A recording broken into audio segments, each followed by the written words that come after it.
Web novels and web novel audiobooks are not the same. If you simply copy and paste a web novel into an audiobook format, the final result will provide a poor listening experience. That's why I carefully revise every single chapter in this novel to ensure an enjoyable and immersive experience for you. I go through multiple rounds of rewriting and listening to make sure the narration flows naturally, almost as if you were reading it out loud yourself. This is not just a direct copy of the original novel. However, I do acknowledge that I adapted this novel for commercial purposes, so most chapters are paid content. I hope you understand that this does not violate copyright policies. The reason I do all of this is simple: I'm just a big fan. As many of you know, I love listening to web novel audiobooks, and this is one of my personal favorites. The audio speed is set to 3, but if that feels too fast, let me know. If there's a novel you'd like me to turn into an audiobook, feel free to suggest it, and I'll do my best to make it happen. Thank you for your support. Chapter 1, Moonlit World. Are you refusing to participate in the Holy Grail War in Fuyuki City? Well. The distant sound of bells echoed in the outskirts of London. The flickering flame blossomed at the man's fingertips. Looking at the black-haired youth sitting across from him, El Meloy too slowly lit his cigar, took a puff, and then exhaled a wisp of elusive smoke. His calm face revealed no surprised expression. As expected, the answer I anticipated. I have already told those guys that you wouldn't be swayed. After all, even the chance to make a wish directly to the root with the Holy Grail isn't really significant for you. The words may sound exaggerated, but El Meloy too spoke with a tone of certainty. This was because the black-haired youth in front of him was undoubtedly a magecraft genius, making Waver, a magus with mediocre magic circuits who worked overtime every day, marvel at the unfairness of fate. In the field of magus, having become the lord of the Department of Modern Magecraft Theory at the Clock Tower, Waver Velvet had almost absolute confidence in his cheap apprentice picked up from the roadside. The reason was simple.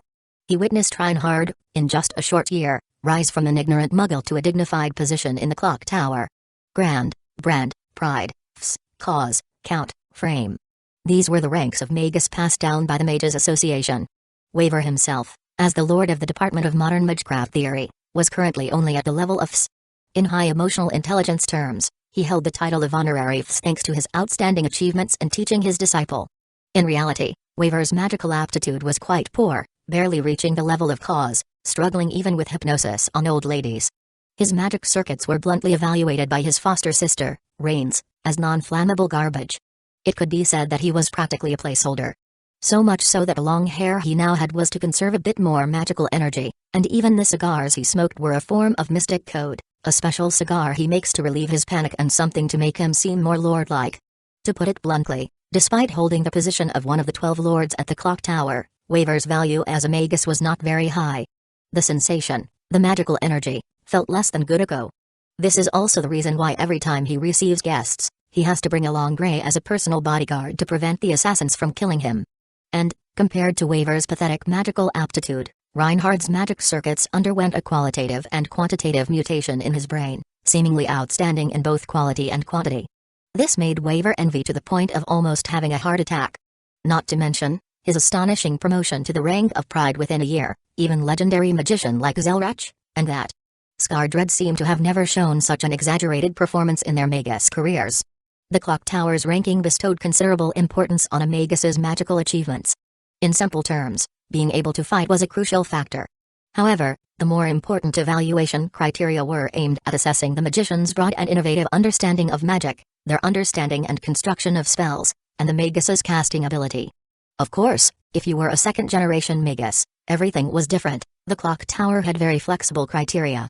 In the simulated combat assessment for promotion, Reinhard easily defeated the ceiling designation enforcer, Bazit, known as the strongest at the Fs rank. This performance was already considered astounding. Mainly due to his research paper titled Construction Ideas for Artificial External Micro-Magic Circuits Participating in Controllable Nuclear Fusion Processes, which was so shocking that it alarmed even the Clock Tower's hidden monsters, almost leading to a ceiling designation. Thanks to his thorough understanding during his year of studying at the Clock Tower, combined with the strong recommendations from the El Meloy family and the Animusphere family, Reinhard avoided being imprisoned under the pretext of ceiling designation and was directly granted the rank of Pride. Subsequently, the research paper that Reinhard put so much effort into was directly classified as the highest-level secret of the Clock Tower and was not publicly published.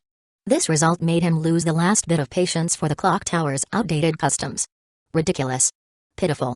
Regrettable. Although the Mages Association claimed mystery concealment as its first principle, Even mischievous imps like Rains knew that it was just a gimmick. Holding on to such a noble cause made it convenient to suppress those independent magus, especially since the industry standards were set by the clock tower itself. They could punish as they pleased without mercy. The so-called principle of mystery concealment was just a convenient excuse. After all, even the sealing designation issued could be casually revoked. Even with the full efforts of the sealing designation enforcer, there was nothing they could do about the woman known as the Scarred Red. So, in the end, the ultimate decision fell on the law of the jungle. Officially, it was to conceal the mystery and restrict the publication of this paper. However, Reinhard was well aware that the true reason was, the clock tower, valuing bloodline heritage, did not want to see the development of secular technology, as it would render the various magecraft they held in contempt as a laughingstock. Like deconstructing artificial diamonds, diamonds could only rely on blowing to provide value. Just like the modern magecraft department now, since its establishment in the 19th century, it had always been looked down upon and ostracized by the aristocratic factions. The final handling of this matter by the clock tower disappointed Reinhard greatly. To pursue the daring act of refining the human body, violating taboos, and summoning souls but being afraid to publish a small research paper? Even if you brought in someone to replace you directly, pushing your own research results. As long as it could be published to promote the progress of the world, Reinhard didn't care about authorship or fleeting honors. His motive was very simple, he just wanted to survive. After all, this world was on the verge of destruction. Reinhard, 24 years old, people who are commonly called Isekai victims. When writing his doctoral thesis, he suddenly had a splitting headache, fainted, and was urgently taken to the ICU.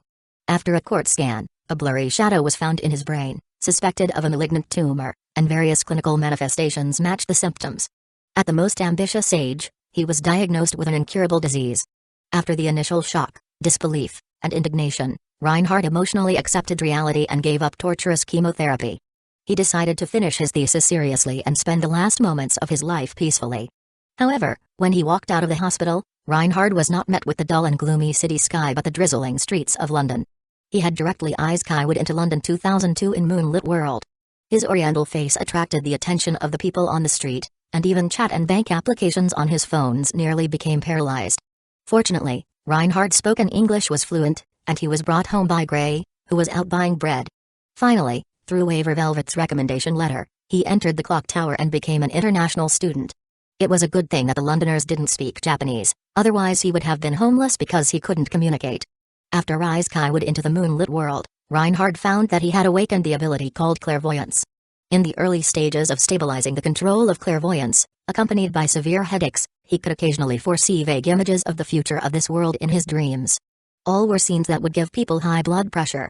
The blood-borne plague, the fallen empire, the contingency, insect invasion, the warp storms.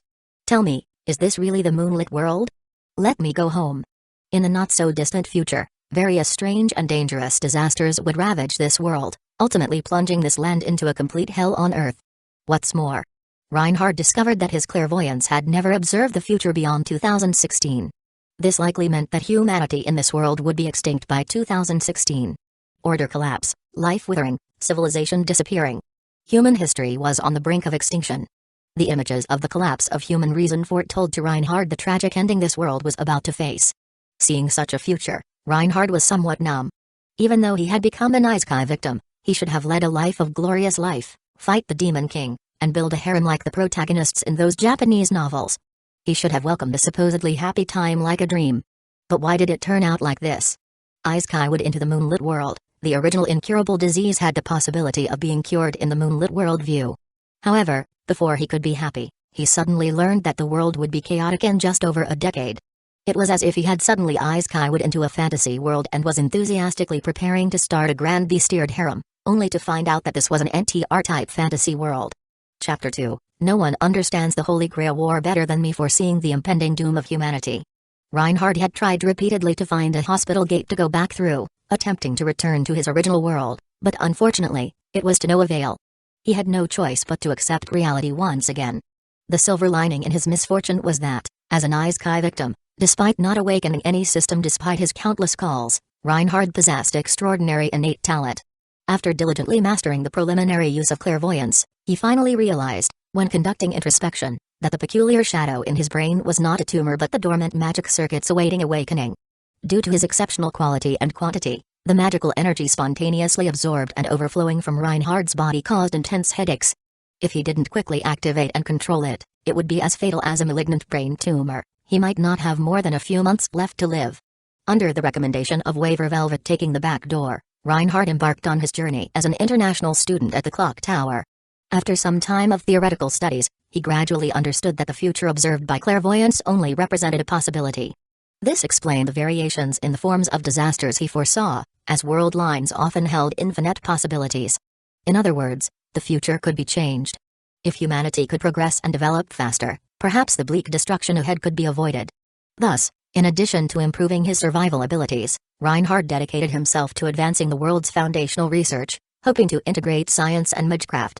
Research topics like increased wheat crop yield under different ether concentrations, feasibility study of rune symbols in purifying contaminated water sources, and exploration of magic as an efficient clean energy source were among his projects. All of his magical research projects were guided by simple and practical principles. Unfortunately, the clock tower, representing the Mages Association, was deeply entrenched in outdated customs, filled with monopolies, bloodline discrimination, and narrow-minded prejudices. The so-called traditional Magus families, essentially akin to conservative feudal clans, were divided into various factions, engaged in political struggles, creating a corrupt quagmire that ensnared everyone who stepped into it. As a Magus, few cared about Muggles' thoughts or considered advocating for the interests of ordinary people. Not using Muggles as magical resources already made a Magus morally upright. In the moonlit world, Edward Elric's alchemy would be nothing more than an appetizer. Reinhardt's dazzling performance had made him a thorn in the eyes of many noble factions at the clock tower. His talents and actions continue to emphasize that magecraft research must be integrated with scientific practice and work must be done to benefit the future of mankind, were seen as a direct challenge. For Reinhardt, the clock tower was a necessity due to his lack of options. Being a homeless Isekai victim in this moonlit world, even if he wants to live without thinking about these magical things, he can't, because after coming into contact with mysteries, he will inevitably attract people who have come into contact with other mysteries in the future as well. Besides that, time didn't allow him the luxury of making choices. Reinhardt urgently needed the clock tower's resources to help activate and control the magic circuits in his brain for a cerebral upgrade. If he continued to delay, he might bleed from all 7 orifices and die. Rising in status at the clock tower would aid him in laying the groundwork for his plans. After being promoted to the rank of Pride, Reinhardt had the qualifications to establish a magical workshop, allowing him to conduct discrete research on various studies. In summary, he was currently in a phase where he needed to rely on the clock tower rather than the clock tower relying on him. Thus, for the sake of his own survival, Reinhardt could only choose the high-profile route, exposing some of his talents. The inevitable hostility that followed was just a side effect. For instance, the seemingly innocuous black box on the coffee table in front of him was a manifestation of insidious malice. After a majority vote in the Lord's Council, it was decided to grant Reinhardt the opportunity to represent the clock tower in the Fuiuki Holy Grail War. Ostensibly, it was a rare opportunity, an extremely prestigious honor, and a recognition of magical talent. However, it was merely sugar-coating. As a first-hand witness of the Fourth Holy Grail War in Fuiuki, El-Meloitu himself was well aware of its dangers. The current situation of participating in the Fifth War was akin to being a mine-clearing soldier destined for a sacrificial role. The Holy Grail in Fuiuki seemed to have been contaminated during the Fourth War, and just over a decade later, it was about to accumulate magical energy once again, initiating the Fifth Holy Grail War. While many at the clock tower coveted the Holy Grail, the gruesome fate of Kenneth and his fiancée was still vivid. Their magic circuits were severed, leading to the downfall of the El-Meloy family's status in the clock tower, with the Animosphere family taking over. The battles between servants were already extremely fierce. And there was a possibility that the Holy Grail had been tainted. The impending Fifth War in Fuiuki was undoubtedly perilous, a life-or-death situation. As the pinnacle of the moonlit world, the clock tower, according to tradition, should send a representative. The question was, who would it be? Many eyes were watching. Eventually, this hot potato was tossed around until it landed in the hands of Reinhardt in El-Meloitu's classroom. After all, he was currently the top among the younger magus at the clock tower, and due to his consistent obsession with magecraft research, people believed he wouldn't refuse this rare opportunity. Because that was the Holy Grail, the lifelong pursuit of a magus, the path to the root, the Holy Grail capable of granting any wish. You are being given this precious opportunity. If you can't handle it and fall short, don't blame Clock Tower, right? This plot was clear to everyone in London moonlit world. Standing on the moral high ground, the Clock Tower was beyond reproach. Listening to outsiders, They would only think it was a dedicated development of Reinhardt by the council. The council was vigorously emphasizing how rare this opportunity was. But unfortunately, these guys couldn't guess. At the clock tower, was there anyone who understood the Holy Grail War better than Reinhardt? As an anime fan who had only watched Fate series, Reinhardt was completely puzzled by various settings in the subsequent Fate Grand Order. Having not played the mobile game was the most regrettable thing for him after Rise-Kide into the moonlit world. He missed out on crucial information. However, the Fifth Holy Grail War was so famous that even a noob Fate enthusiast like Reinhardt could recite its details. The polluted Holy Grail, corrupted heroic spirits, pleasure criminals everywhere, gangs of thugs. The highest frequency of gas leaks in Japan was during the Holy Grail War, and there was no way he wanted to be on the list of victims. Reinhardt considered himself a person who cherished his life and lacked Miyashiru's luck. He also lacked the determination to stand as a righteous comrade. Moreover, even if Miyashiru was designated as the ultimate victor in all the plot lines of Fate Stay Night, was his ending really good? Not to mention the 40 or so bad ends, just look at the insanity of that Archer guy. Ridiculing his immature past, he himself was the poor creature drowned in his own ideals. The phrase full of heroes was never a blessing. And who knew what weird things might appear in this world line after his eyes kite to this moonlit world. Now that he was getting involved, even if he knew the plot inside out, his chances of leaving unscathed were 50-50. So, Reinhardt chose to keep his distance. However, the tales of this Isekai victim were not convenient to be told to Waver. So, in response to this, Reinhardt pondered for a moment and then calmly said, "I have no interest in the so-called Holy Grail." The black-haired youth lowered his eyelids. A wise man does not stand under a leaning wall. The idea of voluntarily putting oneself in danger for an elusive wish is just too foolish. My ideals are never based on vain wishes but on using my own hands to turn them into reality. Listening to his disciple's resolute answer, Waver let out a faint misty sigh. It's truly an enlightening determination.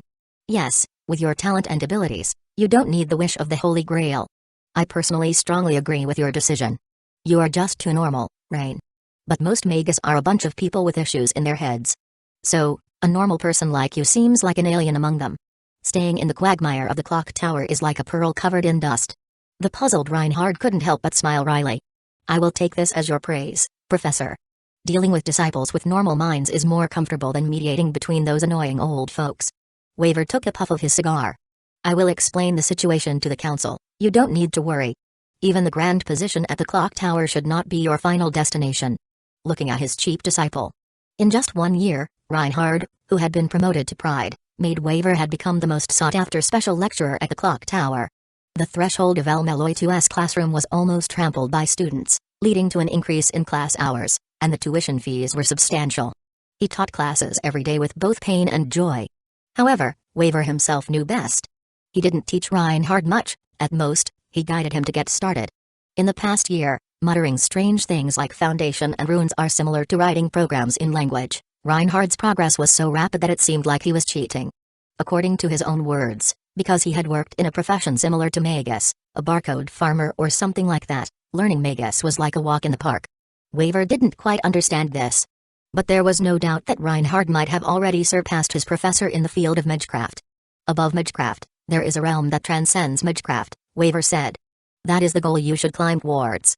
A realm that transcends magecraft. Reinhardt chewed on these words. Are you referring to true magic? Yes. Waver nodded. Even your hope of returning home might be hidden in it. Returning home. Of course, it didn't mean buying a plane ticket to return home but returning to his original world. Yes, as a mentor, Waver Velvet knew that his cheap disciple was not from this world.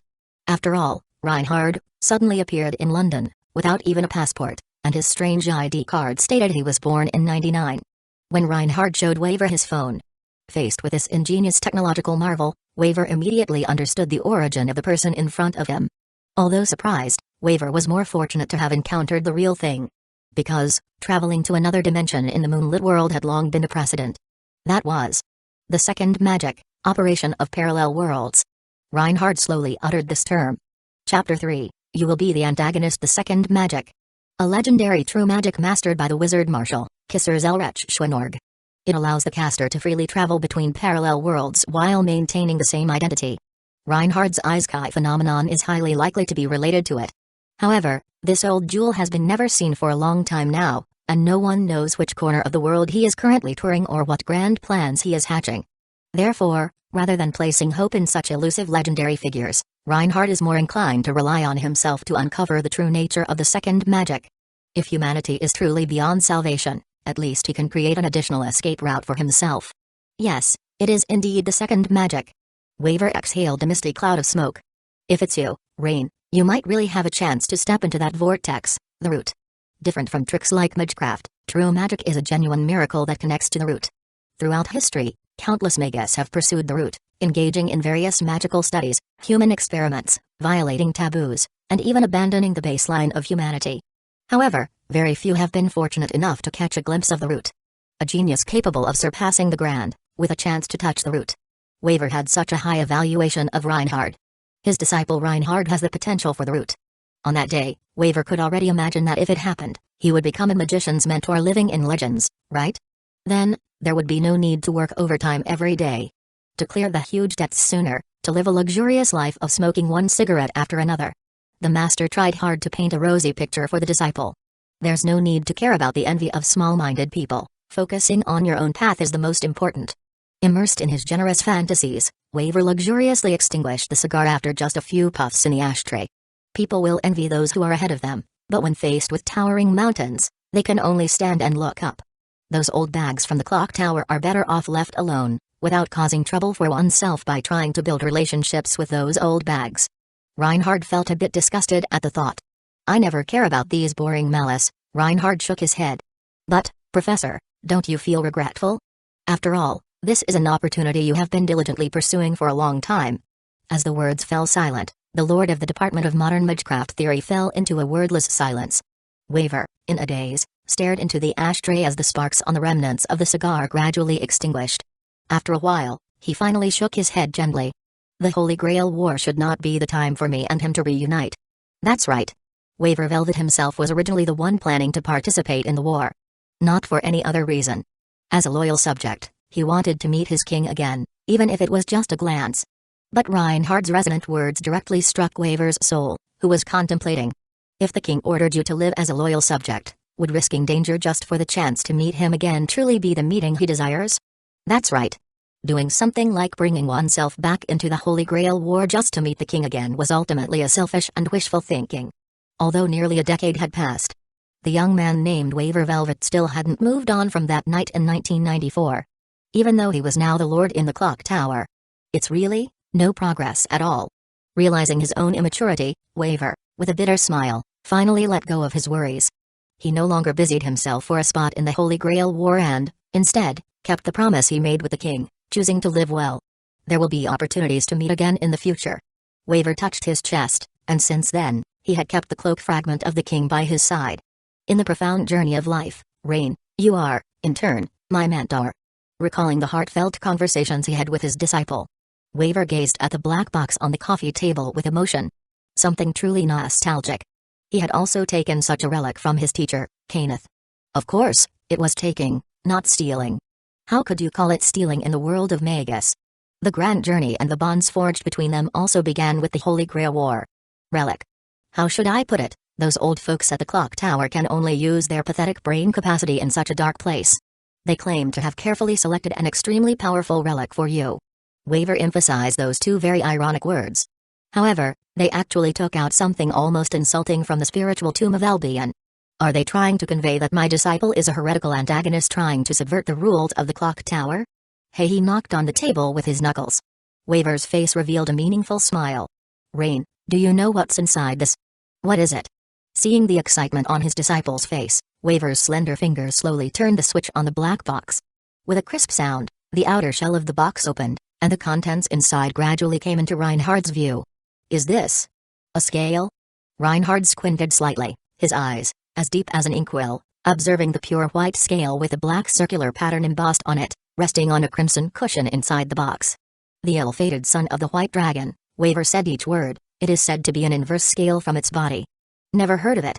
Reinhardt shook his head in bewildered amazement. The ill-fated son of the white dragon? This title sounded intimidating. Was it a heroic spirit from some moonlit world that he doesn't know? As an anime fan, Reinhardt indeed had no impression of it. Not only that. With such an unlucky name, it didn't sound like a good person at all. Looking at the character ill-fate, Reinhard immediately understood why the old guys at the clock tower were repelled by him. A person with no heritage should be paired with the ill-fated relic? TSK, what an insulting metaphor. If they were encouraging him to participate in the Holy Grail War, Reinhard thought that at least they would present him with some holy sword like Excalibur. After all, this is Britain, the clock tower, headquartered in London, must have quite a collection. You haven't heard of it, and that's for the best. Those guys bully you precisely because you haven't heard of it. Waver shook his head gently, somewhat sentimentally. In fact, not many people within the clock tower know about this hidden history. Simply because this is a part of history deliberately forgotten by Britain. Forgotten. Deliberately forgotten history? Reinhard repeated this information-rich statement. This was also his first close encounter with a relic. With great interest, he extended his right hand, picked up the dragon scale in front of him, and carefully examined it. The fingertips that came into contact with it felt a warmth reminiscent of jewel. Unexpectedly, at this very moment, a beautiful and melodious spell rang in Reinhard's mind. Ding. What is this sound? Accompanied by the slow voice of the system. A grey mist rapidly spread in front of Reinhard, completely obscuring his vision. Detecting a magical relic that meets the conditions, initiating the Antagonist simulator loading. 1%. 10%. 100%. 1000%. Breaking the limit, the Antagonist simulator has been loaded. Ready for the first simulation, please draw your initial talent. The white dragon's son who wants to pierce the inner sea of the planet. The secrets within, well, that's a long story. And according to the wild history I have come across, it's quite different from the current official records of Britain. In short, it's extremely rebellious. Well, since you are not from here, you can just listen to it as a story. So, this servant, if he is truly summoned, Rain, his compatibility with you might be quite harmonious. Since you are so interested, I will reluctantly give you a brief explanation. Asleep? I haven't even started talking yet. Waver's lecture on the relic hadn't even begun. His disciple, as if having drunk too much alcohol, slumped on the sofa and fell into a deep sleep. This undoubtedly dealt a heavy blow to Waver's teaching confidence, as heavy as a withered arrow through the heart. LML2's classroom lectures were always lively and full, and Reinhard was the first student to fall asleep during a class in his teaching career, directly robbing Waver of his important first time. Well, even though the class hadn't started yet. TSK. Is researching all day too tiring? While the mysteries of Magecraft are fascinating, you should also pay attention to work-life balance. Due to frequent overuse of his brain, Reinhard occasionally fell into a daze. Actually, his clairvoyance activated, earning him the nickname the Sleeping Magus. So, Waver was already used to it. This guy would usually wake up on his own after half an hour, and during that time, he only needed to take a simple look after him. Taking off his own coat, Waver draped it over his disciple. Waver Velvet walked to the windowsill, looking at the clear sky outside London, silently lighting a new cigar. Legend has it that the son of the White Dragon pulled out the sword in the stone before King Arthur did, but abandoned it without a second thought. If the truth is as shocking as that, it's no wonder the Anglo-Saxons, who occupied the nest, wanted to bury this history in the dust. Unfortunately, whatever Waver said at this point, his disciple couldn't hear. In the eerie space filled with a pervasive grey mist. Looking at the translucent panel in front of him with the words, "Please draw your initial talent," Reinhard was momentarily ecstatic. Finally. Help to live in this rabbit hole arrived. Although all this time he may have appeared calm and collected as if everything was under his control, only he knows how much blood and tears he has shed to find a way out of this rabbit hole. Imagine watching the world come to an end in a few decades. If not for the help of his Magecraft, he might have gone crazy and committed suicide. It's just that. No. There is no need to think about it, since it is in the past. Now it is better to focus on the thing in front of him at the moment. Reinhard took a deep breath, finally calming his thoughts a bit, and began to examine the panel in front of him. Draw your initial talent? It looks like some kind of simulator system. This type of system often has a big gap between upper and lower limits, and the cost of simulation is not clear for now. So, system. Can you respond? As the words fell silent. With Reinhard's inquiry, the panel in front of him did indeed refresh with new content. The Antagonist simulator is at your service. The Antagonist simulator is dedicated to assisting you in becoming the ultimate antagonist. If you are satisfied with its use, do not forget to give it a 5-star rating. Please draw your initial talent. Very well. Being able to communicate smoothly with the system is undoubtedly good news. But the slogan of this simulator made Reinhard somewhat speechless. To assist in becoming the ultimate antagonist? It sounds like a morally corrupt and twisted kind of thing, like posting explicit pictures without revealing the source. Unfortunately, Even though Reinhard, as an Isekai victim, is quite obsessed with the mysteries of magecraft, he is still deeply concerned about the future of humanity. Despite his love for games with graphics content warning, he's not to the point of being considered a criminal. He may be a bit too immersed in this type games, but it's not to the extent of actually being considered a criminal. He thought it might not really fit the position of the ultimate antagonist with such a humble and down-to-earth background. However, as these thoughts emerged in his mind, as if sensing Reinhard's thoughts, the panel in front of him instantly displayed a corresponding response. Not so, host. You undoubtedly possess a strong motivation, clear plans, firm will, undisclosed secrets, outstanding execution, remarkable personality charm, and the determination to subvert the world. Undoubtedly, you are the perfect candidate for the ultimate antagonist, huh? Reinhard carefully thought about it and realized. I see, it makes sense. I can't argue with that. Firstly, strong motivation? Reinhard wants to survive this rabbit hole, that's motivation enough. He can accept his own death, but if there's a chance to fight for survival, why not go all out? Secondly, undisclosed secrets?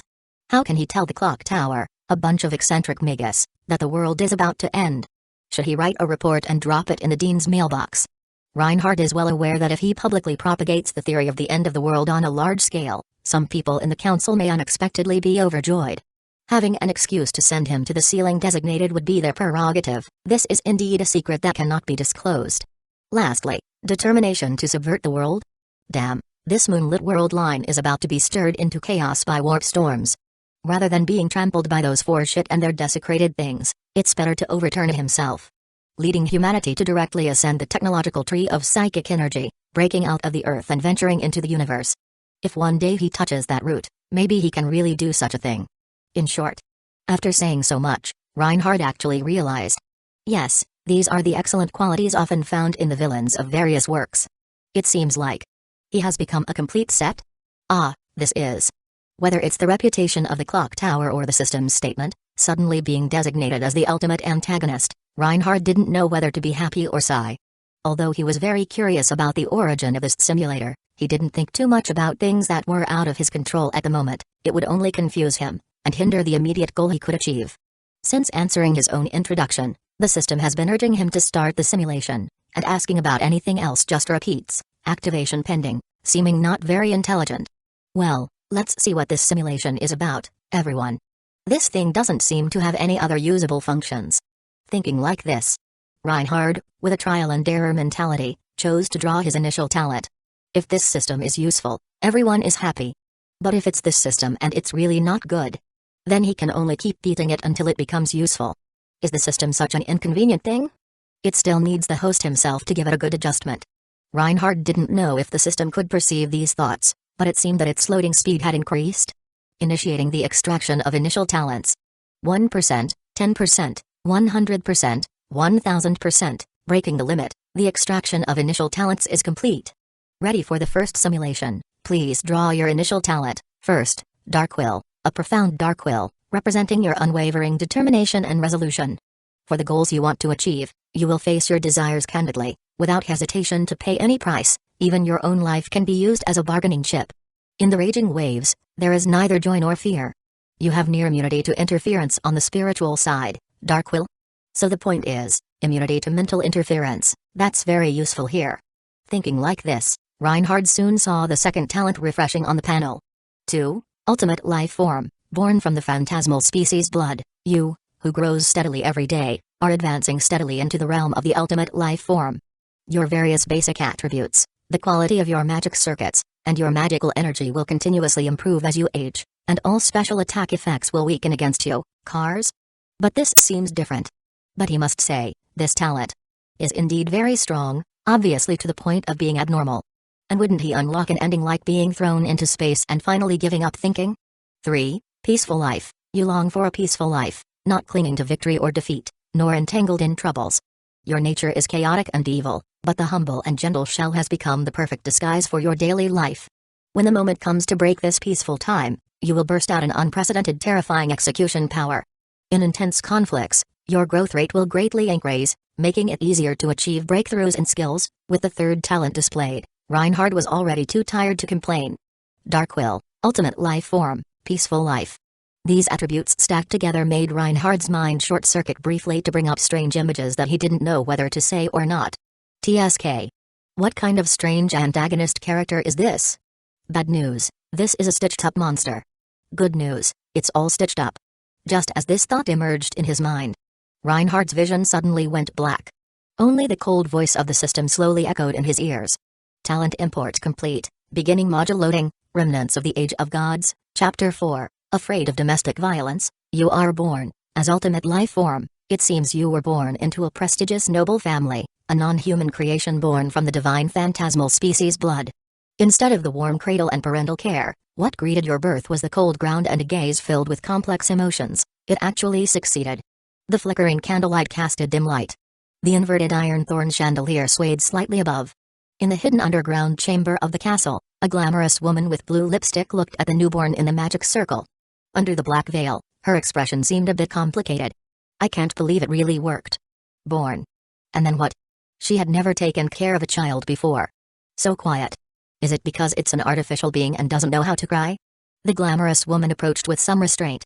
In the eyes of the witch, the lack of crying from the baby in the magic circle was meaningful. Instead of crying, the infant with deep gray eyes seemed to be looking at itself with great curiosity. Being observed by her creation. This feeling was indeed somewhat strange. It seems like he's quite close to you, Morgan. A tall and burly old man emerged from the shadows, appearing behind the glamorous woman without a sound, his movements as mysterious as a ghost. Is it because he caught a glimpse of a beautiful witch, forgetting even to cry? Watching this scene, the old man couldn't help but laugh, clapping his hands. Good lad, truly my blood. This joke is not funny, Vortigern. Morgan, the glamorous woman, slightly narrowed her blue eyes. He is born from British divine phantasmal species blood. There is no need for ordinary infant-like weakness and crying. Please, don't confine my creation with the common sense of the mundane world. The British witch said indifferently. He's your creation, but he's also my son. Looking at the silver-haired baby in the magic circle, the old man's face revealed a gentle expression. He casually tore off his robe and wrapped it into a swaddle, carefully cradling the baby in his arms. Lowering his gaze, he stared at the infant in his arms. Vortigern's lips involuntarily curved into a gentle smile, and his originally sharp gaze softened. Incredible, this guy can actually show such an expression. Watching this harmonious scene of father and son, Morgan's gaze seemed to be frozen. Unusual, too unusual. The white dragon that devoured light, the despicable king who stole Britain, King Vortigern. His infamous name was known far and wide in this land. According to the rumors among the British people, Vortigern was a ruthless and tyrannical overlord, and his notorious name silenced the cries of babies in the night. Could the word gentle be associated with this guy? Just imagining such a scene felt like experiencing confusion in the nerves. Could a dragon actually smile? It was terrifying. Ignoring the shocked expression on the witch's face. Looking at the silver-haired baby in the swaddle, staring curiously at him. Vortigern faintly felt the implicit connection and bond between them. There was no doubt. Even if he was a genuine artificial being, he was still his own offspring. Even if he were to die one day, his blood would still flow in the world, like an extension of his own hands. Family ties. What a strange feeling. It seems that being a parent feels like this. With lowered iron gray pupils. The old man's tone was filled with a mix of emotions. To be honest, I am starting to regret a bit, letting this child be born into this world. As my offspring, his life is destined not to end well. Maybe he will have a regrettable ending, full of unfulfilled outcomes. Hey, Vortigern. Can't you say something nice with that your mouth? Morgan, who heard this, was quite displeased. What kind of words were these? Wasn't he prematurely deflating the atmosphere before the battle even began? This is my painstakingly crafted masterpiece, the ultimate creation to counter that imitation. The son of the White Dragon, born from the British phantasmal species blood, is the lingering twilight in the declining era of the Age of Gods. Forget about that red dragon. Even you might not surpass the growing power of him. Aren't you questioning my skills? This time, we have truly created a formidable monster. Saying this, the British witch, Morgan, with her enchanting and glamorous face, revealed a cold smile named hatred. Morgan almost ground her teeth in frustration. What was he saying? Wasn't half the battle power leaked before the fight even started? This so-called monster, what if we release it? The witch's face, with a captivating and glamorous appearance, showed a smile filled with mockery. But, even if we release a monster, so what? My dear king, together with Merlin, created the Red Dragon's son, a non-human creation, and then attempted to let that laughable tool rule Britain, taking away the throne that originally belonged to me. So, I am going to do the same, creating a white dragon's son to crush him underfoot. If Merlin can do it, why can't I? Saying so, Morgan gazed sharply at Vortigern. Back then, when you heard my thoughts, you praised me and expressed strong support. You even provided your precious white dragon blood as material. But now, even before a confrontation, you have this defeated tone? Could it be that you are afraid of the red dragon's power, so you want to back out? Hey, Vortigern, it seems your caliber is just this much. Morgan's sharp words were quite offensive. Unfortunately, for a character like Vortigern, it seemed that he couldn't break through the latter's defense. Scared? The old man looked sideways at his niece, his expression somewhat ironic. Even if Uther and Merlin were stacked together, they wouldn't be my opponents. You want a tool created from the heart of a red dragon to come and attack me? It's laughable. It seemed that through the dark veil, the witch's expression could be seen. Vortigern stared at Morgan, speaking meaningfully. I am not questioning your skills. Rather, it seems that you are the one who is truly afraid. When you learned of the birth of the red dragon's son, you hurriedly came to me like this, Morgan? You fear that your newborn sister will truly grow into a ruler worthy of Britain. The people's support for her will turn your righteous indignation into an ugly, impotent rage.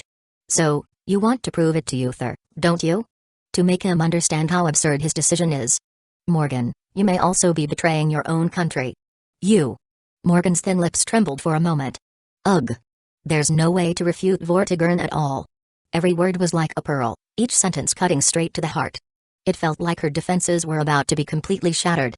Facing the provocation from the witch, Vortigern remained unmoved.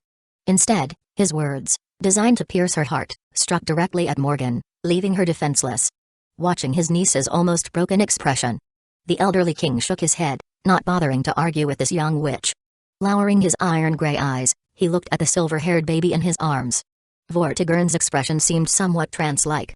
I naturally don't fear the so-called red dragon.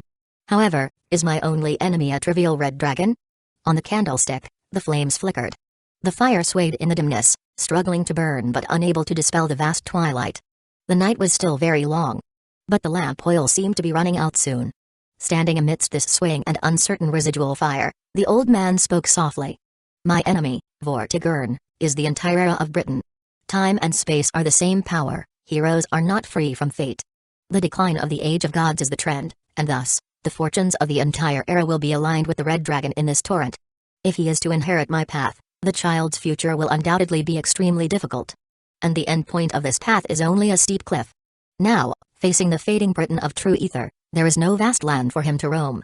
So, I do not fear the red dragon, but I worry about his fate.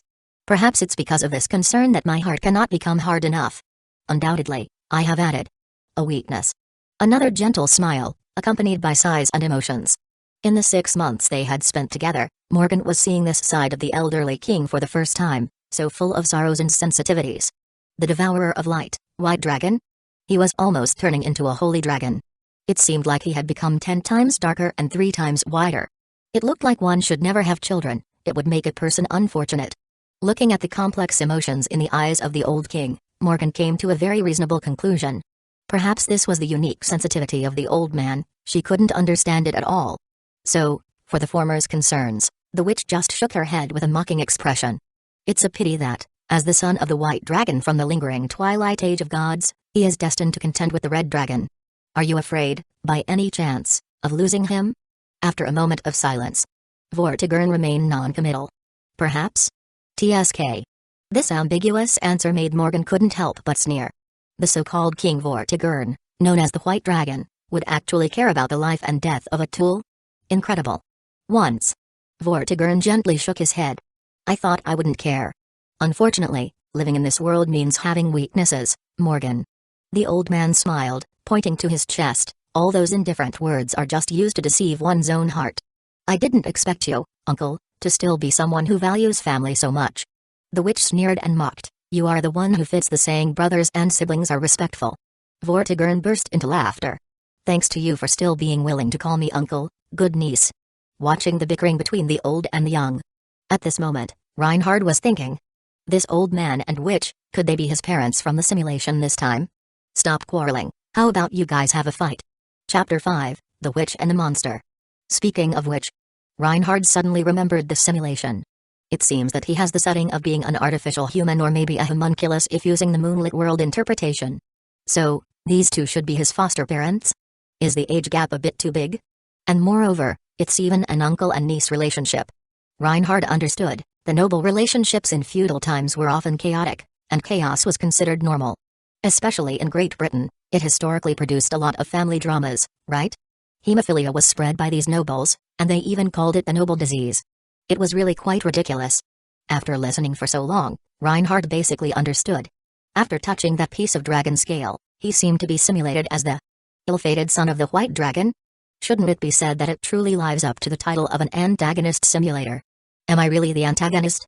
The way the system assisted him in becoming the ultimate antagonist was to personally experience being a despised and hated big villain. One had to admit that the system understood the principle of unity of knowledge and action. Once involved in such a setting, it's challenging to say that one's character won't be influenced during the simulation. After all, a person's personality is largely shaped by their environment. And according to the common nature of simulators, one's actions in the simulation might even affect reality. Similar settings had been explored quite a bit. This brought about a very interesting question. Since relics like the son of the white dragon had appeared in later generations, it indicated that the history had become established. Then, how should the cause and effect of his actions in the simulation, if later discovered to be part of future history, be defined? Was it that he left the relic of the son of the white dragon behind? Or did the relic make him simulate as the son of the white dragon? If the historical facts were established, wouldn't it mean that all his actions were predetermined? In other words, free will. Does his existence truly embody the concept of free will? Just thinking about it was quite terrifying. But, what does it have to do with him? Facing such a classic time-space paradox, Reinhard chose to address it directly. After all, he came to experience the benefits of a system, not to become a philosopher. Even if it's predestined, so what? Reinhard didn't care whether he was some manipulated puppet or not. Knowing it wouldn't change anything, and now, he still lacked the capital to arm wrestle at that level. People who have walked on the edge of a cliff will cherish the present even more. Diagnosed with a terminal illness in the past, he saw things very clearly. Reinhard is Reinhard, just an ordinary person struggling to survive. That's enough. Even if his life is a piece of music, a script, or a novel, he has his way of advancing the story. Leave the philosophical pondering to the barrage in the comments. Thinking like this, Reinhard no longer tangled with paradoxes and Calamity but subconsciously shifted his gaze back to the witch. His convenient old man was right. This witch's is indeed eye-catching. Perhaps it's due to the blessing of divine phantasmal species lineage, making Morgan's magical veil ineffective in concealing anything from Reinhard. So, he discovered that his witch cousin completely had a face like Saber. Although lacking that iconic ouge. But compared to the determination of the King of Knights, the corners of this witch's eyes and eyebrows appeared more gentle and charming. The cobalt-colored lip color and eyeshadow added a touch of enchanting charm, making her more alluring. And even though it was the medieval period, this witch was wearing a cool navel-revealing outfit and sexy garter stockings. Between the slits of her skirt, the slightly tightened absolute area was almost like breaking the rules. Simply put, it's very provocative, extremely seductive, and quite entertaining. Seems to be called Morgan? The illustration looks so good, but she's quite an unimpressive character, huh? Although he didn't play the game, he did have examples to compare from some images and wikis he had read such as MASH, Mysterious Heroine X, and Grey. Reinhard also knows that this face has long been a scenic spot in the moonlit world. Morgan's dad can even form a basketball team with them. For Reinhard, a casual audience who has only seen a few anime series, his knowledge of the Arthurian legend is only superficial, at best. After all, who has the time to read these legends while still sick? So when he heard Morgan and Vortigern's names and the content of the struggle between the Red Dragon and the White Dragon, he had no concept of it at the moment. At this moment, he was simply appreciating the witch. Why does he keep staring at me? Morgan felt a bit uncomfortable being stared at. There shouldn't be anything on me that a child would like. Perhaps it comes from your creation, born with an affinity for you. Vortigern smiled. Since you have this bond with the creation, do you want to name your masterpiece? Naming? I am not good at that kind of thing. Morgan shook her head awkwardly, immediately expressing her refusal. The Calamity of Britannia. Monster among monsters. Sly and cunning witch. Unfortunate existence. Having endured various malicious nicknames since childhood, she had no confidence in her ability to name herself.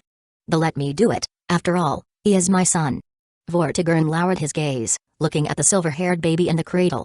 The two pairs of iron-gray eyes met, and the flickering candlelight reflected in both pairs of pupils. "Your name is Alvin." Reinhard heard the old man say softly, "Alvin Pendragon." Meaning beloved person. As the words fell silent, Morgan, who was on the side, couldn't help but fall silent for a moment. As the son of the White Dragon, Morgan murmured, "Wanting to be welcomed by the people is like a fairy tale. Just hope," Vortigern smiled, "that he won't be cursed like me."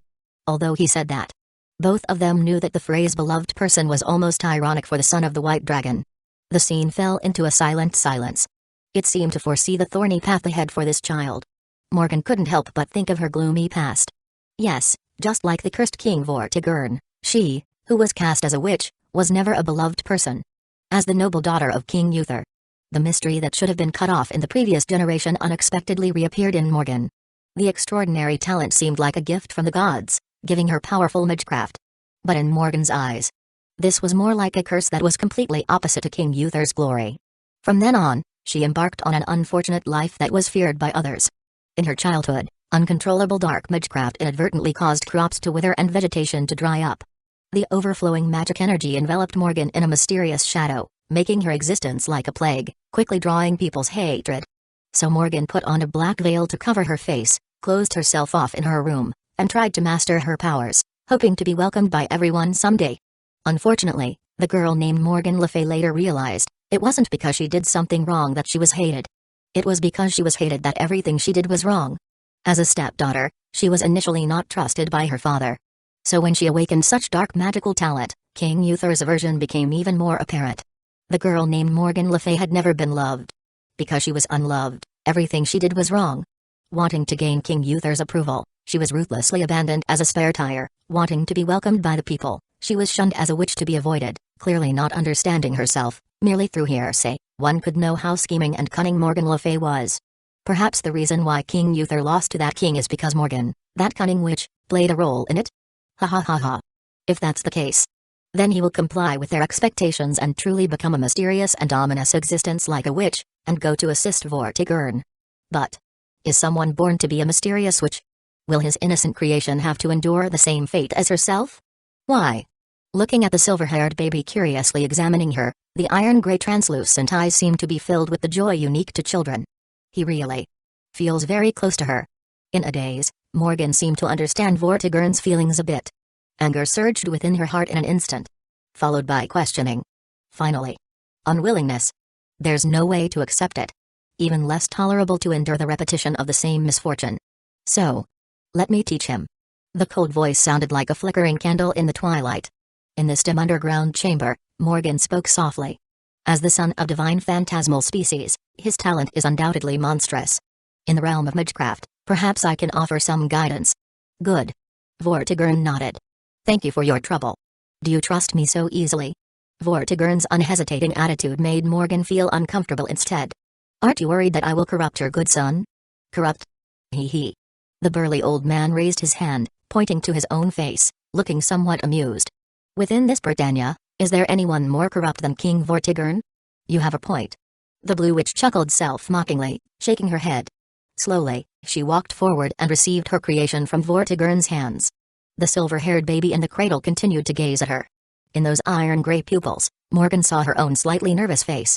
Could it be that he's so close to her, an ominous witch like herself? Really? It's not something good for you, Alvin. If no one expects your birth, then, let this ominous witch give you care. In the dim firelight, the witch hugged her own monster. Chapter 6, Alvin Pendragon. Under Morgan's guidance and care, you began a peaceful upbringing within King Vortigern's castle. Talent ultimate life form awakened. You are the ultimate life form, gathering the blood of the Britannian phantasmal species. As you age, your attributes, the quality of magic circuits, and your affinity for magic will spontaneously improve. The perfect ultimate life form has no weaknesses, thus all special attack effects are weakened against you. As you gradually grow, the maturity and astonishing intelligence you display far surpass your peers, leaving even Morgan amazed. Like a waterlogged sponge, you absorb madly the magecraft knowledge she imparts to you. Various ingenious ideas based on modern magecraft thinking also benefit Morgan greatly. Due to the decline of the Age of Gods, the true ether of Britannia is gradually diminishing.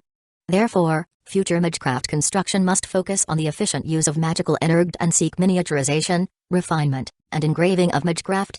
A forward-thinking idea, Alvin. In the luxurious bedroom of the castle, adorned with dazzling crystal chandeliers and smooth porcelain tiles, a slightly immature yet handsome silver-haired young man stood before the veiled witch. In the palm of his hand, he held a constantly changing shadow, taking various forms. Mana burst, your attribute has awakened. Morgan stared at the dark magic in the young man's hand, somewhat mesmerized. A scene with a strong sense of déjà vu. It's almost identical to her past. Is it a coincidence? Morgan murmured softly to herself, it's the ominous shadow. Ominous? Why would you say that? The silver-haired youth asked with curiosity. I think magical attributes have no distinction of superiority, it's only a matter of application. Morgan, upon hearing this, shook her head expressionlessly. A magic attribute similar to mine is not a good thing, Alvin. Human nature tends toward light and fears the shadows. Essentially, they all fear the unknown. Therefore, to the public, unseeable shadows symbolize ominous disaster. Explaining that magical attributes are without distinction is useless, people will instinctively vote. A commoner without guilt can bear the sins of the mighty. She has already proven this with her unfortunate experience. Not a good thing. However, precisely because I awakened the same attribute as you, I feel especially happy. Morgan was startled. Why? Because this darkness makes me feel like I am close to you at all times. As the words fell, the Britannian witch seemed a bit dazed. The noonday sun cast its brilliance through the window grills, painting a layer of dazzling color on the contours of the youth in this luxurious bedroom. Through the black veil, Morgan gazed at the warm smile on the silver-haired youth's face, radiant like the warm sunlight in winter. A sunlight that the dark witch had never bathed in. Strange.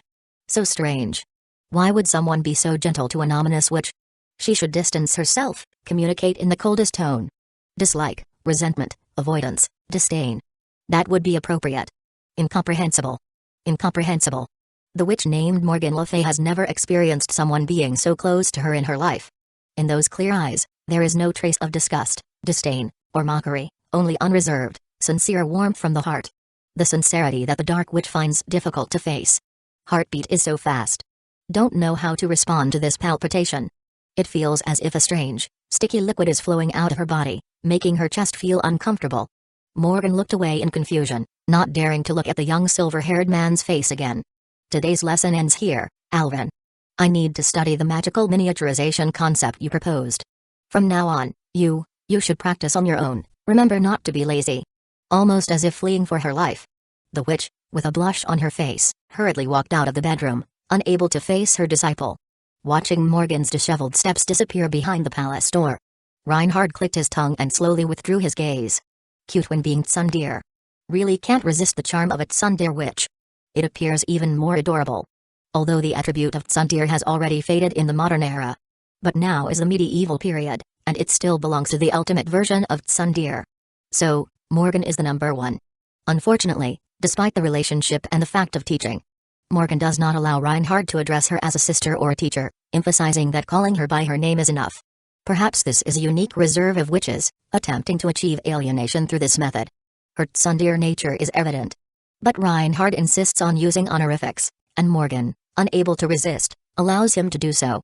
After 8 years of daily companionship, Reinhard has already thoroughly understood the temper of this witch.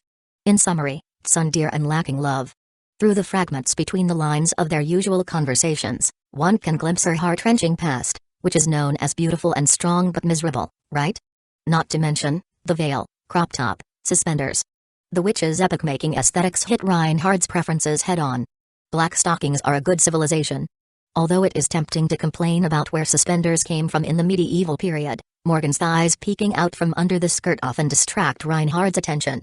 But when it comes to a beautiful girl, things don't need to be so clear. Wait a minute.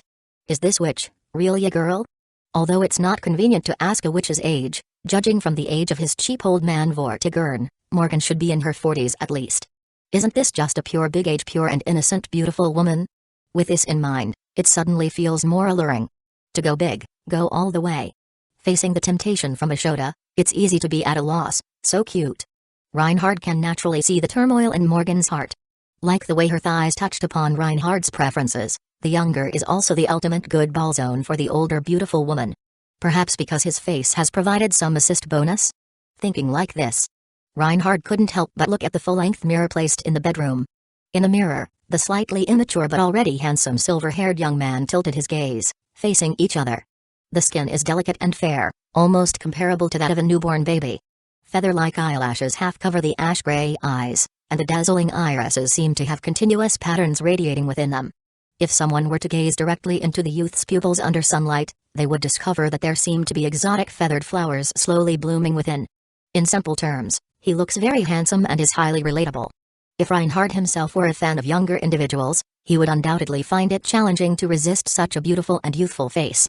After all, as the foundational character for the ultimate antagonist, he was quite reliable in terms of charm. Looking at this face, which could exceed his own appearance in his previous life, Reinhard felt very satisfied. Since the start of this simulation, he had transformed from a newborn baby into the silver-haired youth he is today. Even though it could be said that he had changed bodies, manipulating it didn't feel cumbersome at all. It was as if he was using his original body, smooth and seamless. Although it was just a few simple summaries in the simulation, it felt as if he had genuinely experienced the time from birth until now. Those childhood scenes were still vivid in Reinhard's mind. Perhaps due to the simulator's effect, this new life did not mix with the original memories. The days of the youth were neatly stored in the palace of his thoughts, like books ready for him to read at any time. He was still Reinhard, without a doubt. However, in this simulated scenario, his current name was Alvin Pendragon. So let's start calling him Alvin for now, to avoid any confusion. He was the only son of the notorious King Vortigern, the evil ruler reigning over present-day Great Britain. His birth remained unknown to the world because, in today's Great Britain, Vortigern was the ultimate villain, despised by everyone. The despicable king, referred to as the vile king, was a well-known derogatory term. He introduced the Saxons, savages, who invaded the homes of the Celtic people, instigating a rebellion and seizing the throne from his own brother. The crimes committed by this vile king were numerous and could hardly be listed. He deserved the death penalty. Therefore, for Alvin, the son of the White Dragon, there was no chance of having a good reputation. Once it was known that he was Vortigern's offspring, he would inevitably be labeled as a major villain, essentially starting with full hatred in a hellish scenario. Looking at the fortress city of Londinium outside the window, the vast and majestic buildings surrounding the castle were no less magnificent than any famous landmarks in the future. Alvin was quite impressed by the grandeur of this landscape. During his studies at the clock tower, he had been racing against time and didn't have the leisure for tourism. He wondered if he would have a chance to see the ruins of this city in the future. The Britain in the 5th century. After these 8 years, Alvin naturally already knew what era he was in now in the moonlit world, and he understood who his destined opponent was. Merlin, King Uther's court magus, made a prophecy 3 years ago. Uther's successor has been chosen, and the son of the Red Dragon of Britain will inevitably pull out the sword of selection, leading the gathered knights of the Round Table to overthrow the cruel rule of the vile king. This explosive news spread like wildfire, causing today's Great Britain to boil like a hot porridge. Everyone hoped that they were the savior knight, who would wield the sword of selection, defeat the evil King Vortigern, and restore clarity to Britannia. Alvin, as the son of the White Dragon, was the villain who would be defeated. And the enemy he was about to face was naturally the destined Red Dragon's son, King Arthur. Or rather, the more familiar name, Artoria Pendragon. How did he, a common passerby and a mediocre magus, end up becoming the fallen soul beneath Saber's sword? But looking at his character panel, Alvin understood that he might not necessarily lose. Name, Alvin Pendragon. Strength, B+ endurance, C agility, B mana, B luck, E noble phantasm. Magic resistance, B the divine phantasmal species blood has manifested in you. Without the release of modern magecraft using true ether, it is challenging to have any effect on you.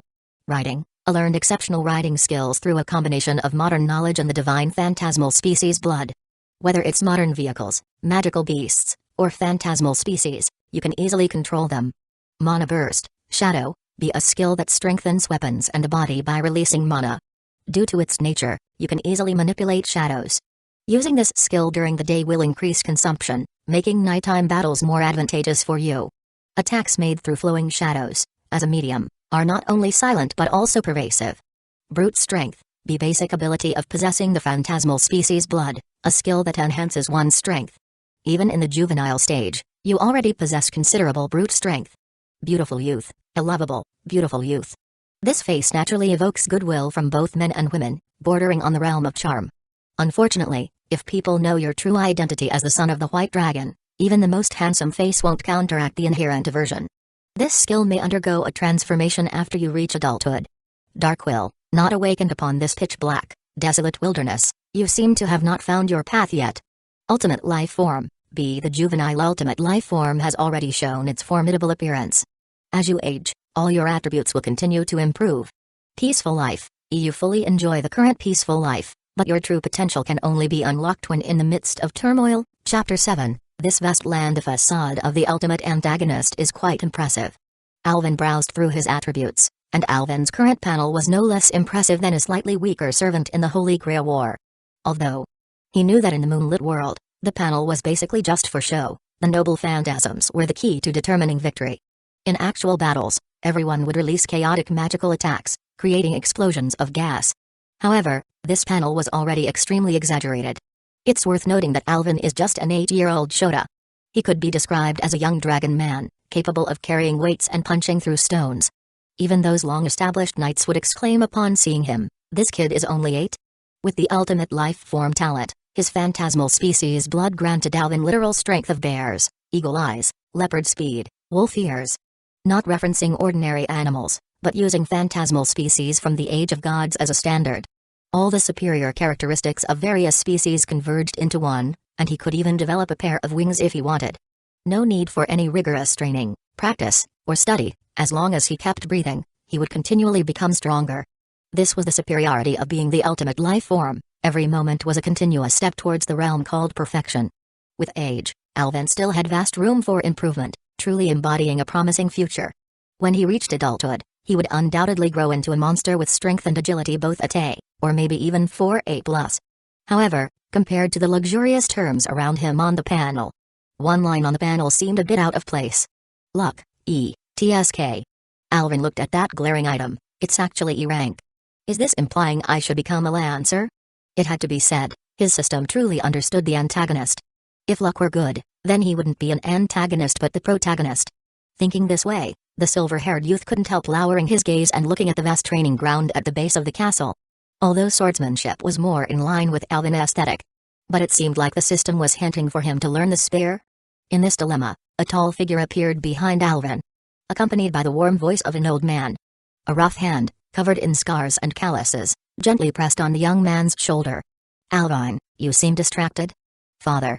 Alvin didn't need to turn around to know it was his old man, Vortigern. Even with senses as alert as a jackal, he hadn't noticed Vortigern's approach. The strengths of the two sides were obviously not on the same level. He turned around and looked at the burly old man in front of him. What entered his eyes was the gentle smile on Vortigern's face. Ignoring his overly tall stature, the despised king who made the entire Britannia tremble seemed like an ordinary and amiable neighbor at the moment.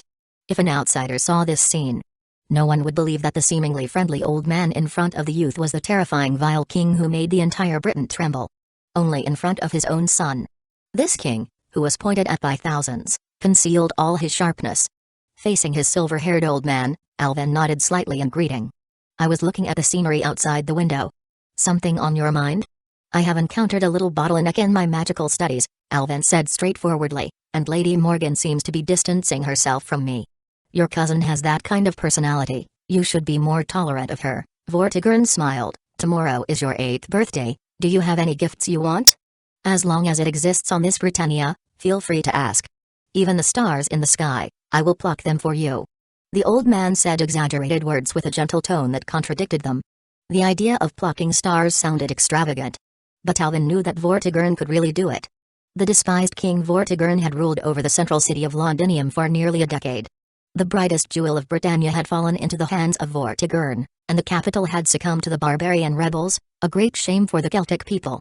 Despite the widespread condemnation and curses, over the years, no lord or knight dared to truly show up for retribution against Vortigern, demonstrating the terrifying reputation he had earned. In addition, what is even more intriguing is, Alvin is not clear about what force is supporting this elderly king, who willingly faces the world's criticism, bears the 1,000-year-old infamy, and introduces barbarians to usurp the throne from his own brother. Uther is not even a match for Vortigern. If Vortigern is truly a vile king seeking power, why wait until this late, decrepit age to rebel? After many years of acquaintance, Alvin naturally sees that Vortigern, denounced as a dragon, has no craving for power whatsoever. No interest in women, no love for wealth, no desire for authority. Despite leading a foreign army, there is a strict military discipline, more like driving Celts away than conquering cities. No interest in bloody massacres, the word cruel doesn't suit him. There is no motive for revenge either. Then, what is he persisting for? Unfortunately, no matter how directly or indirectly Alvin has asked about it, Vortigern never answers. He just smiles and ruffles Alvin's hair. You will understand when you grow up, Alvin. He always says. Will time provide the answers? Time. There is nothing more cruel in this world than time. Even the light-devouring dragon has to be tainted by the decay of aging under the river of time. Vortigern Pendragon. This man is quite old. The wrinkles on his face, scars on his arms, white hair, cloudy pupils. These traces left by time reveal all the hardships the old man has experienced. However, the imposing aura lurking in his sturdy body remains as deep as a prison. Facing this aged king, Alvin feels like he is facing towering mountains, making it impossible to stir any emotion. A character as profound as the earth. This is Alvin's evaluation of Vortigern. As for his father's inquiry, the silver-haired youth just gently shook his head. I don't want any gifts, Alvin paused, but I have a few presumptuous thoughts and would like to request father's permission. But feel free to speak. I want to go out and see the world, and also practice combat. As the words fell silent, the old man entered a momentary silence. After rubbing his son's head, Vortigern looked out of the window and slowly spoke. When you were young, your body hadn't fully grown, and practicing combat would easily hurt your bones and tendons. Now that you are at this age, you have a suitable physique. I have no objection to this matter. But, Alvin, if you are to go out. The words of the king gradually extinguished like dying embers. However, Alvin had already understood what his father wanted to say. His identity is just too sensitive. The son of King Vortigern, this identity, if accidentally exposed, would immediately attract a large number of knights for assassination. Despite the knights advocating single combat duels, when facing demons like the White Dragon, there would be no talk of chivalry. Vortigern couldn't always protect him. Sending an army for protection would be an inappropriate display. So for 8 years, Alvin had never set foot outside the castle. Sorry, I haven't been able to let you go out. It's my fault. Although he was a lively young man, he had to be confined to the high tower of the castle. Even though he understood that this was necessary for his protection, Vortigern, as a father, couldn't help but feel guilty for his son. Therefore, despite the danger, he didn't immediately reject Alvin's request. At home, you have everything you want. Why suddenly want to go out? The old man wanted to hear his son's reasons. The silver-haired youth, hearing this, turned his gaze and looked at the vast land under the sun. His eyes did not linger within the magnificent city of Londinium but crossed over the towering walls, looking towards the distant horizon. With the sun hanging high, everything was flourishing. Everything in the world seemed to be thriving.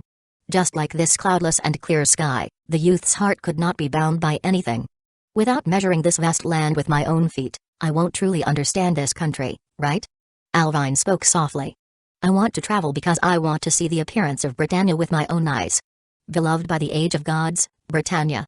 Despite facing the decline of true ether, the magical energy in this land is still abundant.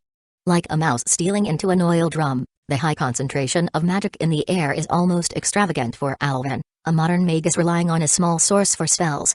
The true ether-rich age of gods is right in front of him. Distribution of phantasmal species in Britannia, characteristics of plants and creatures, and the truth behind the decline of the age of gods. Alvin has too many topics he wants to study. Those various ideas in his mind are difficult to realize in the high tower of the castle. In the clock tower, he can't even touch the scenery of the age of gods. This rare opportunity should not be wasted. The other reason is that if this system were to make a sudden decision that everything that is currently happening is over and take him back to where he was before, there would be no pills for regret. Just as Alvin answered the questions, it was also his true thoughts. He never places hope on illusions. Therefore, Alvin, like a sponge soaked in water, greedily studies everything unknown. Perhaps the power of this body is just like a fleeting dream, but the knowledge and experience gained in the simulation are real. Not as a magus, but as a human, yearning to explore the mysterious unknown. That is a truly heartfelt impulse. Intellect. That is something that cannot be taken away by anyone, truly belonging to oneself. Looking at the silver-haired youth gazing out of the window with a somewhat trance-like expression, the hope in his eyes made Vortigern's expression bewildered for a moment. As a vile king, how could he not distinguish between sincerity and deceit in a person's words? Because of this, Vortigern knew Alvin was sincere. To truly understand this country. As the king himself, he never thought about understanding this country. A ruler is a king. Almost all of his energy is occupied by the matter of the decline of the age of gods. Because of being too focused on this, Vortigern is oblivious to the land beneath his feet. In the end, as a king, His awareness is not even comparable to that of a child.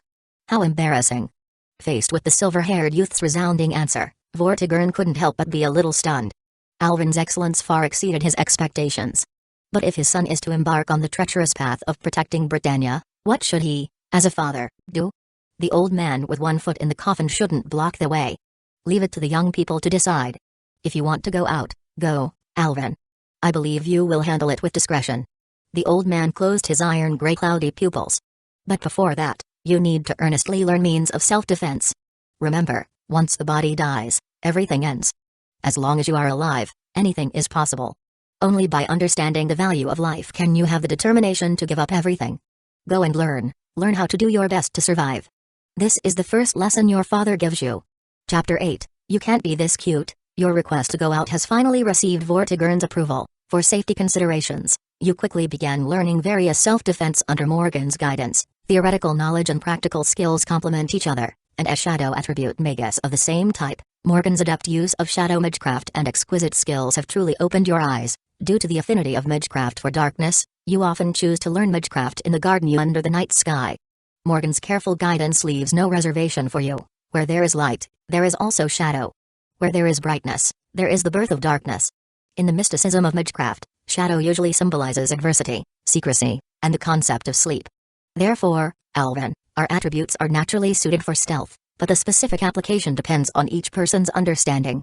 Next, carefully remember each step of my spellcasting. Deeper than the night, more elusive than a light feather, radiance and flames are the dark side that accompanies you. Silence and sleep are your eternal words. Follow my incantation and let the gathered material flow. Shadow curtain. Bright blue lips slightly parted, uttering a flawless chant. The ominous witch, shrouded in a black veil, strolled gracefully in the tranquil courtyard.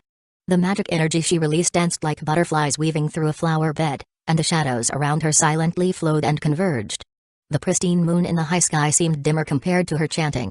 The silver-haired youth lifted his gaze, observing the British witch beneath this nocturnal curtain, enveloped in mystery. Her shifting veil and hair seemed to intertwine night and snow. Her bright blue eyes carried a subtle, almost imperceptible, smile.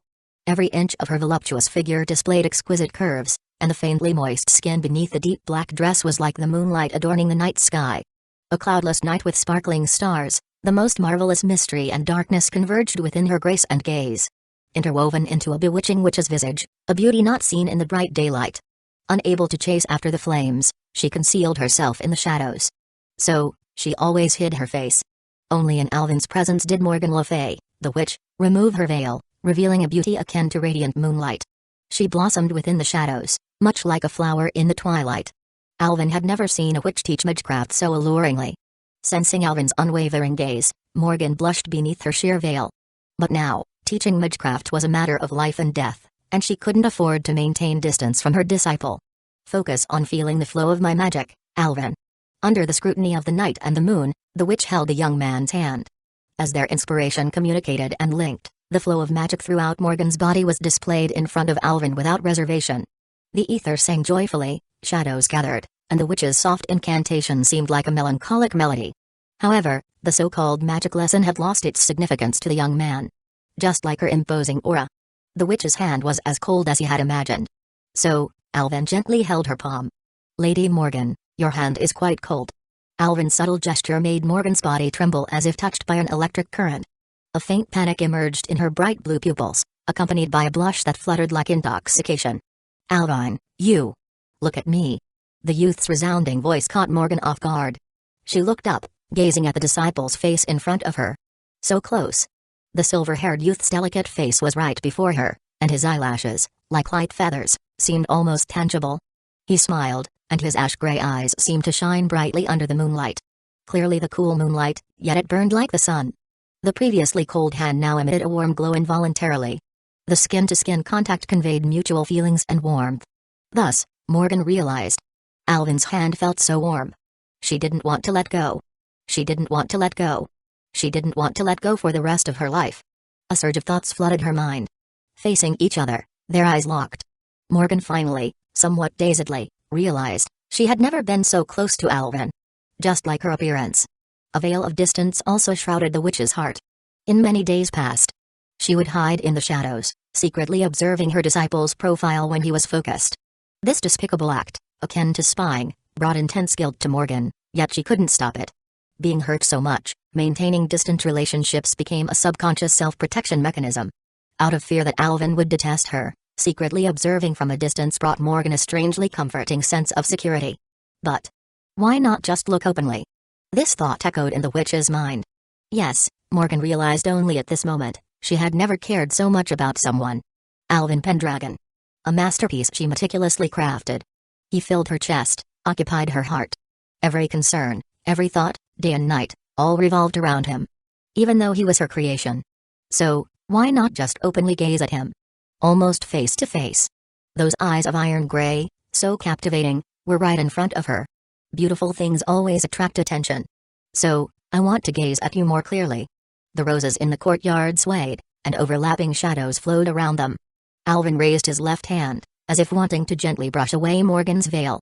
Faced with the young man's presumptuous act, the witch's mind went blank. Instinctively, she wanted to stop him. However, her arm seemed to be filled with heavy mercury, making it difficult to lift. Or perhaps, was she actually anticipating his actions? As the black veil covering her face was gently lifted, the witch's exquisitely unparalleled face was revealed without any concealment for the first time before the young man.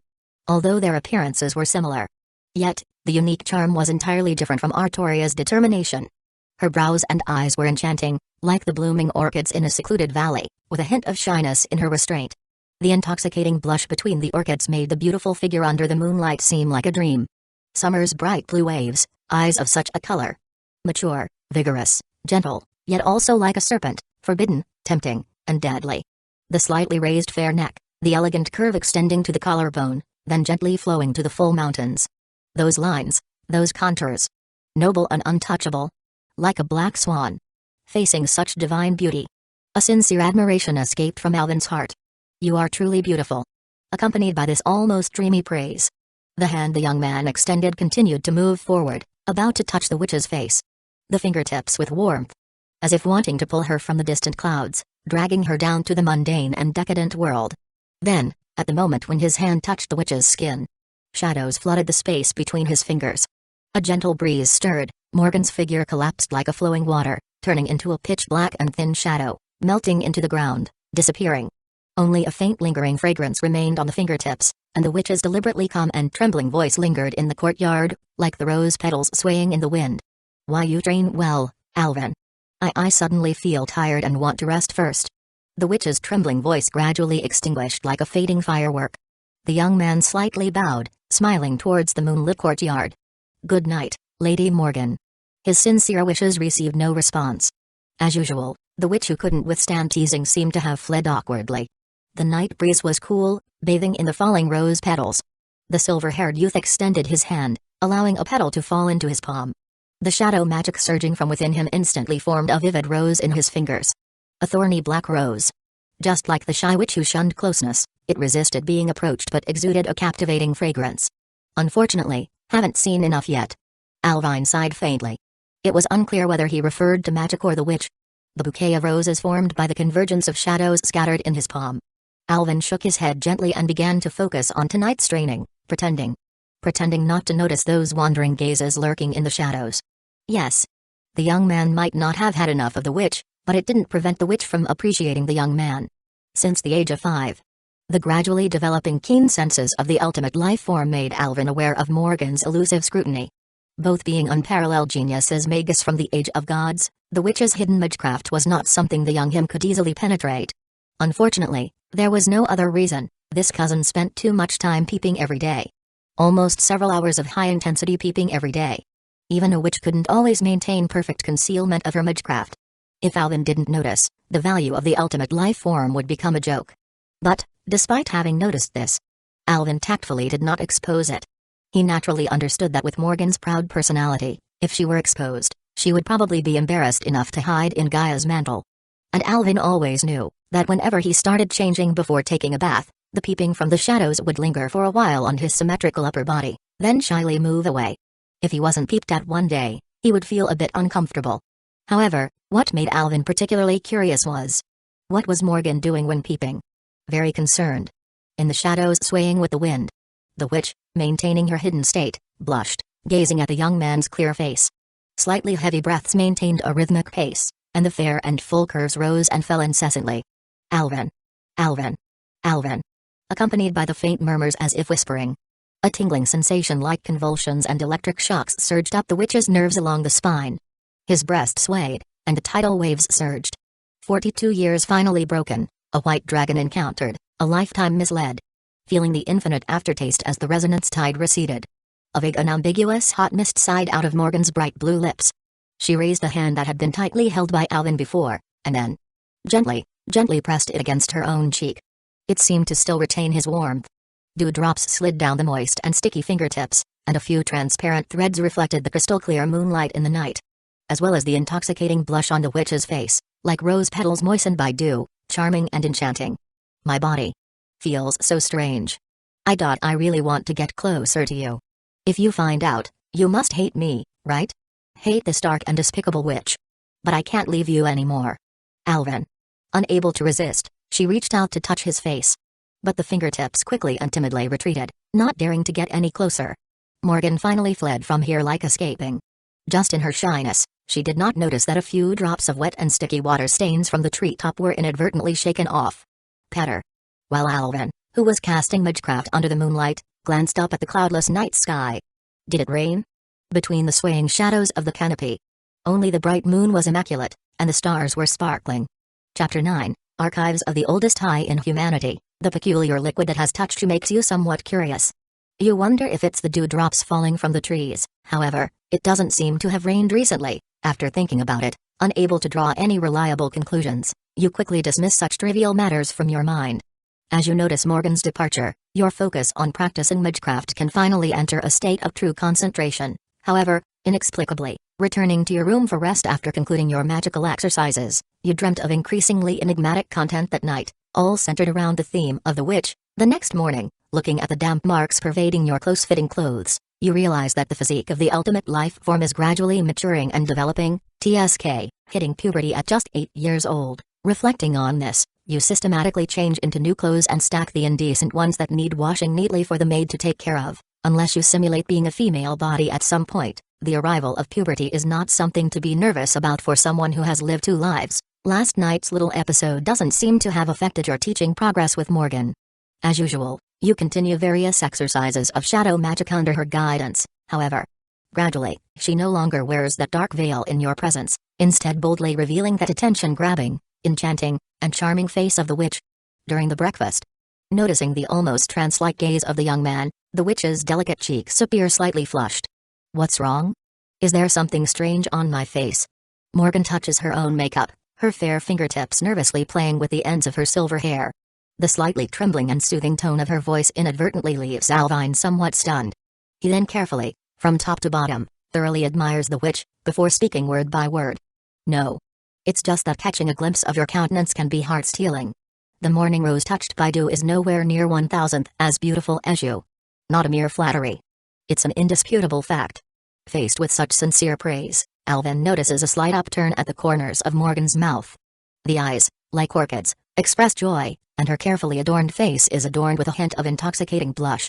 She is delighted. But she doesn't want to reveal her restraint. With a slight cough, the witch, feeling a bit guilty, averted her gaze and tried to put on an indifferent expression as she replied casually. Well then, if that's the case. From that moment on, Morgan no longer wore the veiled thin yarn in front of Alvin. So, apart from the plump and soft absolute territory of her thighs, his attention was once again taken by another part of the witch, her captivating and mesmerizing countenance. Especially these days, Morgan exuded a faint and refreshing fragrance, making Alvin feel a sense of familiarity. At the same time, he also noticed a slight warmth in his lower abdomen. Could this be the effect of the new fragrance concocted by the witch? Could it be that she added some kind of red flower? Not only that. Alvin also noticed one more thing. His clothes that he took for cleaning often went missing. He initially thought it was just a maid's negligence. However, after some investigation, he found that all the missing items were the most intimate undergarments. As an ultimate life form, Alvin's sense of smell was as sharp as Cerberus in hell. The faint fragrance lingering on the surface of the clothing directly exposed the true identity of the culprit. Amused and helpless, he could only pretend not to have noticed such a trivial matter. However, what on earth was Morgan doing with his undergarments? This made Alvin unable to help but let his imagination run wild. after removing the veil. From then on, the witch no longer hesitated to have physical contact with you. Not only that, she often intentionally or unintentionally got up close and personal, providing you with hands-on guidance for magecraft, claiming that this would better demonstrate the flow of magic. Indeed, there was a flow, but it wasn't just the magic that was flowing. The witch's fair fingertips seemed to deliberately brush across your arms. The musky fragrance, reminiscent of orchids, gently breathed by your nose, brought about a secret and indescribable tingling sensation. Feeling the soft and full sensation of the witch's skin against your back, the moist and gem-like touch, and the refreshing and faint fragrance that induced a warm sensation in your lower abdomen, it had to be said. The witch's enchantment was truly irresistible, especially when Morgan looked at you. The amorous pink heart that seemed to appear in her eyes was like the foam about to overflow from a bottle of champagne. Facing such a gaze that seemed to want to devour you completely, you suddenly realized that, after that night's transgressions, you seemed to have opened some kind of extraordinary switch on the witch. Invisible as it was, the dynamics had already shifted from defense to offense. Watching the dark magecraft continuously gather and disperse in your hands, your attempts at spellcasting unprecedentedly failed 3 times in a row. Magus often use the magecraft from both major and minor sources for spellcasting. The major source lies in the vastness of nature, while the minor source is their own life force. The minor source within you was currently in chaos, and naturally, the major source had no basis to draw upon. Facing this formless and indifferent magical learning, you were acutely aware that continuing like this was not a solution. Could it be that you were really going to be devoured completely? As the saying goes, at 30, one becomes a wolf, at 40, a tiger. This seemingly innocent witch, of unknown age, appeared more like a tiger after a long absence. As the ultimate life form born from the phantasmal species blood, the magic and desires within your body were equally vigorous and outrageous. Keeping oneself chaste when presented with temptation is an act of a saint. However, you were far from a saint and could be considered a villain filled with wickedness. Facing the witch's domineering and arrogant aura, you really wanted to take the initiative to suppress her, letting her understand the undeniable truth about the ultimate life form. However, your current 8-year-old body might not withstand the daily squeezing from the witch's intimidating influence. Even if you were a gifted ultimate life form, you were afraid you would be drained and have no chance of practicing. Driving a big vehicle is a technical job. Now with a sea-level fuel tank endurance, it's likely it won't withstand the repeated bumps on the rough road presented by the witch. Amidst the lingering tenderness, gradually losing weight, where would there be excess energy to practice swordsmanship? You couldn't help but marvel at how your old man, Vortigern, had truly made a wise move. If you can't get past this stage with the witch, then naturally, there would be no way to practice the sword. You couldn't possibly choose to distance yourself from Morgan, as doing so might only make the hard-earned openness of the witch's heart even more tightly closed. In this moment, how should you handle yourself? Gazing at the brilliant night sky of Britain, your chaotic emotions, along with the vast moonlight, seemed to become somewhat trance-like. You stared at the moon, and it seemed like the moon was also staring at you. What kind of feelings do you harbor for Morgan? Compassion for tragedy, respect for the mentor, or perhaps possessiveness towards a beautiful woman? It seemed like all of the above, but most importantly, your determination to protect her. You want to pull her down from that cold cloud to this mundane world. As long as you're around, no one will ever make her cry. Without hesitation, you instantly clarified your answer. The night was lonely and dark, and although your heart was in turmoil, it was as unwavering as the bright moon hanging above. With a clear mind, you can see the way forward. You calmly understood that you were not a saint. You wanted the witch, and you wanted to practice. It was not a choice, perhaps. You could make your heart calm. So, how to calm the restlessness of this ultimate life form's adolescence? Effortlessly suppressing your tendency to stand tall, you gradually formulated a plan. Taking inspiration from eye drawing techniques, you secretly developed a new kind of spell. It utilized the flowing nature of shadow magic to spontaneously create black and white images with customizable keywords. Initially, the quality of the images was quite crude, but with your meticulous adjustments, the images quickly became more and more refined. Finally, after a month of tireless efforts and neglecting meals, sensing that Morgan was deeply asleep in the adjacent room, you activated the finished magecraft spell, nervously inputting keywords like silver hair, witch, older sister, garter socks, revealing naval outfit, and other crucial terms. Gazing at the hundreds and thousands of vivid and exquisite Morgan hentai images produced by the spell, you successfully entered Sage Mode. Day 0, you began to contemplate the ultimate meaning of your existence, where you came from and where you were going. Ultimately, what is the purpose of human life? Your thoughts felt clear and enlightened, as if your brain had undergone a sudden upgrade. Now that you had mastered the switch for Sage Mode, the enchanting demeanor of the witch was no longer a threat to your determined heart. You skillfully balanced the delicate relationship between love and practice. The days, both troubled and fulfilling, passed one by one. Your relationship with Morgan became increasingly intimate, moving forward in unspoken agreement towards the common expectations of each other. With the immersive study and research of both body and mind, your proficiency in illusion, assassination, concealment, surveillance, and stealth continued to advance, combining experiences from two lives and the phantasmal species blood within you. You further deduced various life-saving techniques and insights beyond the field of magic. You acquired a talent, Mind's Eye, Mind's Eye, True, a survival instinct forged through knowledge, mental flow, and the intuition of an ultimate life form. No matter how perilous the situation, it cannot defeat your hope for that slim chance of survival.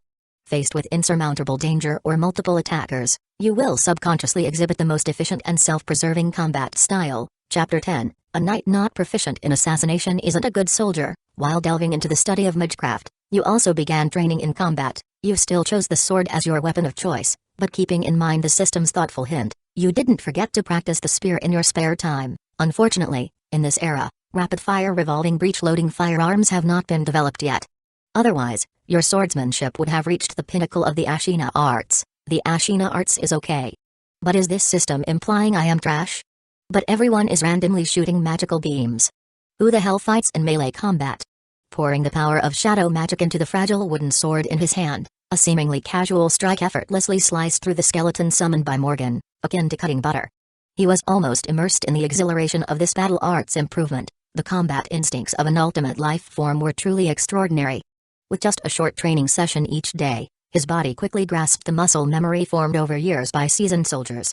Combined with the mind's eye honed through his training, if he sensed a weakness in the enemy, the Sword of Seamless Shadows could determine victory or defeat in an instant.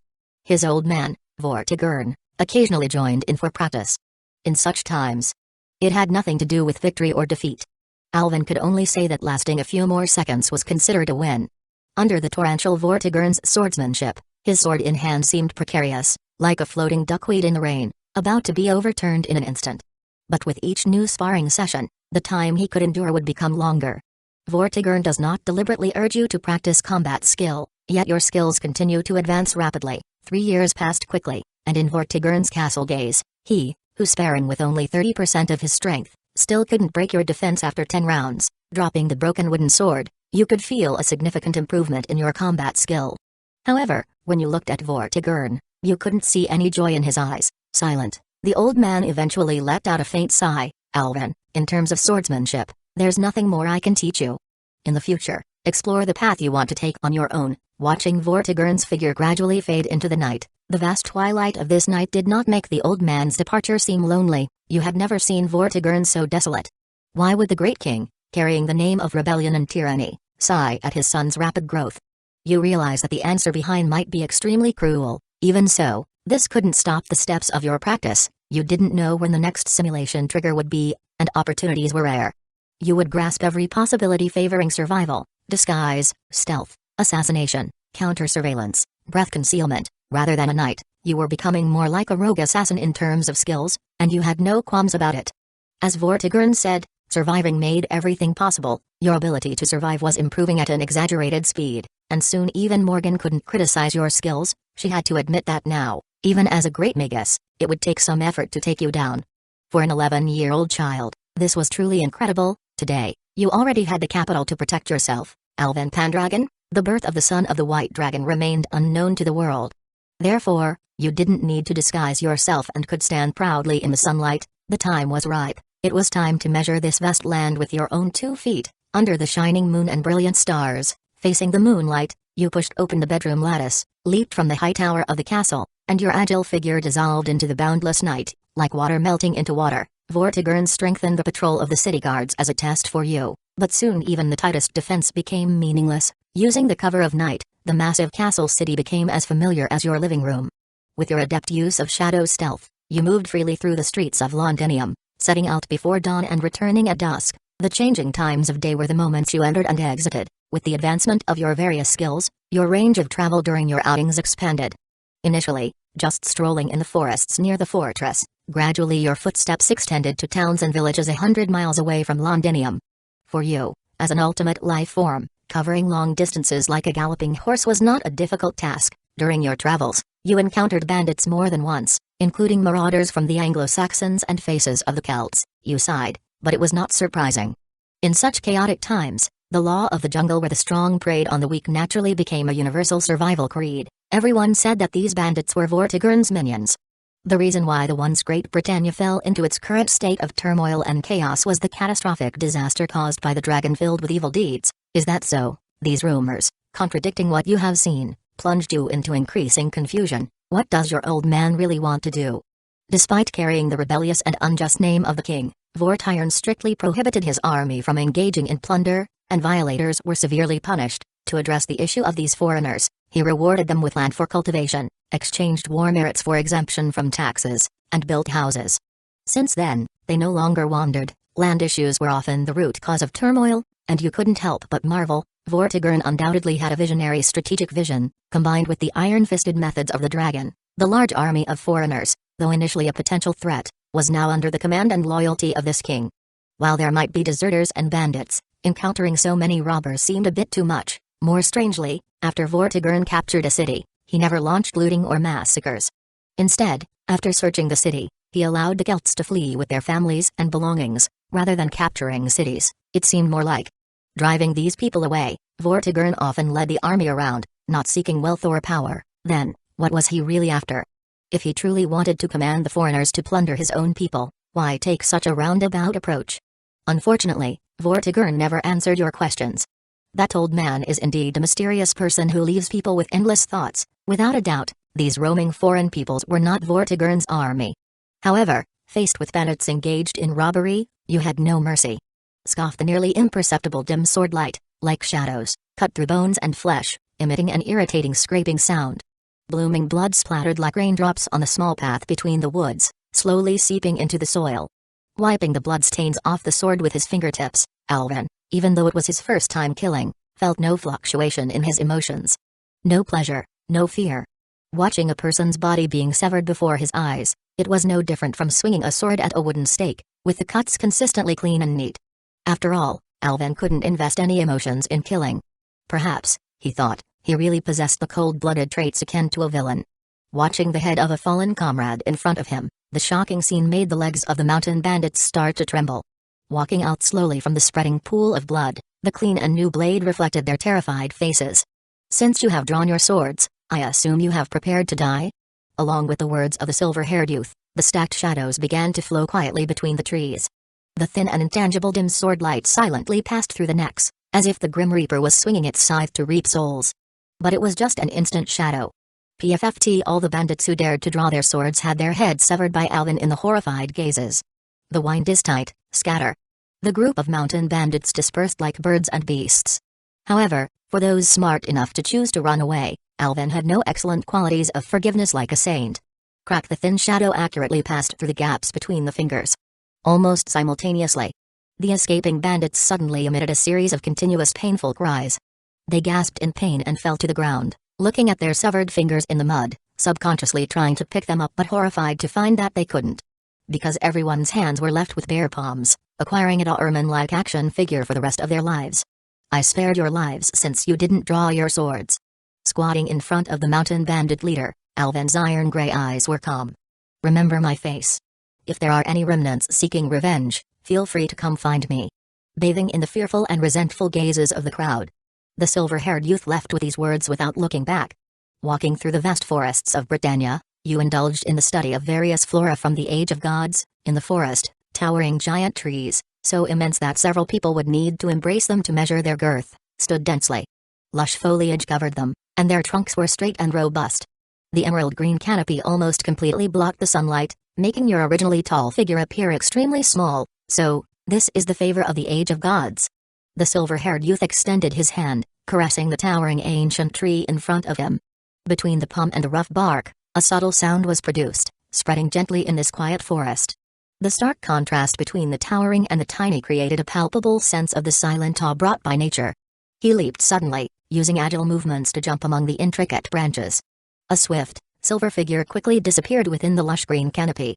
Standing on a sturdy branch in the midst of the forest, with verdant leaves falling around him, the sunlight from the sky above filtered through the cracks in the branches, sprinkling on the youth's cheeks. His fair skin, illuminated by the clear light, exhibited a delicate and refined charm akin to translucent jewels. Standing atop this massive branch in the forest canopy, Alvine gazed towards the endless horizon bathed in the sunlight. As far as the eye could see, there were towering green clouds and a sea of blue. Chapter 11, The Silver Star Guiding the Way. In the 21st century, such magnificent and lush landscapes are nowhere to be found, evidently. Bathed in this nature filled with true ether, even ordinary plants have astonishing growth compared to the future. You carefully gather fruits from various plants, preparing for your research project, wearing a cloak made of leaves and woven shoes from hemp. You drink morning dew and eat wild fruits for sustenance. When hungry, you fill your stomach with grass fruits, and when thirsty, you drink from mountain springs, resting against the branches of ancient trees. When tired, you long lost experience the refreshing feeling of freedom. Whether it's the exam-oriented education of your past life or the busy life in the clock tower, this is a comfort you have never experienced before. Wandering through the mountains and waters, as the ultimate life form, everything in the vast land of Britannia is as familiar to you as a fish in water. In this life reminiscent of freedom, you complete your initial research in the forest, to further collect seeds of various crops. Your footsteps gradually extend to the surrounding towns and villages. However, what you see and hear makes you slightly shocked. Bathed in the abundant true ether of the era Age of Gods, it's not just plants that thrive in this age. Various beasts, fairies, and even phantasmal species frequently appear on this land. Humans are not the only primates in this nature. The era is flourishing with all kinds of life. However, whether it's a chaotic era or a prosperous one, the hardships of the common people remain the same. The iron cavalry of the petty king has never swept into these peaceful towns and villages. Yet, using the pretext of wartime mobilization, the residents of this area not only suffer from the Lord's harsh taxation but also often face raids from bandits and robbers. Tax officials sent by the Lord appear imposing when collecting food and troops, but the protective guards, who should defend the residents, are always nowhere to be found during bandit attacks, often arriving late after the looting is over. The knights of those noble families always uphold humility and compassion as virtues, and perhaps engaging in activities like hunting down bandits sounds too vulgar, tarnishing the glory passed down through generations. You see many people in the towns and villages with yellow and thin faces, some even barely clothed and hungry. Despite living in a glorious age with abundant resources compared to the future, it seems filling one's stomach has become a luxury for the people. Most people silently endure this rule of reality, considering it a natural part of their lives. But you, who have experienced the modern political education system, understand the essence of its operation. All the bloody capital accumulation comes from the exploitation of surplus human value. Without disparities, artificial disparities must be created. To forever lack a sense of security is to forever be a slave. After all, how can the wealth of a few be highlighted without the poverty of the majority? Knights, these hypocritical, conflicting, and dirty things, riding under them are not 1,000 miles of swift horses but the blood and sweat of the people. Draped over them are not luxurious armor but the piled up bones of the commoners. You give a few wild fruits to the beggars who ask for help, silently watching them tearfully grateful. You can't help but think of the sorrowful lament from ancient ages. Although it is only 6 short words, it fully expresses the true essence of the rise and fall of empires. Rise, people suffer.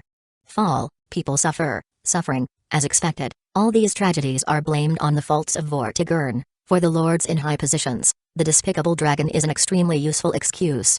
The more chaotic the situation, the easier it is to plunder on a large scale. And as for the lives of the people, who really cares about them? Facing this scene of internal and external troubles, you sigh softly and start accepting various dangerous tasks in the town, tasks that are considered dangerous for knights, demanding only various crop seeds as rewards. You venture deep alone and eliminate the bandits lurking nearby. The retaliatory bandits are killed by you to the point of chilling, no longer daring to appear and disturb. Ferocious beasts, upon sensing your presence, become as tame as household pets, and even the one-eyed giant falls under the sword of your seamless shadows. Soon, the residents in the surrounding areas hear about a charming and strange young knight traveling nearby, with exceptional skills but only symbolically accepting a few bags of barley seeds as a reward. Requests for your assistance become overwhelming. For the truly needy, you spare no effort in helping. However, for the various invitations and banquets that follow one after another, you don't even bother to reply to the refusal. Ironically, despite repeatedly emphasizing that you are not some so-called knight, people still spread rumors that you may be a hidden descendant of a knight, praising you for possessing the noble virtues of humility, compassion, and justice. If they knew your true identity, you wonder what expressions they would show. Just thinking about that scene makes you find it quite amusing. With the accumulation of achievements under your sword, the magical creatures you tame and subdue also grow more and more. Your fame gradually rises, and the towns and villages around start spreading the tale of a silver-haired young knight with a graceful figure, calling you the Silver Star guiding the way. Rumors about this silver-haired young knight, charming as if stepping out of a painting, with a charm comparable to divine crafts, spread far and wide. People praise your enchanting charm that makes hearts flutter. Beautiful young ladies from deep within their chambers, not caring about being covered in mud, choose to wait for you by the fields where you often appear. Even lords want to marry their daughters to you, hoping to gain your favor, can't deny it. It's quite satisfying to be so attractive. However, whenever those noble ladies throw silky, flirtatious glances at you, a cold and dark aura always floats not far behind you. Needless to say, it's Morgan, who is clearly jealous. This son-dear cousin of yours will never let you go out alone. Just to cater to her little thoughts, you continue to pretend not to notice her care along the way. Naturally, how can these rouge and powder compare to Morgan? Just on the basis of wearing white silk, they lose to black silk suspenders by too much. To get rid of these meaningless and vulgar pursuits, you use the giant's magic core as material, carving out a pair of exquisite rings shimmering with a dark luster. You slowly wear the one engraved with Morgan name on your ring finger. The ring on the ring finger symbolizes a faithful engagement. In this way, you unilaterally swear sovereignty over the witch through this method. To avoid harassment, this is an unavoidable solution. You think, Morgan shouldn't blame you, right? She looking at you carefully packaging the other ring, while hearing you muttering something like far worse than my Morgan at home. Chapter 12, The So-Called Night.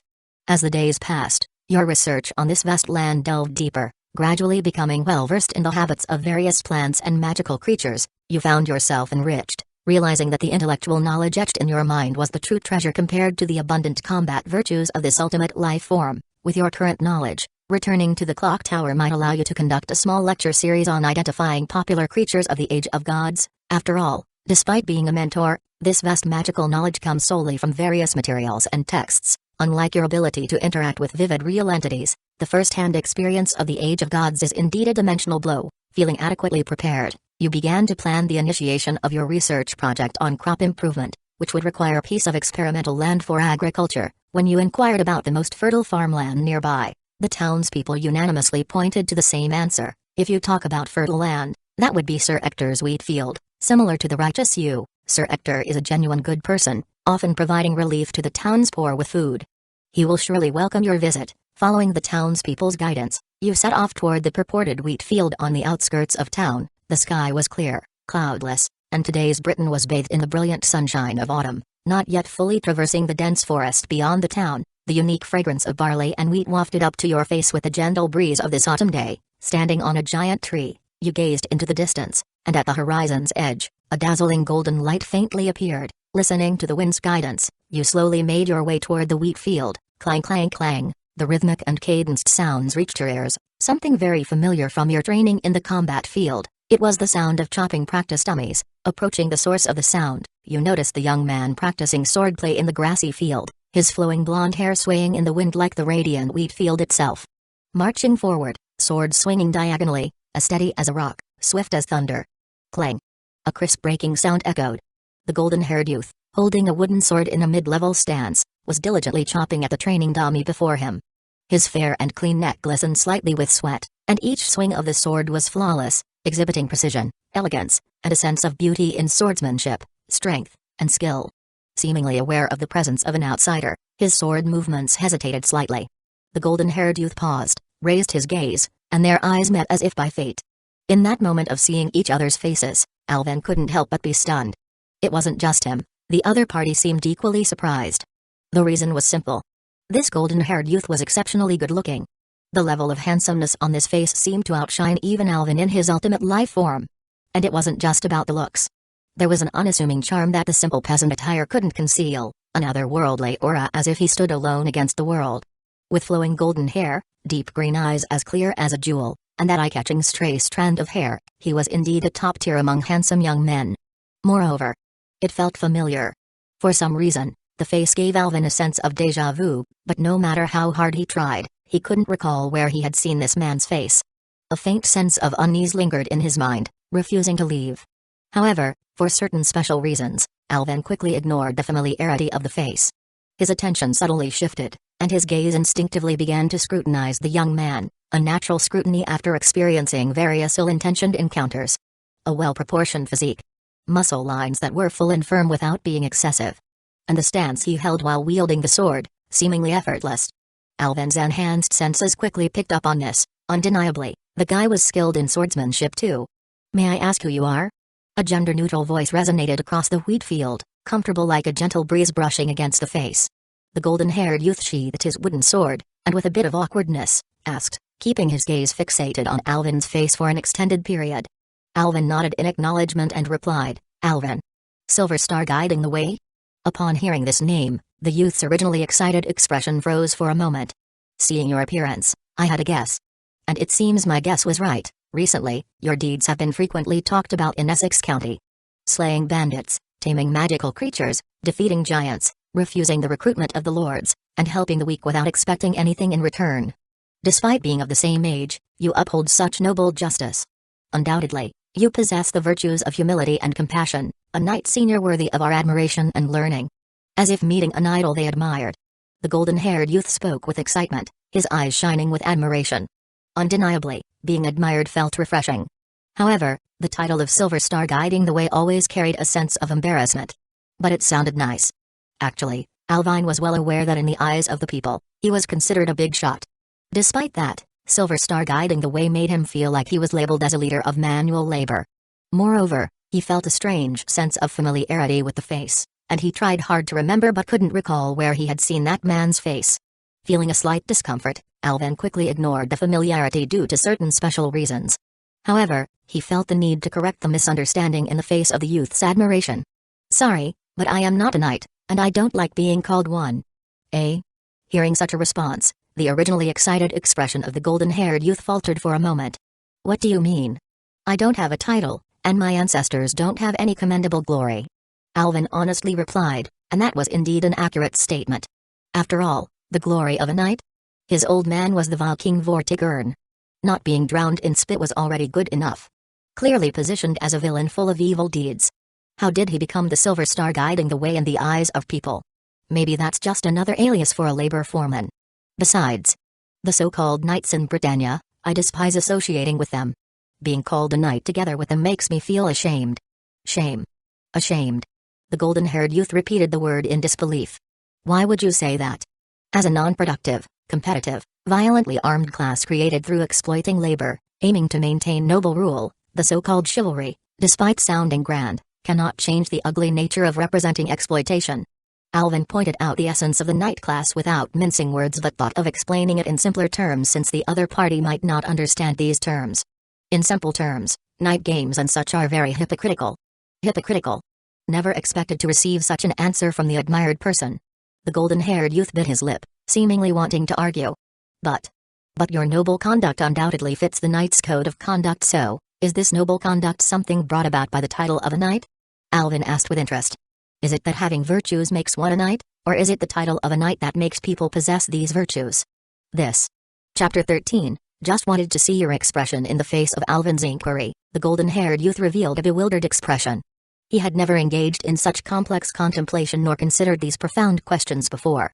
Due to the admiration of his foster father's figure and the responsibility he bore, the youth aspired to become a knight.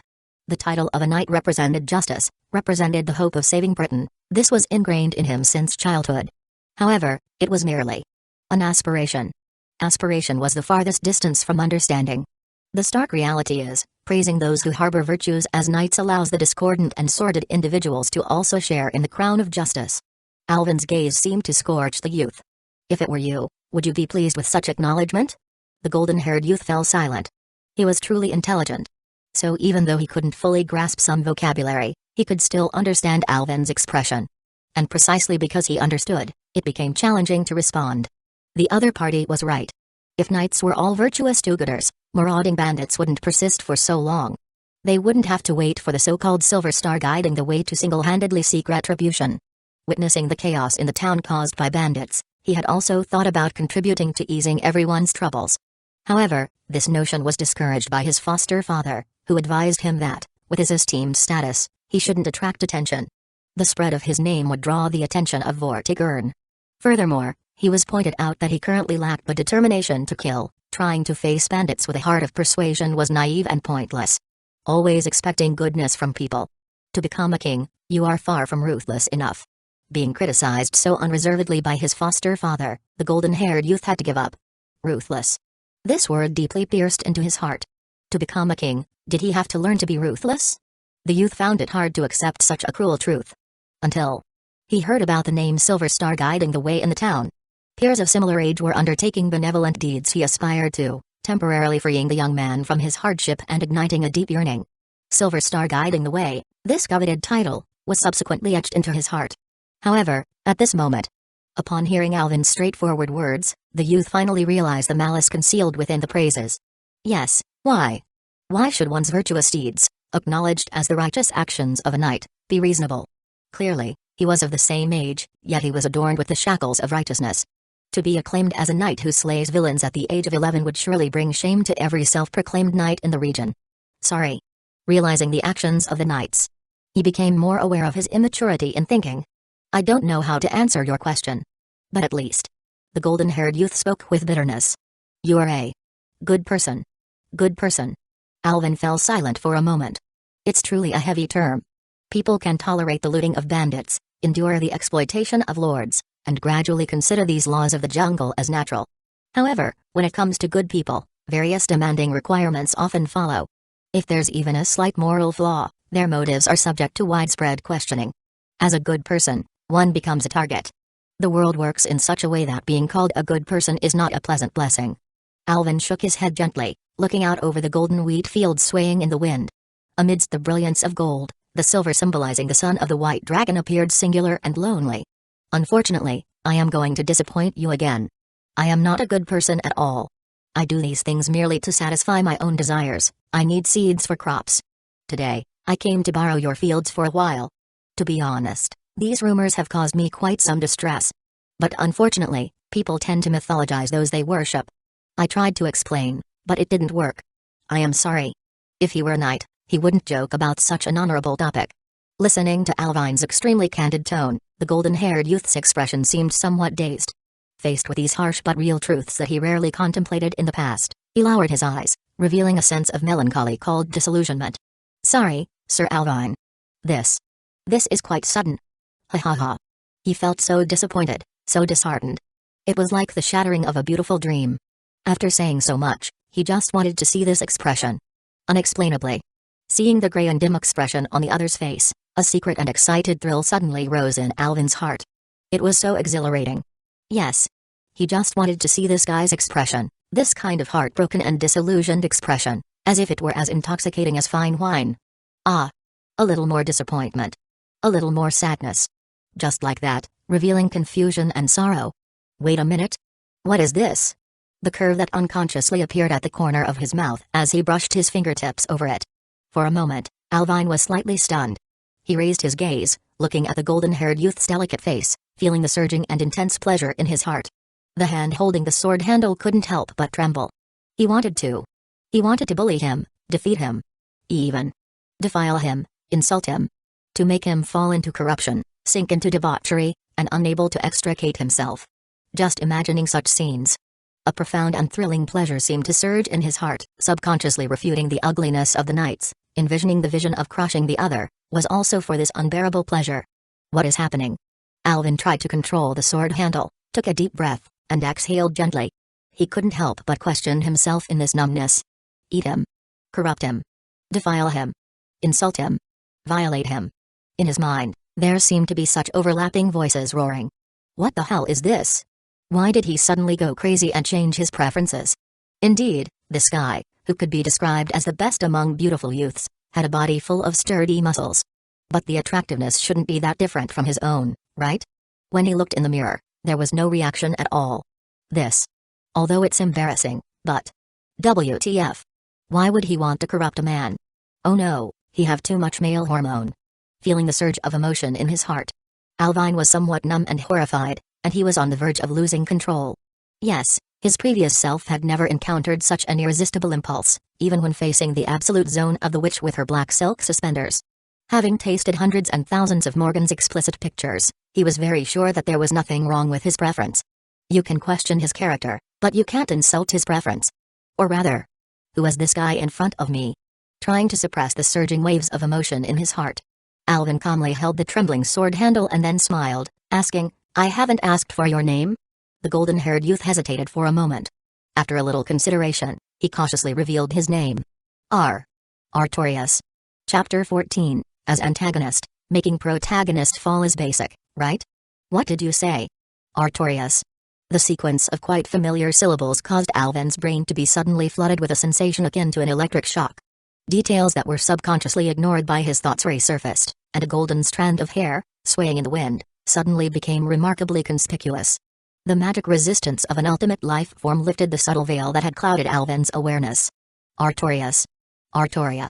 In the instant of realizing this connection, the obstructive sensation, like seeing flowers through mist, vanished without a trace. Looking up at this orthodox saber face, Alvin finally realized that he had encountered an unmistakable authentic version of the iconic Mage. He is super. Stunned. So that's it. The predetermined as archenemies in the prophecy, the Red Dragon and White Dragon of Britain were destined to clash in this lifetime. Finally he found out why he went crazy before, to the point where he changed his preference from women to men. Apparently, the youth in front of him was Saber this world. Alvin found a rational explanation for his emotional turmoil. However, this couldn't change the fact that he seemed like a mailed sundeer. Painful, too painful. The golden-haired youth's face, like the remembered countenance of King Arthur, was soft yet resolute. How could King Arthur be a woman? Even the cold-blooded killer Emiya Saga would find such an exaggerated setup worthy of complaint. So, in his world, Saber is a male? Indeed, it made sense, but why on earth? Originally simulating the Britain of the 5th century, the thought of meeting the living Artoria once excited Alvin. After all, within the vast sea of Waifus, Artoria's strength, determination, and enlightenment were indeed eye-catching, like a star. But more importantly, she was a blonde, strand-of-haired sundeer beauty, with a delicate figure and an overall appealing appearance. Damn it. System, give me back my waifu. Just thinking about having to engage in a literal, powerful fencing duel with this youth in the future, Alvin felt that his prospects were bleak and dull. Ah, this is the retribution for cause and effect, isn't it? After shattering the illusion for the other party, it was Alvin's turn to experience heartbreak immediately. Looking at the handsome golden-haired youth before him, Alvin let out a long sigh. Who the hell wants the male to fall into darkness? On the other side, after barely uttering his own name, Artorias saw Alvin's expression change, fluctuating between gloom and brightness. Finally, she let out a faint sigh, covering her face as if feeling somewhat disheartened, and sat in the wheat field. Well, it seemed like his own immaturity had troubled him. Yes, if he were in the other person's shoes, he wouldn't appreciate these almost sarcastic praises. Sorry, Sir Alvin. The wheat field is dirty and messy. Please get up quickly, so as not to soil your clothes. Looking at the hand reaching out to him, the fair skin of the arm was so delicate it almost resembled that of a woman. Alvin couldn't help but be slightly stunned. No. That's not right. His thoughts, like gears clicking into place, realized the further sense of dissonance. His perception was still being influenced, to the extent that he overlooked the most obvious possibility. Rubbing his forehead, Alvin quickly categorized and cleared the chaotic thoughts. He then firmly grasped the offered hand, slowly standing up. The softness of the skin in the palm of his hand confirmed Alvin's speculation. Lifting his gaze, he scrutinized Artorias before him once again, now with a godlike perspective. At this moment, it was easy to detect those almost glaring clues. Although there were no signs of femininity in terms of body curves or neutral voice, the excessively gentle jawline and the soft touch of the hand's skin still betrayed her true gender. So that's it. The original Saber setting was actually a cross-dressing village girl. No wonder she shared the same face as a certain Orleans village girl. Just as Radagn is to Marika, Artorias is to Artoria. The moonlit world is quite interesting, isn't it? As a bystander, Alvin finally understood the well-known secret of this veteran the moonlit world fan. He let out a long breath. Thank goodness, he wasn't truly a mailed sundeer. That was close to shaking his heart.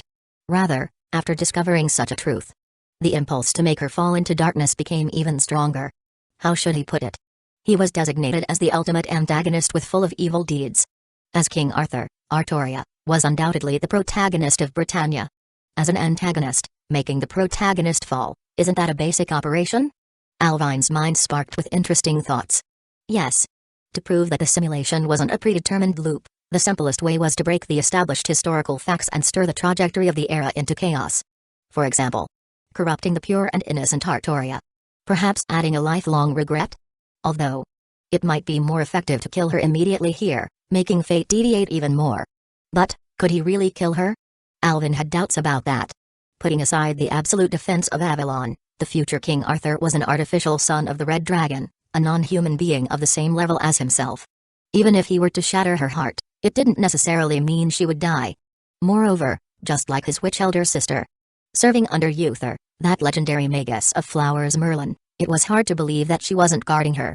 That's right. Thinking carefully, the magecraft that twisted cognition must be the work of that Merlin, right? Fortunately, Alvin's resistance as an ultimate life form was high enough, otherwise, he might have been kept in the dark. Note for himself, must speed up awakening dark will as soon as possible. She wasn't aware that he had seen through her disguise, and that was an advantage. As a magus adept at manipulating shadows, Alvin understood the principle of keeping the enemy in the dark while revealing oneself. For a character like Artoria, destroying her body was meaningless. Her real strength lay in her unwavering heart. Not to mention, the sheath of Excalibur she held, Avalon, could heal any injury. As the saying goes, attack the body below, attack the heart above. To truly defeat her, one had to shatter her heart. To make her lethargic mentally, weaken her will, erode her beliefs, and crush her determination. Killing is, after all, a way to eliminate the heart. Examining his such unbearable thoughts, the young boy showed a gentle, refreshing smile to the girl. Chapter 15, I crave a worthy opponent. Artoria. Alvin admired her in this manner. Genes leaping with excitement, dragon's blood roaring. Corrupt her. Defile her. Insult her. Violate her. Impulses as disgraceful as these, stemming from bloodlines, were growing increasingly intense, echoing repeatedly in his mind. Yet, Alvin adeptly tucked away these conflicting thoughts deep within himself, donning the mask named gentleness and humility. Thank you. Smiling, Alvin spoke these words as he gazed at the young girl before him. The subtle gaze from the silver-haired youth made the girl slightly embarrassed. The golden-haired girl, dressed as a boy, unconsciously took a step back. For some reason, she felt a strong, vortex-like attraction in Alvin's iron-gray eyes, making her involuntarily gaze at him with a sense of fascination. Deep as an abyss. Vast as the sea. It was an aura even more mysterious than the magus in her dreams, captivating her with an unparalleled charm. Until now, she had never encountered someone of the opposite sex with such allure. Even as the daughter of a red dragon born as a king, she found herself temporarily immersed in the transcendent charm of this ultimate life form. And her right hand was still tightly held by him. The contact of their skin conveyed a scorching warmth from that side. While noticing this, she couldn't help but let out a soft exclamation. Above her head, it seemed like a misty heat fog was rising. The girl looked somewhat tense at the interlocked hands, and a faint, imperceptible blush appeared on her delicate face under the sunlight. Ah! A heat haze, as if steaming, seemed to rise above her head. The girl stared somewhat narrowly at their clasped hands, and a subtle blush emerged on her exquisite face in the sunlight. Ah, Sir Alvin, can you release it now? Sorry, my bad. Alvin smiled and nonchalantly loosened his grip. I just felt that your hands are very soft, Artorias. Delicate, warm, and a few light and elegant veins underneath. It was indeed a pair of hands as exquisite as a work of art, flawless. Perhaps it was the side effect of innate talent? It sounded a bit embarrassing. But as soon as Alvin saw this girl's hands, he couldn't help but poke. Even though your swordsmanship and agility are so remarkable, your skin is well maintained. I have to say, it possesses an enviable charm. See charm. No one would dislike flattery. Especially when it came from someone admired. Even the girl, flowing with the blood of the red dragon, couldn't help but feel genuine joy at being praised like this. However, it seemed like she suddenly remembered something. She immediately lowered her head to glance at her own attire. The girl was wearing rough male peasant clothes made of hemp fabric, and to say that the quality was poor would be putting it politely. At best, it was only cut and tailored to fit. Her smooth golden hair was deliberately cut short for this neutral disguise, tied behind her head. Due to her beauty, she was actually quite popular among the town girls. However, the girl was nothing more than an orphan adopted by a destitute old knight, far from being considered part of any prestigious noble family. As a result, she had never truly been regarded as a companion by her peers. Despite being taught the virtues of a king, she had no interest in chasing after such superficial fame and glory. But facing the admiration of her admirer, the girl couldn't help but feel a hint of embarrassment in her hesitant heart. Rough farm clothes, an unadorned face, and no knowledge of feminine manners. This was her true self. Would she really be attractive? In front of the silver-haired youth, she almost forgot she had always presented herself as a male. Sorry, I unintentionally caught a glimpse of your sword practice. In my eyes, the truly aesthetic thing is this meticulous dedication. This kind of diligent practice. I must say, I truly admire your perseverance. Merely by observing the subtle facial expressions, Alvin completely understood the girl's thoughts. Saying this, Alvin touched the deep sword marks on the wooden stake with his fingertips. The marks of this sword strike showed no signs of disorder. To achieve such precision with a training wooden sword against a wooden stake required days of monotonous practice. It demanded a combination of talent, skill, and unyielding will. Alvine was sincere in his words, he genuinely admired her. He pursued intellectual novelty, often finding it difficult to endure a monotony. Artorias, can I call you that directly? Yes, Sir Alvine. No need for honorifics, Alvin shook his head, smiling gently. We are peers, you can call me by my name. Just like this, try saying it directly. Alvin. As the words fell silent, the resonance lingered. The golden-haired girl stood still, her thin green pupils reflecting the shadow of the silver-haired youth. With a faint smile on his lips, the deep gray eyes seemed to be bathed in the brilliance of sunlight. His neatly combed silver short hair casually scattered, and his unusually tall figure resembled a sharp sword. He wore simple attire, too plain, but it didn't matter at all, because anything draped on him injected soul solely due to the stunning character itself. The iron-gray eyes, overflowing with melancholy, stared like a deity, containing a complex gaze interwoven with love and pity, deep locking a rebellious soul, like a warm winter, like the sun, like an immense and boundless ocean. The silver-haired youth in front seemed like a slowly swirling vortex, causing Artoria to almost find it difficult to look away, as if enchanted and captivated. Alvine. She uttered the words laboriously, like a small beast that had received unexpected favor. Is this okay? Yeah, this is fine. The bonus of a charming young man is quite effective. Sensing the change in the other's gaze, Alvin affirmed her expression with a gentle smile. Since you aspire to be like Silver Star guiding the way, who praised as a knight, does that mean you are also a knight, Artorias? Yes. But, only as an apprentice. As she answered like this, she couldn't help but recall Alvin's evaluations about knights. Chasing the name of a knight. The girl couldn't help but ponder, was this desire correct? To become a qualified knight, to gain everyone's recognition, she humbly said, I still have a long way to go. To become a knight doesn't require anyone's recognition, Artorias. Alvin picked up a wooden sword from the ground. Just by the grip marks on the hilt, one could tell. Even in the tedious and repetitive training, the girl poured meticulous effort into it. If you hold the sword because you admire someone's virtue, you might as well ask your own heart first. What do you truly wish to protect by becoming a knight? Ask my own heart.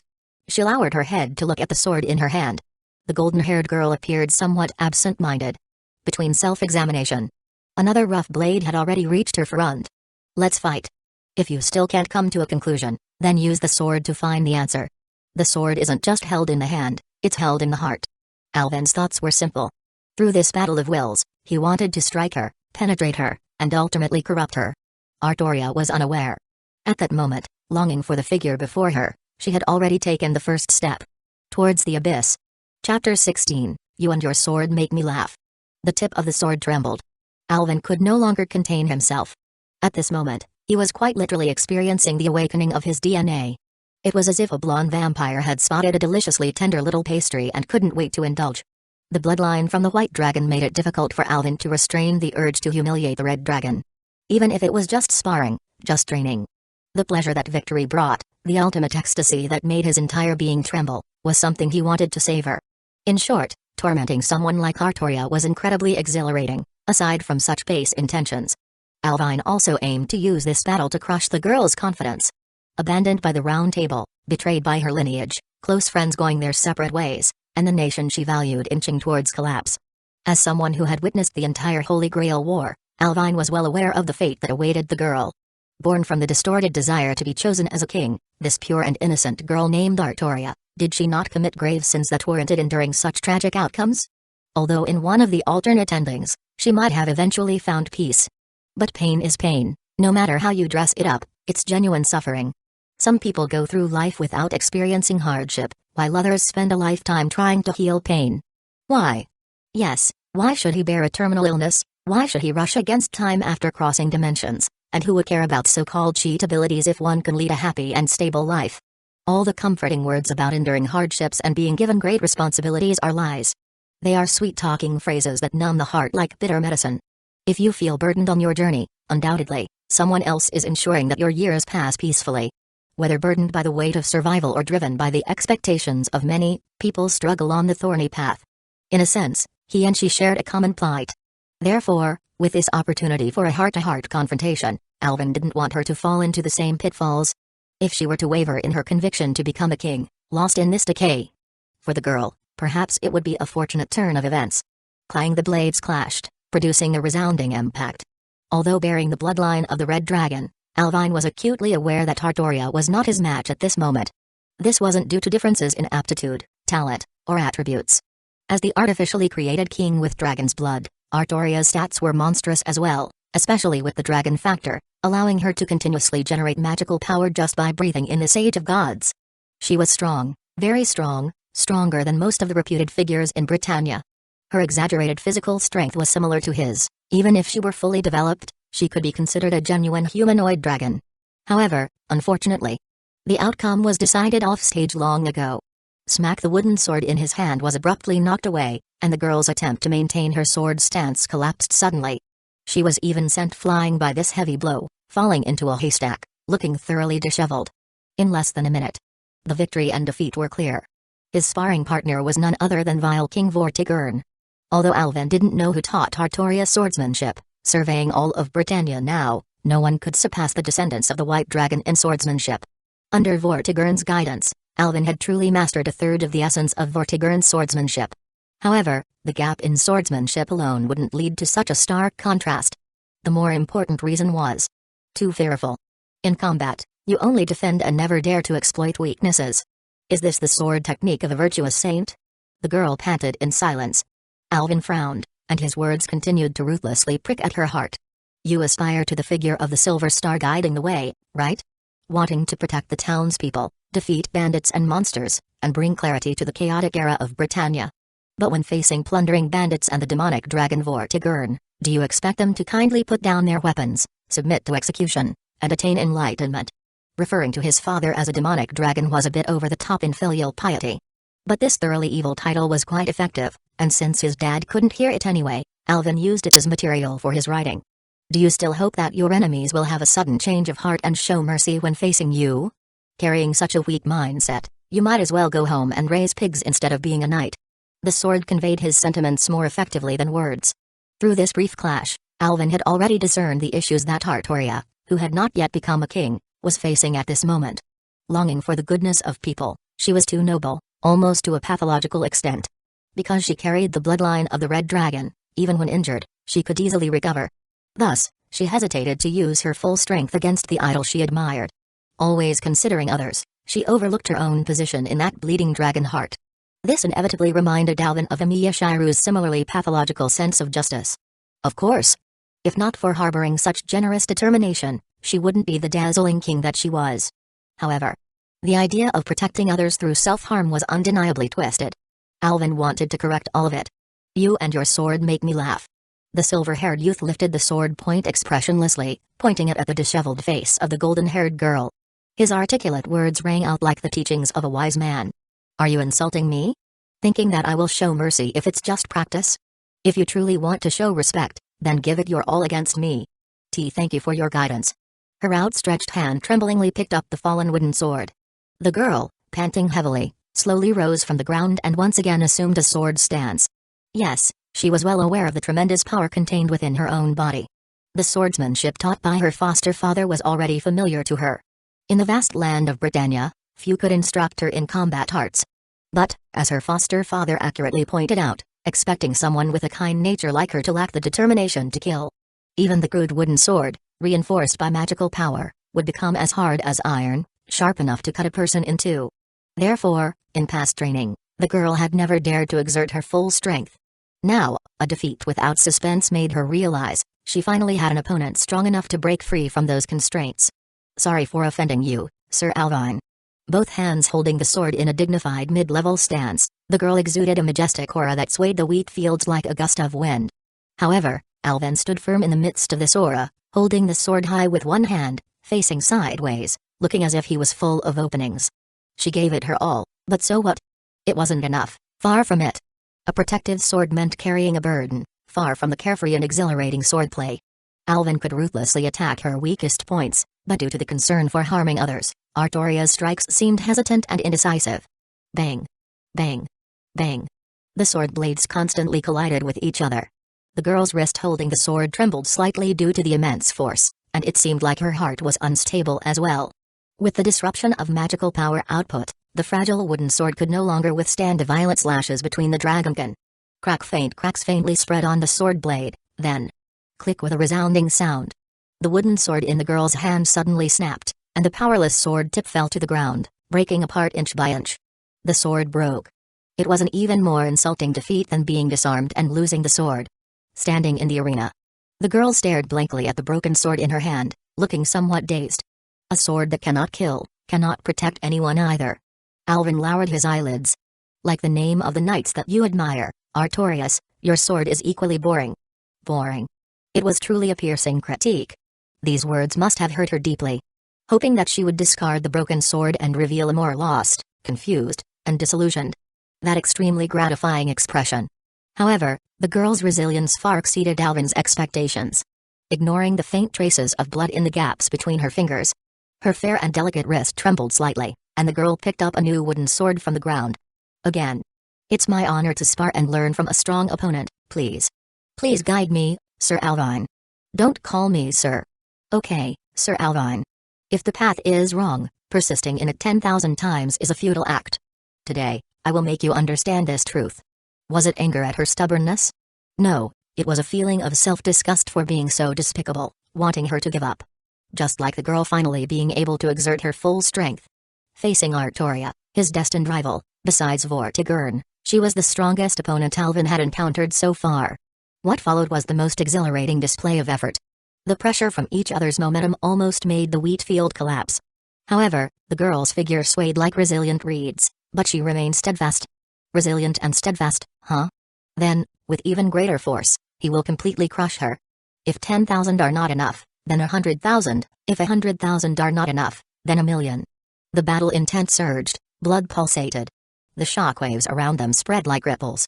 Apart from going all out, Alvin completely unleashed the combat posture of an ultimate life form. Under the clear sunlight with no shadows to borrow, it did not affect his own skill performance. Compared to the opponent's stronger force, more exquisite skill, more agile speed, and more dangerous killer moves. Unilateral domination, a match without suspense. Boom! The torrential sword light poured down like a rainstorm onto the precarious sword aura of the girl, once again sending her flying and making her fall awkwardly. And then, the next challenge followed immediately. Come again. Knocked down, she got up. Come again. Blood seeped from Artoria's mouth gripping the sword, she wiped it away. Come again. Wrist dislocated, sword handle broken, she corrected the joint, picked up a new sword.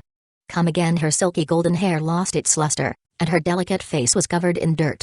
However, the deep green eyes of the girl remained as pure and clear as when they first met. Ah, Artoria. The purer the flower, the more inviting it is to be plucked. As if to force her to submit immediately out of anger, Alvin's sword poured down like a torrential rain. The blades clashed, several times, dozens of times, hundreds, thousands of times. In such seemingly tireless sparring. Finally, Alvin saw that her trembling and bleeding fingertips could no longer hold onto the sword. Click! The wooden sword fell from her hand, dropping to the ground, kicking up dust carried by the wind. Under the sunlight, the girl let out a faint and powerless sob. Sorry, Sir Alvin. Ho. Alvin slowly exhaled a breath. Besides the expected outcome, he also felt a tinge of sorrow. Well, after being defeated so many times, has she finally realized the absurdity of her beliefs and decided to give up? With a heart full of despair, this is the first step towards corruption, Artoria. Thinking this way. In Alvin's almost sluggish expression. The disheveled girl sat down in the haystack, rubbing her stomach with a distressed expression. I am so hungry. Chapter 17. Delving into her stomach is delving into her heart. It wasn't because she was defeated that she gave up. It was because she was hungry. Dropping the sword for such a reason inevitably plunged Alvin into a difficult and unspoken silence. Indeed, more potent than Artoria's sword was her stomach, and he had forgotten such an important matter. Ah, I really got beaten up badly, Sir Alvin. The girl, rubbing her exhausted stomach, although sore all over, was nothing compared to the agony of hunger. Don't call me sir. All right, Sir Alvin. I am not older than you. Well, whatever. He sighed, rubbing his forehead. Today, this hurdle was insurmountable. Alvin chose to abandon the training.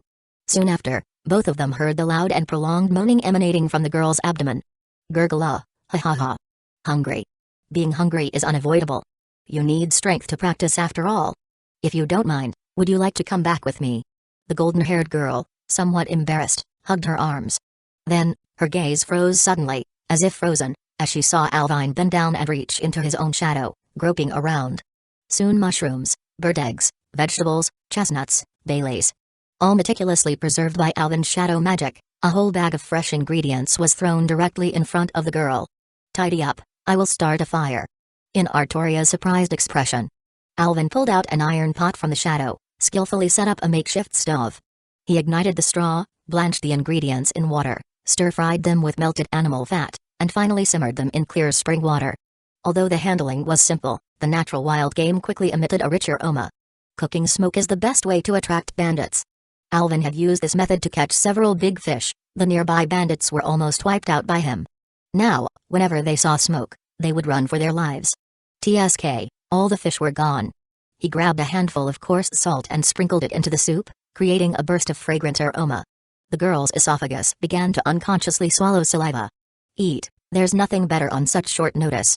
Handing a wooden bowl to the girl, Alvin began to taste it without much confidence. Indeed, after tasting a small sip of the mushroom meat soup, he couldn't help but furrow his brows slightly. Even if it's not delicious, it shouldn't be so bad. Unfortunately, this wasn't intentional, nor was it accidental or a problem with handling the ingredients. It was simply a limitation of the era. Britain in the 5th century had not developed a systematic cultivation of spices and seasonings. In simple terms, except for salt, Alvin had to search for seasonings in the forest.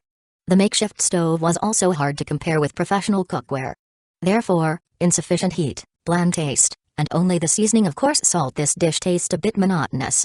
The natural flavor of the ingredients was indeed delicious, but for a stomach trained by modern technology, it was not particularly impressive. How should he put it? The taste. The taste is not good for his preference. However, gurgle. This is gurgle. So delicious. Sir Alvin. Accompanied by intermittent swallowing sounds.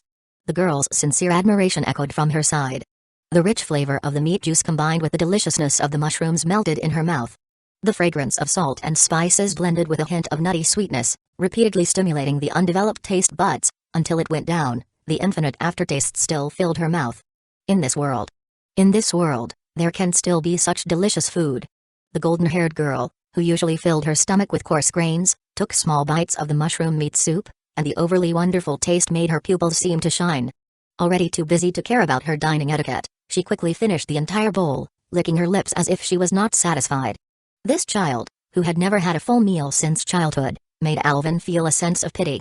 A stomach worthy of a king, how did it fall to this? Could it be? Alvin couldn't help but think of such a possibility. Artorias, are your family treating you harshly? An adopted child, subjected to the cold treatment of the original family, such a plot was quite common in various senses. Ha! Why do you ask that, sir? There's absolutely no such thing. Just a feeling. Alvin chose his words carefully. You seem to have a good appetite. No, it's just that I have never eaten such delicious food. Sir Alvin's cooking is like magic. It's just a skyless hand, nothing to mention. Alvin did speak the truth. As a person from the modern period, this level of cooking, even scrambled eggs with tomatoes would be harder. Not to mention, can a dish that doesn't glow be considered a good dish? At least it should make people blush and burst their clothes on the spot. Ah! Modesty, righteous deeds, superb swordsmanship, and even impeccable culinary skills. When can I grow up to be as excellent as Sir Alvin? I am not a good person. You will regret thinking like that sooner or later. How could that be?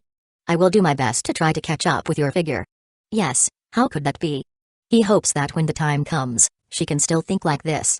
The breeze gently rustled the golden wheat field. The girl and the boy sat on the ground, observing her profile with the corner of his eye. Alvin clearly saw the longing contained in her expression. Good, just like this. Chase, yearn, admire. The more longing, the more the moment of disillusionment becomes extremely delightful. If he couldn't defeat her physically, then he would use a heart-wrenching method. He was really looking forward to the moment when his identity was revealed. Looking forward to her face, revealing an expression of disbelief, astonishment, and indignation. In this way, gradually delve into her heart through the way into her stomach. Alvin thought, maybe he was truly a villain filled with evil, perhaps. Chapter 18, Uncontainable Happiness. A pot of clear stew could never satisfy the abyss-like stomach of the king's stomach. Alvin, attempting to corrode Artoria with sugar-coated bullets, opened up his food supply. Various carefully collected wild ingredients emerged from the shadows, appearing like a miraculous bounty. The girl's eyes sparkled at the sight. I can afford to treat you to a meal. These ingredients are all gathered from the forest, so no need to worry about the cost. How can this be a kind gesture? Half an hour later. Burp the golden-haired girl, after enjoying the meal and Bailey's, finally lay back on the haystack, contentedly letting out a satisfied burp. I have never been this satisfied in my whole life. Even if I were to die now, I would have no regrets. Is that so? Alvin looked at the depleted inventory in his storage shadow, which was enough to feed 3 adult men for half a month. Well, the truth behind the fall of Britain has been found. What an enviable appetite you have. Indeed, being able to eat is a blessing. However, looking at Artoria's figure, which was as lean as a man's, where did all these fats go? A mystery of Britain that remains unsolved. But as the saying goes, without a flat chest, how can one support the world below? Perhaps it's because she harbors a vision of world peace. Sitting by the girl's side, Alvin lightly wiped the notches on the sword. While broken wooden swords were scattered everywhere, the one he picked up had been used from start to finish, without a visible crack. Mastering enhancement magecraft could turn anything into a weapon. Alvin's shadow attribute could add characteristics like concealment, silence, and visual distortion to it. Although it didn't match the unmatched sharpness of a noble phantasm, it could be considered a masterful weapon. Altogether, Artoria fell into a disadvantage in this aspect. During the collision of the sword bodies, Alvin's magical power eroded hers, leading to a deterioration of the sword when the battle was prolonged. I believe you have noticed it yourself. The gap between us is not as exaggerated as it seems. Although my swordsmanship is more advanced than yours, the reason you lose is that you are too conservative, Artorias. You always focus on defense and rarely use aggressive moves. The girl tilted her head. But you are not my enemy, Alvin. If you accidentally get hurt, I will be troubled in dealing with it. What about you getting hurt? Alvin questioned. It's okay if others get hurt, but it doesn't matter if you get hurt yourself? I can recover. Let me tell you a secret. I am naturally resilient to beatings. Wiping the bloodstains off her face with rough burlap, her words were carefree yet filled with joy, as if she had no regrets about being defeated. Alvin fell silent for a moment. It's this kind of personality, not considering oneself, that leads to your tragedy. Being so happy after being beaten, do you have any peculiar hobbies? Of course. The girl naturally didn't understand Alvin's teasing, smiling and saying, because it's really happy to make friends. Not to mention you treated me to a meal. Hearing this, Alvin couldn't help but pause. Friends. Even though I mercilessly beat you so miserably, do you think I am your friend? You obviously held back in taking care of me. Even I, as dull as I am, can see that. Looking at her radiant smile. Alvin shifted his gaze away. Held back? No, it's more like discovering an interesting toy and wanting to break it. Faced with the girl's answer, he couldn't bear to look directly into those clear, jewel-like eyes. Considering the situation here, you have been training alone for a long time, haven't you? The silver-haired youth lowered his eyelids, attempting to change the topic. Artorias, don't tell me you don't have any friends. It's a bit embarrassing to say, but unlike you, sir, I don't have any attractive qualities to be popular. It sounded like humble words.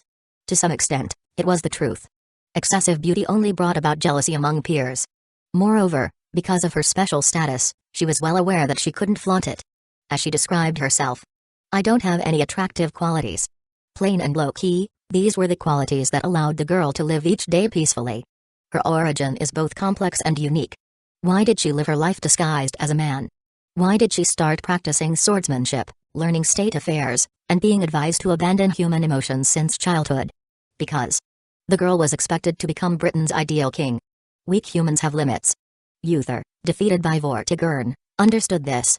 So, if it wasn't human, perhaps it could surpass the limitations of being human, discard the troubles of being human. Thus, following this train of thought, Uther and Merlin attempted to create an ideal king to rule Britain perfectly. She was created for this purpose, a vessel belonging to the king. For this reason, the girl never saw the true faces of her parents. In fact, she couldn't insert any emotions regarding the hopes or desires of the late King Uther. For the daily teachings from her teacher Merlin, she didn't feel any special duty or moved. Over these 11 years, the only thing that constantly motivated her was her foster father and foster brother, the ordinary days they spent together, and the joyful laughter of the people living in the town. But that wasn't admiration or love. It was just because she wanted to protect this peace, something she considered a good deed. Without indignation, without questioning, and without any resentment. The girl calmly accepted her heritage.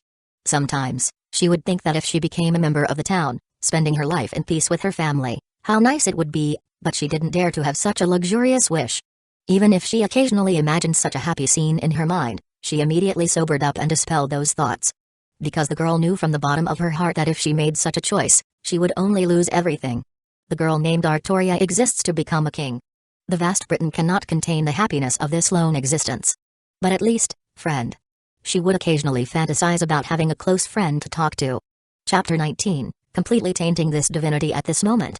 Facing the admired idol before her, the girl felt as if her heart had relaxed like never before. Ah, friendship, indeed, it's a relationship that makes people incredibly at ease. However, as she looked at Alvin's lowered eyelids and his hesitant expression, the girl immediately, once again, realized her rudeness. Sorry. I assumed without permission that you are my friend. No, I am happy to be your first friend, Artorias. Alvin smiled like this, gazing over the vast golden wheat field. Friend.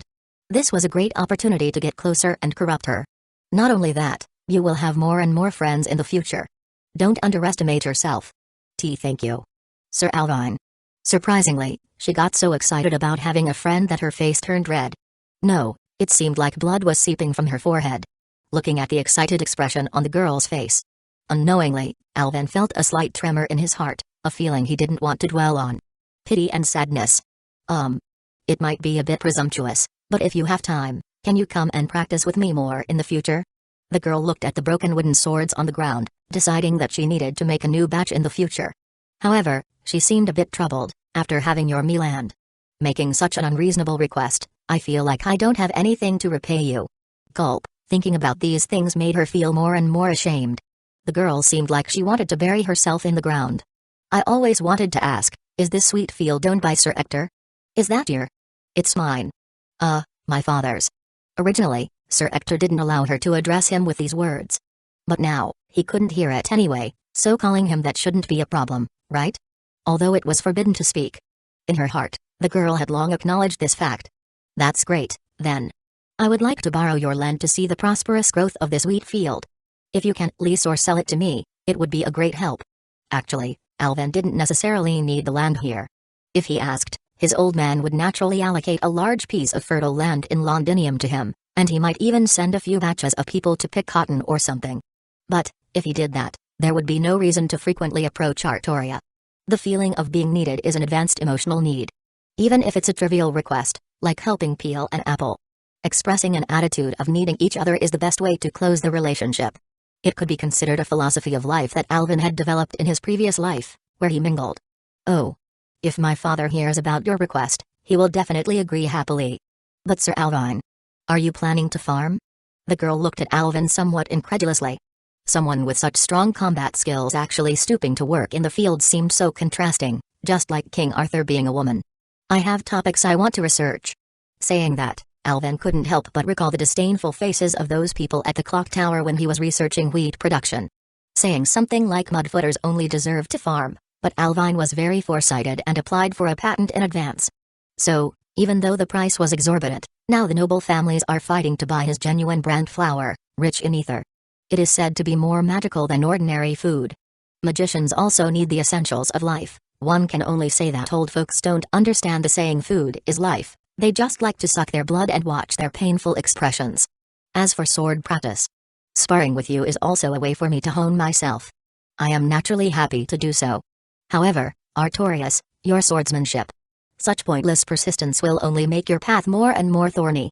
Alvin bluntly pointed out her immaturity, realizing how difficult it is to uphold the righteous path of peace in this chaotic world. However, that must be because I am still not strong enough. The girl just smiled in response. If I become strong enough to not need to brandish my sword, then even facing the dragon Vortigern, I could make him surrender, leaving an opportunity for us to communicate, right? As her words faded away, the lingering sound seemed to resonate in the wind. Her soft golden hair swayed in the breeze, and Alvin looked at the girl in male attire in front of him, unable to say a word. It's a bit too glaring. How could there be such a stubborn fellow in the world? The sky was clear, without a cloud in sight. The vast and boundless mature wheat field resembled a golden sea. Under the radiant sunshine, the girl's smiling face seemed to be coated with a brilliant and splendid color. Through this bright sunlight, Alvin seemed to catch a glimpse of the girl's clear and pure dragon's heart. Ah! Artoria. Abandoning the despicable aspects of being human, replaced by a pure and untainted divinity. The more he realized this, the more indignant he felt about her tragic fate. Not seen as a person, but rather as an incredibly useful tool, what had people turned her into? Facing the girl's radiant smile. Unable to look away, yet wanting to pluck it for himself. Yes. It's this kind of Artoria that is worth leading her down the path of corruption. The bloodline of the White Dragon was surging. Desires and compassion seemed to coexist at this moment. This dazzling divinity. Alvin wanted to completely defile her. Sir Alvin? Closer. Too close. Looking at the overly close face of the young man, the girl's palms involuntarily tightened around the wheat spikes on the ground. A subtle blush spread on her delicate cheeks. A slight dizziness emerged in her mind. Should she step back? Or should she go along with it? Her body didn't know how to respond. But without a doubt, those slowly swirling, iron-gray eyes, as if emitting a kind of bewitching magic, made it almost impossible to look away. They stared at each other with a hint of stiffness. Until a distant call abruptly snapped the girl out of this trance. Lily. I brought you. Sharp eyes saw the two people overly close in the wheat field. The words shouted by the young man suddenly froze. You son of a bitch, what are you doing to my sis? Brother. Dropping the lunchbox in his hand, the golden-haired young man rushed from the edge of the wheat field, reaching out to grab the silver-haired young man's collar. And then Alvin directly flipped him over with a backhand, and he fell to the ground with a thud. What the hell? You bastard. The handsome young man with blonde hair propped himself up on his arm, painfully climbing up from the ground. When he looked up and saw Alvin's face, he couldn't help but pause. What's going on? This can't be. How could there be a man who looks better than me? Are you damn an incubus? This way of speaking by this mouthy guy. Why does it sound so familiar? Looking at the blonde young man in front of him, Alvin, who had never seen this guy before, always felt a sense of déjà vu. He couldn't remember the answer for a while. But faced with such impolite words, he wouldn't say anything good either. Who the hell are you? I am your old man, you brat. Well, wanting to be my old man, are you filled with evil deeds? Even Vortigern is not as impressive as you. The tense atmosphere spread across the wheat field in an instant. The blonde young man slapped off the dust on his body, twisted his neck, and directly drew the iron sword from his waist, momentarily as if cold light was overflowing. Regardless of who you are, you better stay away from my brother, or my sword won't know mercy. Oh, Artoria's brother, huh? Alvin understood it now, and his response was, none of your damn business. Good, come. I will teach you a lesson you will remember for the rest of your life. The blonde young man rushed up. The blonde young man drew his sword. The blonde young man fell. Looking at the young man who fell in front of him, Alvin felt a bit speechless. He hadn't even started using his strength, and this guy just fell down. The gap between ultimate life form and ordinary people is apparently too difficult to overcome. Just this. My evaluation for you is worse than your brother's. You bastard, damn, this monstrous strength is like. Stop, don't fight anymore. Chapter 20, K. The dissuasion from the younger sister did not have any effect on the battle between men. On the contrary, it seemed to further stimulate his quarrelsome spirits. Thus, with wooden swords against a steel one, you directly brought down this youth to the point where he could barely straighten his back. Looking at the golden-haired youth lying breathless on the grass, he felt thoroughly bullied by you, watching this guy in a miserable state, holding on to the belief of killing the heart, not the body. You extended your palm toward him. You could see that his body surrendered, but his heart did not. After turning away your hand, he struggled to get up on his own, under the scorching sun, both on the body and the heart. This fight was making everyone a bit parched. Thinking about this, you, like Doerman, reached into the shadow and took out a cup of fruit wine, handing it to him, giving a nod to his adoptive sister. The blonde youth reluctantly took it over, frowned, took a small sip, and then revealed a surprised expression, brewed with magecraft to control the temperature. This drink was naturally incomparable to the crude brewing techniques of this British village. Good wine when friends come, if the wolves come, welcome them with light cannons. Humming a strange exotic tune, you helped pick up the lunchbox the young man had dropped on the ground, looking at the rough dry food inside and feeling a bit choked. King Arthur at home eats this? Well, I found the reason why they don't understand human hearts. This nutritional standard, no wonder it's so flat, for certain special reasons, and since you didn't manage to eat enough. Although it was still high noon, as a Londoner, it didn't hinder you from having a proper afternoon tea. You took out all the remaining stock from the shadow and built a new barbecue grill on the spot. You then headed to the nearby stream, as fishing, a job that required both strength and precision, was useless if you only had brute strength. As the ultimate life form, your agile nerves and actions were beyond what these fishing amateurs could reach. Soon, with the expressions of the siblings swallowing their saliva, you returned with a basket full of wild fish. Sir Alvin, where did you learn this mountain and water skill? Bear Grylls, Britain's wilderness survival expert. 21 Street Century Great Britain is still Great Britain, no problem. Although they had never heard of this name, Artoria and her brother still showed great respect for this expert. Your skillful grilling technique fascinated even magical creatures, and it was a piece of cake to captivate these rural knights' taste buds. They were naturally at your mercy. After a satisfying meal and an opportunity to chat while drinking, you quickly learned that the golden-haired youth who came up for a beating was named Kay, Artoria's older brother. Oh, it turns out it's like this. Sorry, I spoke too loudly before. Alvin, you are my friend from now on. Let me cover you. The golden-haired youth laughed heartily, but weren't you going to be my old man? How did you suddenly become my friend? Looking at this Artoria's foster brother, Kay, if he wasn't compared to the humanoid dragon like Alvin and Artoria, his combat skill were actually outstanding among peers. Now, he had even obtained the formal title of a knight. Gazing across the entire Essex County, such an existence was indeed rare. Unfortunately, the value of this name seemed to be not very high. After all, he couldn't perform divination, nor could he deal 50% extra damage in one-on-one combat. Through the exchange, Alvin naturally could see that Kay was not a bad guy. He was just straightforward and outspoken, consistently true to himself. In other words, the typical guy who will insult you to your face. However, Alvin was far superior in skills compared to Kay, who was constantly influenced by the modern day. His ability to spray enemies 4 at a time was unparalleled. Don't underestimate the foul language. Hiding words is an art. I seem to have heard you, Kay, calling Artorias as Lily. Tapping the wine glass, Alvin knowingly asked, that sounds like the name of a cute girl, doesn't it? Well. Kay showed an awkward expression, glanced at his sister with tightly pursed lips. This was the trouble caused by his big mouth, so he could only explain it hard. Lily, yes. Lily. It's just a nickname for my dear brother. I see, your relationship as brothers is really good. Merlin's magecraft was not so easy to decipher, so when his statement came out, Kay, who understood this point, knew that Alvin was still in the dark. He breathed a sigh of relief. Although that white-haired guy kept mixing eating and waiting to die and never intermittently hesitated, he was still the great Magus by Uther's side.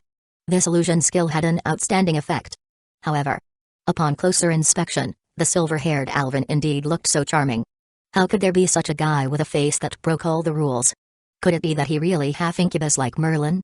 After all, Merlin with that white hair, Kay naturally knew that the guy was always fooling around and not doing serious work, but he could attract beautiful women.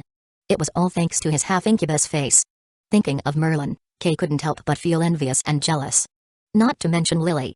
Looking at the silver-haired boy in front of him, he couldn't help but find it hard to look away.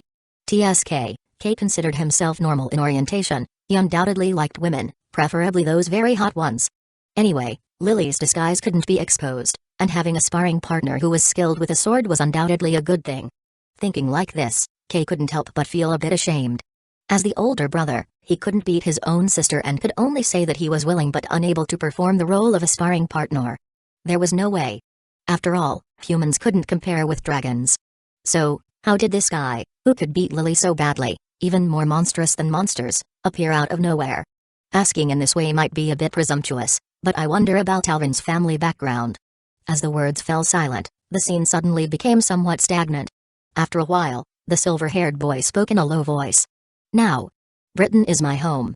Saying this, the young man lowered his eyelids somewhat sadly.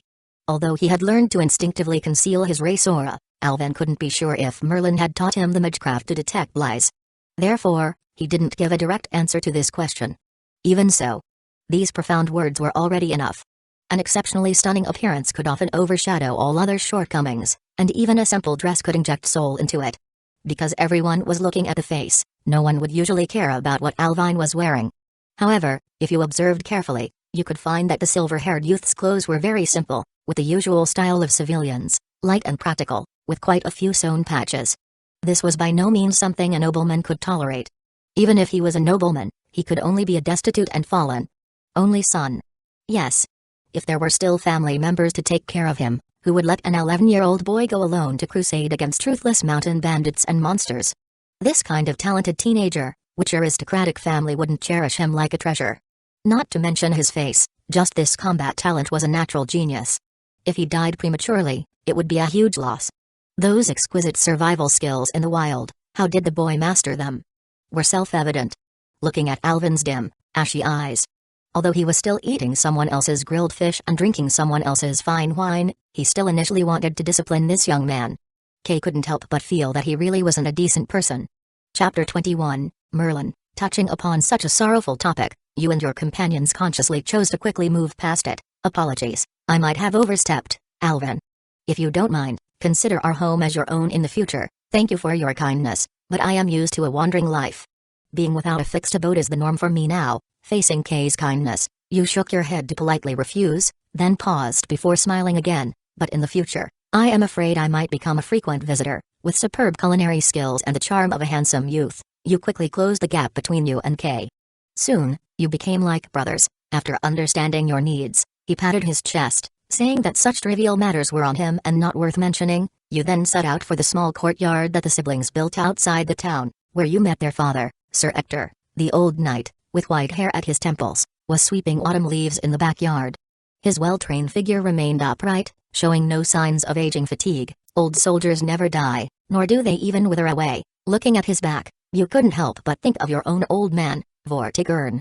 As contemporaries in that era, they shared a similar resolute temperament. Separated from home for several months, the old man might be feeling lonely. It's time to go back and visit. Upon seeing your face, the old knight's gaze involuntarily paused for a moment.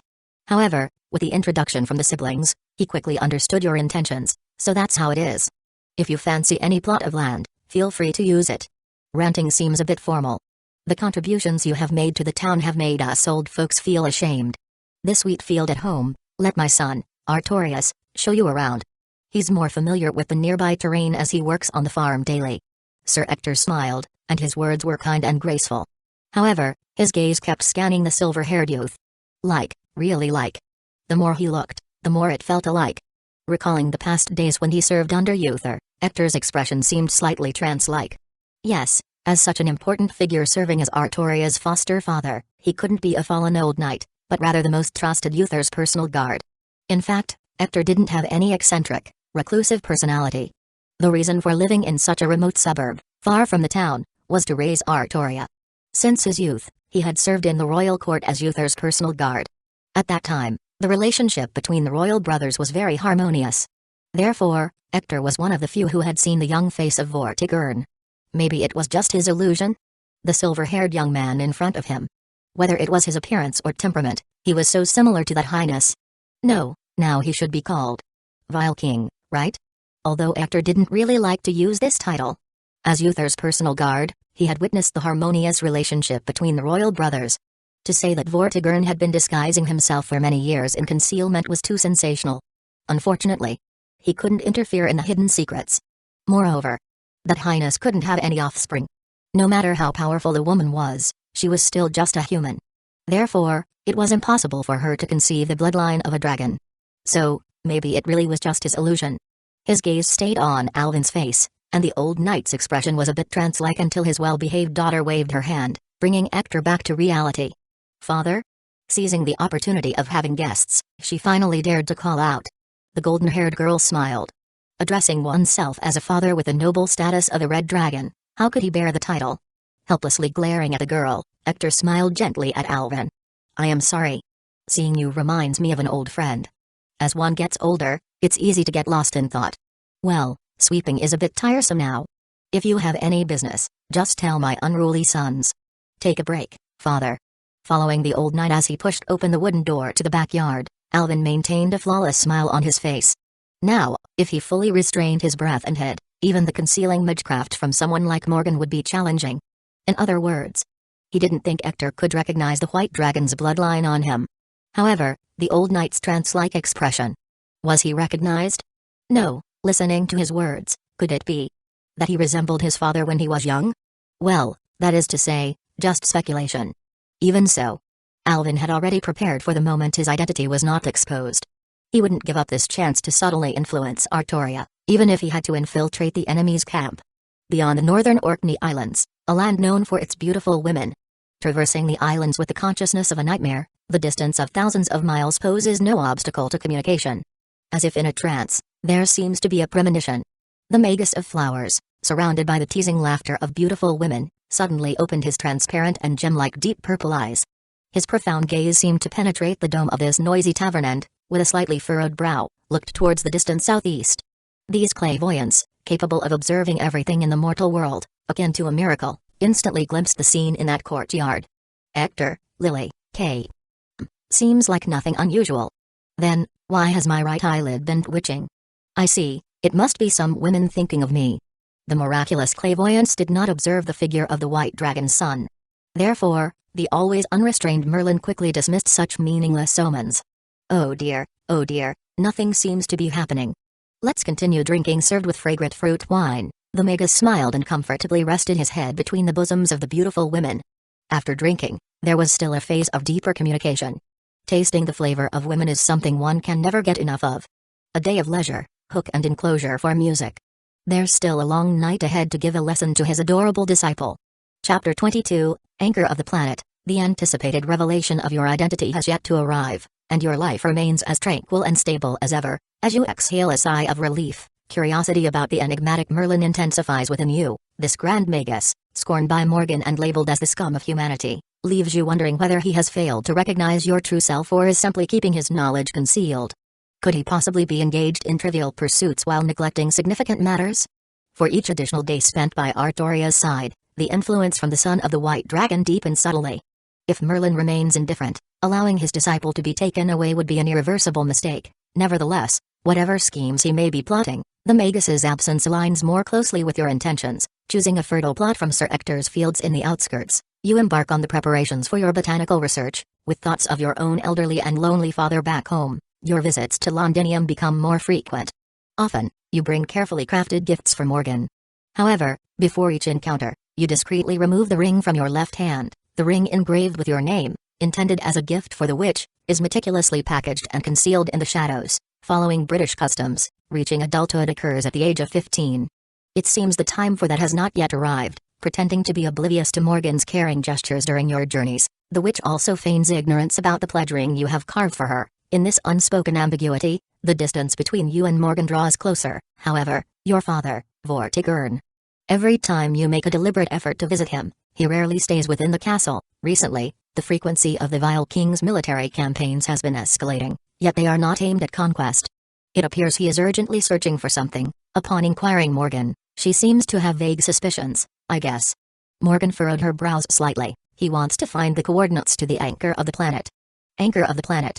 Hearing a concept he had never encountered before, Alvin couldn't help but ask, what is that? The laws of the world are not fixed but evolve with the ages, Morgan spoke softly. Since the beginning of the Common Era, the connection between humans and gods has been severed, marking the decline of the Age of Gods. The true ether on Gaia gradually receded back into the inner sea of the planet. You are familiar with this knowledge, Alvin? Alvin nodded. Since his birth, Morgan had taught him many aspects of the Age of Gods magical knowledge that he had never heard of at the clock tower. In a universe where symmetry is considered beautiful, just as there is light, there is shadow, the world also has its reverse. This reverse is the inner sea of the planet. It shares the same coordinates as reality but is an entirely different realm, said to be vibrant and picturesque, like a blooming garden. It is also known as the reverse side of the world. Rather than a division like the Earth's crust, mantle, and core, it is closer to a spiritual or soul-like dimension within the realm of consciousness. Utopia, Eden, Avalon, Supreme Heaven, Promised Land. In different civilizations, the inner sea of the planet has many other names. According to Alvin's personal understanding, this thing is more or less what people call subspace. Furthermore, the laws of the world are not naturally occurring but, like a thin fabric, they cover the entire world, forming the various environments and rules we are accustomed to. Saying this, Morgan lifted her skirt, gently rubbing the delicate fabric between her fair fingertips. Then, she slightly punctured it. To prevent this fabric from drifting away, the laws were fixed to the surface like nails, and that is the anchor of the planet. Alvin was amazed. So, the physics of their moonlit world was like a piece of modesty cloth. This worldview is as fragile as glass. Alvin marveled at the low level of the moonlit world setting. No wonder they often have some kind of world-ending crisis. The witch's explanation was straightforward and easy to understand. She was indeed a genius among geniuses. However, why does that old man want to find the anchor of the planet? Although the bottom structure of the moonlit world was interesting, this was the question Alvin was more concerned about. As the secluded haven of the isolated islands, Britannia is the last piece of untainted land left from the Age of Gods. Standing at the top of the tower, Morgan's azure eyes gaze towards the endless coastline of the mainland. There is no legacy of the Age of Gods beyond the islands. Therefore, I guess he wants to pull out the anchor of the planet, loosen the world's laws, and halt the decline of the Age of Gods in Britannia. Isn't it a good thing to bring back the Age of Gods? Alvin frowned in confusion. If that were the case, why didn't Vortigern and Uther discuss it properly at the beginning? Why create the current situation of discord and reverence? The rich resources of the Age of Gods and the abundant magical energy would undoubtedly greatly accelerate the world's development. Magecraft is also a form of productivity. Although most magus were crazy for trying to chase the elusive route, resulting in a bunch of lunatics. From Alvin's modern perspective, technology is inherently neither good nor evil, only lacking effective guidance. Magus are crazy, so just keep beating them until they become normal. Keep hitting them until they become ordinary people. Magecraft is not such an inconvenient thing. The ease and freedom of casting Magecraft in the Age of Gods made Alvin feel a bit uncomfortable at the thought of returning to the ether-poor environment of the clock tower. From a moral and logical standpoint, if Vortigern wants to bring back the Age of Gods, it should be a good thing. If Uther wants to make Britannia great again, there is no reason to oppose it. However, the vile king prefers to be cursed by his own people, bringing in the foreign Saxons, risking the world's great dangers just to seize the throne. Why does Vortigern hide his intentions? It would be better to announce the decline of the Age of Gods to the world, and people would work together for its return. Alvin believed that there must be hidden factors in this matter. Who knows what my uncle is thinking? Well, I don't care at all. Morgan shook her head gently. Anyway, as long as Vortigern has a dispute with my dear father, I am willing to assist him. Facing her disciple, the witch's words were very sincere. She didn't care about what Vortigern wanted to do, she just wanted revenge against Uther, the stepfather who showed favoritism. How her mother, Igraine, became the vessel for the new king, and what kind of gloomy scene was her childhood. Morgan couldn't forget those pains, and no one had the right to ask her for forgiveness. And now, her vengeful attitude was somewhat fading, still remaining in the vile king's camp. Or more precisely, mostly because of Alvin Pendragon. Embarrassed to admit it, but she really couldn't do without this disciple. Moreover, Vortigern has no way to succeed, he knows it's nonsense, an utterly futile path. Recalling her conversation with the vile king, the witch couldn't help but feel emotional. The dream that the vile king pursued throughout his life was nothing more than a mirage, with a minuscule chance of realization. The so-called futile path. Vortigern was moving steadily toward the desperate cliff. This was one of the reasons she didn't want to intervene. Morgan knew her uncle's temperament, and it was meaningless to dissuade him from pursuing that moth-to-flame journey. He was, after all, the white dragon born for Britannia. Chapter 23, Making Her Fall in Love Impossible to Succeed. Why do you say that? Alvin discerned a sense of pity in Morgan's words. If even the Witch of Britannia said so, then the failure of his old man was almost inevitable. What was the reason behind the persistence of his old man? To shake the anchored laws of the world with the anchor of the planet is incredibly difficult, even for the white dragon. Let me put it this way, such an important thing cannot be without protection. On the island, there is no one now who can match Vortigern. However, in the inner sea of the planet, your father cannot obtain the bonus of the Britannian land, so just passing the hurdle of Lady of the Lake will be challenging for him. Even if, by some stroke of luck, he manages to obtain the anchor of the planet, removing it requires unlocking the restraints above. That is a seal engraved by the will of the world. Think about it. Can a guy like him, who is trying to interfere with the decline of the Age of Gods, gain the world's recognition? Saying this, the Witch of Britannia sighed softly. She didn't care about the return of the Age of Gods. Unless the world was completely destroyed, as long as mana did not dry up, whether the Age of Gods declined or not wouldn't shake the foundation of someone like Morgan. For high-level magus like them, whether or not there was an Age of Gods didn't make much difference. Alvin's ultimate life form body was the same. As long as he wanted to live, the young man almost had a lifespan as long as the earth. So, I advise you to stay away from your father a bit, Alvin. There are no wrong names, only inappropriate nicknames. He is, after all, a madman with the name of the demonic dragon. The usual kind and friendly appearance, let me tell you, only happens when he talks to you. The witch's words faded like lingering embers. Alvin chuckled helplessly. What the witch in front of him was not aware of was, she would only be so chatty when talking to him. Let's set aside such depressing topics for now. I have something important I want to share with you. Looking at the serious expression on the silver-haired youth's face, the witch's heart couldn't help but beat a bit faster. She knew that Alvin had carved a ring for her. Important matter. Could it be that he wants to propose to her? No, no. Alvine, you are still so young. And this is so sudden. How can anyone refuse this? Nervous. The heartbeat accelerated. Should she do it? Now? Right here? Did she mess up her makeup? I met the son of the Red Dragon. No choice, I will reluctantly accept. Eh? Ah. So it's not that. The witch's blushing expression froze for a moment. In the midst of disappointment mixed with relief, she covered her chest and exhaled a long breath. I thought you were. Wait, what did you just say? The brain, clogged with wild thoughts, finally realized the content of the young man's words. Morgan's expression suddenly became lively. I met your dear sister, Alvin repeated, alive and in a female form. You actually met my dear sister. Like this.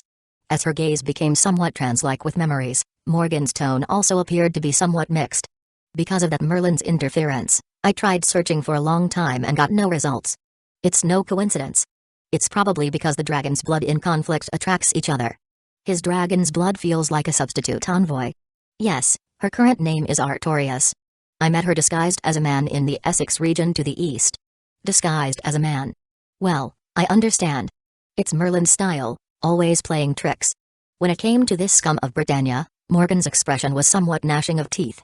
When Uther first proposed the concept of the artificial king, she saw this damn white-haired fellow so happy that he ran around inside the city of Londinium as if he had found some long-lost great fun.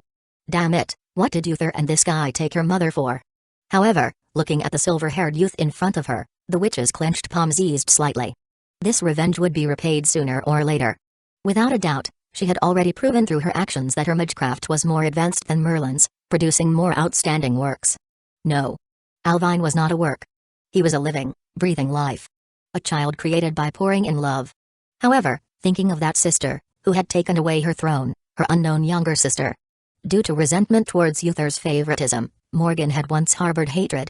But in the time spent with Alvin, these resentments seemed to have dissipated long ago.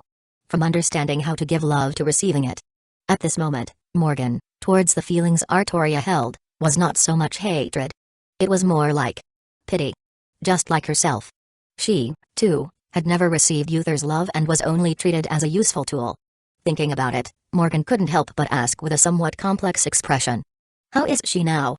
Eating well, growing healthy and strong. Alvin recalled Artoria's bottomless stomach, and a slight cold sweat formed for Britannia's future. Undoubtedly has the potential to be a king, but her ideology is still too naive. Of course, even without using my brain, I know what Merlin teaches her every day, Morgan chuckled. Nothing more than some dull, lofty rhetoric about being a king. He doesn't act like a human himself and still wants to teach others to become a king. How ridiculous. Not acting like a human. Could it be that Merlin is also a dragon? The dragons in Britannia seem to be everywhere. Dragon? That guy is a half-incubus, doesn't understand any human emotions.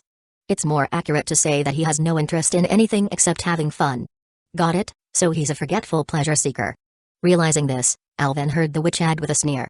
If you see him, Alvin, remember to protect yourself.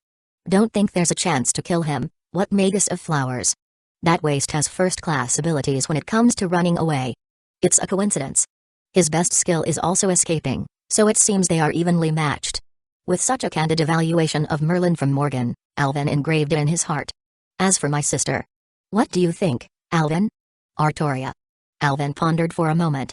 If possible, I would like to avoid becoming enemies with her. To put it this way, it may sound a bit fanciful, but I think it's a great opportunity. If we can change Artoria's perspective and have her join our side, it would be a fatal blow to Uther and Merlin. No wonder you are my disciple. The witch listened and her mood became pleasant. A curve appeared involuntarily at the corner of her mouth. Indeed, Alvin, easily thinking of such a perfect plan. Yes. Just defeating the Red Dragon with force was not enough. Overcoming setbacks to become a king was essential. To truly strike at the arrogant hearts of Uther and Merlin, nothing was more insulting than having the Red Dragon defect to the side of the White Dragon. But this kind of thing is not easy. How do you plan to do it specifically? The great desires of man, the love of food and sex, are the same for dragons. The silver-haired youth paused, smiling. So, it's very simple. Make her fall in love with me. Chapter 24, I want to devour you, Alvin. You narrate all the various experiences you have had throughout your journey to Morgan, sparing no details. Much of your journey she had actually observed, and if there were genuine dangers, the witch had long tightened her nerves, ready to intervene at any moment. However, during the days when you finally met Artoria, she happened to escape due to shyness. After listening to your account of Artoria's recent situation, Morgan's face revealed an expression that seemed expected, yet carried a hint of pity. There was no love. Simply nurtured as a pure tool. Ha! Whether it was for the elder sister or the younger sister, Uther truly treated them equally. This familiar situation only intensified the witch's indignation towards the so-called father. Apart from that, there was the almost pitiful sorrow for Artoria. Exactly. Her sister, born without knowledge, created as a vessel for the ideal king, never had the chance to choose. What was there for her to hate? The girl named Artoria was like a puppet, suspended by borrowed ideals. If she could pull her into her own camp, it would indeed be a perfect revenge against Uther. However, even so, Morgan also had her own uncompromising principles. I disagree. In response to the silver-haired youth's proposal, the witch decisively refused. The resounding rejection made Alvin pause for a moment. He knew how much Morgan hated Uther, to the point where wishing to devour his flesh and drink his blood was not an exaggeration. Why would she let go of such a perfect opportunity to strike at his heart? I don't oppose you contacting my sister, Alvin. Because of the attraction of dragon blood, you two will inevitably meet, and it's better sooner rather than later when she is still not fully in her element. Staring at her disciple, Morgan's complex gaze seemed to contain a myriad of emotions. The reason for my refusal is simple. Saying so, the witch lifted her fair hand.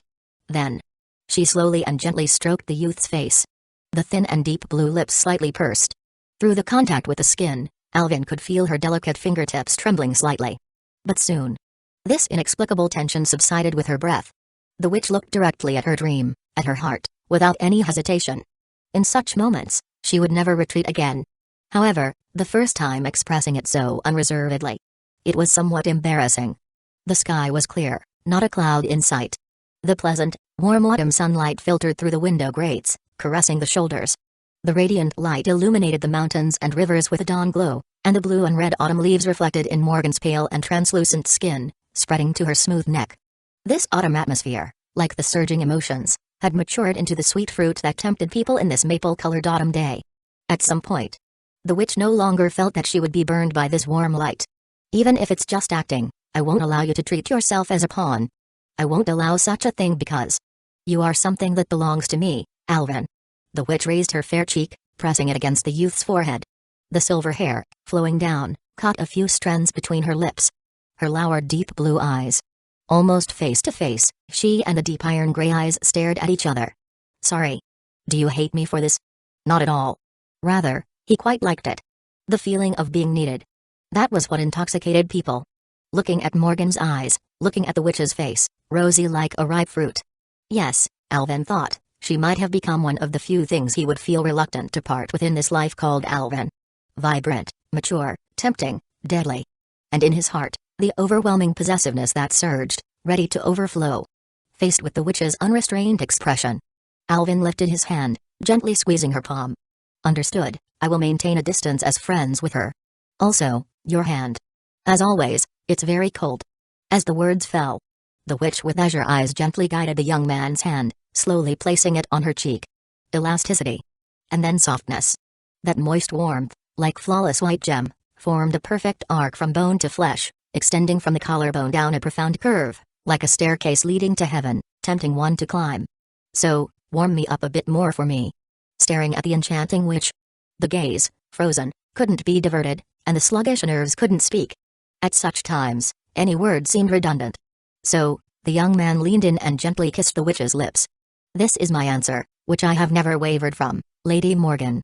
The alluring charm in her eyes was endless, and saliva and warmth exchanged freely. The clasped fingers were drawn downward, climbing the undulating curve. Not enough. The witch, with breath like orchids, whispered softly into the young man's ear. I want to devour you, Alvin. The bedroom curtains closed silently. Alvin involuntarily leaned back, falling into the dream-named ambiguity. Under the gentle touch of autumn light, the earthly realm shone with clarity. The vast wheat fields resembled a golden sea, and a girl, practicing swordplay with the techniques learned from her predecessors, gracefully swung her sword amidst the radiant wheat, her flowing golden hair swaying in the wind like the brilliant wheat field. Today, Artorius, also known as Artoria, seemed unusually full of vigor. One could argue that she had been consistently happy lately. Even the monotonous repetition of sword strikes couldn't erase the smile that adorned her cheeks. The reason for her joy lay in the reunion with a friend she had longed for, someone she admired as a senior. Moreover, she had learned a great deal from Alvin, both in combat skill and knowledge, content she had never encountered before. This progress propelled her immature self several steps closer to the realm of a true king. Ah, how could the world bring forth so many joyous events in such succession? During this period, it felt as if the girl had stepped into a time of bliss, much like a dream. To the point that she couldn't help but associate every topic with her idol. It seemed impossible to erase that figure from her mind. Artoria raised her gaze, looking towards the distant woods, observing the swirling branches and leaves. The falling leaves danced in the autumn breeze, and the splendid autumn light cascaded with the wind. The withering colors floated along the clear stream like an exquisite painting. Standing amidst this picturesque scene, the girl's heart, filled with youthful exuberance, was connected to the distant name, Alvin. What was he doing at this very moment? Surely, he was traveling and diligently practicing, immersed in both exploration and self-discipline. And the intoxicated panting resonated around, swaying and undulating. Accompanied by a seductive warmth, the air carried a misty sensation, gently caressing Alvin's face like the soft waves of the sea. If described using the artistry of rhetoric, the azure witch was meticulously savoring the silver-haired youth. Ms. Witch, astride, moved her body as if the willow leaves swaying in the wind, continuously undulating. Moist beads of sweat slid down from the collarbone to the tips of the hair, dripping onto Alvin's chest. It wasn't a matter of taking the initiative but completely being crushed by the tire. The youth seemed like water being manipulated at will, flowing all the way into those profound valleys. The notifications from the simulator kept refreshing, but the host had long lost the ability to pay attention. You have received mana transfer from the witch, your magical energy has slightly increased. You have received mana transfer from the witch, your magical energy has slightly increased. You have received mana transfer from the witch, your magical energy has slightly increased. You have received multiple mana transfers from the witch, your magical energy limit has been raised. Chapter 25, Living is for Peace of Mind. The intense battle raged on for a full day and night, only relenting with the faint light of the rising sun on the horizon. The witch, seemingly unsatisfied, finally released her restraint. The soreness in your waist and abdomen didn't last long. As the ultimate life form, your strength had somewhat recovered. Amidst the tender moments with the witch, you inquired why she didn't personally go to meet her sister. Morgan fell silent for a moment, eventually shaking her head gently. Alvin, your birth has never been revealed to the public, so Britain is still unaware of your identity, although I don't know why Merlin hasn't detected your white dragon blood, or what he's scheming.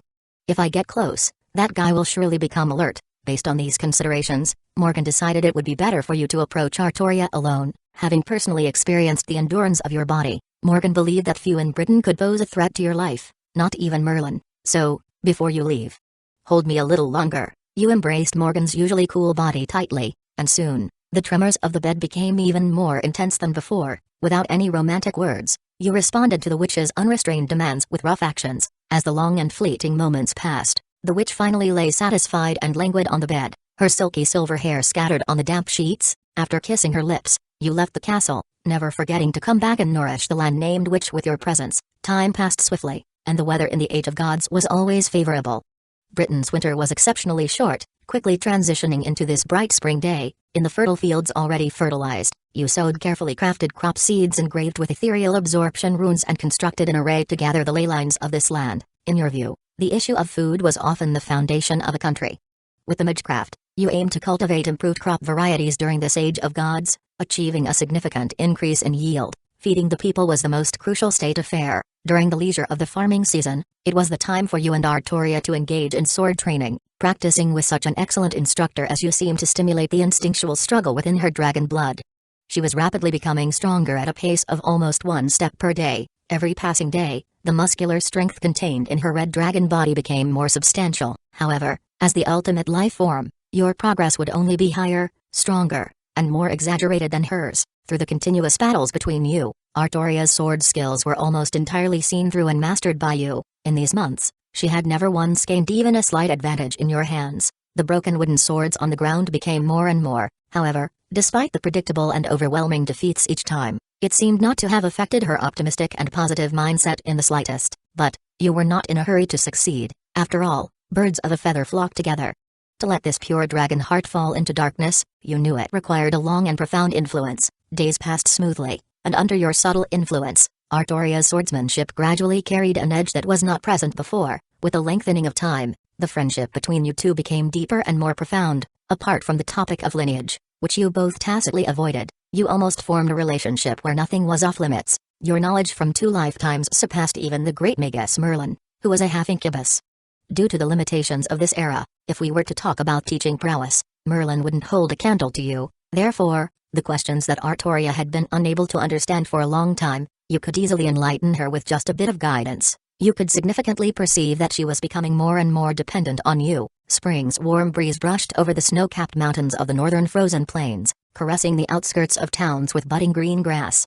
Britannia, favored by the age of gods, once again displayed a vibrant scene of flourishing life, a spectacle of all things thriving.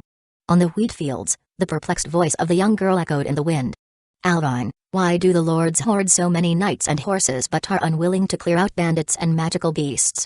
Recalling Merlin's lesson on imperial arts from last night, the Magus of Flowers advised her to abandon human emotions and emulate her father, the king, to become an indifferent being, transcending everything, to grow into a qualified ruler. Is indifference and ruthlessness the path to kingship? The golden-haired girl pondered, unable to make sense of the logic here. She turned to Alvin for guidance. If people live in peace and prosperity, wouldn't the towns become more prosperous in turn? Town prosperity doesn't necessarily mean the lord's finances are abundant. Humans are selfish beings, no one willingly considers their hard-earned labor as taxes. Alvin glanced at the golden-haired girl and asked, Artorias, have you ever thought, what is it that people live for? What people live for? The girl furrowed her brow, pondering for a moment. Isn't it to pursue goodness and righteousness? No, unfortunately, you are quite wrong, far off the mark. The silver-haired youth spoke softly, his words as elusive as the wind's whispers. It's for peace of mind. Peace of mind? The girl murmured, repeating the phrase. Yes, people live for peace of mind. Alvin shifted his gaze to the lush green expanse. 5 days after the beginning of spring, signs of spring were everywhere. The daylight gradually lengthened, and the azure clouds seemed ready to fall. Cracks in the remaining ice, vibrant red buds on new branches. Encountering everything, one feels joyful. Love for spring is not exclusive to oneself. Full of vitality, everything competes and thrives. Despite the apparent prosperity, the hardships of humanity, age of gods or not, remained unchanged. More food, greater wealth, stronger power, longer life. Even forming relationships, sacrifice, and even realizing ideal aspirations, all of it is merely to achieve peace of mind. Throughout their lives, people are chasing after things that bring them peace of mind. But peace of mind also means stagnation and contentment. How can livestock be content? If cows and horses stop moving, the millstones for wheat won't turn, and people won't have fine flour to enjoy. Therefore, for humans, cows and horses must bear the burden of being cows and horses, and their offspring must continue the cycle. So, lords must instill fear in the populace. Only when they feel insecure can they be compelled, under the guise of defense, to conscript people and collect taxes. Alvine smiled meaningfully.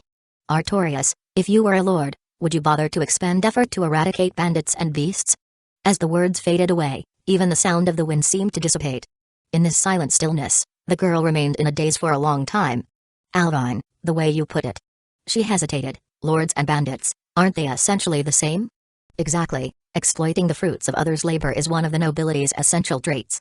You understand this very insightfully, Artorias. Alvin smiled. Human beings are creatures who, in pursuit of peace of mind, choose to indulge in desire. To attain peace of mind, they are willing to entrust their lives to more powerful entities, be it lords, gods, or that so-called thing called a king. What people truly want is an immaculate savior. However, in this world, where can one find a perfect and ideal ruler that satisfies everyone? It's nothing but a delusion. Chapter 26, Before becoming a king, become a human is the purpose of human existence. Peace of mind? The young girl silently digested the logic behind these words while leisurely half-lying on the green and vibrant wheat field of this spring day. Alvine, with a mouthful of ancient camphor leaves he casually picked from the forest, chewed slowly, savoring the bitter taste. Have you heard it too? Ever since I haven't shown up in the town lately, the complaints from the people about Silver Star guiding the way. Broaching such a disheartening topic, the girl's expression couldn't help but darken.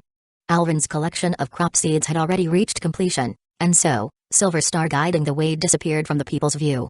After a brief lull, mountain bandits, like locusts, began to roam freely once they realized the silver-haired deathly youth seemed to have truly departed. Thieves couldn't be completely eradicated, and in times of turmoil, the line between refugees and bandits was often thin. Unable to receive Alvine's almost selfless help anymore, the murmurs of discontent among the people spread far and wide.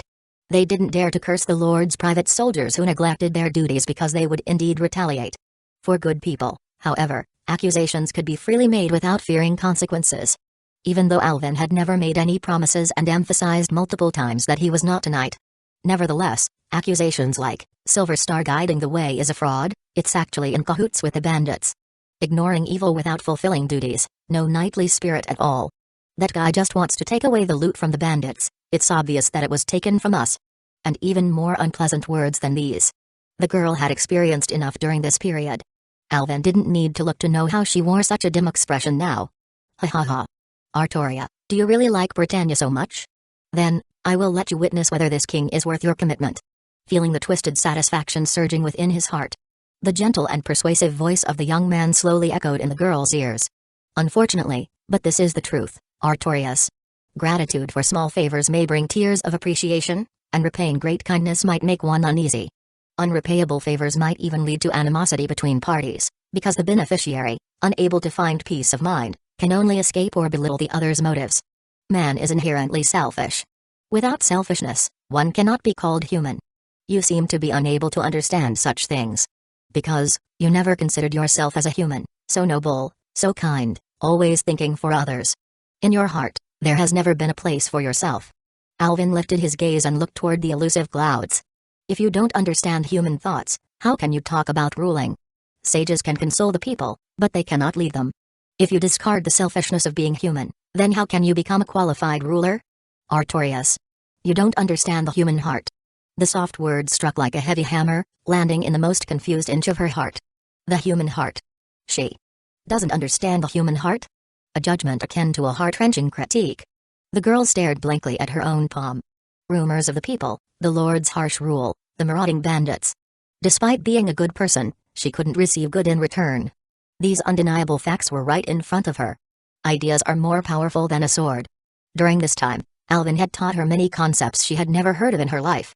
About exploitation, about productivity, about surplus value, about the nature of noble aristocracy. These words sounded obscure at first, but after explanations, their clear and distinct meanings seemed to penetrate the laws governing the world. And what the Magus of Flowers in her dreams had been teaching her all along were often just empty words: to become a king, to wield a sword, to adhere to the knight's spirit. To learn, to be ruthless. Why should one be ruthless? Because with ruthlessness, you won't suffer. Why would becoming a king cause suffering? Leading the people forward isn't a noble act? When she asked herself such questions, the Magus of Flowers just sighed and couldn't answer her questions. But when it came to Alvin, he patiently explained everything, whether it was facts or logic, everything was so clear. So, the education she had received over the years about being a king. Could it be wrong? Not understanding the human heart. Just a few simple words. Finally, the girl began to have an indelible doubt and questioning of the worldview she had always adhered to. And at this moment, you want to become a king, right? A clear voice echoed in front of her. The girl raised her eyes in surprise, looking at the silver-haired youth in front of her. However, the youth didn't look at her. Instead, he gazed into the distant horizon. Sir, how did you know? As soon as Merlin's prophecy came out, which knight on this island wouldn't want to become the king of Britannia? It's an open secret. Alvin spoke slowly, his words sounding gentle and ethereal. Do you remember when you asked me why I treated you with such extraordinary patience? You said. I look a lot like someone you knew. That's right, so you see, I also formed this friendship with you out of selfishness. My old friend once suffered a miserable betrayal, and I don't want you to follow the same path.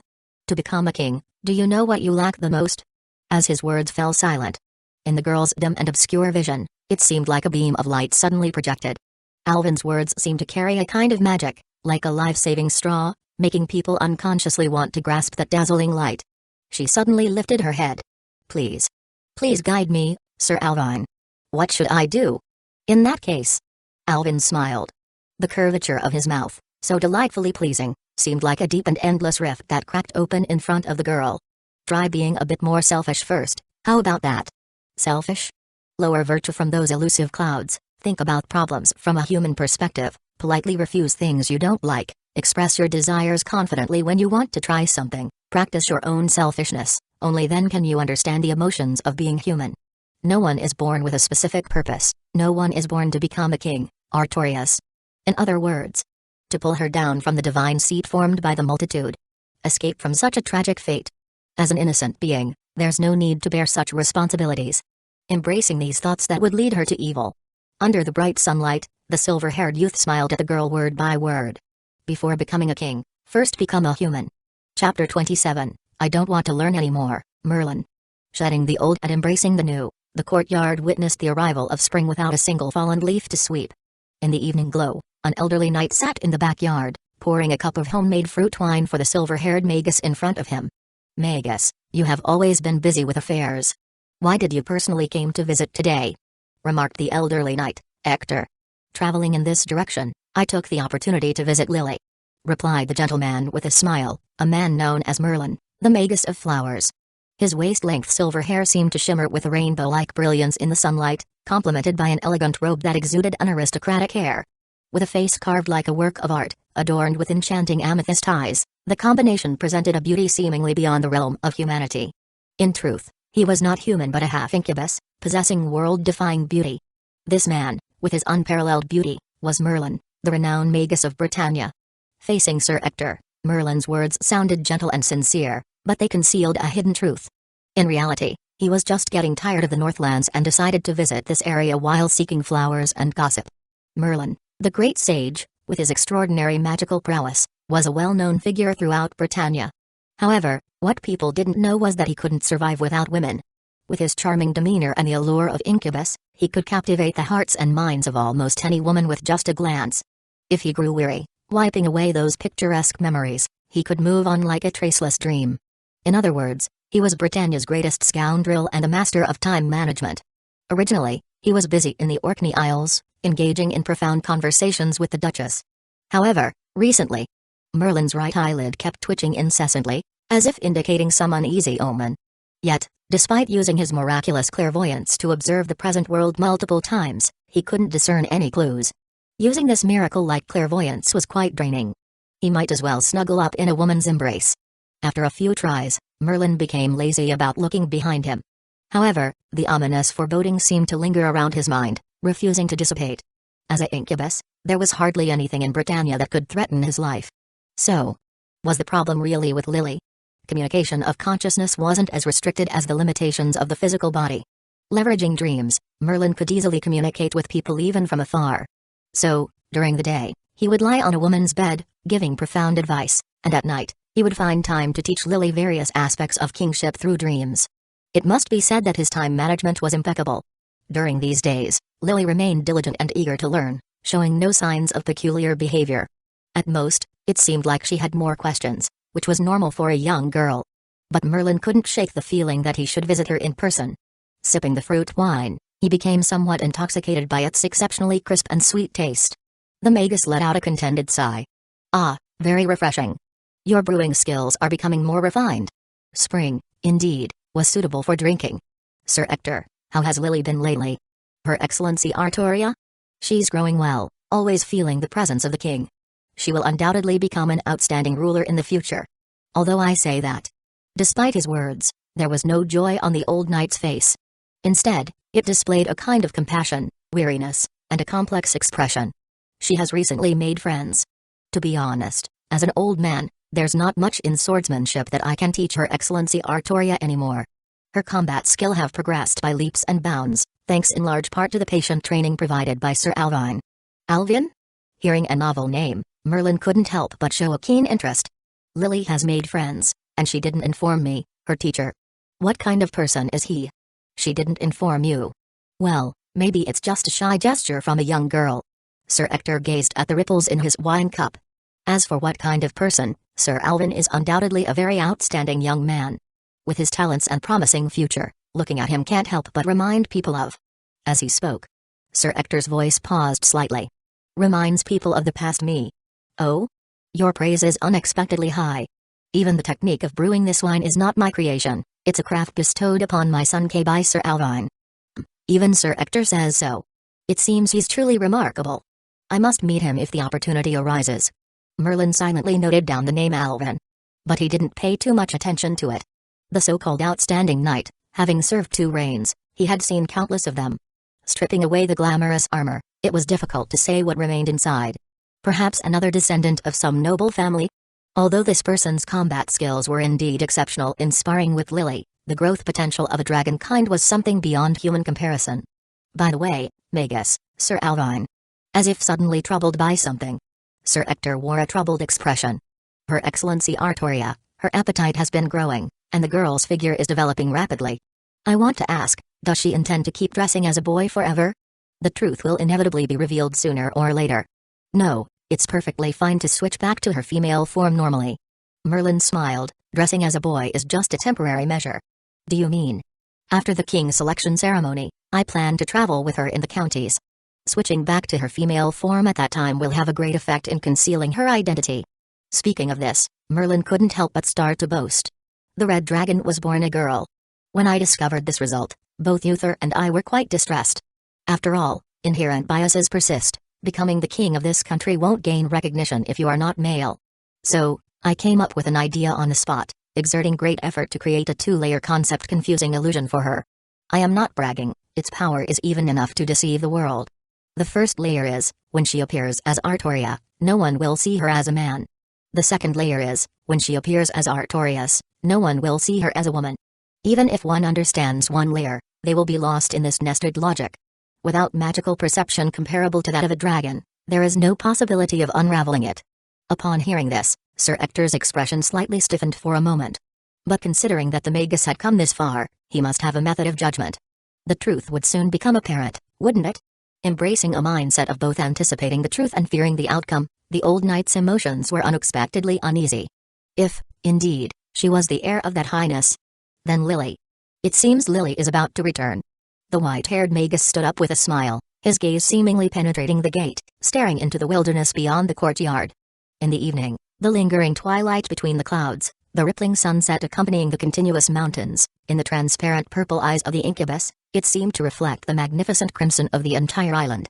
The golden-haired girl, amidst the blending of the setting sun and the autumn water, joyfully ran back. Merlin closed his eyes. As her teacher, he had to maintain an air of mystery. Now was not the time for a meeting. Thanks for the hospitality, Sir Ector. I might come to drink this wine often lately. The grass underfoot was surrounded by dazzling flowers. The Magus's figure dispersed like dancing petals in the wind. Following that, outside the door, the cheerful voice of the girl's return rang out, brimming with vitality as usual. Father, I am hungry. Today, let's study governance, Lily, specifically the chapter on consolidating taxation. This is a crucial topic for becoming a good ruler. In the courtyard adorned with colorful flowers, the Magus of Flowers and the young girl sat facing each other. The white-haired man seemed to be smiling, his face like a dream, blurry and indistinct no matter how the girl observed him. However, much to her regret, despite being a complete joker, Merlin wasn't one to forget his duty. This dream-like effect was because this place was not reality, it was a dream constructed by the incubus. Every night, the great sage Merlin would teach the girl with the blood of the red dragon in her veins in her dreams, imparting knowledge about how to be a ruler. But today, after Merlin opened the book, the golden-haired girl didn't follow the usual routine of flipping through the pages. Instead, she sat upright with a serious and solemn expression on her face. What's wrong, Lily? Are you feeling uncomfortable somewhere? Merlin asked with a smile, his gentle voice like a refreshing breeze. However, the answer he received caused his smile to freeze on his face. I want to take a break, Merlin. Lily, what are you saying? Merlin, a person's energy has its limits. The girl spoke each word. In this long learning journey, I have gradually understood a fact, that is, the more you try to master something with all your might, the harder it becomes to achieve the goal. So, to become a ruler, you must surpass your originally narrow perspective. Lily, what exactly do you want to say? Which means? The girl declared loudly and confidently. I don't want to study today, Merlin. Why? The half-incubus was a bit flustered, scratching his head. Slacking off is not a virtue of a ruler. I have never experienced what it's like to have a good night's sleep, so I'm curious. The girl declared loudly, saying something that sounded absurd. However, it was indeed the truth. Almost all of her energy was spent on training and swordsmanship every day. Moreover, because she was worried about Hector's tired back, she voluntarily took on the labor of farming and feeding horses in her free time. The girl's daily sleep time hardly exceeded 3 hours. However, even in this meager time, she still had to receive Merlin's lessons about being a ruler even in her dreams. Even her foster brother Kay, at present, was unaware of this secret. If he found out, he would surely want to drag that white-haired Merlin out of her dreams and give him a good beating. Damn it, just be a person. From as far back as she could remember, the girl had never truly entered the realm of dreams. To the point where she had almost forgotten what sleep was like. I want to experience what it feels like to sleep. This perfectly reasonable request plunged the Magus into speechless silence. The half-incubus's heart didn't comprehend what guilt meant. However, for some reason, a sense of unease welled up within him, a feeling that he had done something wrong. So, let's rest today, Lily. Under the drive of this unease, Merlin chose to agree to her request. Immediately, the girl's words of gratitude plunged the Magus into even deeper contemplation. Thank you. Thinking like this. The girl's face brightened with a radiant smile. Teaching me about ruling every day, Merlin, you work so hard. Please remember to take a break too. To become a ruler, I should strive for an all-around development in virtue, intelligence, physical fitness, beauty and labor. Like, taking a break every 5 days for 2 days.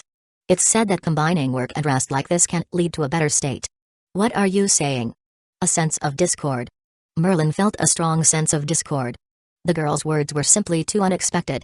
Although it was reasonable to want to take a break, combining work and rest? Virtue, intelligence, physical fitness, beauty? This was definitely not the Artoria with a strong sense of mission she used to be. She would never question herself like this in the past. Interesting, who taught you such things, Lily? Could it be that? In the Magus's mind, a name flickered faintly. Alvian? Ah, so you have already met Sir Alvian? The girl exclaimed softly and then looked somewhat embarrassed.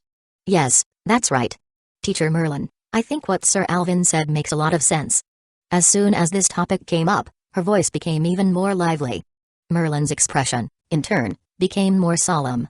Shyness, a rosy flush, admiration, and the brilliance that shimmered in her eyes. Merlin was very familiar with such expressions. The women in the city would look at him with the same expression. Ah, his adorable Lily, has she really fallen in love? This could be troublesome. Lily, rest well tonight. I wish you sweet dreams. With a gentle wave of Merlin's hand, brilliant petals fluttered in the air. The golden-haired girl, sleeping in the stable, fell into a deep slumber in an instant. Merlin's figure appeared by her side, gently laying a grass mat for her.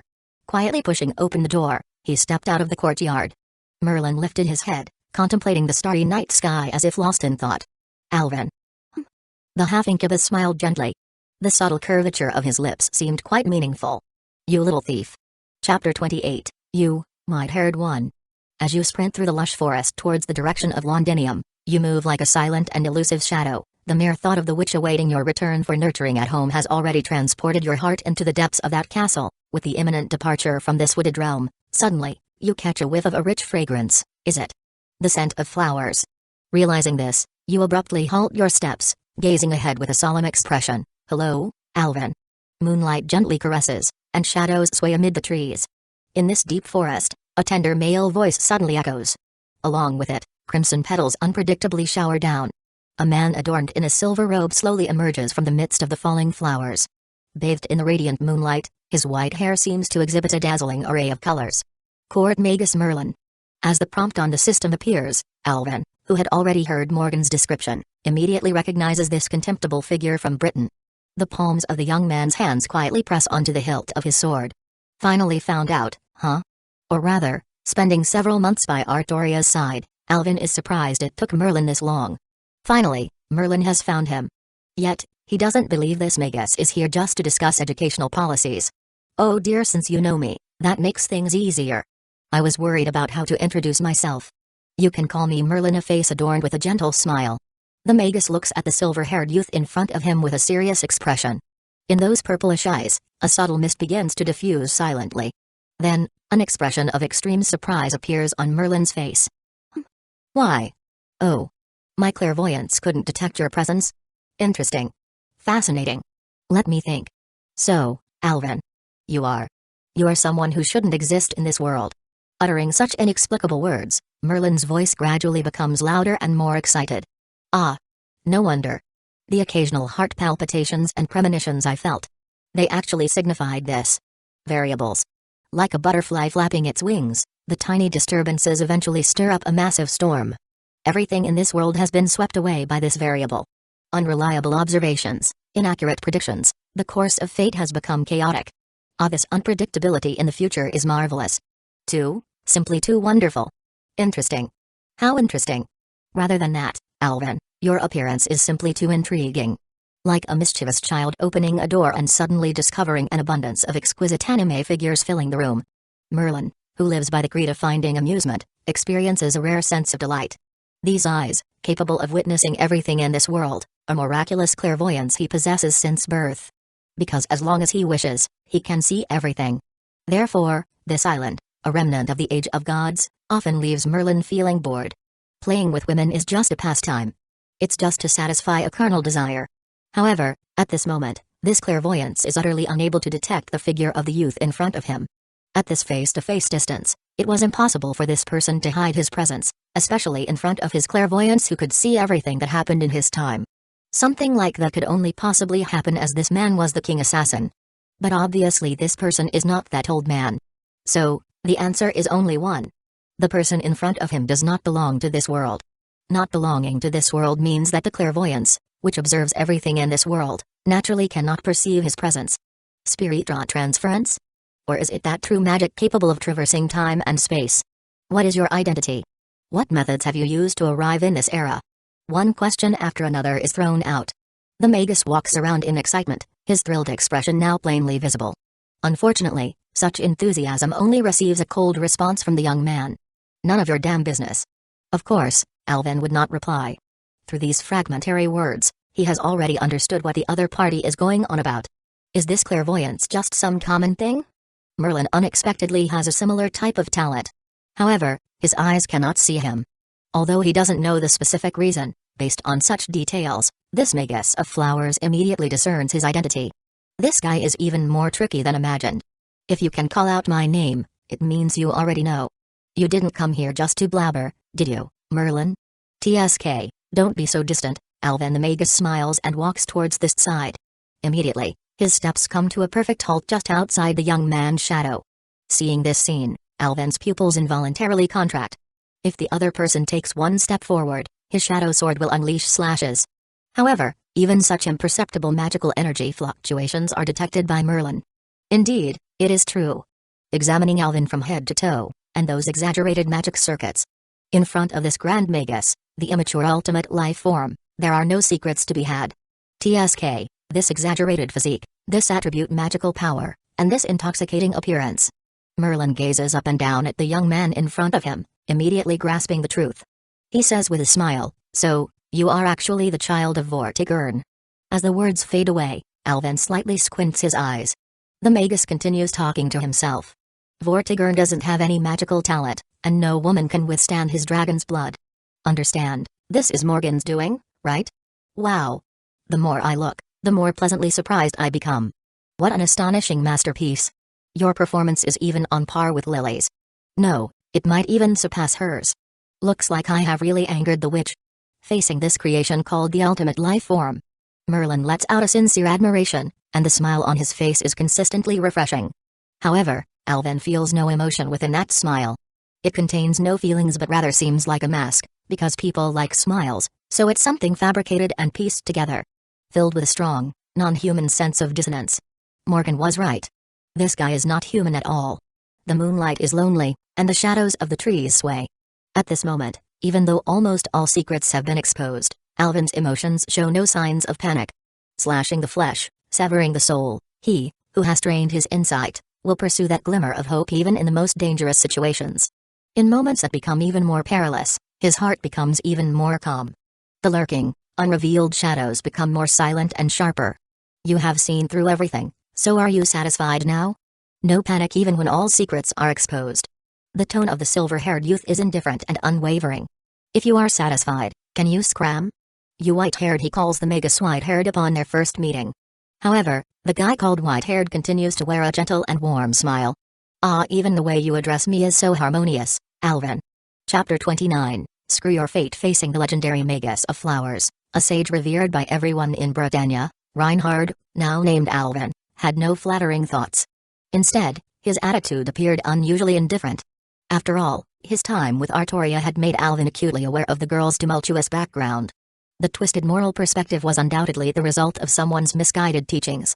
Therefore, Alvin harbored no goodwill towards Merlin, the half-incubus. Uther and Merlin were indeed two precious individuals. Alvin felt that they bore a significant responsibility for Artoria's warped personality. Things that were not human were playing with human emotions. Such actions were nauseating. Oh dear, are you angry? Don't be mad, Alvin. I won't ask. The Magus chuckled with narrowed eyes. After all, during this time, my lovely Lily has been under your care. You haven't harmed her, so naturally, I have no reason to harm you either. With these words, the Magus then put on an expression that seemed like a regretful sigh. But, as Lily's teacher, I can't let you continue staying by her side. I hope you won't be too saddened by this. I just came here to inform you of this. I see, well. Hearing this, Alvin couldn't help but smile. The curve at the corner of his mouth was filled with sarcasm, and his ash-gray eyes were brimming with mockery. So, you can be afraid too, Merlin. I thought Incubus's heart didn't understand what fear meant. Oh? Merlin tilted his head, intrigued, and asked, I didn't even realize it myself. So, tell me, Alvin, what am I afraid of? You are afraid that I will continue to let Artoria learn more truths, see through your hypocritical rhetoric, and further question the necessity of becoming a king. Alvin sneered. After all, this thing called king originally has no meaningful existence. It's just a lie fabricated by people hoping someone would step up to shoulder everything. TSK, that's not how you should put it. Merlin shook his head disapprovingly. Becoming a king and then saving Britannia is Lily's destined fate. The casually spoken words faded away, as if the wind also subsided along with them. Looking at Merlin's smiling face, Alvin remained silent for a long time before repeating those two words, somewhat incredulous, skeptical, and softly spoken. Fate. In your eyes, Merlin. This is fate. Before encountering Merlin, the former Alvin believed that perhaps the limitations of the times led to Artoria's tragedy. The narrow perspective of the heroic view only focused on the outcome of winning or losing. After all, it was the Middle Ages, so even the great sage Merlin might not understand that a suitable political system and doctrine were the true essentials for leading people forward. Wanting to obtain an ideal king. In the eyes of the people of this era, it was only natural. However, at this moment, knowing that Merlin, like himself, possessed the miraculous clairvoyance, the half-incubus uttered this word. Finally, Alvin felt the long-lost anger. Fate. Only you, Merlin. Only you, the one Artoria trusts the most, is the least qualified to utter these two words. Hey. You can see it, right, Merlin? Staring at this figure, the great Magus of Britannia, known as the Sage. Alvin spoke word by word, his voice low. Looking at the silver-haired young man with an expression as calm as in deep of ocean's well but with flames surging beneath the ice surface. Merlin's gaze gradually became solemn. The Magus seemed to sense something he couldn't comprehend, slowly emanating from the young man's body. To be crowned as a king. To be betrayed and die. To spend a lifetime chasing elusive hopes, attempting to save this dying kingdom. But never receiving any understanding or redemption throughout her life. The only thing left with her until death was endless loneliness. Hey, did you see that, Merlin? As her teacher, possessing clairvoyance, you must have seen it long ago. Saw her, persisting even when faced with everyone's misunderstanding, everyone's hostility and prejudice. Not understood by friends, and not loved by the people. Even so, Artoria, she still persevered. Did you see it? She still persevered. And you dare to call this fate? Unable to restrain the suppressed anger in his chest any longer, Alvin suddenly roared. The hidden gaps in the dense forest seemed to sway with the young man's loud voice. Screw your fate. Sacrificing everything for a girl to save a country, are you worthy to be her teacher? However, until the roar subsided, the lingering echoes faded away. Alvin kept staring at the expression on the sage's face. However, he was disappointed. Faced with such questioning. Faced with this torrent of inquiries. Merlin's expression did not change at all. Because he was not human. Merlin liked women only because, in his eyes, women were beautiful and lovely things. Like collecting insect specimens, he appreciated the beauty of humans while feeding on interesting nightmares and dreams. As an incubus, Merlin hoped that humanity could achieve a happy ending, but he did not love humans in reality. To achieve the so-called happy ending, he had consumed countless lives like insects until now, with no sense of good or evil, let alone any consciousness of guilt. Uther was once the king he supported and lifted to power on a whim. Just wanting to help humanity, he started cultivating a new vessel named Artoria, the so-called king. In the end, Merlin believed that he had no responsibility for how this country would turn out and did not feel any guilt. He just thought. It was interesting. Interesting things should bring joy, right? So, as an incubus, he couldn't understand Alvin's anger. This is Lily's own choice. The Magus just continued to smile as usual and softly said, I am just guiding her in the right direction. Anyone can say that, But only you don't deserve it. You are not human. Never before had there been such anger. Never before had there been such a desire to crush someone into dust. Symbolizing tyranny, the crimson color slowly spread in the iron-gray lake. The existence called the ultimate life form, for the first time in this life, exerted its full power. The heartbeat thumped with a loud drumming sound. With the violent release of violence contained within this body, rising and soaring wildly, 10,000, 100,000, 1,000,000. In this most exciting drumbeat, Alvin's hand gently gripped his sword. In an instant, silence fell over the earth. As if instinctively sensing something, the birds suddenly let out a mournful cry, and the creatures within 1,000 yards began to panic, scattering and fleeing from this place.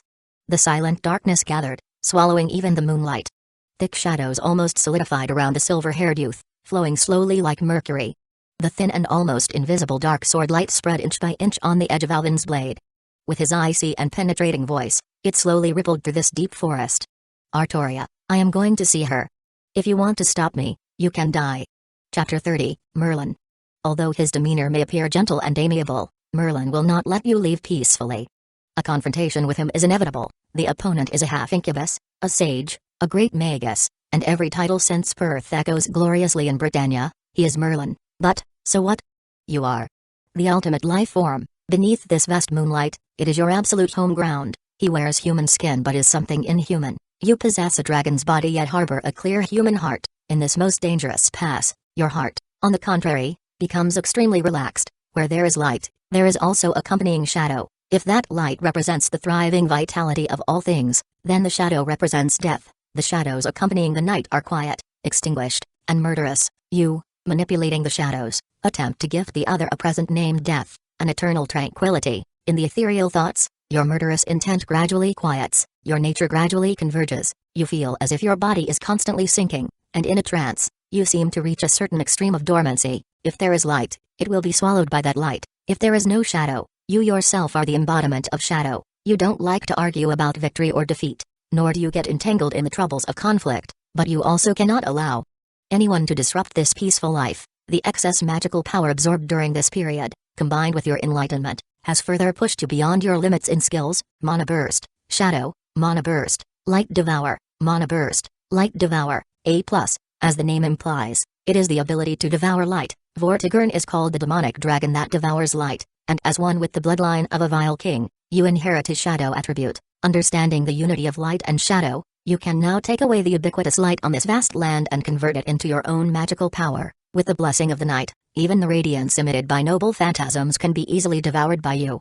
Perhaps, only those legendary artifacts won't have their brilliant light consumed by you. With the light-devouring property, your magical power will be the pervasive, extremely dark fluctuation that corrodes everything. Hulu. Inhale deeply, then exhale slowly.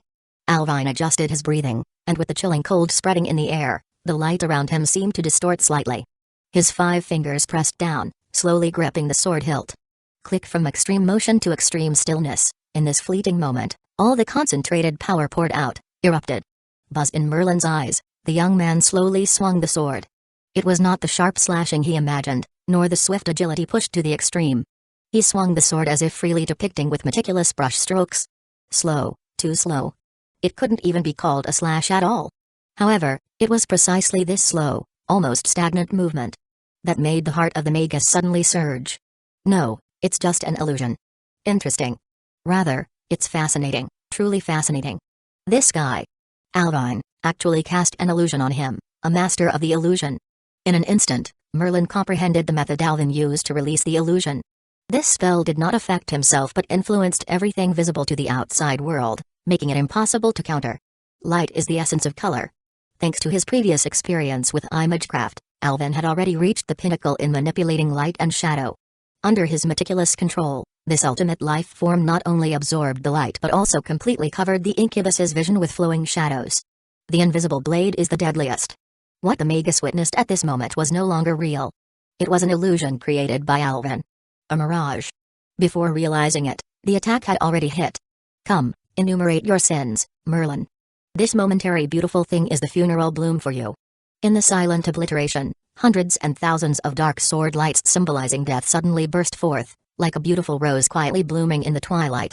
In an instant, it shattered Merlin's figure in the center in two. a cluster of scattered petal fragments. Alvin silently watched the petals cut into pieces and falling to the ground, withering in an instant. Merlin, the half-incubus, had disappeared without a trace. Did he escape? Even though he had captured him in the spell in an instant and confirmed that it was his true body, this all-encompassing attack was actually dodged. Morgan was right. This guy is really slippery. Well, if he escaped, so be it. Alvin turned around, preparing to go to Sir Ector's house, to see Artoria. Perhaps for the last time. Then, he saw Merlin's face, which was smiling disgustingly like a ghost, right in front of him. The silver-haired young man squinted his eyes slightly. Ah, dear me, what a terrifying move, Alvin. The power of the attack you just unleashed has even reached the level of a noble phantasm. PFFT, a dark sword light suddenly shot out from between the leaves, unexpectedly piercing through the Magus's throat without warning. However, what flowed out of the fatal wound, which would be considered lethal for ordinary people, was not blood, but colorful and dazzling flower petals. How is it? Do you like it? Unfortunately, you can't kill me yet, Alvin. Humming an elegant and soothing tune, he casually sprinkled the bloody flowers that flowed from him towards the silver-haired young man, and the half-incubus seemed to be having a very happy time. Have you had enough? Not even the need to wave his movements. Alvin flicked his finger, and thousands of sword lights burst out again, piercing Merlin's figure. But petals. Petals. Still petals. Colorful and disorderly, the petals fell from the dense forest, creating a gorgeous scene under the cold moonlight. However, no matter who was watching, Alvin felt nauseous. Nauseous, thoroughly nauseous. He had never seen such a sticky guy in his life. Merlin. Do you love flowers so much with your white hair? Well, there's nothing I can do after all, I am the Mage of Flowers. The interwoven and gentle voice echoed from all directions.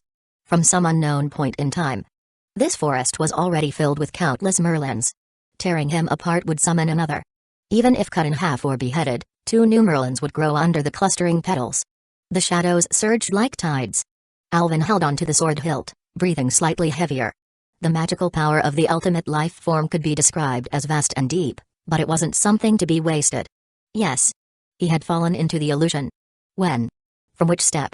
Impossible to know. It might be possible that since the first time he saw this guy, he was already deeply entangled. Tricky indeed, the incubus's illusions were truly well-deserved. However, it didn't matter anymore. Because he also stood invincible. Just an illusion. It's meaningless if you can't kill me, Merlin. Alvin turned his head without hesitation. In just a few breaths, the young man's figure dissolved into the shadows of the deep forest. Can't win, then escape. No need to entangle with this idiot. This is my escape route, Merlin. Kill you? Indeed, I can't kill you. Watching the silver-haired youth leaving, all Merlins smiled gently, as if completely unconcerned with Alvin's tactical shift. But, you are quite ruthless in your actions, Alvin.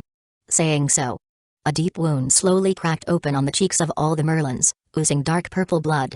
This caused the incubus's smile to lose its usual gentle demeanor and take on a somewhat sinister meaning. It wasn't as carefree and easygoing as it seemed on the surface. He was injured. How long had it been since he last bled?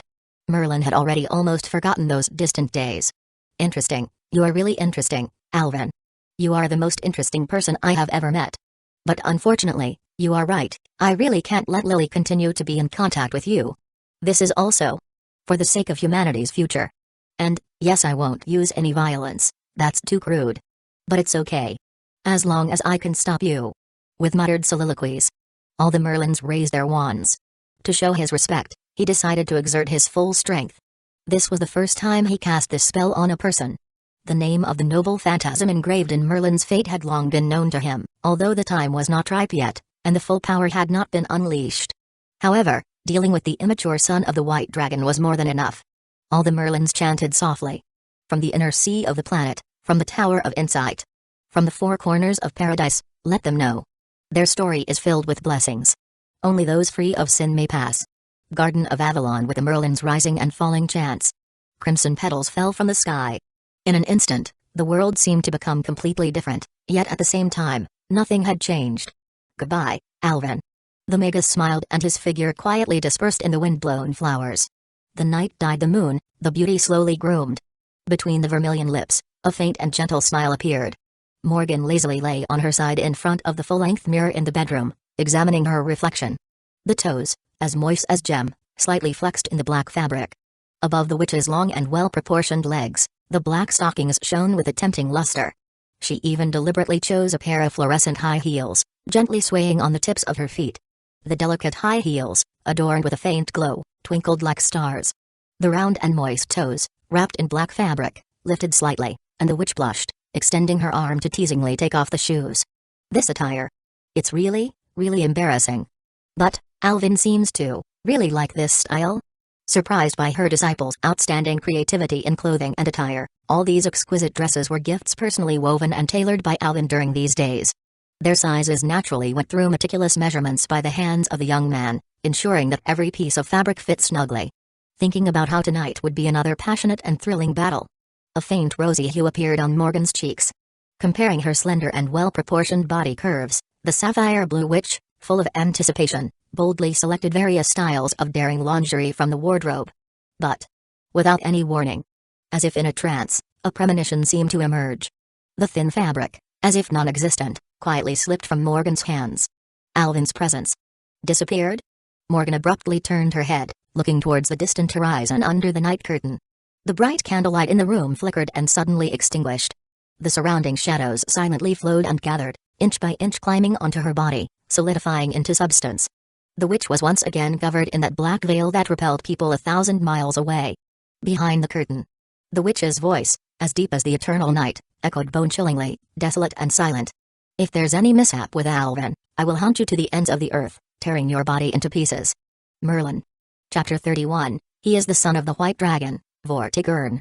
Running, a seemingly endless run, utilizing your full strength, you swiftly navigate through the deep forest, sprinting towards the direction of Artoria's house like a wisp of shadow. Profound and flowing shadows cover your entire body, annihilating the air resistance, while your breath, like a winter cicada, remains restrained and dormant. You realize that, at this moment, Merlin can't kill you, but likewise, you can't kill him either, and that's enough. Under the influence of the light devour skill, you silently devour all the light reflected on you like a black hole. In this concealed state, even Merlin won't detect your presence. In this rapid movement, time seems to stretch. Everything around you blurs in your field of vision. The sounds you can hear gradually fade, as if even the sound of the wind dissipates. Silence, so quiet, no sound can be heard at all. However, busy with your journey, you don't notice this excessively eerie anomaly. In this excessively quiet environment, you, rushing at full speed, cover dozens of miles in just a few minutes. You burst out of the forest, and the ultimate life form's eyesight allows you to see the familiar courtyard from a considerable distance. You come to a halt. Moonlight, pure and bright, gently touches the green grass. In the silent courtyard, not a trace of light can be seen. Dew is white tonight, the moonlight is bright in the homeland, staring at the moon wheel, as pure as your home used to be. A hint of melancholy surges in your heart. Even though it is a simulation in name, you have long treated all of this as real. Even if you eventually discover that everything is just a dream, your experiences, emotions, and this human heart of yours are all undeniably real and not illusory. This simulator, it's been a while since it said something understandable. Alvin walked under the moonlight. From when did it seem like he had truly become friends with Artoria? Although the initial intention was to lead her to a fall. Perhaps cultivating the protagonist with antagonistic traits was an essential characteristic, something he had to taste. On this late night, Alvin pondered, Artoria should be enjoying sweet dreams. After all, during these days, he had not skimped on feeding her. However, feeding the witch was a concept entirely different. Unfortunately, the tranquil life had come to an end. Artoria. Although it was inconvenient to disturb her peaceful slumber, Alvin believed it was necessary to bid a solemn farewell. Pushing open the wooden gate, bathed in moonlight, the young man entered the already familiar courtyard, standing quietly in place. At such close proximity, even in her sleep, Artoria presumably could detect his presence. However, there was no sound. Alvin finally noticed that the environment was excessively silent. As the ultimate life form, he surprisingly couldn't hear the person inside. The subtle sounds of breathing. If it were merely going out, that would be fine, but in reality, it became excessively quiet. It seemed that even the sounds of insects rustling, birds chirping, and the environmental sounds of beasts stepping on the soil were no longer present. Quiet. Silent. As if all the sounds were being pushed away by the world. Alvin looked back. From the direction he came running from, colorful flowers bloomed all the way. And the courtyard gate that had been pushed open seemed to have silently closed again. He lowered his eyelids, gazing at his palms. Under the moonlight, the originally fair skin exhibited a translucent texture, and the gaze could penetrate the arm, observing the ground covered with flowers. As if His existence was being erased from this world. His pupils slightly trembled. Alvin reached out, gently pushing open the stable door. No. Actually, the door wasn't pushed open. Accompanied by blooming flowers underfoot, he simply, like a ghost, walked in. Alvin silently observed the scene inside the house. He opened his mouth but found that he couldn't make a sound. The golden-haired girl was lying on the hay, sleeping soundly, her breathing peaceful and steady. Actually sleeping in the stable. In other words, she was still taking care of the horses until bedtime.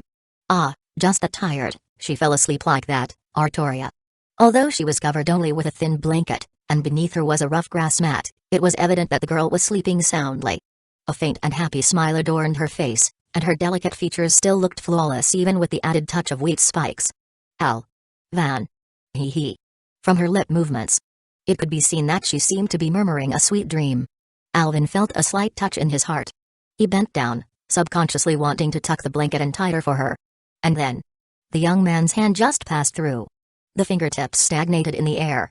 Unable to hear any sound. Even more unable to interact with reality. Only the splendid flowers followed, blooming all the way, isolating the entire world. This could be called a miraculous illusion. The young man lifted his gaze, eyes penetrating the eaves, looking straight at the bright moon hanging high in the sky. The moon, also looking at the youth from high above, can only observe, but cannot touch. As if locked in a lonely tower. Despite the close distance, it felt like an insurmountable chasm. He was thus isolated in this secluded utopia, Garden of Avalon. Sir. Alvin. Her eyelids felt the faint morning light pouring in through the door gap. She continued to murmur, uttering the name from her dream. Rubbing her sleepy eyes, the girl propped herself up with straw and slowly woke up. Dim light, the breath of horses, and the scent of grass lingered around her.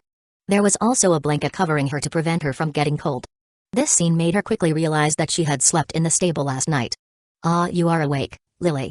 As she woke up, an incredibly familiar and gentle voice echoed in her ears. The girl raised her gaze, and in her pupils reflected the unfamiliar face of the white-haired Magus, smiling. To say it was unfamiliar. In reality, they had already seen each other countless times in their dreams. However, seeing this face clearly for the first time was happening right now. This was not a dream. And, it turned out to be the real person. Looking at the Magus in front of her, Artoria's expression froze for a moment. Merlin? Just like the face she had imagined. The gorgeous and mysterious deep purple eyes, the handsome features carved like a divine being, and the somewhat ferocious scar on the right cheek. Fresh blood rolled over, and it could be seen that it had just scabbed over. That disharmonious scar looked so abrupt. It was like a crack had appeared on an exquisite gem, completely destroying its flawless beauty, making it instantly ordinary and lacking the bewitching charm it once had. Yes, it's me, Merlin. Lily, did you sleep well last night? Sleeping. When this topic came up, the girl recalled the bold dream of last night. Her cheeks turned slightly red. She actually dreamed.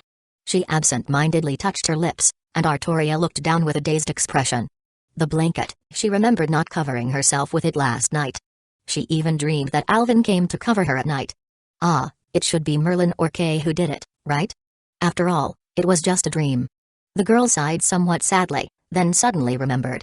Wait, Merlin seems to be asking her a question? Well, I slept very well. Still feeling the lingering embarrassment, the girl stumbled over her words. Thank you for agreeing to my presumptuous request last night. It's okay. It seems you had a dream that was intoxicating. Merlin smiled and emphasized those few words. To the blushing girl, it sounded somewhat like he was teasing her. That's right, Merlin did it on purpose. As an incubus, he had long seen the content of the dream. Just a kiss, and she's so shy. This girl are really innocent adult matters, she probably doesn't understand at all. Well, it's normal since no one taught her. Lily wouldn't think that just a kiss would make her pregnant, right? Cough cough. Speaking of which, why are you here, Merlin? Coughing a couple of times to cover up the embarrassment. The girl lifted the straw mat and hastily got up. And, what's this? You were injured? Just a minor injury. Merlin touched the scar on his cheek, still smiling, his tone seemingly indifferent. But even he had to admit. What a sharp sword. This sword wound was endowed with an extremely subtle, deadly concept, reaching the threshold of the assassin's extreme, making it impossible to be healed by magecraft. Really, there are too many surprises on this journey. Are you really a swordsman and not an assassin, Alvin? Even with the constitution of a incubus, Merlin would need some time to recover from this injury. Because there is a very urgent matter, Lily, so I personally came here. Let's talk about the details outside. The girl, somewhat bewildered, straightened herself up a bit and followed Merlin in pushing open the stable door. In the backyard, two people with different expressions were standing. Hector and Kay. Seeing the gaze of her sister fixed on him, the golden-haired youth sighed and silently shifted his gaze away. On the other hand, Hector wore a very complicated expression on his face, one that Artoria found hard to describe: melancholy, relieved, sorrowful, reluctant. Like a troubled old knight, he showed an expression that seemed to contain a mixture of various feelings. The Magus turned around and smiled at the girl. Perhaps the news is very sudden, Lily, but we must set out on a journey immediately. Or, let's say, run away, as if trying to dispel the stagnant atmosphere. The Magus let out a relaxed and cheerful laugh. It's better to leave today. Kay will also join us on the road, and Hector came to bid farewell. Eh? What are you saying? Wait, Merlin, you. And Kay, father? What on earth happened? Artoria quickly associated it with a shocking possibility. Could it be that, did King Vortigern launch an attack? Kay clenched his fists, seemingly a bit impatient. Merlin, you bastard, just spit it out if you have something to say. Anyway, sooner or later, we have to tell her, right? If you don't want to say it, let me be the villain. Kay, what? What are you going to say? The Magus slightly crouched down. With his splendid deep purple eyes, he stared into the deep green, somewhat confused eyes of the girl. What I am going to say next, don't be afraid, Lily. Why? Afraid? The girl shook her head with effort. As someone who will become a king, even if Vortigern comes to kill me, I will never be afraid, Merlin. Then. I will say it. The half-incubus smiled brightly. Your idol, Alvin, has the same surname as you. As the words fell, the lingering sound echoed in the wind. The girl's expression still seemed a bit dazed. But soon, she froze in place, staring blankly at the Magus in front of her. What? What is Merlin talking about? Same surname? In the moment when she realized what that word meant, it was as if something had been drawn out of her brain. She didn't want to think. And couldn't think. Dizziness. A strong sense of dizziness, almost making it difficult to stand. Her legs felt weak, and her nerves trembled. Artoria tried hard to say something, but when she opened her mouth, not a single word came out. Although Merlin saw tears in her eyes, she did not say a word. Tasting the girl's almost trance-like expression, the emotions that erupted in silence made the incubus, who fed on such things, intoxicated. Ah, it's really getting more and more interesting. Attempting to make this silence burn even more vigorously. So, the incubus smiled and spoke. That's right, Lily. He is the son of King Vortigern. Merlin said so. That gentle voice remained as ever, like a spring breeze. Alvin Pendragon. Chapter 32, He has never deceived me. Even though it was a vibrant spring, it felt unusually cold. The plants were silent, as if withering away, devoid of vitality. Through the shallow clouds, a faint and chilly sunlight cast a gentle glow. The girl stood in the green field, her deep green eyes gazing toward the distant horizon through the forest. Her soft golden hair, still as radiant as the once brilliant wheat fields, swayed in the wind. However, this time, there was no one to appreciate it. A sword. The girl named Artoria tightly gripped a sword in her hands. It was a wooden sword, covered with mottled scars. It was the one he often used. The traces of wear on the hilt had become smooth, and holding it now, she could almost feel the warmth left by the person who once used it. Even though she knew in her heart that it was an illusion. But she wanted to find that illusory comfort. Unlike the sword in her hands, which always broke. His sword had never broken. He continued to use this wooden sword every day, patiently teaching himself day after day. Artoria gently touched every notch on the sword. The rough texture, like the scars of days gone by. These are indeed my doing, but I am sorry, I am not a knight, and I don't like being called a knight. Good person. Such a heavy word. In such this world, this is not a blessing that people can enjoy. We are peers, you can call me by my name directly. Just ordinary addressing is fine, just like that, try saying it directly. Alvin. Becoming a knight doesn't require anyone's recognition, Artorias. If you grab a sword while admiring the virtues of others, you should ask your own heart first. What is it that you hope to protect by becoming a knight? A sword that cannot kill, don't even think about protecting people. If the path is wrong, persisting in it 1,000 times is a futile act. Today, I will let you understand this truth. I am glad to be your first friend, Artorias. Moreover, you will have more and more friends in the future. Don't belittle yourself too much. To live is to pursue peace of mind. No one is born with a certain purpose in mind, and no one is born to become a king, Artorias. Which means, before becoming a king, first become a human. The lingering sound echoed in the girl's thoughts. She gazed blankly at the distant horizon with her deep green eyes. Become a human. It's really difficult to do. Without your radiance to guide me, I can't do such a thing. Those sharp sword edges. Clearly. The gentlest things in this world. He will come to see me, I am sure of it. With a firm voice, the girl replied to the witch. So, she did not leave but chose to stand here and wait. Artoria waited for the person who would come every day to practice swordsmanship with her. He never missed an appointment. However, until the faint dawn gradually dimmed, turning into the misty and faint light of the afternoon covered by gray clouds, Artoria stood there waiting, enveloped in misty and sickly light. He won't come. A gentle voice sounded in her ears. That regretful tone, seeming to sigh and lament. The figure of the white-haired Magus appeared beside the girl, both of them gazing toward the distant forest.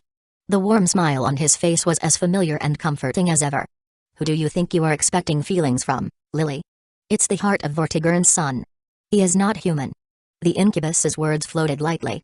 Like elusive thin mist, it dissipated in the wind in an instant. Artoria remained silent, clenching her palm slightly. The Magus lifted his gaze, looking at the faintly cold sunlight of the spring afternoon. A barely noticeable, yet joyful curve appeared at the corner of his mouth. Soon after, that gentle and coaxing voice continued to resonate in the girl's ears. Alvin Pendragon.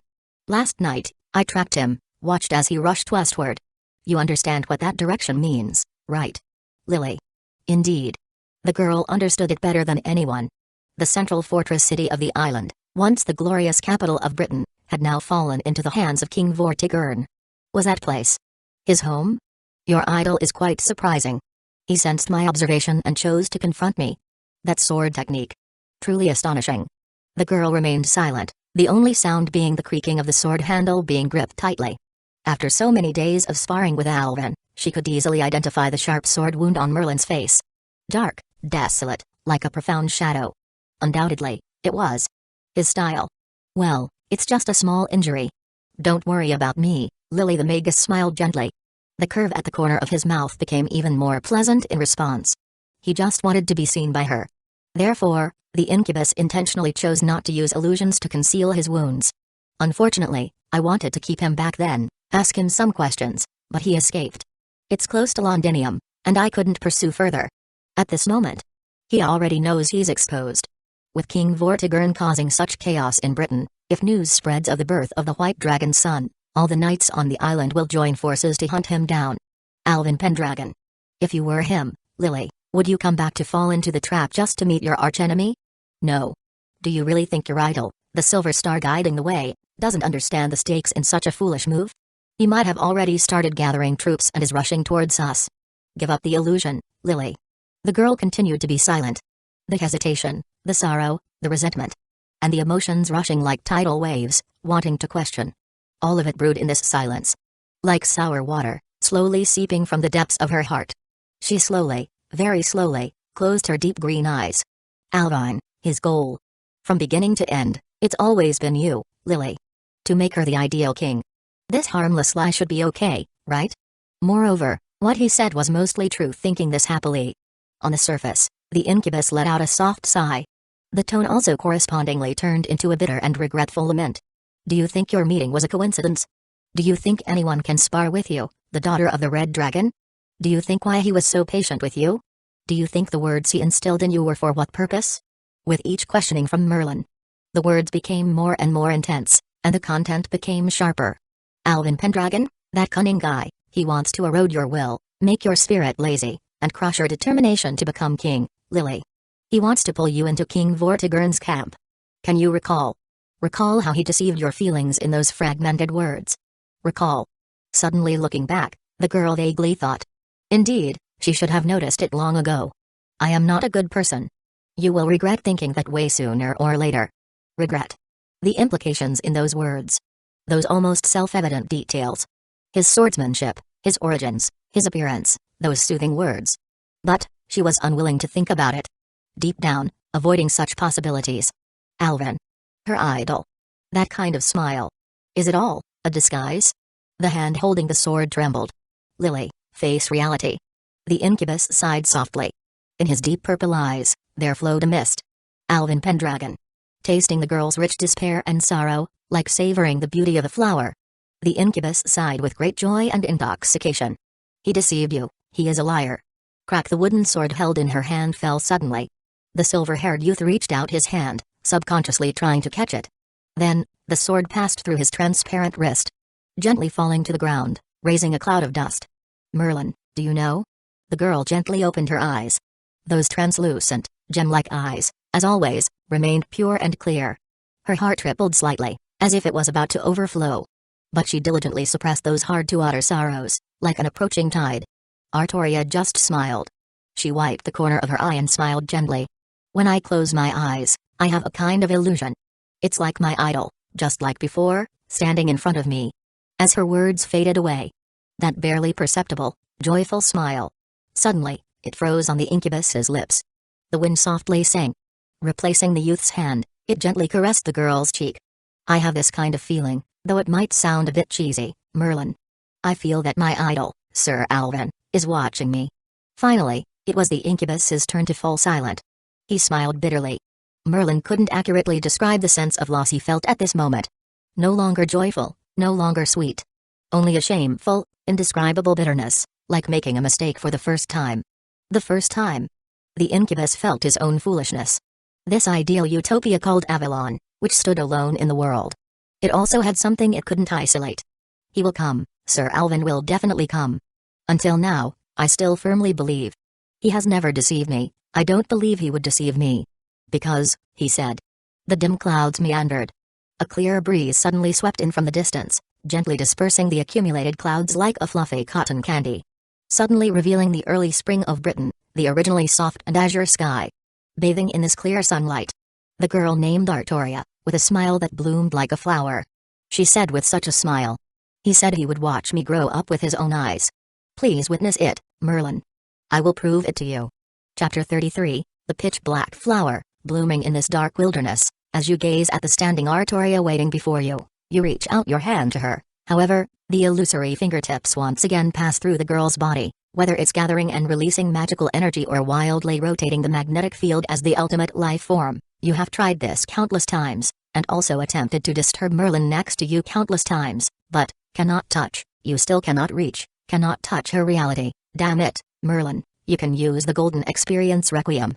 Now you finally understand, the damn incubus has the audacity to be fearless, ensnared in this miraculous illusion. You seem to be isolated in another dimension, desperation, can't do anything, boredom, annoyance, emptiness, loneliness, fear, in this eerily quiet place where not a sound can be heard. Countless noisy thoughts flood your mind as if in a deathly silence. Gazing at the splendid, unseen flowers blooming around you, you lower yourself, plucking one. This is the only thing you can touch in this world. The flower in front of you is so vivid, lively, and almost perfect. However, you glimpse a flaw. You are well aware that there is no perfect program without any bugs in this world. Naturally, Magecraft is the same, but it's just an illusion. Since it's an illusion, then, just cut it off, right?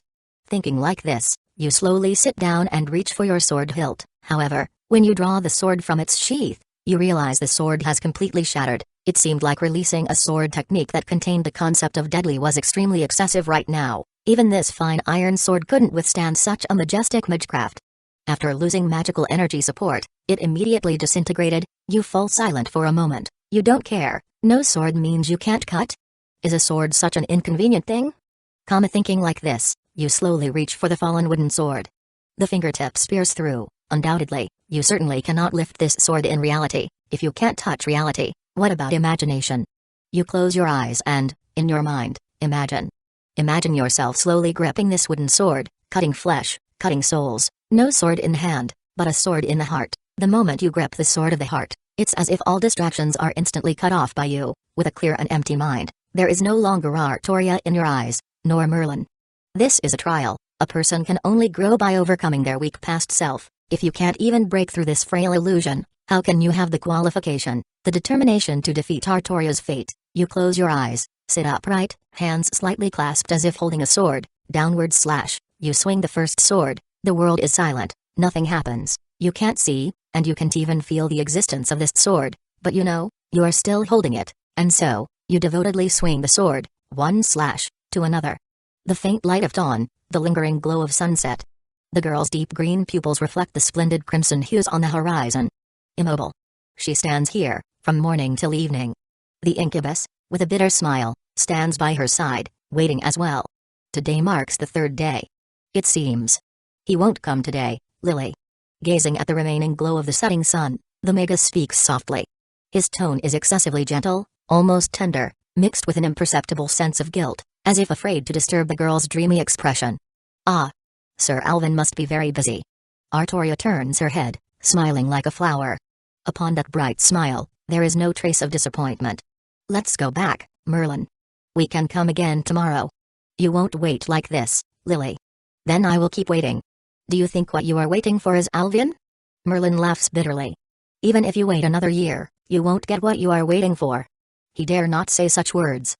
Merlin has used up half of his accumulated magical energy over the years, and the noble phantasm released effect is enough to last for an entire year. Alvin is right. He is indeed afraid. Lily is destined to become a king. Otherwise, the quantum time lock will detect the deviation of the world line, and then lead to the erasure of this world. Unfortunately, but also to save the world. So, despite the guilt, Merlin cannot release Alvin.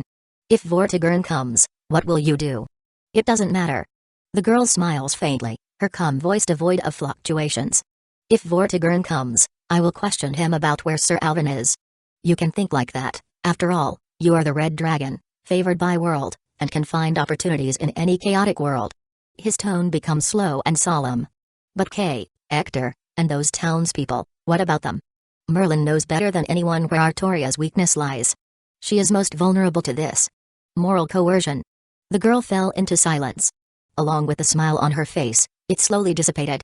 She closed her eyes and gently opened them. The brilliance that was brewing in her deep heart suddenly dimmed. At this moment, cough. Cough. Merlin suddenly covered his chest, a painful expression on his face, and he coughed up a pool of black blood. Merlin? Artoria panicked. What happened to you? My true body is being hunted by Morgan, your sister. Merlin said with a bitter smile. She cursed me. I am sorry, Lily, but when I approached Londinium, she accidentally noticed me. Ah. Why didn't you say something so important earlier? I didn't want you to worry, Lily. Merlin weakly spoke, hoarse. Yeah, why didn't he say it earlier? Because, it's fake after all, he was an incubus, how could he cough up blood?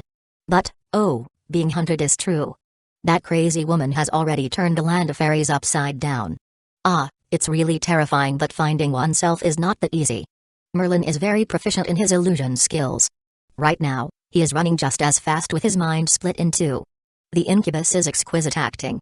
Not to mention Artoria, if Alvin is still watching, he might believe it too. Hurry up and run. Lily, I can't hold on much longer. Merlin trembled, took out a handkerchief, and tried to wipe the black blood from his mouth. The concerned girl directly took it and began to clean the blood stains for him. My true body is restraining her in the land of fairies. You also know what title your sister holds, right? If she catches up to me here, then... Cough. Cough. Merlin's weak voice stopped abruptly, interrupted by a fit of coughing, but the meaning was already clear. The unknown witch. About his half-sister with the same mother but different father, Artoria has already heard countless evil deeds. The consequences of being caught here are simply unimaginable. With guilt towards Merlin, with worry for her adoptive father and brother, Artoria finally took a last glance at his sword, lying on the ground. Slowly, expressionless. In the end, she withdrew her gaze. Let's go, Merlin. The girl's voice vanished in the wind, unexpectedly. Click, the wooden sword on the ground suddenly broke. Artoria turned around abruptly. However, at this moment, Merlin's large sleeves happened to brush across her field of vision. In this split second, the cracks on the sword's blade were instantly smoothed out by the Magus using an illusion. What's wrong, Lily? The weakened incubus questioned, feigning ignorance. He glanced at the wooden sword on the ground. In those slightly narrowed, gorgeous, and mysterious purple eyes, a trace of incredible surprise emerged.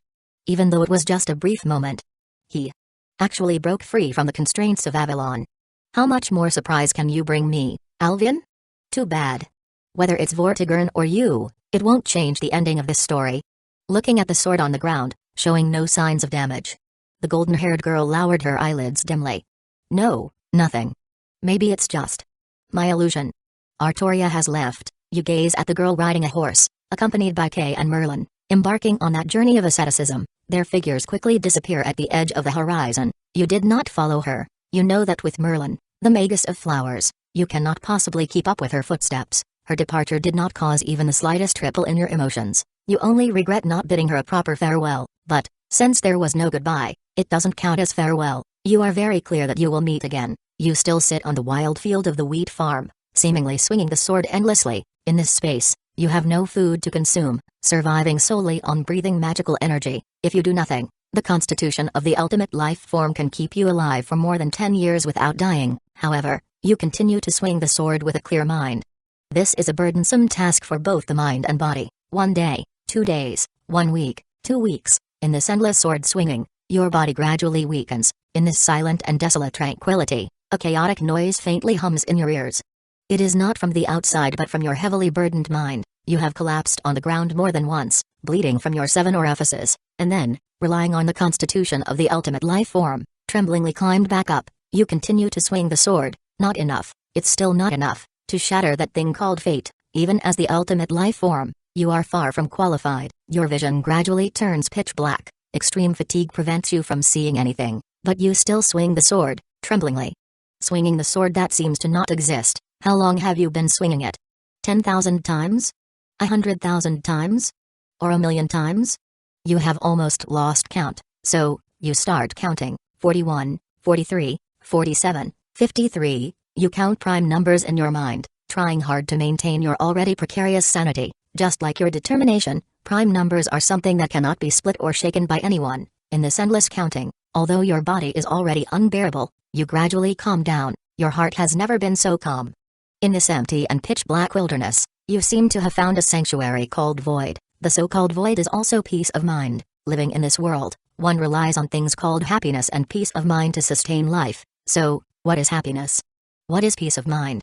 You ask yourself this way, and then, in an instant, you get the answer. Happiness is picking up, and peace of mind is letting go. If you want to pick up, pick up. If you want to let go, even if it's destined. So what? Everything is an illusion. So what?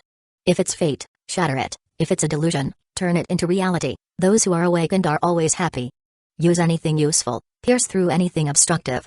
You are the ultimate antagonist with fully evil, and antagonists are often best at subverting, in pursuit of your own happiness and peace of mind. From now on, nothing can shake your will. The brain is about to explode and crack, nerves are about to completely collapse, but your nature as a prime number remains unshakable. In the endless pain, your spirit and determination gradually approach the touchable reality. You seem to see, on this pitch-black and lightless wilderness, the path that belongs to you. The so-called dark will is also the will that completely burns oneself. Facing this vast world, you swing the final sword. The night sky was cloudless, adorned with brilliant stars. Suddenly, without any warning, a shattered sound resonated in the void. A deep, dark flower, unexpectedly spread and bloomed on the empty grassland, exuding a mesmerizing charm. A silver-haired youth, his eyes closed, slowly emerged from the cluster of flowers. He was naked, with skin so pale it seemed almost translucent. His exceptionally beautiful and otherworldly face possessed a captivating allure. Alvin casually pulled a piece of shadow, draping the stars and night sky over himself. Named the ultimate life form, the son of the white dragon, he gradually opened his eyes. Burning. In those iron-gray pupils, it seemed like tumultuous black flames were burning. No more hesitation, no more wandering, and absolutely no confusion. You have awakened the talent Dark Will, born from your perseverance, your determination, and your beliefs. The white dragon's son unfurled his full wings, and all of Britain will bow beneath your feet. Your will won't waver anymore in pursuit of your goals. Like this land, extending from your hands. You gain near immunity to mental interference. You will shatter the so-called ridiculous fate that binds that girl. Chapter 34, breaking her chains, toppling her fate. The night fell silent, the darkness resembling a tail. Next to the verdant valley, a bright bonfire crackled. The flickering flames danced upon the delicate face of a golden-haired girl. Without a word, she opened her mouth, tore a large piece of meat from her hand, and chewed it silently. No joy, no admiration, just an ordinary meal to fill her stomach, a taste that used to excite her immensely. After experiencing the culinary skills of someone, her own cooking now only felt like chewing wax. Chewing on the roasted meat in her hand, Artoria's gaze seemed somewhat distant. No matter how hard she tried to erase it, no matter how much she attempted to clear her mind, she couldn't help but associate it with that name. The team ate in silence, as if trying to break the eerie atmosphere. The blonde and white-haired youths exchanged glances, deciding to start a conversation. In Cornwall County, beasts seem to appear more frequently than in our Essex County. Is it because Vortigern drove people away?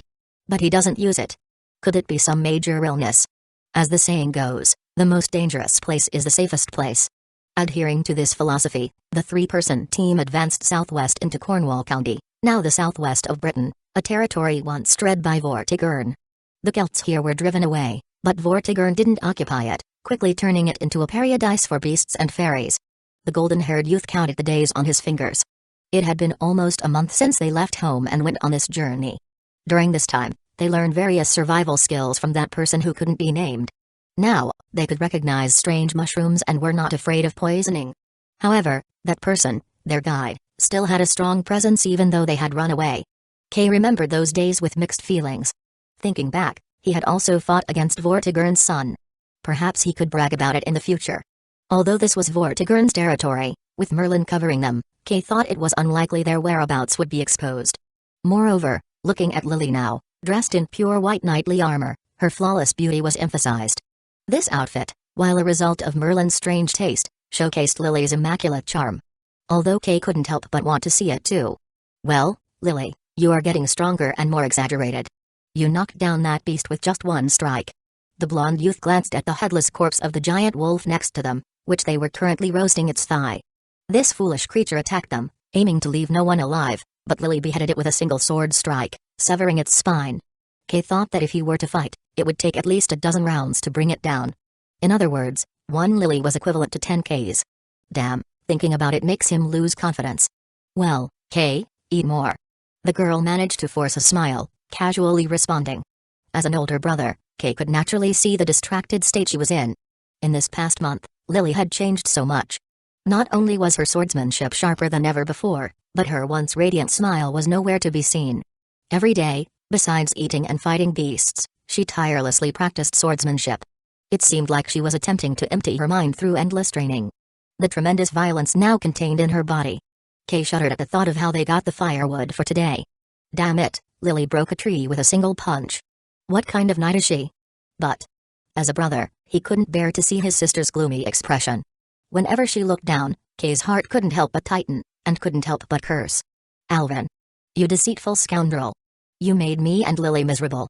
You turned out to be a scumbag who disappears when things get tough. It's just because your identity got exposed, right? Damn it, am loyal to the end, can't you believe that? Take responsibility for once. Kay cursed while roasting meat, aggressively poking the cooked thigh with a stick, as if cursing someone. The more he endured, the more he felt wronged, and the more he thought about it, the angrier he became. He slammed the stick onto the ground. Alvin. Damn it. I know your dad is Vortigern. But not like this too. Come on, let's fight again. I will crush you. Crush your teeth. If you are still a man, get the hell out. Merlin, beside him, covered his face. Oh my goodness. I asked you to liven up the atmosphere, not become a disturbance. Meanwhile, listening to these words. Listening to that name echoing repeatedly in his mind. Artoria tightened her thin lips. Her already dim expression became even more somber. The son of the White Dragon? So what? My Lily is such a beautiful lady, and she even carries the red dragon blood. Can't you match up to her? Grrrk. The magus of flowers circled behind the blonde youth and directly covered that big mouth with his hand. Merlin lifted his head, smiling bitterly at the girl. Artoria shook her head, indicating that she didn't mind. If your emotional intelligence were any lower, people would take you for a mute. So I am telling you, you don't understand women. What are you doing to upset a heartbroken young girl? Grabbing Kay's collar, Merlin lowered his voice, preparing to drag him away. Under the moonlight. If you observed carefully, you would find that the Magus's figure seemed a bit dim at the moment. Like a withering flower, losing its original vibrant colors. Because this was not his main body. The main body was currently in the land of fairies, engaged in a chase with Morgan, causing the clone here to struggle. That crazy woman. Actually consecutively cast powerful magecraft, imprisoning the entire land of fairies. Merlin could only flee in embarrassment. These days, he had been bombed to the point of nervous exhaustion. Well, if he couldn't hold on, he would have to release Alvin anyway, since his goal had already been achieved. Dragging Kay towards the forest, he intended to repeatedly warn him not to mention that name. The faint voice of the girl echoed softly behind the two. I am okay, Kay. Artoria raised her eyes, looking at the cloudless night sky. Every night. It was the same color as his sword. I will stand in front of him. That day is not too far away. Alvin Pendragon. Those smiles, are they sincere or just masks? I will confront him face to face with this question. As the words fell silent. Without any warning. Crack the flower wand in Merlin's hand, the deep purple crystal embedded at the top, suddenly cracked in the middle, and then unexpectedly shattered. Snap! Merlin released his hand, and the blonde youth fell directly to the ground. With an expression that was moved, surprised, and almost shocked. Merlin incredulously lifted his head, looking towards the distant horizon under the night sky. What? This couldn't be. 1 month. It actually only took 1 month. He had used his full power to release a noble phantasm, consuming the magical energy that was supposed to imprison him for a whole year. That Avalon, the independent ideal land, the watchtower of the inner sea of the planet, the solitary tower like a sky trench. It was actually severed by him, Alvin Pendragon. Cut? Bathing in the bright moonlight. Brushing through the profound night. The silver-haired youth reached out, gently pushing open the courtyard's fence. The rough wooden fence emitted a teeth-aching low creak. Seated upright in the backyard, a white-haired old man had 2 lamps on the small table in front of him, gently rippling with the moonlight. Seeing the silver-haired youth entering, the old knight smiled gently. Sir Alvin, care to join this old man for a drink? Alvin did not conceal his own presence. Therefore, as a distinguished knight, Hector sensed the arrival of the guest. Like meeting the former king. The old knight solemnly put on the now rusty armor. Even though his hair was almost entirely silver-frosted, the old man sat upright, his aged body still robust and erect. Aren't you going to run, Sir Hector? Alvin slowly sat down in front of him. The youth's voice was as light as the elusive wind, instantly dissolving into the night. Run? If you were to chase me, how could I escape? If you don't chase me, why would I need to run? Hector smiled gently. They asked me to leave, but children still need a home to come back to. I, this old man, naturally have to stay here. I am the son of King Vortigern. Alvin Pendragon. Ah, I knew that a long time ago. The old knight's tone was full of regret and emotion. When I first saw you, I felt that you looked quite familiar. Aren't you afraid? Afraid? Hector laughed silently, shaking his head. If you are not His Highness's heir, I have no reason to be afraid. If you are, then I have even less reason to fear. Why do you say that? Hearing the youth's inquiry, the old man lowered his murky pupils, gazing at the clear moonlight in the cup. The old knight seemed to recall the days of his vigorous past. A prince, who would have thought that the king and His Highness Vortigern would come to this point? Fate is truly a mocking thing. In my memory, that highness clearly had a very bright and gentle smile. Gentle. This was the first time Alvin heard such an adjective for his old man Vortigern, from someone other than Morgan or himself. The dragon-devouring light. Could it really be described as gentle? The old man lifted his gaze, casting a soft look at the youth's face. How should I put it? Truly, like father, like son. I can see that you are also a gentle person. Sir Alvin. Alvin fell silent for a moment. Let's consider this as your praise. Ha ha ha. Hector burst into laughter. He laughed heartily and cheerfully, as if he were not an old man at the end of his life, but the once vibrant knight. Even this shyness, and words that don't match the heart, seemed to be carved from the same mold. Hector raised his wine cup, toasting to the moonlight. I will drink to His Highness, please give him my regards. Alvin looked at the old knight, raised the cup, and drank the wine in one go. Your brewing skills have also given this old man a good taste. The old man put down the cup, smiling. I wonder how His Highness Vortigern is doing lately. That old man has not abandoned his lofty ambitions, and his spirit is as vigorous as ever. Good, good.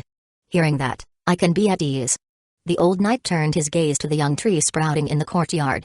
You have grown into an outstanding person, Sir Alvin. The era of Britain now belongs to you young people.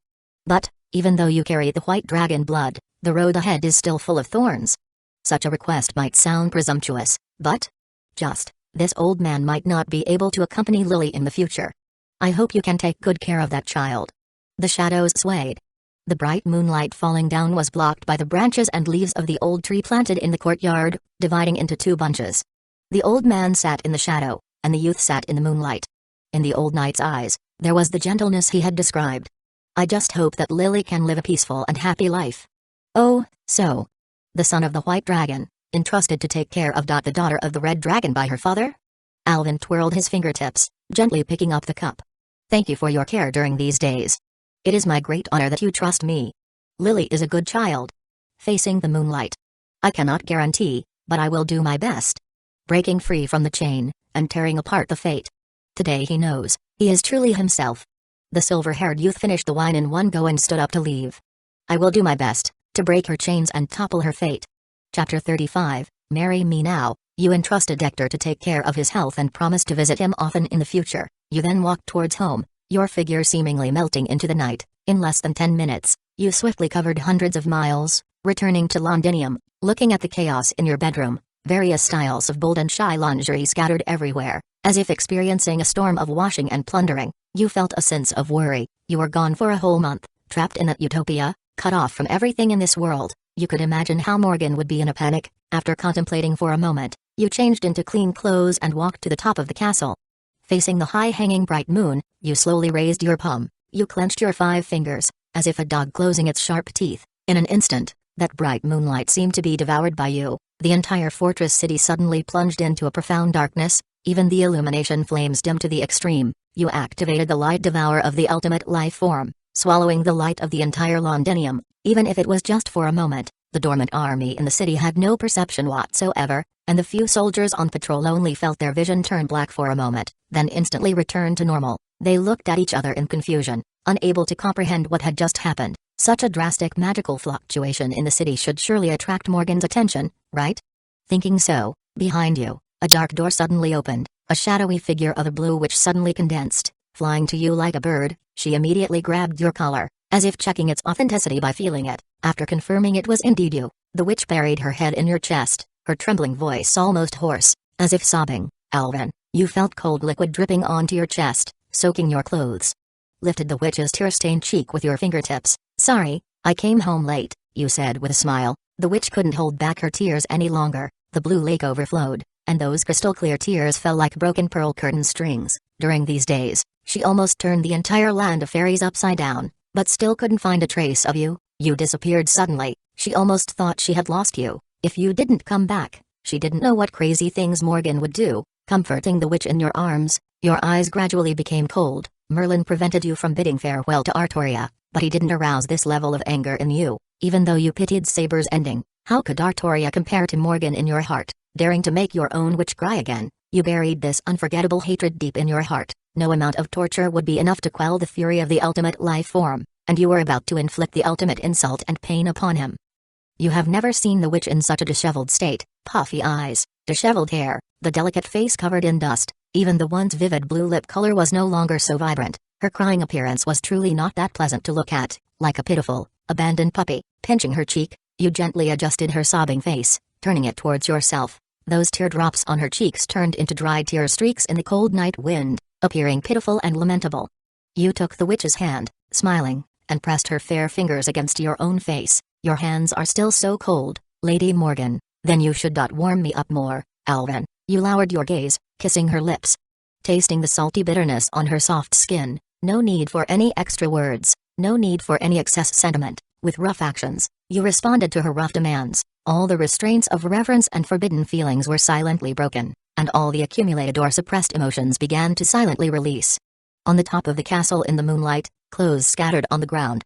The witch's skin bathed in the bright moonlight, as if reflecting the warm and white colors of soft gem. You and her melted into each other, as if woven in the night, melting into the water. The quietude of this dark night couldn't conceal the burning hearts of the two. You brought her from the forbidden clouds to the mundane and fallen world. Since then, she was no longer a frightening monster but only a witch belonging to you. During the breaks in the passionate encounters, you carefully recounted the experiences of the past month to her. Hearing that you were trapped in Avalon, the witch's palm gradually clenched. Seizing the opportunity, you held her wrist, pressing her under the gentle moonlight. With the light devour skill in your grasp, your endurance was no longer comparable to the former you. No matter how demanding the witch was, you were confident in satisfying her appetite top and bottom. You exchanged heat with each other repeatedly, panting under the peeping moonlight, returning to bathe together in the bedroom, and finally sitting together on the loft of the castle to rest. The entire land seemed to be within your gaze, and the islands under the night sky were silent and peaceful. Morgan stared at the moonlight, her mouth carrying a long-lost, satisfied and happy smile. Indeed, you made the witch gain happiness. The moon was far away from her, but you were very close to her. You gazed at the witch's side face, the fair neck still carrying a blush, a very enticing aftertaste. You just told me not to risk my life anymore. Not to practice so hard, Alvine said, gently stroking the smooth silver hair of the witch. No matter how many times he had touched it before, it was always so irresistible. He shifted his gaze, looking out over the vast land below, and spoke softly. But, I don't find it hard. Just like Artoria, she also has something she pursues. You do too, and so does old man. Even though I don't want to mention that name. Even Merlin, being an incubus, is the same.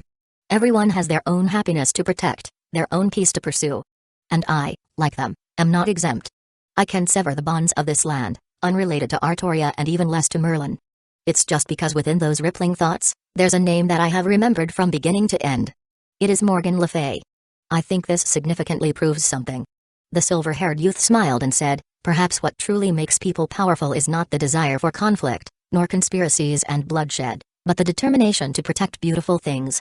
Looking at the brilliant smile on the face of the silver-haired youth, the Witch of Britain was lost in thought. This seemed to be something more dazzling than the bright moon in the night sky and the intense sun in the day. Just like Alvin Pendragon at this moment. He already has something to protect, something that belongs to him alone, an irreplaceable treasure. And undoubtedly, this makes him full of determination. Facing the quiet midnight, Alvin raised his hand. The youth took down the moonlight, combing the witch's silver hair that reached her waist, smooth and neat.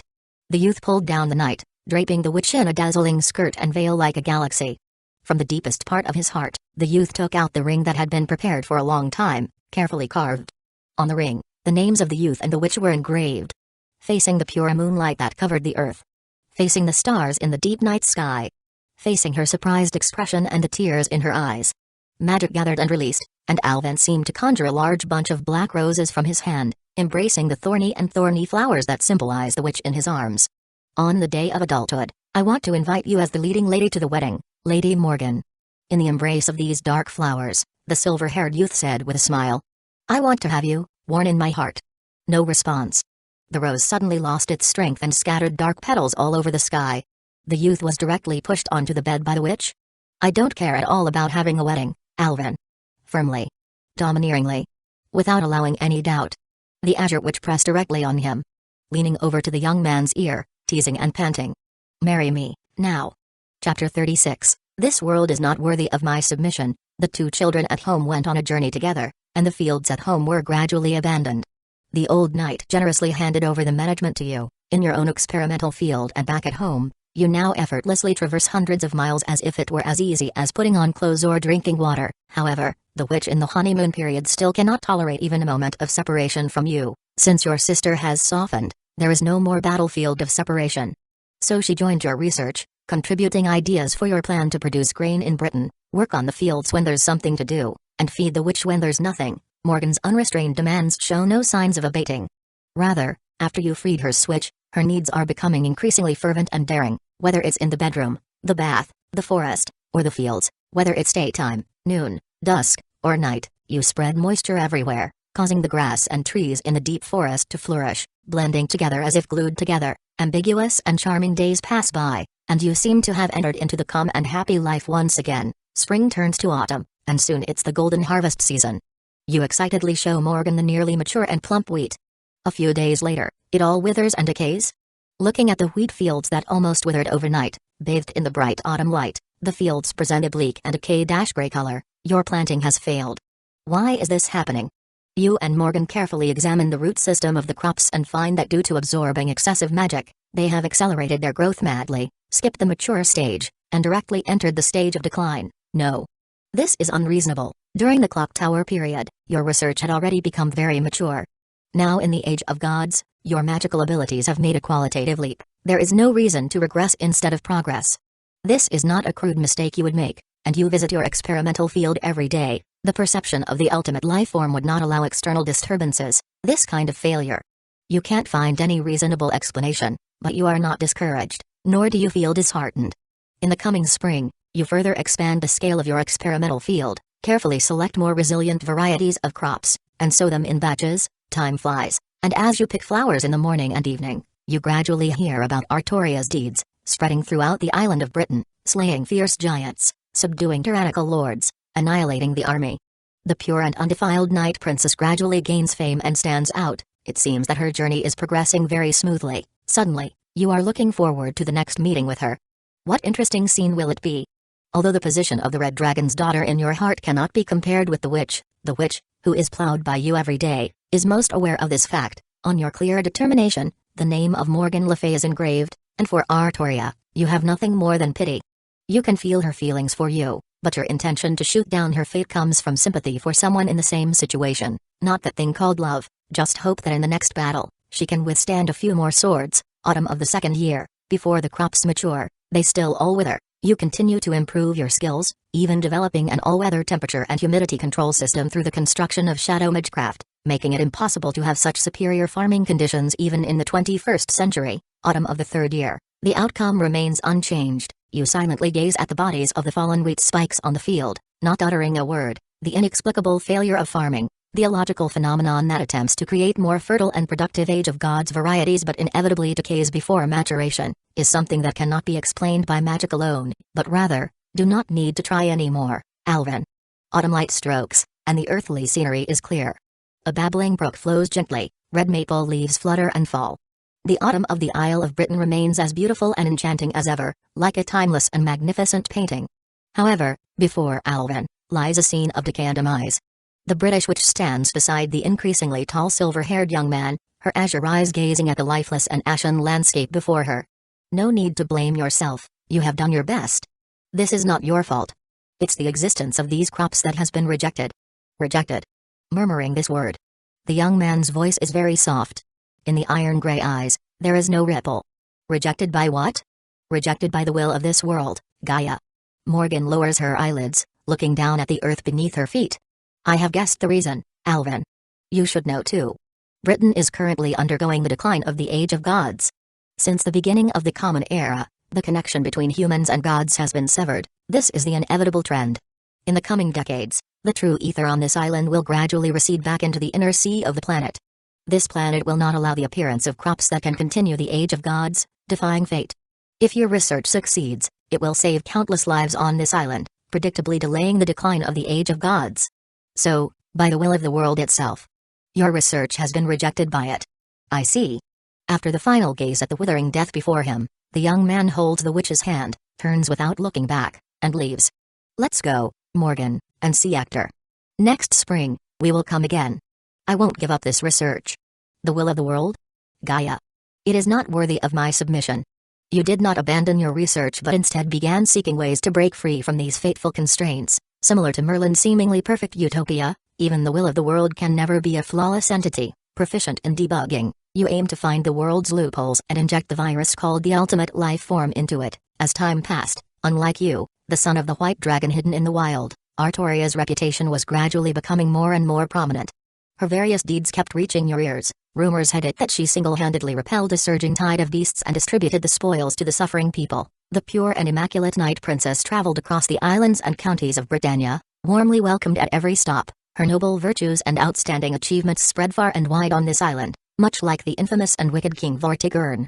Now, her fame was known to everyone. Many renowned knights admired her, and extraordinary individuals flocked to follow her, gathering behind her. Though only a 15-year-old girl, she gradually led a widely renowned knight brigade, upholding the ideal of equality for everyone at the Round Table, praised as the sacred and radiant Knights of the Round Table. Under Artoria's leadership, the Knights of the Round Table began harassing and guerrilla attacking the army of King Vortigern, gradually slowing down the steps of Vortigern's iron cavalry conquest. This, in turn, led to the increasing prominence of the Round Table, forming a vast and responsive momentum. More and more Celts began to believe that Artoria was the destined savior to overthrow the cruel rule of King Vortigern. Truly, after parting for 3 days, a new perspective is gained. The girl who couldn't hold a sword in front of you, attempting to persuade bandits and even the king with righteousness, has now become a renowned knight, stained with countless blood on her sword. You understand that her rise is inevitable, with Merlin undoubtedly playing a significant role. However, undeniable is that Artoria, she has grown into an opponent worthy of your attention,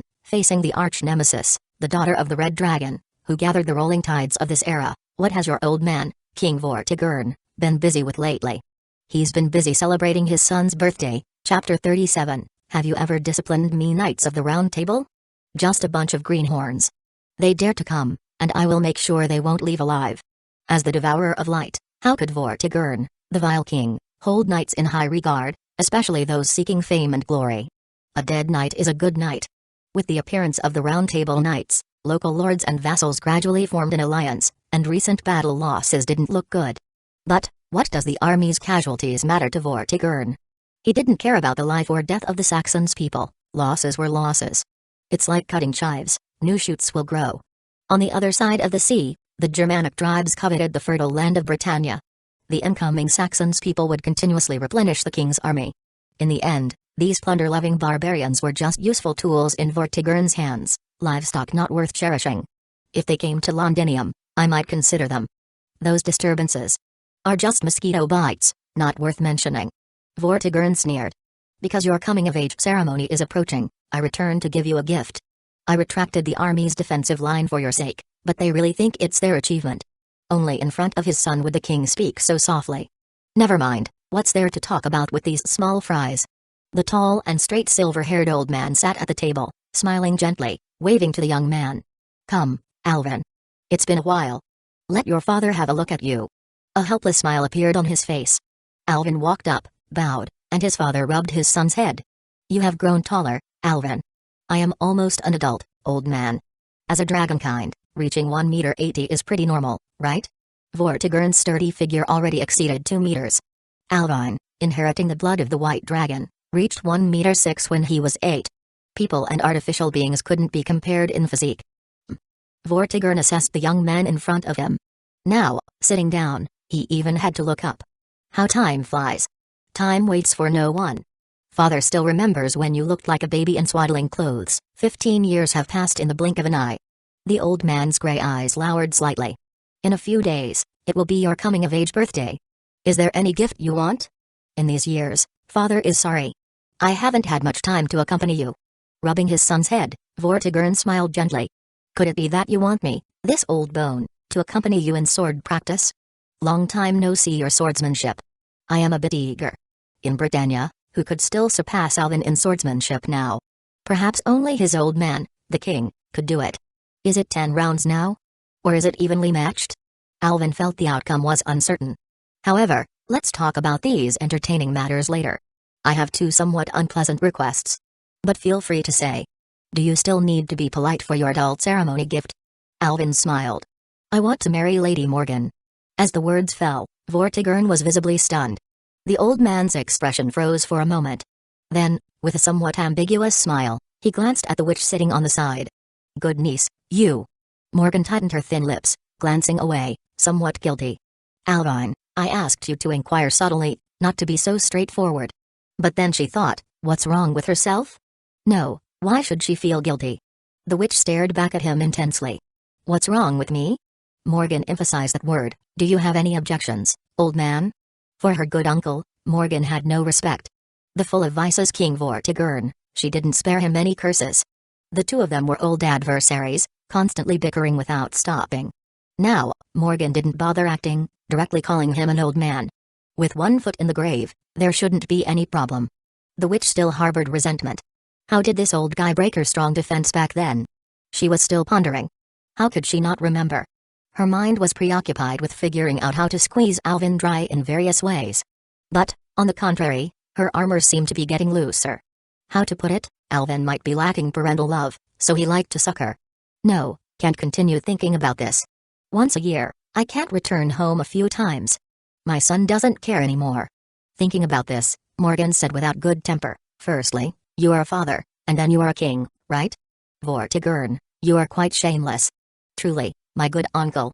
This time. It was finally the dragon that couldn't hold back. Unable to refute, he chose not to refute. Pretend you didn't hear it. Vortigern made a tut-tut sound and looked away, glancing at his son. It doesn't matter how it's arranged. Just give me a word. To marry Morgan, as Alvin's only relative in Britannia, of course, he had to seek his old man's opinion. He did indeed regard Vortigern as his father, wholeheartedly. The old man, upon hearing this, had a somewhat ambiguous expression, a smile that seemed to be a mix of amusement and irony. Can I say no? It's useless to refuse. After all, he is a filial son. The witch seemed to have a mutual understanding with him.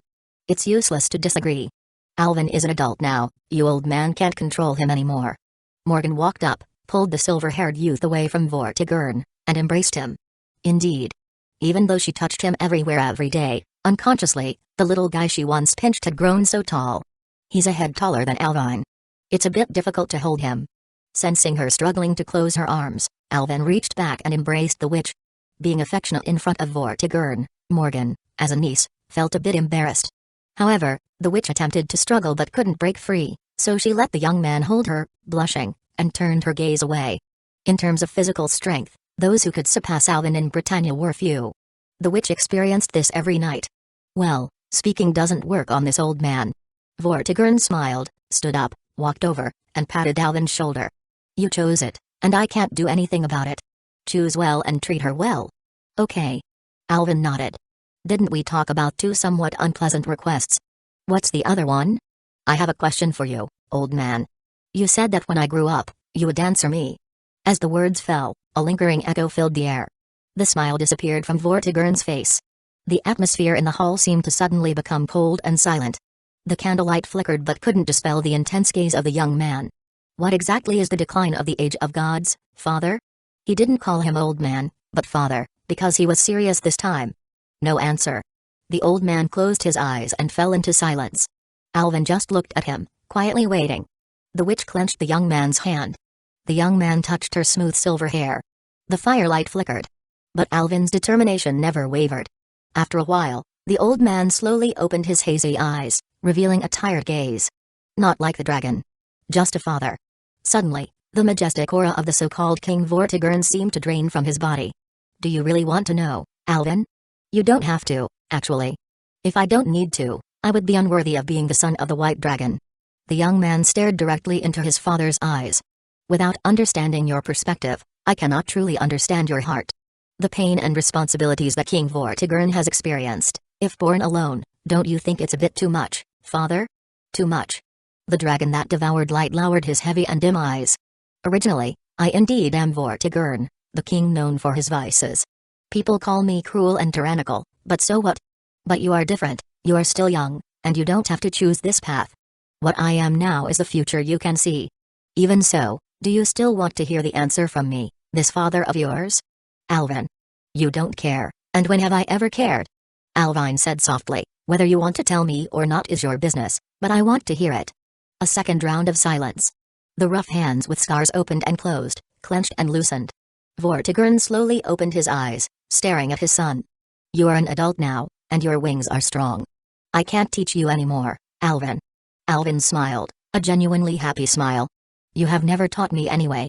Chapter 38, I am your only light. Listening to the silver-haired youth's smiling response, the sturdy old man could only manage a bitter smile. He raised his hand and gently ruffled his son's silver hair. Come with me. Since you insist so much, let me tell you about the truth of this cage called Britannia, the whole story. Holding Morgan's hand, you followed Vortigern to the underground where you were born. This place was covered in cobwebs, with dusty candle holders, seemingly untouched for a long time. The old man waved his hand, and a hidden door leading to a deeper place appeared in the underground. Descending along a spiral staircase, you finally arrived at a complex and spacious underground cavern resembling a maze. The rock layers here were densely filled with thick, tree-root-like conduits, through which flowed a faint blue glow like fireflies. Is this the underground ley lines? Alvin immediately understood where they were. The clock tower also had the underground spiritual tomb of Albion, and even built the vast mining city of Magisfer within it. Yes, this is the underground of Londinium, where part of the thickest ley lines runs through the entire island of Britannia. Vortigern's voice echoed in the underground cavern. However, compared to 20 years ago, the true ether flow of these ley lines has been reduced by more than half. Perhaps in a few decades, these ley lines will completely wither away. If they wither, what will happen? Alvin asked, already anticipating the cruel answer. Everything prosperous in Britannia now bathes in the true ether. It is a genuine object of the Age of Gods. The decline of the Age of Gods is like the arrival of eternal night. True ether, for us, is like the sunlight. If ether diminishes, the land will become barren, crops will wither, magical beasts will go extinct. Most people will starve to death, famine will spread, and people will be forced into cannibalism. The old man spoke softly. This island will become a little hell on earth. Alvin frowned. He had experienced such a cruel famine era in his previous reality and knew how brutal it could be. So, father, is this why you want the Age of Gods to return? Yes, this is the only way to save Britannia. If that's the case. Alvin asked the question that had been bothering him for a long time. Why don't you make this information public? Instead, you bear it alone. If people understand the truth, no one would want to die. The whole Britannia would work together, and you wouldn't have to endure being blamed. Why subject yourself to public condemnation? It's not that I don't want to say, but I can't say, Alvin. The old man spoke each word calmly. The Celts are remnants of the Age of Gods. If they were to learn the truth of the Age of Gods' decline and it triggered a collective panic, it would further accelerate the decline of the Age of Gods. Such a thing exists. The witch was astonished.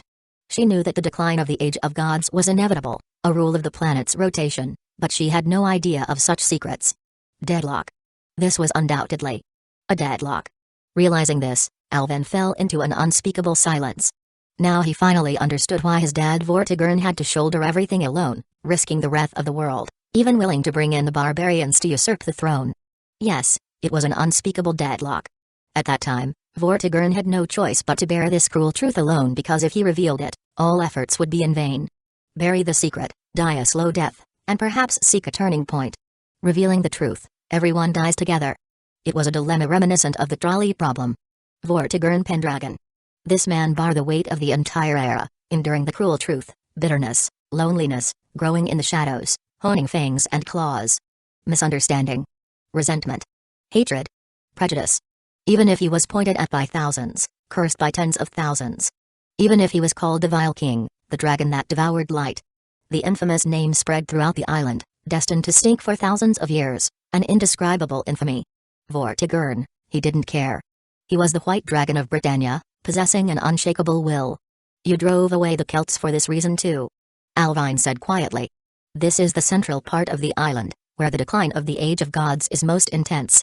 If I fail... Vortigern closed his eyes heavily. Running away a bit, they can live a bit longer. Silence. No music. Even breathing became difficult. The atmosphere in the underground cavern became nearly stagnant. Morgan stared blankly at her uncle. Though usually at odds, at this moment, she felt that this person was so unfamiliar. A sorrowful figure. She opened her mouth, wanting to call him uncle. But nothing came out. Alvin stepped forward, gently patting his father's shoulder. You should have told us earlier, Dad. Even if we can't let the Celts know, maybe we can gather more advanced power and work together on this. Alvin had realized the turning point in all of this. If most people had to be kept in the dark, what about a small group? With such a position, perhaps the Red Dragon and the White Dragon can set aside their grievances and work together to save Britannia from peril. It's not that simple, Alvin. If it's just that, why did I have to fight with Uther, my brother who is indifferent but not unreasonable? The old man opened his dim eyes, sounding somewhat weary. The birth of the Red Dragon is the will of the world. The will of the world. Alvin heard the eyebrow-furrowing term once again. But he remained silent, just listening quietly. Listening to the tired voice of the old man. The quantum time lock of the world records the collective of all events on the timeline. In other words, those destined key points have long been engraved on the fabric of time. Because of human development, the rules on this planet will gradually evolve into ones more suitable for human survival. The decline of the Age of Gods is a destined event. The birth of the Red Dragon is also so. What if we change the mind of the Red Dragon? Under the interference of the world's will, even if she wavers, a new Red Dragon will be born again. If the flow of history deviates, our world will be pruned, abandoned, and stopped, at the end of that eternal night, a sunlight without any hope. In other words, the entire Britannia is imprisoned in this tragic cage called history. The old man's words were like the flickering remnants of a fire. In the depths of Britannia's underground, they burned. Alvin, this world demands us to offer our necks, demands us to die. Who would want to die? However, when the world wants you to die, you have no choice but to die. If you don't want to face it honorably, the will of the world will do it for you. It will build a tombstone for you, erect a grave for you. So, the elderly, aged White Dragon shook off the graveyard soil from his body, grew sharp wings and claws, and let out the dying roar of a dragon in the tomb. The entire Britannia's resolute will was concentrated on Vortigern alone, a lonely sorrow named solitude for an old man on the verge of death. The Age of Gods was like the scorching sun. Decline meant the darkness and no light of the eternal night approaching. When the eternal night comes, I will start burning from now until death. I will not marry, not inherit land, not have children. I will not wear a crown, not fight for glory. I will faithfully perform my duty, living and dying here. I am the flame resisting the darkness, the dawn at the break of day. I am the dying ember of the Age of Gods, the last line of defense for this island. I will dedicate my life and honor to Britannia. Today and every day. in this dire situation of the approaching eternal night. An old man engraved the oath of a guardian in his heart. Then, he ultimately failed to strictly adhere to it. If I fail in the end, I want some of my things to be passed down. It is proof that I, as a person, once struggled. And then, you were born, Alvin. The old man lifted his hazy gaze. Although his figure remained strong and tall, this once King Vortigern had never appeared so hunched and aged. Whenever he was seen, he seemed as substantial as the earth. However, now, the earth was trembling. I never made any demands of you, Alvin. I always let you choose for yourself, and I never wanted to interfere with your choices. But, even if it's the final advice from a father, not as the king, not as Vortigern, not as the light-devouring dragon, just as your father. Don't tread down the same path as me. Trembling voice. The old man's voice gradually extinguished like the flickering remnants of a fire. The witch stood still, in a daze. The silver-haired youth seemed about to take that step forward. Morgan abruptly grabbed Alvin's hand. Her face carried a dazed expression. She shook her head absent-mindedly. Listen to your dad, Alvin. Alvin stepped forward, gently kissing the witch's lips. Trust me. The warmth that always captivated people. Her stiffened fingers slowly loosened. Eternal night is approaching. So what? Even if it's eternal night, sorry, Dad, you can't teach me. Because I am the son of the fully evil white dragon. Slowly. Alvin slowly raised his hand. He raised his hand and ruffled his father's silver hair filled with frost. You have worked hard. If there is no torch fire from now on. Alvin Pendragon smiled. Well then, I am your only light. Chapter 39, The Best Gift in the World. Stepping out of the spiral staircase in the underground, everything seen and heard before felt like a hazy dream. You chatted and laughed with your father and the witch, yet the atmosphere in the banquet hall remained somewhat stagnant and silent. He had understood your beliefs and comprehended your determination, but he still couldn't accept it. What father could watch his child embark on such a perilous path, challenging the world itself? However, Vortigern knew he couldn't stop you, the stubborn individual with wings. A bitter smile, reminiscent of an old father, hung on his face as he closed his eyes, remaining silent. With age comes a decline in appetite. Even though you personally prepared the meal, your old man found himself unable to eat. You beckoned, and a broken wooden sword instantly flew through the air, effortlessly erasing the cracks with a casual swipe of your hand. It was the sword you and Vortigern often practiced with during your childhood, preserved with great care by you. Old man not feeling up to the meal, how about loosening up those joints a bit? You suggested, lifting the sword and pointing it at your father, Vortigern. Facing your provocation, Vortigern gazed at the mottled marks on the wooden sword, chuckling with a hint of dumbfoundedness. Seems like there's been a lack of discipline. Otherwise, it wouldn't have come to this. Let me properly discipline you today, Alvin. The candlelight dimmed for a moment. The light-devouring dragon slowly stood up. Perhaps, father shouldn't have let you practice swordsmanship. The robust figure of an old man stood on the combat field, holding a wooden sword. His hands naturally hung down, and his whole body exuded a suppressed aura, towering like an unmovable earth. There's no regret medicine in this world, old man. Alvin held the sword high with one hand, facing Vortigern with a sideways stance that seemed full of flaws. Using the sword posture I taught you, thinking you can surpass me? You're too arrogant, my son. Besides strengthening your weapon, I will teach you a lesson without using magecraft. No magecraft? Old man, you are still playing tough. Arrogant or not, give it a try, old man. Then I will test your mettle, Alvin. As the words fell silent, King Vortigern took a step forward. Thud. Despite being an incredibly casual movement, it suddenly produced a heavy roar. The steps seemed to hit not on the training ground but in the depths of a person's heart. Crushed stones scattered, and the massive figure of the old man vanished in an instant. At the same moment, a ferocious slash, almost making a sound of breaking the wind, abruptly aimed at the silver-haired youth's neck. Then, it passed through. Vortigern's strike only hit the afterimage of Alvin. Without any warning. The daylight in the training ground was suddenly swallowed, as if plunged into a deep and dark night, enveloped in a gloomy and profound atmosphere. Light devour. Good, my son. Witnessing this scene, Vortigern's eyes revealed a hint of admiration. This skill, even as a white dragon, he understood the principles behind it. It took him until the age of 60, sitting in the polar night, to finally master it. The name of the light-devouring dragon began to surface from that time. Come. Yet, this alone is not enough to defeat your father. HMN. With a humming and singing voice accompanying. 8 figures appeared in an instant. The silver-haired youth's figure suddenly split, and in the blink of an eye, it simultaneously slashed at Vortigern from 8 directions. The sword in his hand emitted a solemn and mysterious sword light, slender and sharp like shadows. The interweaving of light and shadow made each figure seem incredibly real. The ultimate life form's supreme speed allowed Alvin to switch between truth and illusion in an instant. This is a technique he used before against Merlin. A momentary brilliance woven together by illusion and swordsmanship, called the instant bloom of death.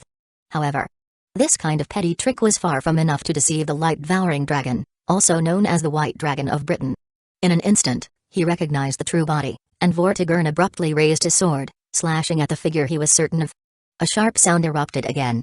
Sizzle even without using magecraft, even with just the physical body. The violent strength of the White Dragon, now towering like the earth, was not something a not yet adult ultimate life form could shake. However, Alvin completely did not dodge or avoid, facing the raging airflow and slash. The sword light directly targeted the weakest joint in the dragon's defense. Watching his sword tip, getting closer and closer to his son's forehead. Closer and closer.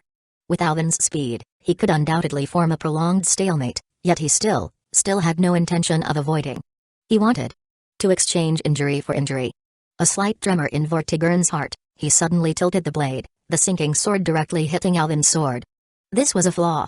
Hundreds of dark sword lights erupted suddenly, like a silent black rose blooming. Clang, a teeth-aching explosion, the figures of both sides passed each other. Morgan, who was standing on the balcony observing, was so nervous that she almost held her breath, gazing at the result of this father-son battle. Hiss. A bloody trace silently opened on the face of the silver-haired youth, and viscous red oozed out slowly. Alvin lost, didn't he? Morgan sighed. There was no surprise at this result. After all, the opponent was King Vortigern. The light-devouring dragon had been suppressing Britain for a full 20 years. How old was Alvin now? He hadn't even reached 15, let alone his coming-of-age ceremony, which was still a few days away. It could be said that being able to face Vortigern head-on was a freak that could not be described even as a peerless genius. I lost. The slow voice of the old man echoed, surprising the witch. Snap! The wooden sword in Vortigern's hand suddenly burst open, instantly turning into a pile of powder, lightly drifting away with the wind. You held back, I won unfairly. Yes, Alvin did it on purpose. From the beginning, he didn't think about causing harm to the other party. Instead, he aimed to destroy his old man's weapon. He was gambling. Betting that Vortigern would divert the blade. Betting on the father's gentleness towards his son. So, he won the bet. As Alvin said, this is truly an unfair victory. In a life-and-death confrontation on the battlefield, he could never win no matter what. Vortigern, the White Dragon of Britain, losing his sword might be his strongest true form. His hands were natural treasures, an extension of the British land. With a casual strike infused with magecraft, it echoed like the thunderous roar of a hammer, capable of shaking the whole of mainland Britain. However, this was a sword duel. The sword was shattered, and naturally, he lost. Unfair victory, so what? Losing means losing. Alvin, you seized the only opportunity you had. Yes. If it happened again, Vortigern would never fall for the same trick. Alvin seized the only, fleeting glory of victory. Reflecting deeply on this, the old man's voice carried no trace of defeat or bitterness. On the contrary, as he looked at the silver-haired youth before him, the accumulated frustration seemed to dissipate, and the knots in his heart unraveled. He lost but witnessed Alvin's determination. Amidst the endless brink of death, he earned that slim chance of survival. It was indeed an unshakable and worthy resolve. The best gift Alvin gave him in this world. With a son like this, what else could a father ask for? You have the grown, kid. Vortigern said softly. His posture was straight, as if the earth itself stood tall from his figure. I admit, you now have the qualification to stand with me. I won't stop you anymore, Alvin. Do whatever you want. My old body will support you with all its might. But the robust old man stepped forward, giving the grinning young man before him a fierce headbutt. Oof. Alvin held his head in pain, eyes seeing stars from the impact. No more of that. If I didn't hold back, your head is already shattered. Rubbing his face, he staggered for a moment. The silver-haired youth took a deep breath, finally regaining some clarity in his vision. It's nothing, just a small injury. He smiled, wiping away the blood stains on his face with his fingertips. Under the influence of the ultimate life form's physique, the gruesome wound visibly healed at an eye-catching speed. The smile on the old man's face disappeared. All right, I was wrong. Old man, next time, I promise, next time. Alvin hurriedly apologized. He was always humble, never remorseful. Next time, for sure. Looking at the burly old man before him, now he even had a head on him. Well, He would probably surpass him in a few years. Alvin raised his hand, gently rubbing the frosty silver hair of his old man. This time, the old man accepted it without any fuss. "When will you pass the throne to me?" Alvin asked. "Get lost." Vortigern cursed with a laugh. "Then I will get lost." Alvin was ready to slip away. "Better go and have a deep conversation with Morgan. The old man won't spill gold coins." He raised his head, gazing at the blushing witch on the balcony. Just at that moment, a sharp eagle cry came from the sky. Vortigern raised his hand, and a magnificent eagle landed on his arm, claws entwined with rolled-up parchment. A secret message from the frontline army. Report. The great sage Merlin has announced in Orkney County that the time has come. In 7 days, the king's selection ceremony will be held in Essex County, and the masses are in an uproar. How will your majesty decide? After reading it, Vortigern casually crumpled the message into powder. He looked at his son, a smile that seemed like a jest on his face. In 7 days. That happens to be your birthday, Alvin. I see. Alvin lifted his gaze, looking at the clear sunlight in the east. The golden fields of wheat and her flowing golden hair seemed to sway in his mind. The silver-haired youth smiled. Merlin. I really miss him. He truly delivered to me the best gift in this world. Vortigern nodded. Such a grand ceremony, no need to think, all the named or unnamed knights in all of Britannia will gather in Essex County. How many troops do you want, Alvin? Your father will allocate an entire legion to you. No need, Dad. Facing the bright sunlight, the son of the white dragon gently raised his hand. With his iron-gray eyes hollow, in those blooming feather-like pupils, it seemed like black flames were burning fiercely. Alvin spread his 5 fingers. Slowly, he slowly squeezed that sun into the palm of his hand. I alone am enough. Chapter 40, Disturbed Fate. The autumn light caressed, and colorful flags fluttered. It was still a softly lit morning. The border town in Essex County was already bustling. Or rather, it had never been so lively before. The news of the great sage Merlin conducting the king's selection ceremony here had spread, and the large square inches front of the town's temple was already crowded with people. Some even climbed onto the roofs of surrounding houses for a broader view, just to catch a glimpse of the extraordinary demeanor of the future king. Countless renowned knights from all over Britannia gathered, their armor reflecting dazzling light under the sunlight, almost blinding the eyes of the residents. People chatted animatedly about the king's selection ceremony. No one worried about a sudden attack from Vortigern in such a gathering. Because all the talented individuals from the entire island were now gathered here, and the numerous knights provided people with a sense of security. Before them stood an impenetrable wall of Britannia. Even the vile king's armies would undoubtedly be defeated. The pupils of the people shone with the light of anticipation, but also, out of fear that this expectation might be shattered, they held their breath deeply. Suddenly, without any warning, a myriad of petals fell from the sky. The figure of the Magus emerged from the shower of flowers. Merlin. An unexpected call echoed, and instantly, the crowd became noisy. It's Merlin. The great sage Merlin has really appeared. Finally, is today the day we choose the king? The Magus, walking out from the cluster of flowers, smiled gently, his violet eyes shining like exquisite gemstones. And the incredibly handsome face brought by the mixed blood of Incubus made the faces of the women around the square flush. However, if one were observant, they would notice a faint, almost imperceptible scar on the magician's right cheek. Though not significant, it slightly marred his otherwise flawless beauty. Hello, everyone. That's right, I am the Magus of Flowers everyone likes, Merlin. The conditions for today's king selection ceremony are very simple, and any knight can participate. Even apprentice knights are treated equally. Standing in the square, Merlin smiled while loudly announcing, once again stirring the crowd into fervent discussion. Then, as if materializing from thin air, he produced a luxurious sword engraved with Celtic inscriptions from his hands. With both hands exerting force, he forcefully inserted it into the massive rock in front of the square. Whoever pulls out this sword shall be the king of Britannia. His words echoed and lingered. The Magus's figure then dispersed into the wind along with the fluttering petals. Countless eager knights surged forward, hoping that they might be the chosen savior. The square instantly became chaotic, and people wanted to rush to pull out a sword, even starting to shove and fight. However, countless hands touched and pulled, but the sword in the stone remained unmoved. As time passed, more and more people failed.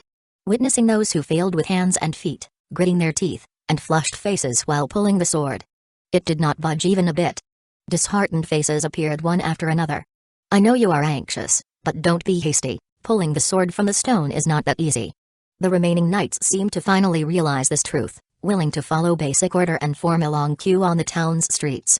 However, until the soft morning sunlight gradually became intense, turning into the dazzling and scorching rays of noon. The sweating knights still had no success, although the queue remained vast and mighty. Seeing the failure of countless people, the knights began to feel a bit exhausted, and their initially fervent hearts cooled down slightly. After all, becoming the king was just their wishful thinking, right? At this moment, cheers from the crowd suddenly resounded. It's Lady Artoria. The Knights of the Round Table has arrived. It's pure and undefiled Knight Princess. Lady Artoria. If it's Lady Artoria, she can definitely pull out a sword of selection. In waves of cheers, the queue of knights began to disperse spontaneously. Artoria. They had all heard of her illustrious reputation.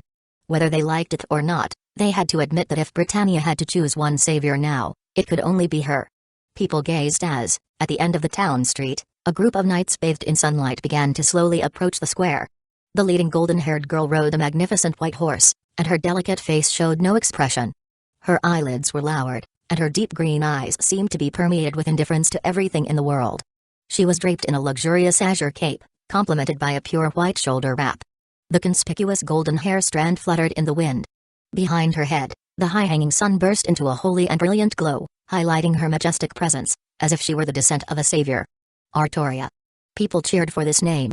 Now, she was the well-known Knight Princess of Britannia. Engulfed in cheers, the golden-haired girl lowered her indifferent eyelids. Since the beginning of her journey, she never concealed her gender, even letting Merlin dispel all illusions about her. If I have to disguise myself for recognition, then I would rather not be a false king. To rally behind me as a king but reject my gender, a ruler born from such deception will ultimately collapse in the midst of lies. Looking at the resounding girl before him, Merlin, with a bitter smile, respected her request.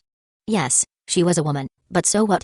If not acknowledged, then prove it with facts, achievements, and virtues to gain recognition. It just meant putting in more effort. What she lacked the least was precisely that. Compared to indulging in lies, Artoria chose to respect the truth. For some reason, she strongly resisted falsehoods. The journey had indeed been arduous and difficult, but so what? In this world, nothing was more cruel than someone leaving without a word. Having experienced hell. Afterward, all the narrow-minded, prejudiced emotions couldn't touch her heart. Relying on this female body, she eventually gained the followers and admiration of the Knights of the Round Table. Even those who once scorned her gender eventually submitted to her sword and noble conduct. Victory, then dominance. This was the journey of the Knight Princess named Artoria. Whether knights or residents, people spontaneously moved aside to create a wide path on both sides, immediately making way for the girl on the white horse.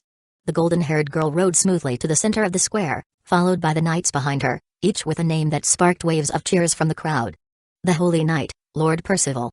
Rumor has it that his long spear can pierce through a city wall in one blow. The Giant Slayer, Lord K. Heard he killed a giant with just his words, and he's even Lady Artoria's older brother. The Wolf Watcher, Lady Gareth. Transformed into a magical beast, she tore apart an entire army of invaders. The Knight of the Sun, Gawain. Said to be invincible when standing under sunlight. A Agravain, who feels no pain. The Lamenting Tristan. The procession of the Knights of the Round Table caused waves of admiration each time a knight's face was seen. These knights, renowned throughout Britannia, each had extraordinary abilities, unique skills, and their willpower and endurance amazed everyone.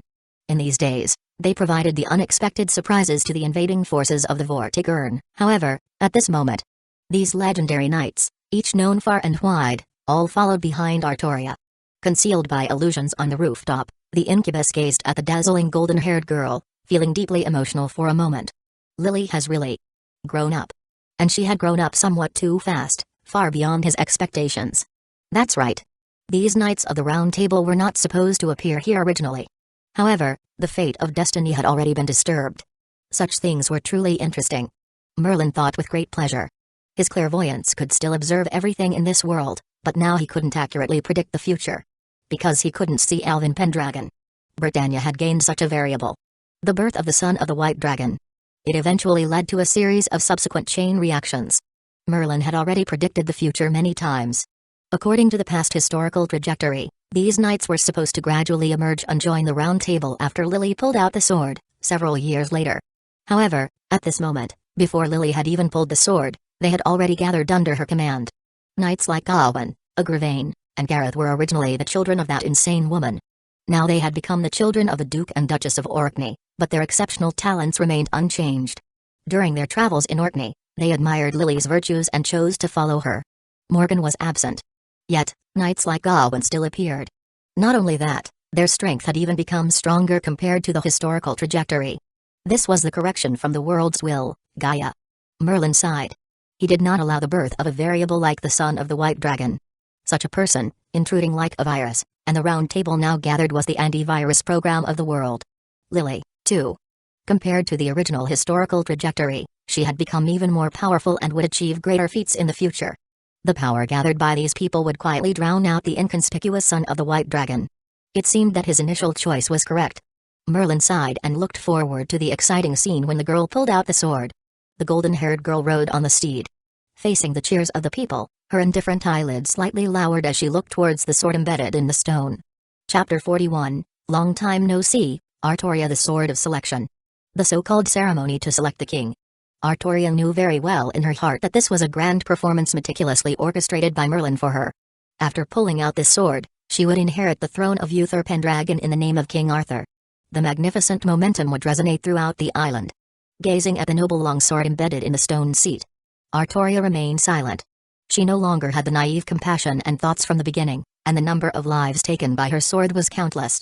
During this time, the more she traveled, the more she discovered the correctness embedded in that person's words. She witnessed famine, death, plague, and war. These ugly things unfolded before her eyes. People, in pursuit of peace of mind, chose to destroy the peace of others. Such selfish actions. So, she applied the wisdom in that person's words, made perfect and commendable choices among many judgments, and received praise from the people by putting herself in the perspective of humans and understanding their selfishness. She set aside her compassion, thought from a human perspective, grasped people's selfishness, and reaped the praises of the people. For her to achieve the current accomplishments, the teachings of that person were truly invaluable. For her at this moment, being hailed as the king by everyone was already a foreseeable future. Whether she pulled out the sword or not didn't really matter. Pulling out the sword of selection was just a process to declare legitimacy. However, despite that, Artoria still had a slight concern. Could there be someone more suitable than herself to be the chosen king? If there was, could he build a more peaceful kingdom? No one is born just to become a king, Artorias. That person's words suddenly echoed in her mind. However, on this occasion, he was not here. Artoria, who was somewhat looking forward to it, felt a hint of disappointment in her heart. But soon, she felt a little relieved. Yes, this is better. It's better if he doesn't come with so many knights. What if his identity is exposed on the spot? In that case, she might not be able to save his life. Lady Artoria, please draw the sword. The Knight of the Sun Gawain, behind her, walked to the forefront of the lineup. The handsome, golden-haired young man knelt on one knee, raised his hand in a standard gentleman's salute, and welcomed the girl on the steed. No one questions your qualifications. Please prove to Britain that you have the qualities of a king. No, Sir Gawain. Before that, the golden-haired girl spoke lightly. You guys should try first. The knights of the round table behind her exchanged glances. They couldn't help but nod silently. Yes, Lady Artoria was indeed thoughtful. If even the widely renowned knights of the round table couldn't pull out a sword of selection, wouldn't that further prove the value and honor of her being the king? At your command, my lady. The handsome golden-haired young man smiled, slightly bowed, and entered the square. Then, he gently grasped the hilt of the sword embedded in the stone. Gawain suddenly exerted force, the blue veins on his wrists trembled slightly, and the monstrous strength was instantly applied to the hilt. Under the sunlight, he now had 3 times the strength. However, it didn't budge. With his effort, the sword in the stone was only lifted slightly, making a faint grinding sound against the base. This phenomenon had already caused the spectators outside the scene to exclaim. Because almost all the knights before had almost no movement when attempting to pull out the sword. He was the first person to move the hilt. Truly worthy of being the Knight of the Sun. However, although it was lifted slightly, more than half of the sword was still stuck in the base, far from being pulled out. Gawain let go, and sighed slightly. He had used all his strength with no reservation. But indeed, he was still far from the realm of a king. The Knight of the Sun failed. However, the sword was proven to be movable. Merlin didn't lie, and everyone's expectations for the final result grew stronger. Gawain stepped back, and one by one, the knights of the round table walked forward to try to pull out the sword. They each used various force and techniques, and the sword was slightly loosened by each, but none surpassed the degree of Gawain's attempt. It didn't matter, this was already enough. Compared to everyone present, they had proven the value of the knights of the round table. So, is this the end? Artoria's deep green eyes watched this scene without any fluctuations in her expression. Well then, let me. As she was about to dismount, a sudden, hoarse voice abruptly interrupted the lineup. Sorry, may I pass through? Looking toward the source of the sound, a figure clad in pitch black armor, completely covered from head to toe, looked suspicious, suddenly appeared in everyone's sight. No one noticed how he walked out. By the time their nerves reacted, he was already standing at the forefront of the lineup. As if he had been there from the beginning, previously just lacking presence. Gawain raised his eyebrows, looking at the suspicious armored figure in front of him. Do you have any business, sir? He couldn't quite understand the other's approach. On a scorching day, who wears such thick armor covering the entire body without feeling hot? Upon careful observation, the opponent's aura seemed ordinary, but the figure appeared tall and straight. Wearing such armor that covered the entire body freely, the strength should be decent, right? After Gawain's inquiry, the Dark Knight immediately pointed to the sword in the stone in the square. His hoarse voice sounded like that of a middle-aged man with a touch of vicissitudes. Isn't it said that anyone can pull out a sword? He calmly said, I want to try. As the words fell silent, the atmosphere suddenly became somewhat stagnant. You? This suspicious figure abruptly entering the lineup already made Gawain feel slightly displeased. With the words spoken, displeasure turned into annoyance. Not only because his round-table colleagues had just tried to pull out a sword, but what kind of character are you? How dare you come in and meddle? More so because, it was clearly the moment when Lady Artoria was about to dismount. You, interrupting the chance to shake hands with her, you scoundrel. Only a knight can pull out a sword. So, Gawain questioned with a somewhat cold tone. What kind of knight are you? A passing common rider. PFFT. This strange and unheard of title of knight made the surrounding onlookers burst into laughter. Common rider? Well. Gawain looked at the fully covered armor and indeed, it matched the name. However, the increasingly mocking atmosphere made the Knight of the Sun's expression turn gloomy accordingly. The answer that came out, Gawain was already sure, this guy was doing it on purpose. Where did this attention seeker come from? His voice suddenly became louder. You suspicious character. Let him pull, Sir Gawain. The indifferent voice of the golden-haired girl came without a single fluctuation from the horseback. Haven't you heard what Merlin said? As long as it's a knight, anyone can pull the sword of selection. Let him pull if he wants to. Harassing isn't the virtue of a knight. Yes. Gawain sighed, with a cold expression, he stepped aside, making way. Lady Artoria was right. As long as it's a knight who wants to pull the sword, it's Merlin's rule. Even this so-called common rider is no exception. However, looking at the shrinking group of knights behind, no one would choose to embarrass themselves in front of the knights of the Round Table. This guy. If he can't even move the hilt, he will looking forward to witnessing his embarrassment.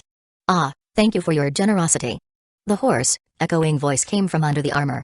For some reason, Gawain could sense a hint of sarcasm. Generosity. He slightly clenched his fist. People were talking and watching this suspicious common rider walk to the center of the square. After scrutinizing for a moment, he gently grasped the hilt. On the rooftop, Merlin also watched this interesting scene. He wasn't worried that anyone other than Lily could pull out a sword.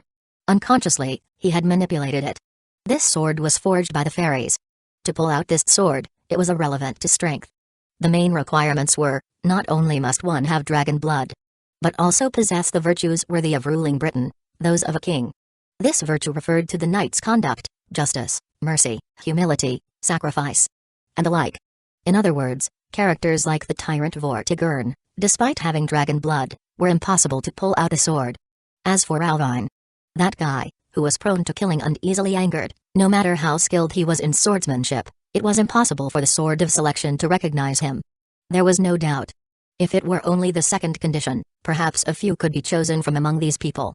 But adding the restriction of the first condition, among those present, only Lily could possibly pull with the clang of metallic friction. The prestigious sword of selection was gripped by the mysterious Dark Knight. And then, he nonchalantly pulled it out. Clang. Although it was not a loud sound, it suddenly overwhelmed all the noise in the square. Everyone looked dumbfounded at the unnamed Dark Knight, and the scene fell into a deathly silence as if a pin could be heard dropping. Merlin, as if realizing the sky was falling, stood up in panic, and his weakened steps almost made him fall from the rooftop. This can't be. Artoria stared blankly, almost petrified, at this scene. In her mind, the long-buried name surfaced. Ah, unexpectedly pulled it out. I just wanted to try destroying the magecraft on it. The one who holds this sword shall be the King of Britain? Really? A boring trick. The hoarse, mocking voice came from under the helmet.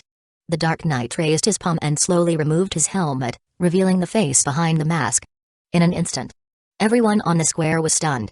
They stared blankly at the silver-haired young man before them, completely unable to utter a word. In those gray eyes, it seemed as if all the melancholy in the world was brewing, and the excessively tall and slender figure resembled an unsheathed sword.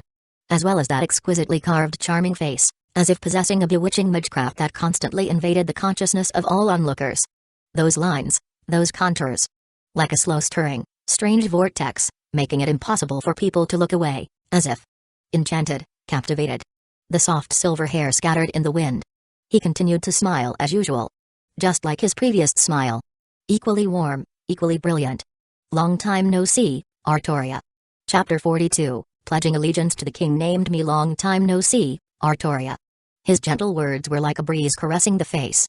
Artoria's golden hair swayed slightly in the radiant sunlight. The sun seemed to freeze in stillness. Silent and tranquil. Even though it was the bright noon of a sunny day, it felt as freezing as the deep winter. The silver-haired youth standing in the square smiled, and the surrounding atmosphere was as silent as death. Only the deep green eyes of the golden-haired girl trembled, and her delicate lips quivered. "Sir." She muttered this title in a daze.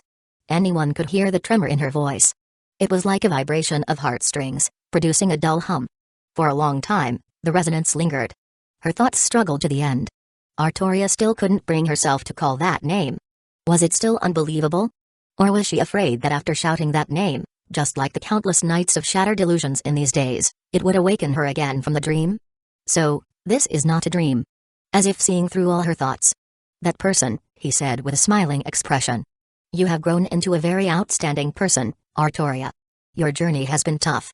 As the words fell silent, the lingering sound seemed to echo in the wind. Alvin raised his hand. Instead of his fingertips, a gentle breeze gently touched the girl's cheek. This familiar touch. It made Artoria's heart, for a moment, return to that swaying wheat field. She was waiting like this. Waiting in the clear sunlight. Waiting for such a person to come to her, punctually, keeping the appointment, gently caressing her cheek. He was there. He really was there. It wasn't an illusion. The moment she realized this, her heart rippled slightly. "Did you deceive me?" "Never. No need for any extra words. No need for any unnecessary expressions." Her eyes asked like this, and his eyes answered like this. Knowing his intentions, it was as if, in the abyss called numbness, he suddenly glimpsed a dazzling light. So, unable to stop, those accumulated bitter feelings overflowed. Unable to stop, the surging bitterness flooded like a tide. All the strong, indifferent determination. All the masked disguises and lies. All the silent and sorrowful emotions throughout the journey that had no one to confide in. Only in front of him, only in front of this person, almost as if shattered, shed, and revealed in an instant, the girl could finally begin to vent the pain and grievances accumulated in her heart. "Sir. Alvin. No need to restrain anymore, no need to brew anymore, no need to suppress anymore." The deep green lake overflowed just like that. Clear and pure like morning dew, dripping like a pearl curtain. The girl named Artoria shed tears. Everyone stared blankly at this scene. Not only were the onlookers trembling in their pupils. The knights of the round table behind her were already dumbfounded. Except for Kay, who showed a bitter expression on his face. The knights had never seen their savior, whom they had sworn allegiance to, showing such a bewildered and dazed expression before. Not to mention crying. Lady Artoria. Whether on the battlefield of fierce combat or in everyday conduct. Her figure, her expression, had always been indifferent and as holy as a deity, making people irresistibly want to admire that dazzling radiance. This is as if the savior descended from heaven. Such an almost innate king. Would he even shed tears? You. A deep voice suddenly rang out, accompanied by a grinding of teeth like a lion. "Who the hell are you?" The surging anger finally broke through that mesmerizing vortex. Gawain issued his inquiry. He absolutely couldn't tolerate it. As a knight of the sun who supports the savior, he absolutely couldn't tolerate anyone causing Lady Artoria to cry. "Tell me your name." "Audacious madman. My holy sword has never been swung at the insignificant unknown." This suddenly loud roar also abruptly awakened everyone from their daze. The unsheathed holy sword, shining dazzlingly like the sun, instantly attracted everyone's attention. That's right. People began to discuss fervently. Who was this guy in front of them? He actually pulled out the sword of selection. But it seemed like such a character was unheard of, and no one had ever heard of his fame. Which reclusive knight could it be? Lady Artoria, it seems, also seemed to have known him before? Even shed tears for him. Mysterious and unpredictable. Shrouded in mist. This abruptly appearing dark knight instantly became the focus of everyone's attention. Some of the townspeople watching vaguely felt that this face was somewhat familiar, but several years had passed, and the once young boy had grown into the present youth, making it difficult for them to remember where they had seen him. Unknown nobody. Listening to the handsome young man in front of him, that high-pitched inquiry. Alvin just smiled indifferently, raised the sword of selection slightly, and held it casually in his hand. Perhaps I am indeed just an audacious nobody. He lightly raised the sword, pinching it between his fingers and swaying it casually. Anyone could see that this guy had no regard for this sword at all. But now, Alvin said with a smile. I have already pulled out the sword of selection, Sir Gawain. Don't call my name like that. You. The audacious one is you, right? Alvin said lightly. Although his voice was not loud, it suddenly suppressed Gawain's roar, and even clearly reached the ears of everyone present. As soon as these words were spoken, Gawain's expression froze for a moment. I have pulled out the sword in the stone. Alvin still smiled, his tone still calm. As stated by the wise Merlin, I am now the unquestionable king of Britain. Saying so, Alvin looked towards the magus of flowers peeking from the roof and showed a knowing smile. Alvin, could he really see me? A strong palpitation suddenly surged in Merlin's chest, almost making him unsteady on his feet. However, when he looked at the silver-haired youth with suspicion, he had already withdrawn his gaze. It made people feel that the just now fleeting glance seemed like an illusion. Audacious? Madman? Be mindful of your words. Alvin tilted his head. In such an interested manner, he interrogated him. Sir Gawain, where is your respect? Where is your reverence? You, who shout and yell in front of the king like this, are clearly the one being audacious, right? So, as I said. The smile disappeared. The silver-haired youth raised the sword of selection expressionlessly, and the sharp tip of the sword pointed directly at the Sun Knight's face. You should, to me, your king. His voice suddenly became indifferent, as if the sunlight also became cold with his words. Properly, swear allegiance. Chapter 43, unworthy. As the last words faded away, silence descended, carried by the sunlight. The bustling atmosphere that had briefly arisen in the square now plunged into a profound stillness, where one could hear a pin drop. All eyes were fixed on the silver-haired youth in the center of the scene. The man who had pulled out the sword of selection. Astonishingly, he demanded Gawain, the Knight of the Sun, to swear allegiance to him. What audacious arrogance! Was he attempting to demonstrate the power of the Knight of the Sun's sacred sword? Yet, he merely pulled out the sword of selection and looked exceptionally charming. There was no overwhelming aura that could command the respect of thousands, unless you were Gawain's father. Otherwise, would the Knight of the Sun break his own sacred sword and pledge loyalty to an unknown figure? Certainly not, it's absolutely impossible. An unrecognized king was nothing but a joke. What kind of joke are you making? As expected, the voice of the golden-haired youth trembled, brewing a revelation of anger. Gawain was furious. If his indignation had previously risen due to Lady Artoria's tears, now a fierce blaze of anger burned within him. Yes, anyone could hear, anyone could understand. This guy was blatantly provoking. Swearing allegiance? This was an outright insult. Allegiance. The Knight of the Sun raised his sword, pointing it at Alvin, uttering a disdainful and indignant roar. Beneath the sunlight, the radiant brilliance of the holy sword complemented his figure, making him seem like a descended deity. Do you think someone like you is worthy of my allegiance? Do you believe that pulling out a sword can gain the recognition of the knights? Even if you pull out the sword of selection, so what? A king is by no means someone as audacious and insignificant as you. You are not qualified. You are not even worthy of drawing it out. Correct. Gawain spoke the thoughts of everyone. Although they might not openly admit it, this was, in fact, the genuine opinion of most people. To be honest, what could a sword decide about the qualifications of a king? Especially when it wasn't pulled out by oneself. Unless that person could truly win the favor of the crowd, the dots would become even stronger. People hoped that Artoria could pull out the sword. Not that the sword chose the king, but that the king chose the sword. The roar dissipated. Whispers emerged. The scene, at first glance, appeared as if Alvin, who had pulled out the sword, had been depreciated to worthlessness. However, this was exactly the answer he wanted to hear. There was nothing more ironic than hearing such words from the Knight of the Round Table. Ah! I see, Sir Gawain. At these words, the silver-haired youth suddenly revealed a look of enlightenment. So that's it, thank you for pointing it out to me. Alvin seemed somewhat lost, muttering to himself in a low voice. I am unworthy. He raised the sword of selection in his hand with a bewildered expression. under the noonday sun.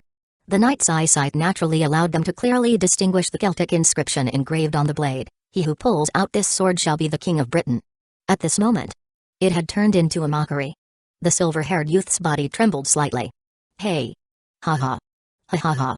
From his throat, a low, mocking laughter slowly emanated. "What are you laughing at again?" Gawain frowned slightly.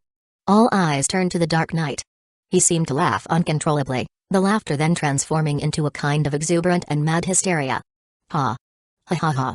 Ha ha ha ha! You are right, I am unworthy. So, this is the truth. Sir Gawain. A performance. A farce. If it doesn't meet your expectations, deny its legitimacy." "Exactly. That's so right. I am not qualified. I, a presumptuous and nameless madman, do not deserve to draw out the sword of selection." Facing everyone's gaze, Alvin declared loudly. "So, who determined the qualifications?" Lifting the exquisite and flawless sword of selection, he issued a torrent of inquiries. If one is covered in filth, are they not allowed to yearn for purification? If born in darkness, can they not pursue the dazzling light? What if I have this sword of selection? If it is not recognized, am I not worthy of aspiring to be the king of knights? Alvin suddenly dropped the sword's tip, pointing it from a distance at the golden-haired girl who was staring at him in astonishment. Artoria finally realized. For what reason did he appear here? She, Artoria, are you all anticipating her? The Dark Knight sneered. He laughed arrogantly and mockingly. Without restraint, he mocked everyone present. Are you all anticipating her, pulling out this sword, becoming the savior that descended from the heavens? Artoria is here, and Britain will be at peace. Artoria is here, and there will be a clear sky. So. His voice suddenly lowered. Have any of you asked her? Have any of you cared about her true thoughts? He queried expressionlessly, questioning a question that no one dared to answer. Alvin surveyed the crowd. Every knight he stared at unconsciously averted their gaze. No. You don't care. You only care about yourselves. You bunch of worthless, cowardly, rubbish. Piling everyone's hopes onto one person's shoulders. Are you even worthy to call yourselves knights? His voice, like a resounding bell, echoed through the square, lingering for a long time. The heart-wrenching words struck each knight's heart like a heavy hammer. They were scolded. But no one could refute. Gawain's face turned slightly pale. The hand that had firmly gripped the sword hilt began to tremble slightly. Indeed. Because, it was impossible to refute. What the other person said was indisputable, a cruel reality that everyone subconsciously concealed. Originally, the ritual of choosing a king by pulling out the sword already violated the righteousness of a knight's sacrifice. The method didn't matter. People just needed a savior. They didn't dare to face the dragon directly. And who could defeat that guy, Vortigern? Even Gawain, the invincible knight of the sun under the sunlight, who was born with the companion of the sacred sword, had almost lost confidence after witnessing the tyrannical figure of the vile king turning into a dragon and devouring the light on the battlefield. It was definitely not a monster that he could vanquish. But if it's the king, there might be a chance? Everyone thought so. Through the ritual of choosing a king, the person would be elevated to the status of a god. Then, they wouldn't have to work so hard. Perhaps, they wouldn't have to bear such great pressure and responsibility. Because, with the king in front, they could handle it. A dream called the ideal king, built by everyone's selfishness and conflicts. It was mercilessly torn apart by the Black Knight before their eyes. Revealing the inside, the bloody truth. The knights remained silent. That bitter taste. The shame of having their wounds exposed. It left them speechless. No wind, no music. In this deathly silence. Towards the tearful golden-haired girl on the majestic horse. Slowly, Alvin slowly raised his palm. I will dismantle your idol. I will break your sacred sword. I will let you witness the lies piled up on this island just to let you die. Finally, I reached out my hand to you. Take my hand, Artoria. I will take you, breaking free from this fate. What we lost is just the chains, and what we will gain is the entire world. Artoria. He said gently, his words like a light breeze. Follow me back. Shut up, Alvin. Crimson petals fluttered down. The half-incubus's figure quietly emerged amidst the falling flowers. A bounded field suddenly unfolded, cutting off everyone outside of the round table and Alvin. The noisy crowd could only witness the silence within. Merlin's expression had never been so solemn.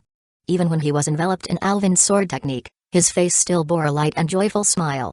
However, at this moment, Merlin's expression finally turned serious because he truly felt the immense danger. Having an unpredictable variable was amusing, but now it seemed to be getting too much.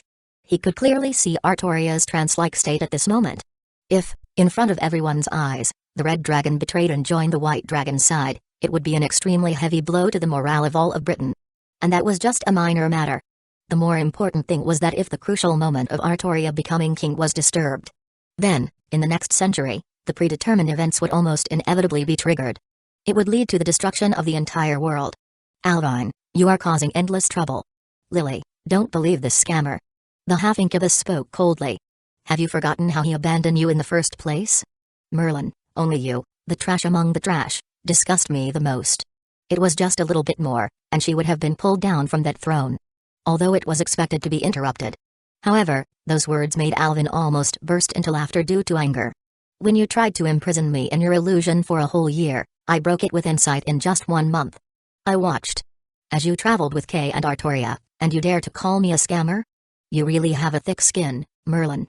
I really want to peel off your face and see how many faces are inside. What? Sir Alvin is saying. What? The moment the dull nerves finally realized the content, the brain seemed to surge with dizziness. Breathing became obstructed, and vision began to blur. Merlin. He used illusions to trap Sir Alvin. So, that's why Sir Alvin has been missing for so long. She raised her eyes in disbelief, looking at the Magus's magnificent figure, and almost tremblingly pronounced that name. Merlin. Don't believe his nonsense, Lily. The Magus said so, with an indifferent expression that showed no emotion. Ridiculous, Alvin. Do you think your words have any credibility? Chapter 44, Step forward and face your death even if exposed. What did it matter? Merlin remained unmoved. When he employed his cunning tactics, he was mentally prepared to be exposed one day. Illusions, by their nature, left no traces. As a master of illusions, Merlin was adept at leaving no evidence behind. So, Merlin was highly confident that Alvin had no proof. Moreover, this fellow had a fatal weakness. A misty vapor emanated from the incubus's deep purple eyes. He had long confirmed with clairvoyance that the forces of the Vile King had not laid an ambush nearby, and even Vortigern himself did not come. However, Morgan, also a great magus, was not as easily detected as Merlin. But at least Incubus could judge whether she was nearby or not.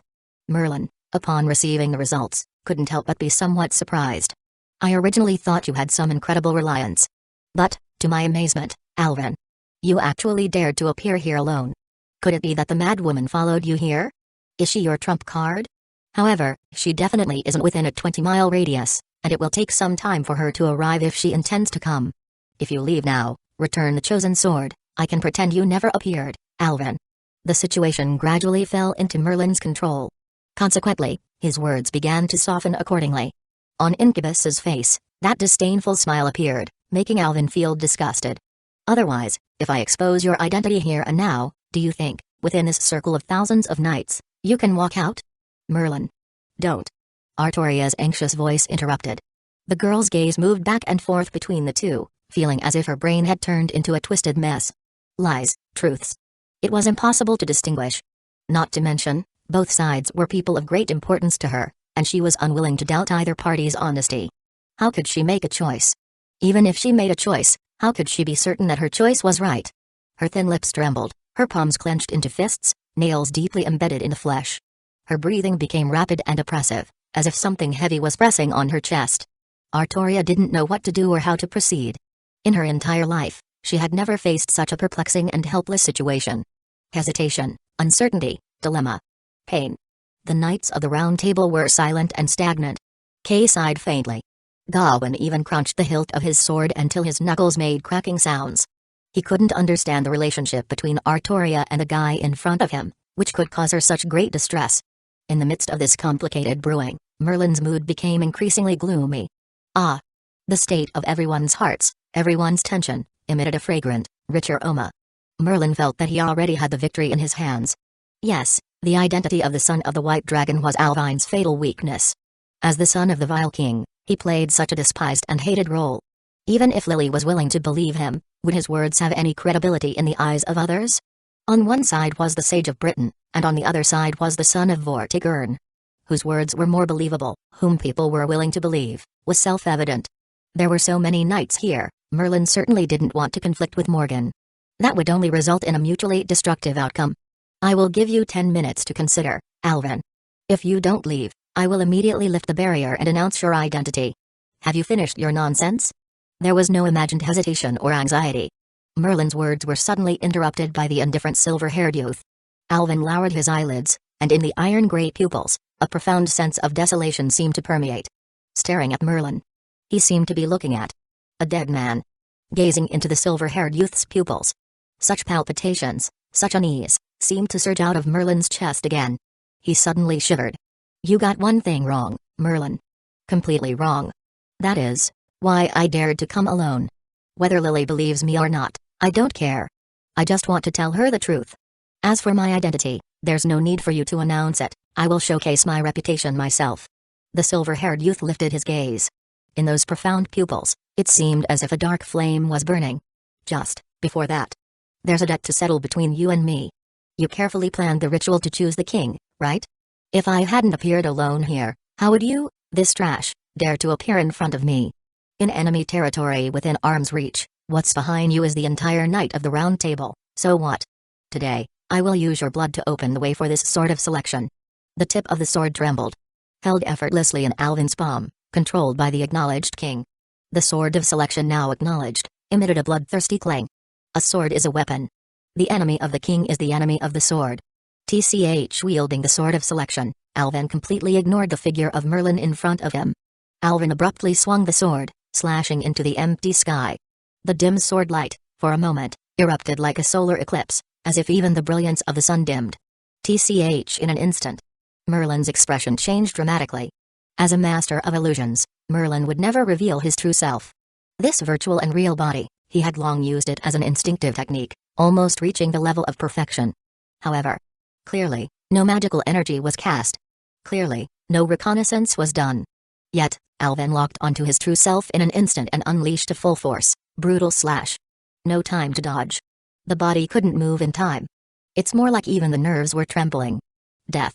The word suddenly appeared in his mind. As if witnessing a black rose, a symbol of decay, blooming inch by inch in front of his eyes. No matter how he observed, no matter how he foresaw, no matter how he activated the clairvoyance to the extreme, nothing could be found, any blind spot to evade. Merlin was not adept at killing, especially when his expertise in illusions was shattered. He became like a fish out of water, flopping helplessly. He could only take it head-on. Merlin thought with a bitter smile. Relying on Incubus's body to withstand it. He wouldn't die, but he would undoubtedly be severely injured. In enemy territory within arm's reach. Having experienced it, Merlin gritted his teeth and held onto his staff, preparing to cast a spell to escape after the severe injury. At this moment, boom, a dazzling beam of light soared into the sky. Gawain suddenly wielded his holy sword. Guillotine. It was high noon. Under the sunlight, the Knight of the Sun received an endless blessing from the sun. With such a level, he was absolutely confident.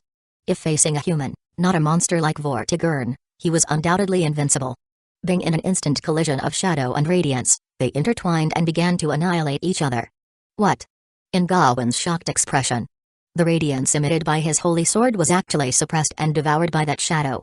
This, damn it, what is this? Gawain recognized that Alvin possessed the power of devouring light, and his light attribute should clearly counter the shadow attribute. His holy sword's radiance was completely swallowed, but fortunately, the opponent's attack was also deflected by the holy sword, grazing the Magus' cheek, piercing through the soundproof barrier. With the property of devouring light attached, Merlin's half-face was instantly corroded into a bloody and fleshy mess, looking incredibly horrifying. His figure also rapidly dissipated into the wind. Ah, the guy who runs away when things get tough. Watching Merlin fleeing, Alvin raised his eyes slightly. He hadn't expected this strike to kill Merlin, but just making him show his true self was not enough to settle the debt. Gawain, well done. You did well. Alvin's gaze suddenly lowered. Gawain's forehead was slightly sweaty, quietly taking a step back. Except for the Knights of the Round Table. The onlookers in front of Alvin spontaneously opened up a broad path, as if afraid of being seen by his gaze. Joking. They couldn't hear the sound, but they could see that horrifying slash. Clearly, Sir Gawain raised his holy sword to stop the violence, but this guy's strike directly disfigured the great sage Merlin. If it weren't for Gawain's holy sword, then... couldn't it be? My sword does not cut down those without names. I have never seen or heard of your name. Who are you? No more angry questioning. Gawain's voice sounded low and solemn. The light attribute of his holy sword should counter the shadow attribute of Alvin, And this guy's sudden appearance with silver hair and a strong sense of déjà vu. Wait a minute, devouring light, a monster? Looking at the Black Knight with that intense feeling of déjà vu, Gawain's heart overturned with a monstrous wave. Sir Gawain, there is one thing you said correctly. The silver-haired youth twisted his neck, producing a crisp sound. He smiled. That is not worthy. Alvine suddenly waved his hand. Clang, the chosen sword was once again inserted into a new gap in the stone in the square. Not a pin drop could be heard. Silence fell over the crowd of knights. He actually reinserted the sword back into the stone in the square.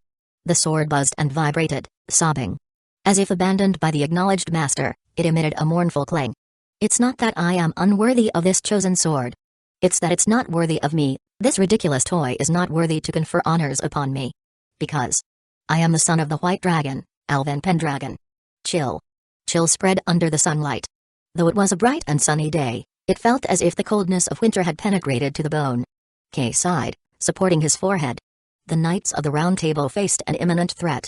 Artoria closed her eyes with a bitter smile. Whether it's a duel or a group battle, whether it's an ambush or an interception, from this moment on, I give you all a chance to kill me.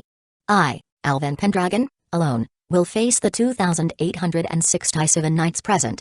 Alvin lifted his palm. The sunlight was absorbed by him, shadows were torn away by him, and the 2,867 shadows silently converged into the pitch-black sword in his hand. Clearly it was noon. But the town was covered in shadows. The pitch-black knight stood in the center of the square. Like a hole opened in the world. He spoke calmly, indifferently, with no fluctuations in his voice. Smiling. If anyone considers me guilty, step forward and face your death. Chapter 45, Those Things That Seek to Kill Me. If anyone considers me guilty, step forward and face your death. His words lingered like the echoes in a hall, turning the murky noon into a silence so profound that even the wind seemed to hush. Vast and boundless shadows silently spread out, casting a desolate shroud over the entire town. Brilliant flowers wilted in the dimness, and vibrant colors faded away. The Black Knight stood in the center of the square, resembling a profound black hole. Madness eroded the sanity of everyone present. Insanity absorbed the gazes of everyone present. However, until the words faded away, the sunlight dimmed. The land remained silent and tranquil. Yet, no one dared to respond. No one dared to step forward. Is there no one? The silver-haired youth's voice, light and distant, rang out. His voice carried a sense of disappointment, a melancholy tone that echoed in the quietness, drifting far away. No one wants to come and kill me? Although he had expected it. But this result still left Alvin feeling disappointed. Even sorrowful and sad. The knights? The knights. Hey. He couldn't help but laugh. Ha ha ha. Tears were almost coming out. Artoria, can you see it? The knights you admired and longed for. What kind of creatures are they, exactly? As he laughed. It seemed as if he could sense the rich bitterness in the air. Are you afraid? Are you wavering? Then let me give you some reasons to persist. I, the son of the vile King Vortigern, Alvin Pendragon.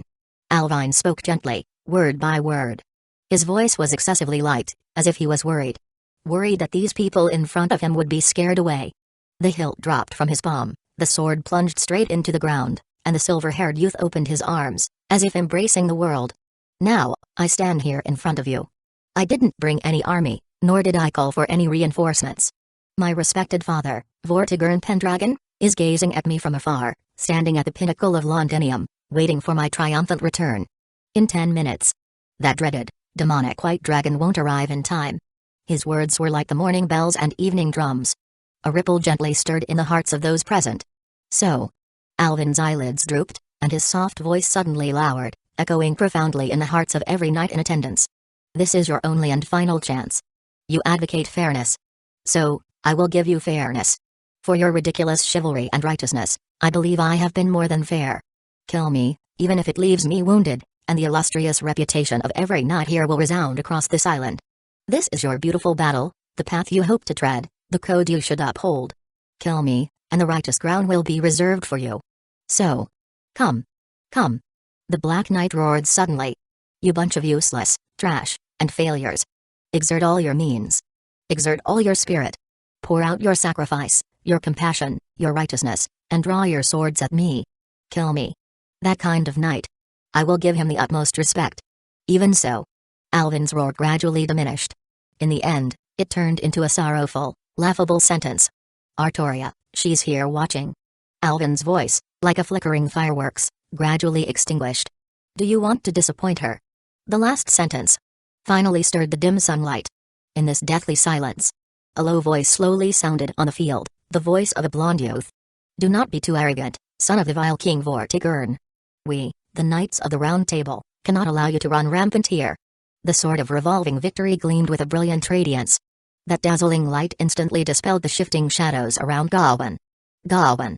Artoria raised her hand in an attempt to stop the Knight of the Sunday. You don't need to say much, Lady Artoria. This is an endless shame. No more indignation, no more disdain. Therefore, the sunlight that had been brewing and settling became even more scorching. Gawain's expression at this moment was extremely solemn and serious. Facing an opponent who was difficult for the Round Table comrades to deal with, and with Lady Artoria avoiding intervention, he knew he had to step forward, and it could only be him. Today's unsheathing of the sword was supposed to be Artoria's coronation ceremony, but it was all robbed of its brilliance by the man in front of him. Clearly, he had sworn to be a knight who would protect her for a lifetime, but now he saw Lady Artoria sitting slumped on a horse, unable to speak. This scene made Gawain unforgettable. At that moment, he thought, if there was anything that could prevent Artoria from being heartbroken, he would surely give everything for it. Now that the enemy was so arrogant before him, Gawain had to consider whether this might be the only chance in his life. Rebuild the glory of the Round Table, we cannot shirk our duty. Sword of revolving victory. Shine. A dazzling light burst forth. Holding the radiant glow of the holy sword as expected by everyone, Gawain walked slowly forward, standing in front of Alvin. Just defeating the opponent or even killing him, Gawain knew that was far from enough. Since you have crushed the hearts of all the knights, then, I will go and crush your heart. Indeed, you are resolute and eloquent. Indeed, you speak the truth. But, you have no standing to say these things. Even if you should speak, it's not your turn. Your identity is your greatest flaw. You are right, Alvin Pendragon. The golden-haired youth's voice was deep and solemn. I acknowledge the sharpness of your words, piercing the hearts of us knights. But, so what? Gawain calmly spoke. Being human, I apologize, but since we are human, who has not had dark and filthy emotions? Wanting to avoid one's own responsibilities, wanting someone to lead the way, wanting to bear less pressure, yes, these thoughts may indeed be shameful for the knight's spirit. However, admitting mistakes and repenting for them is essential. Even if it is the enemy, if you speak the truth, I acknowledge your reasoning. This is the justice that a knight should uphold. No need for the sword's proof, everyone can pursue becoming the king of knights. You have awakened me, Alvin. From now on, I will no longer fear the shadows of that dragon. But, Gawain narrowed his eyes and spoke sternly. As a son of the dragon, what standing do you have to criticize us? Are you a knight? You are not. On the contrary, you are even the enemy of all of us knights. For the criticism of the enemy, we can humbly accept it, but we don't need to take it to heart. Because you just want to destroy our morale. Today, here in Britannia without Lady Artoria intervening, I, Knight of the Sun Gawain, representing the Round Table, challenge you to a duel. He suddenly shouted. Kill you first. Then I will go to subdue your father, who is full of evil. These powerful and resounding words. As if, like the dazzling sunlight, it instantly dispelled the accumulated shadows in the hearts of the knights caused by that man. Exactly. Gawain is right. Being human, who hasn't had conflicting and selfish thoughts? Fear, retreat, and apprehension. Should we be condemned for that? Alvin Pendragon, as the son of the vile King Vortigern, have you never been afraid or avoided? Originally, before revealing his identity, what he said made sense and evoked a sense of guilt. However, being so full of evil and sinful, what right does he have to condemn us? It's like a boss criticizing employees for not working hard enough, or humans complaining that cattle and horses are not diligent enough, which is laughable. You call me ugly. Whether we repent or not, that can be discussed later, but the simplest and most direct solution is not to deal with you first. Kill him. The murmurs of resentment, like self-talk, came from the mouth of a certain knight. Then, as if a virus, it spread and diffused. In just a moment, it burned into a raging flame of resentment. One by one, the knights roared, one after another sword unsheathed, cold light spilled, emitting a series of clanging sounds. With a backbone, they seemed to have gained courage. Kill him. Sir Gawain. Kill this guy who is so full of evil. As the son of the vil King Vortigern, you dare appear before us. What fucking qualifications do you have to criticize us? At least, as knights, we have done good deeds, and cherishing life is just human nature. What about you? You evil person. You only talk big. Get out. Stop acting crazy here. Kill him. Kill him. Kill him. Kill him. Kill him. Chapter 46, Pronouncing Judgment on the Evil filled me. The night's roars echoed through the heavens and the earth. Bathed in the accusations of the multitude, a smile gradually appeared on the face of the silver-haired youth. Such a joyful, brilliant, chilling smile. Smile. Why would he still smile? What right does he have to smile? Such provocations only fueled the knight's growing anger. Bathed in the overwhelming fury of the knights, Gawain felt his momentum rising as if climbing steadily. The holy sword in his hand erupted with intense flames of anger. Within the round table, everyone was outstanding, possessing exceptional talents. However, all of that brilliance was overshadowed by the radiance of the red dragon. Under this majestic pressure, with the support of the crowd, Gawain, he further broke through his limits. Boom! In an instant, the Knight of the Sun's aura erupted, and the radiance of the holy sword became even more powerful and glorious than ever before. Like sunlight, sweeping away the darkness. Bright and radiant, illuminating my heart. At this moment, he was no longer the tripled Gawain but 10 times. Excellent. All thoughts are my thoughts, all hearts are my heart. I have understood everyone's killing intent. I have understood everyone's determination. Our spirits are unified. Son of the White Dragon Vortigern, if there is hatred, it is because you have aroused the anger of everyone. This is everyone's disdain and rejection for your villainy and ugliness. This is the final judgment against you, filled with evil. Bang! The brilliance of the sun exploded in front of Alvin's eyes. The Knight of the Sun raised the holy sword, roaring its name. For the expulsion of the seen evil and filth, shine brilliantly. Excalibur guillotine. In this inflamed emotional state. In this multitude's cursing. In the radiant brilliance brewed by the holy sword. An incredibly abrupt, panicked and anxious female voice resounded from the crowd, gripping everyone's hearts. No, don't. Noble knight, please stop. Alvin, who had raised his sword, hesitated slightly. Gawain's holy sword, about to descend, also suddenly paused. The knight's angry shouts were momentarily silenced. Soon, everyone followed the sound to look at the unexpected intruder. Not Artoria, whom Alvin was familiar with before revealing his identity. But a woman. An ordinary-looking middle-aged woman dressed in simple peasant clothing, appearing ordinary and common. Her hands were rough from years of hard work, and her crude farmer's clothes had carefully sewn patches. Her peasant-like face lacked any delicate features, and her not-so-fair skin was excessively rough. She seemed like just an ordinary townsfolk. Some people in the crowd were surprised to call out her name, which was an unusually common surname. Anne, what are you doing? Come back. Because of the knight's fear, a path was cleared. So, the woman was eventually able to run out from the dispersing crowd, panting heavily. Facing the burning gazes of the people, she timidly and shrinkingly moved her neck. But after swallowing a mouthful of saliva, the woman still gathered courage, nervously and stumblingly walked to Gawain, and made a gesture of praying and blessing towards the radiant Knight of the Sunday. What do you want? This is not an occasion for you town folks to meddle in. That guy is dangerous. Leave here quickly. In a solemn and heavy tone, Gawain spoke. Not to harm the innocent, this was the most basic knight's code. However, facing the son of the White Dragon filled with evil, if he took the townspeople here as hostages, it would inevitably lead to a bloody massacre. Although he seemed to have no such intention for now. But who could predict for sure? The silver-haired youth held the sword with a black and lifeless blade, his hands naturally hanging down, seemingly full of flaws. But even so, the radiance of the holy sword had been swallowed by him, already putting immense psychological pressure on Gawain. How this guy went crazy, laughing and cursing, all the knights present had already witnessed. No one could guess his thoughts. Therefore, some people had already organized the townspeople to start evacuating in an orderly manner. The woman suddenly ran out from the evacuating crowd. This must be a misunderstanding. Noble Knight of the Sun. I recognize that gentleman. When I heard his name, I finally recognized who he is. She trembled, looking at the somewhat dazed Alvin. Seeing his charming and somewhat strange face from this distance, she became more certain of her guess. Sir Alvin, he is the Silver Star guiding the way. He saved my life and my daughter's from the hands of bandits. He is not a bad person. There must be some misunderstanding here. Sir Alvin has done many good things for the town. He saved many people, he even distributed food to us. The woman spoke somewhat incoherently and nervously. The scene fell silent for a moment. Alvin looked at the ordinary peasant woman in front of him in amazement. She was the only person today who had truly shocked him. Alvin did not remember her appearance. He had rescued many lives from the bandits' stronghold, but how could he remember the face of each one? But she remembered him. Being saved. So, she gratefully remembered the name of her benefactor.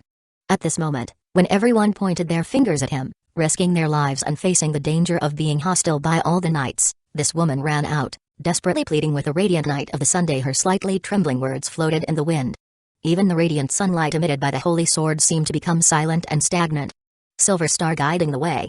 As this term spread among the crowd, the townspeople seemed to start recalling, in a daze, the agile figure of a young knight from years ago. Sir Alvin, Silver Star guiding the way. It's really him. He hasn't appeared for several years. I thought he had left. He has changed so much in height. Almost can't recognize him.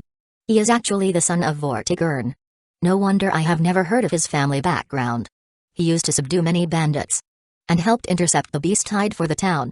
But after all, he is the son of the Vile King. You shut up. When the town was looted, it was Sir Alvin who provided us with food. The townspeople began to discuss animatedly. Their voices, like brushes, depicted the image of a silver-haired youth, one filled with compassion and justice. The knight's roars gradually faded away. Listening to those words, they held their swords, their expressions gradually becoming bewildered. These townspeople, what were they saying? A good person. The son of the Vile King Vortigern, how could he be a good person? Gawain fell into a brief silence. It seemed like doubt, like interrogation. He turned his gaze to the woman beside him, raised his hand, and pointed to the dark knight on the opposite side. Do you know who he is? Gawain spoke sternly, word by word. He is the son of the Vile King Vortigern. As if lamenting his unfortunate fate and angrily disputing. His voice suddenly rose. Haven't you heard, woman? Don't you know who Vortigern is? The entire Britain is in such turmoil now, all because of the monstrous calamity caused by that evil-filled dragon. Even so, are you still going to defend and speak for someone like him? I know, noble knight of the sun, I heard it all. The woman answered tremblingly, her eyes burning with fear under the Knight of the Sun's questioning gaze. But he also saved my life. Like a wound-up puppet. Gawain's expression froze on his face. This woman. She didn't understand what the king's selection ceremony truly represented. She didn't grasp the fighting and struggles involved. She couldn't even read. But she knew, very clearly, what the son of the Vile King Vortigern represented. Even so, she still stepped forward. Among the thousands of people, she was the only one pleading for him. Sir Alvin, he is a good person. Her trembling voice floated in the wind. Alvin felt like something in his chest was touched. Crack, it broke. Something seeped out. It was the deepest, softest part of his heart. The handle of the Knight of the Sun's sword creaked as it was gripped tightly, and his holy sword radiated rounds of dazzling sunlight. He suddenly looked up at Alvin, wanting to question if this was another scheme of the opponent's villainy. However, listening to the discussions and countless detailed memories of the townspeople, if one person could be bribed, then what about everyone else? You should leave. The silver-haired youth's gentle voice sounded in front of him. Gawain suddenly lifted his head, and the other person had somehow already stood in front of him. He abruptly raised the holy sword, ready to block in front of him, but the expected fierce blow did not come. The other person simply ignored him. That person. He just squatted down, adopting a gaze at eye level, gently took the woman's hand. Go back, madam. He cradled her hand in his palm. The silver-haired youth said with a smile like this. Clearly, his armor was so dark, like the Dark Knight. However, looking at his smiling face, the woman's timid, nervous, and trembling body, which seemed to shrink due to fear, gradually relaxed and became calm. Actually, Alvin smiled and said, it's just a misunderstanding. Is it? Really? Sir Alvin. Yeah, go live a peaceful and happy life with your daughter. Everything will get better. The silver-haired youth's words were light and airy. Like the gentle wind of spring, sweeping across mountains, forests, and the lush green fields, comfortable and pleasant. Today, the town will continue to be peaceful as always. He said with a smile. I promise you that. That person. The one who made countless knights shudder with fear. At this moment, he was right by his side, less than 3 feet away. Without any defenses, his entire body was full of openings. A swing of the sword, and he could be cleaved in two on the spot. However, Gawain's wrist trembled, his lips buzzing slightly, and sweat started to bead on his forehead. He had never before held his holy sword like this, so unsteady. Until the woman, as a townsfolk, bowed deeply with gratitude and gradually ran away, looking back every 3 steps. The person smiled as he watched her go, his figure disappearing from sight. And all the while, he never even glanced at himself once. You should all be grateful to her. The Dark Knight lowered his iron-gray eyes. His voice had never been so ethereal. As if afraid of waking something up. I originally wanted to exterminate all of you.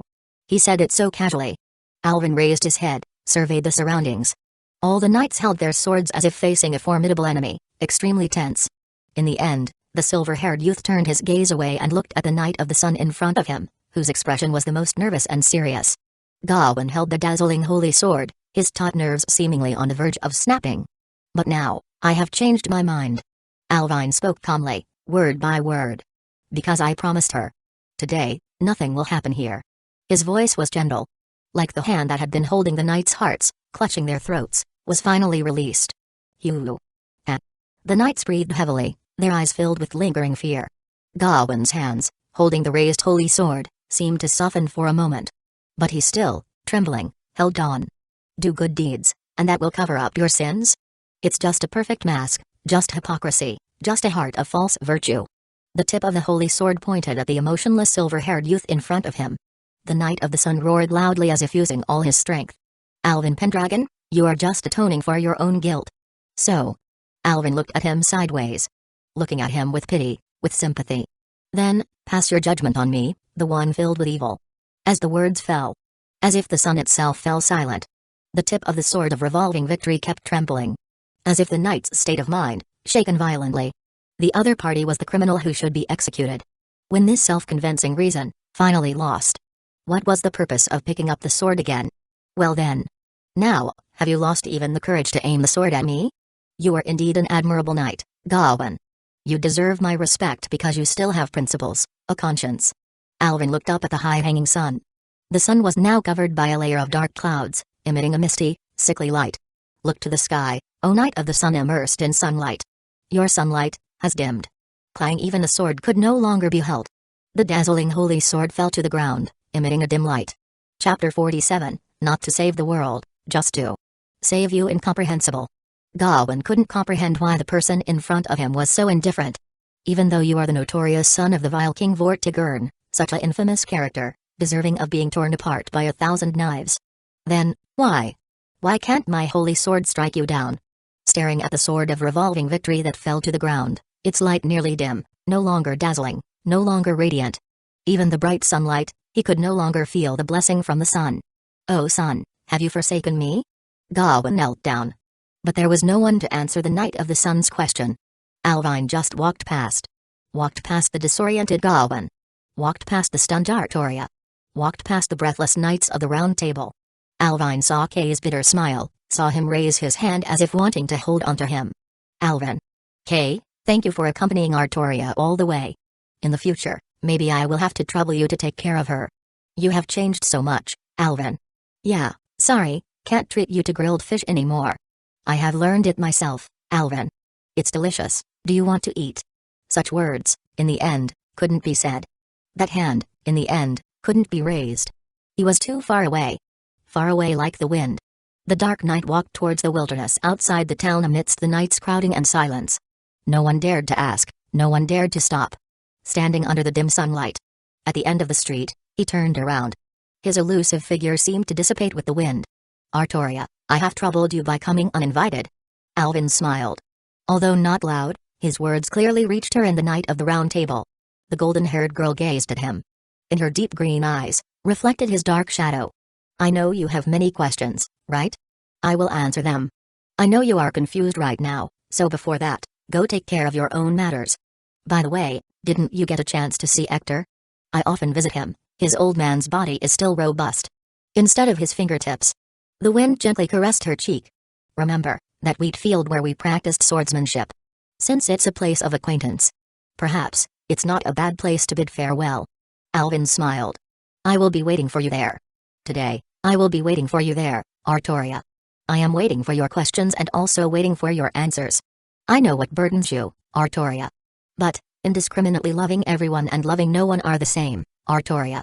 Wanting to save everyone without exception, in the end, you might not be able to save yourself.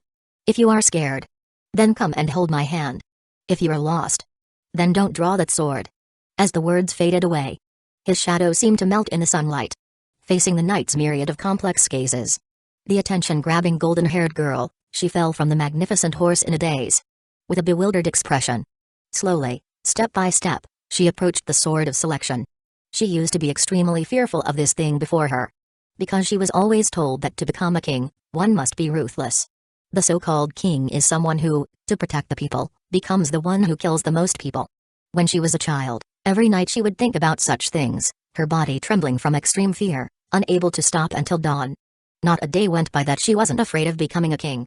But at this moment, standing in front of the sword, it was as if she was in a daze, feeling nothing. No numbness, no fear, and no the hesitation she imagined. During the journey, Merlin had already explained in detail the responsibilities she bore and the outcome she would face in the future. She had known long ago. She was born to save the world. The girl named Artoria was naturally born for such a purpose, born as the vessel of the ideal king. She must draw the sword. Because it was an important point inscribed in history. If there was a deviation, it would trigger trimming measures, leading to the destruction of the world 100 years later. So, her fate was already predetermined. If she picked up that sword, no matter how she struggled, she would eventually meet a lonely and extremely tragic death. Why did Merlin have to tell her? Why bother to tell her such a cruel thing? He shouldn't be worried, he would only scare her away, right? Perhaps, Artoria thought, she was the kind of person who would foolishly walk toward death. Everyone was looking forward to her becoming a king. Alvine was the only one who told her to become a person.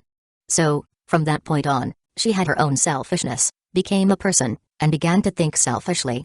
From then on, she had something to protect. What Alvin wanted to do, she had long understood, she had already seen it. All his words today, in fact, were for her ears alone. Sir Alvin wanted to shoot down her fate. But that was impossible. Impossible. Because you will die. You will die along with the destroyed world, Sir Alvin. Artoria was afraid of such a thing. Don't do this for me. I am not worth doing such a thing. So, let me protect you. By becoming a king, the world will not be destroyed, and I can protect him. It doesn't matter if she dies alone. Because, in that case, he can live on. The girl named Artoria gently grasped the sword of selection. The hilt fit astonishingly well. It seemed to still retain his warmth. Up until now, something indescribable, like something wanting to burst from the inside of her body, seemed to be drawn into the sword, and her body felt lighter and lighter. Pulling out the sword, becoming someone else. Turning everything she had been afraid of into the past. This was the ritual of killing herself. If she still had a fearful heart, she couldn't protect that person as a king. Lily, to protect the smiles of the people, pull out the sword. Merlin's gentle voice seemed to resonate in her ears, as if saying this could inspire her passion and dispel her fear. However, at this point, Merlin was wrong. Completely wrong, even that person was wrong. The girl actually had her own selfishness. Whether it was an inevitable outcome waiting for her or a lonely destruction. Not to protect smiles, not to create happiness, and not to save the world. Just for you, Sir Alvin, I want to save you. For this, even if she had to kill herself, it didn't matter. Because this was what she sought as peace of mind. Under the clear sunlight. Facing the long suppressed and now erupting cheers of the knights, like a tide. The sword was pulled out just like that. Even if, in the future, she would be avoided, feared, and betrayed countless times, her selfishness would never change. Not to save the world. Just to save you. I want to save you, Alvin Pendragon. From now on.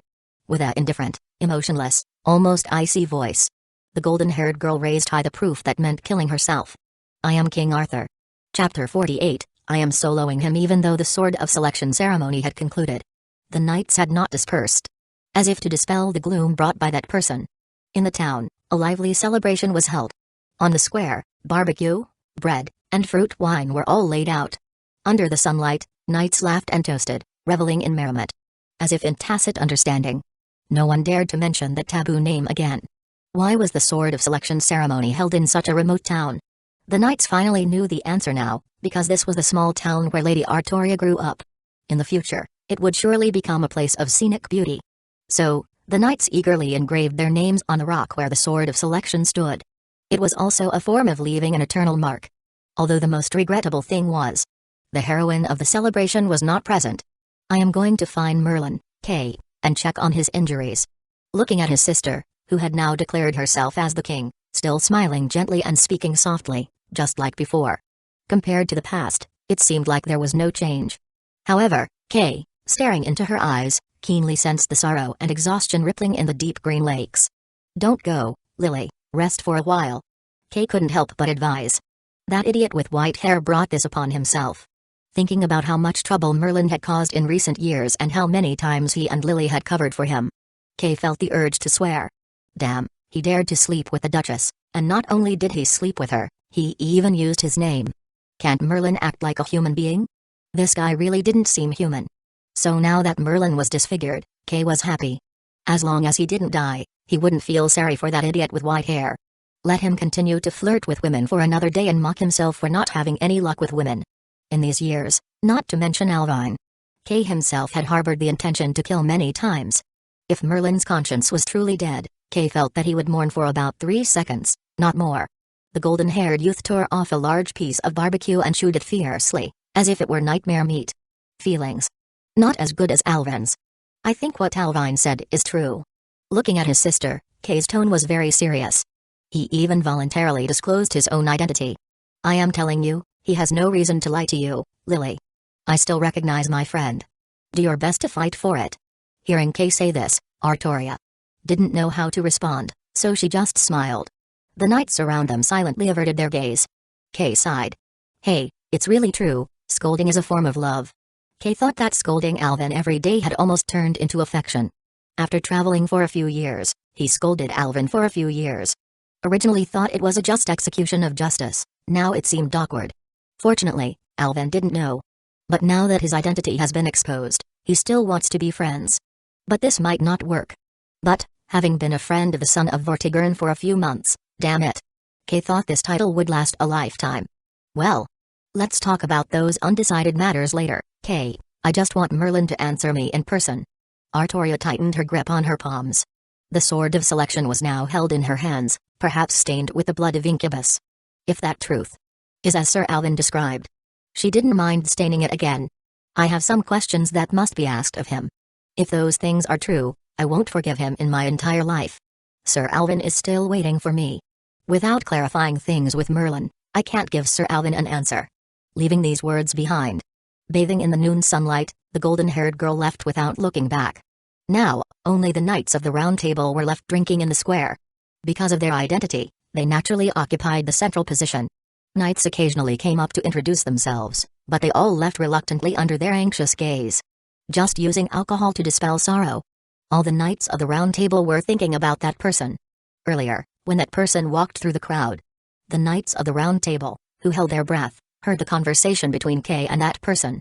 And the dialogue between him and Lady Artoria was also heard. The relationship between them made people's minds wander. The oldest in the group, Percival, couldn't help but speak up. He's the son of the Vile King. Kay, have you known him for a long time? He's my lil bro. PFFT. The wine that the Knights of the Round Table had just drunk spurted out, splashing each other. Damn, you take the son of the White Dragon as a lil bro, you are more awesome than Vortigern. Strong, invincible, Kay. Gareth gave him a thumbs up. You dare to brag about this, aren't you afraid of Vortigern cursing you? I really didn't brag, you guys just don't believe it. Kay remembered the calm and comfortable time back then and couldn't help but sigh. Kay has been friends with him for a long time, and besides, he's younger than him, so it's not wrong to call him a lil bro, right? Damn. He really wants to eat the meal cooked by Alvine.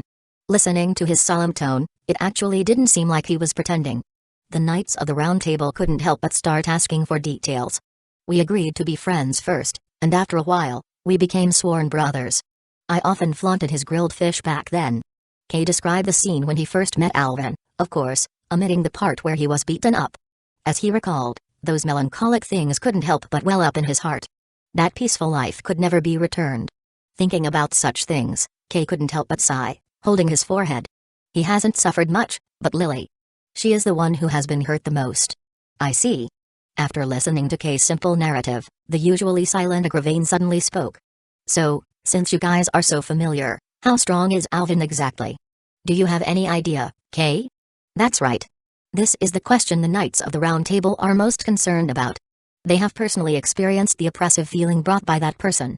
Even Sir Gawain, who has 3 times the normal knight's stats, finds it hard to suppress the opponent's darkness, despite the brilliance of his holy sword. Fighting him today, blood will inevitably flow like a river. Alvin Pendragon, this person is destined to be the enemy of the Round Table. How strong is he really? Facing everyone's expectant gazes. After careful consideration, Kay gave a very fair evaluation. We are about even. I soloing him quite often. Hearing this statement, everyone couldn't hold back. Kay was known for his ability to brag, and they were accustomed to his boasting, which was 50 times stronger than Vortigern's. For the first time, he said that someone could go even with him? What kind of concept is this? Thinking of this, they felt a shiver down their spines. Even Sir Gawain, who was easily suppressed by that person, couldn't hold his sword, so this guy is even 10 times stronger than Sir Gawain. I really don't know. Kay shrugged helplessly. I haven't really fought him. This question, you should ask Lily. They used to be inseparable, practicing swordsmanship every day. They have sparred with each other. I have seen it hundreds, if not thousands, of times. The final results are heartwarming. Kay's words finally made the Knights of the Round Table feel a little uplifted. Could it be that even this monster, Lady Artoria, can suppress him? Watch your address, Gareth. Now she is our king. That's right, it seems that only our king can suppress the son of White the Dragon. Tristan strummed the strings of his harp, sighing and saying, defeated by the king hundreds or even thousands of times, that guy didn't give up. He is indeed a respectable opponent. You guys seem to have misunderstood something. Kay scratched his head and hesitated to reveal the truth. Lily has never won even once. Kay, you son of a bitch. The Knights of the Round Table rushed up and beat Kay on the ground. The golden-haired youth patted the dust off his body, sat up, and continued to drink and eat meat. It was just a playful scuffle, they were used to it. The expressions of everyone suddenly became worried again. But, looking at it from another perspective, this seems to be quite heartwarming. The king lost thousands of times but never gave up. It's worthy of being Her Majesty, easily accomplishing what we cannot. A crimson petal fell onto the cup, floating on the surface of the wine, gently rippling. Everyone, feeling something, raised their heads, and the figure of the Magus of Flowers slowly walked out of the falling flowers. Merlin. Merlin, are your injuries okay? The knights all stood up and looked at him. The Magus's face was as beautiful and flawless as usual, with a gentle and spring-like smile on his face, but his figure seemed a bit illusory and dim. The Knights of the Round Table could see that this was an illusionary clone since his facial injuries couldn't be fully healed. He had to use a clone to show himself? Don't worry about me. I have sent Lily away. I came here to call everyone. Do your best to kill Alvine. He is waiting for Lily alone in the outskirts. Knights, this is a rare opportunity for us. Speaking in such a soft and gentle tone, Merlin smiled. That gentle voice carried the sinister and vicious content, reaching the ears of every knight present. Chapter 49, He Won't Die, My Heart is Unsettled. The knights silently gazed at the sudden appearance of the Magus of Flowers. Merlin's proposed tactics were tempting, but no one dared to agree. Because, they have witnessed the invincibility of the son of the White Dragon. Oh, so you are all hesitating. Merlin was not surprised at all. Dear knights, do you all not know what happened before? The Magus smiled. In his deep purple eyes, there flickered a mysterious and unpredictable light. There was no trace of resentment on his face, which had been scarred by Alvin's actions. Instead, an excessive sense of joy overflowed, causing the magician's body to tremble. Ah! The brain is trembling. Yes, the half-incubus noticed something very interesting. Alvin Pendragon. Your luck is truly bad. Dear knights, did you all hear what he said? He originally planned to kill all of you. And, it's not a lie. Merlin hummed a joyful tune, smiling with a smirk, saying words that sent shivers down the knights' spines. After harboring overwhelming killing intent, once Gawain intervened, he was planning to use that opportunity to kill all of you and directly take Artoria away. But that woman appeared. Such an ordinary, common woman ran out and pleaded for him. So, he softened. That made his heart waver. The attack was deflected by Gawain, and the appearance of that woman. Merlin laughed brightly, excitedly. That is, fate is protecting us from the shadows. Because we are on the right side, fortune is not on his side. His existence itself is being opposed by the will of this entire world. This lets you, dear knights, survive? But, do you think it will end like this? No. Everyone has no way to retreat. The rise of the son of the White Dragon will destroy everything you cherish and want to protect. Witness it. The future that lacks any brilliance, a despairing future. The half-incubus suddenly opened his arms. As colorful petals fell from the sky, a burst of dazzling colors, like a dream, spread from the Magus's center, enveloping all the knights in the square. It was an incredibly realistic dream. Crimson moonlight poured down, not brighter than the color of the earth. Carrion crows circled in the sky, the deep sky rich as blood, and the crimson eerie moon seemed to open vertical pupils, gazing at the land of Britain. Rivers, lakes, and a sea of bloody confluence. Corrupt soil irrigated by black blood, an endless battlefield piled with lives. Standing on a hill made of stacked corpses, the son of the White Dragon raised its head under the blood moon, emitting a thunderous roar. Everything in Britain was completely destroyed, all the glory of the knights buried, leaving only a scorched and desolate land. This was the chilling prophecy presented by Merlin to every knight.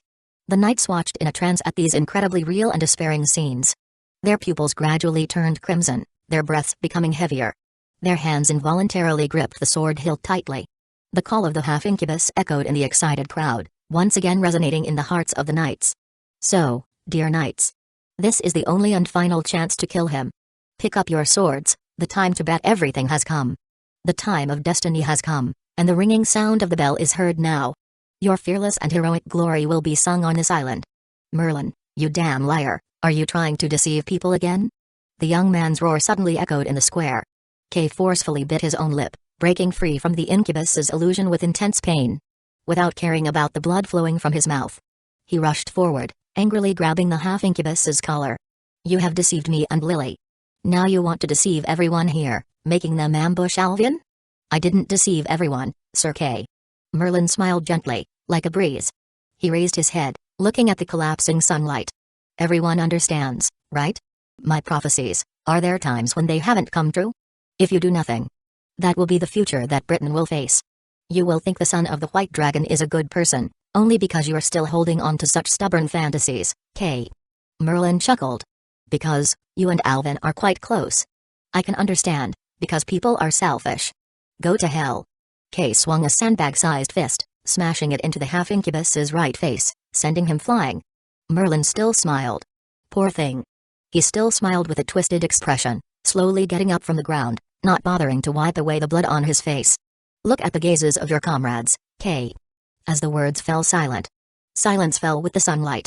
Kay turned his head in disbelief. The knights of the round table, with expressionless faces, stared at him. Percival. Kay, Merlin is right. Percival closed his eyes. We understand your relationship with him, but personal matters are personal. After all, he is the son of King Vortigern. Agravain. From a universal rational perspective, this is indeed an excellent opportunity, the knight with a gloomy face said. If we don't take the chance now to surround and kill him, it will be difficult to encounter him alone in the future. Gareth? Tristan? Kay. Don't look at me. Gareth averted his gaze. I will follow everyone's lead.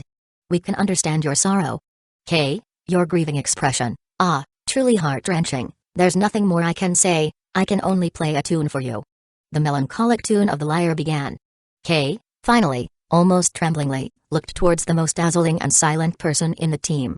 Gawain, you, who confronted Alvin before, you should understand, right?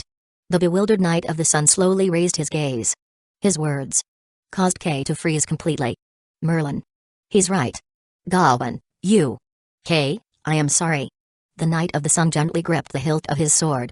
The radiance of the holy sword, in that manner, dimly dispersed, gradually began to intensify.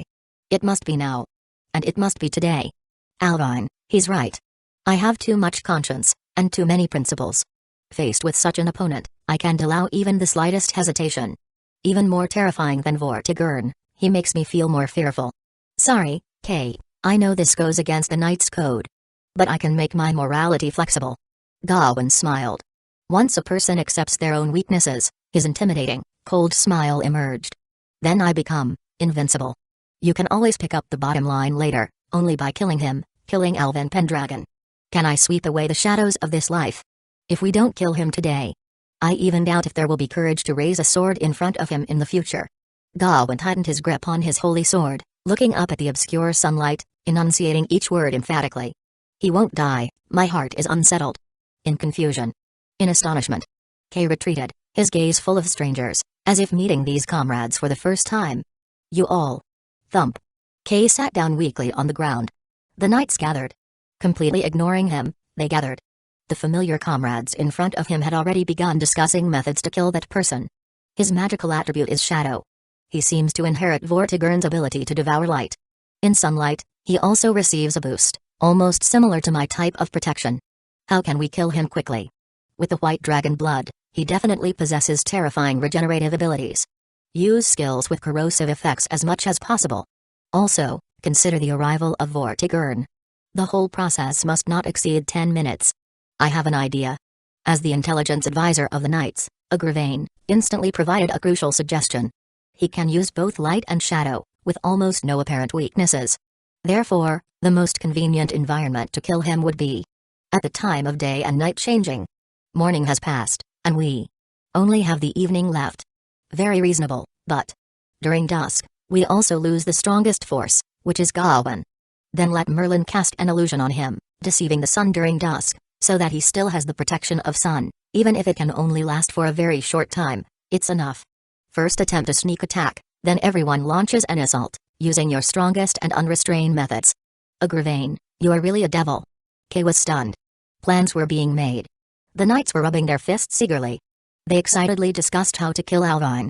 Kay suddenly got up, running towards the town like a madman. Stop him. Stop Sir Kay. He is going to spread the news. Layers upon layers of tightly sealed armor walls instantly surrounded Kay. The knights' eyes were red. Their mouths were smiling. Everyone, as if they all had the same face. The half-incubus's figure appeared in front of Kay. Sorry. Kay, I can't let you leave temporarily. I fuck your bloody mother. Merlin. As if using all the strength in his body. Kay, captured and restrained, shouted his final heart-wrenching call towards the front. Lily. Lily. In the enchanting and blossoming land of fairies, like a dream, where flowers bloomed everywhere. As if hearing someone calling her name, the golden-haired girl turned her head in a daze, looking towards the distant and separated realm. I am here, Lily. A gentle voice came from in front. The half-incubus figure stood by the quiet lake. The horrific wounds on his face had now miraculously healed, rough and terrifying scars covering half of his face. His right eye, shrouded in shadows, only had a grayish-white, constantly wriggling pupil remaining. By his side stood an elegant and seemingly noble silver-haired fairy, resembling Morgan in appearance, but devoid of any darkness, exuding an aura that made people feel sacred and inviolable. Merlin raised his hand. With a terrifying smile, he softly called. Come here, my Lily. I will tell you all the truths. In front of Kay's eyes, covered by colorful petals, Artoria gripped the sword tightly and walked forward steadily. Chapter 50, Burning in this eternal night, you stand by the golden wheat fields, gazing towards the direction of the town. You have cleared your failed experimental fields, replanting them with normal wheat seeds, so, in this season of harvest, you once again see this vast expanse of golden wheat fields. Just like her silky golden hair, this brilliant wheat field sways incessantly in the wind, but you still haven't seen her. You wait quietly and patiently. Today, you will wait for her. You believe she will come back. The world is filled with the sound of the wind, desolate and tranquil. You stand in this sweet field, from the radiant noon until the dusk of evening, as the evening sun casts its glow between the clouds, reflecting on the rippling sunset accompanied by the continuous mountain ranges. You gaze at the distant mountains and waters, and your eyes seem to mirror the splendid crimson hues of the entire island, and then, you see a dazzling and intense white light ignite on the horizon, continuously enlarging and approaching in your field of vision. Scoff layers of airwaves unfolded, and the brilliant tail flames whinnied. On the distant horizon, a dazzling spear of intense white light suddenly lit up, like a dazzling lightning bolt piercing through the air, annihilating everything along the way in the extreme daylight. The fierce spear of light rushed in an instant, straight through the almost stagnant pupils of the silver-haired youth. To hit. What? The exhilarating voices of the knights abruptly froze, emitting incredulous gasps. Just like in that moment, the spear of light was frozen. How is this possible? Everyone saw it. Alvin raised his hand and directly grabbed the tip of this spear of light. The trembling tip of the spear was less than an inch from his forehead.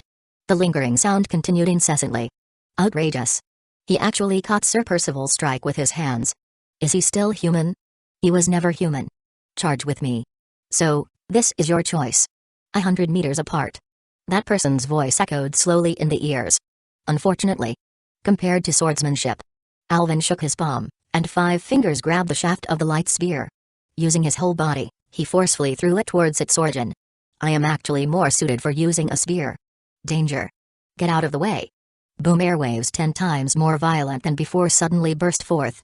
The light spear, like a thunderbolt, instantly penetrated into the deep forest, erupting in a brilliant white light. The knights hiding there stumbled out of the woods in embarrassment. Seeing that they had been exposed, the ambushers hidden on all sides, drawing their swords, slowly closed in on this golden wheat field. Alvine, the son of Vortigern.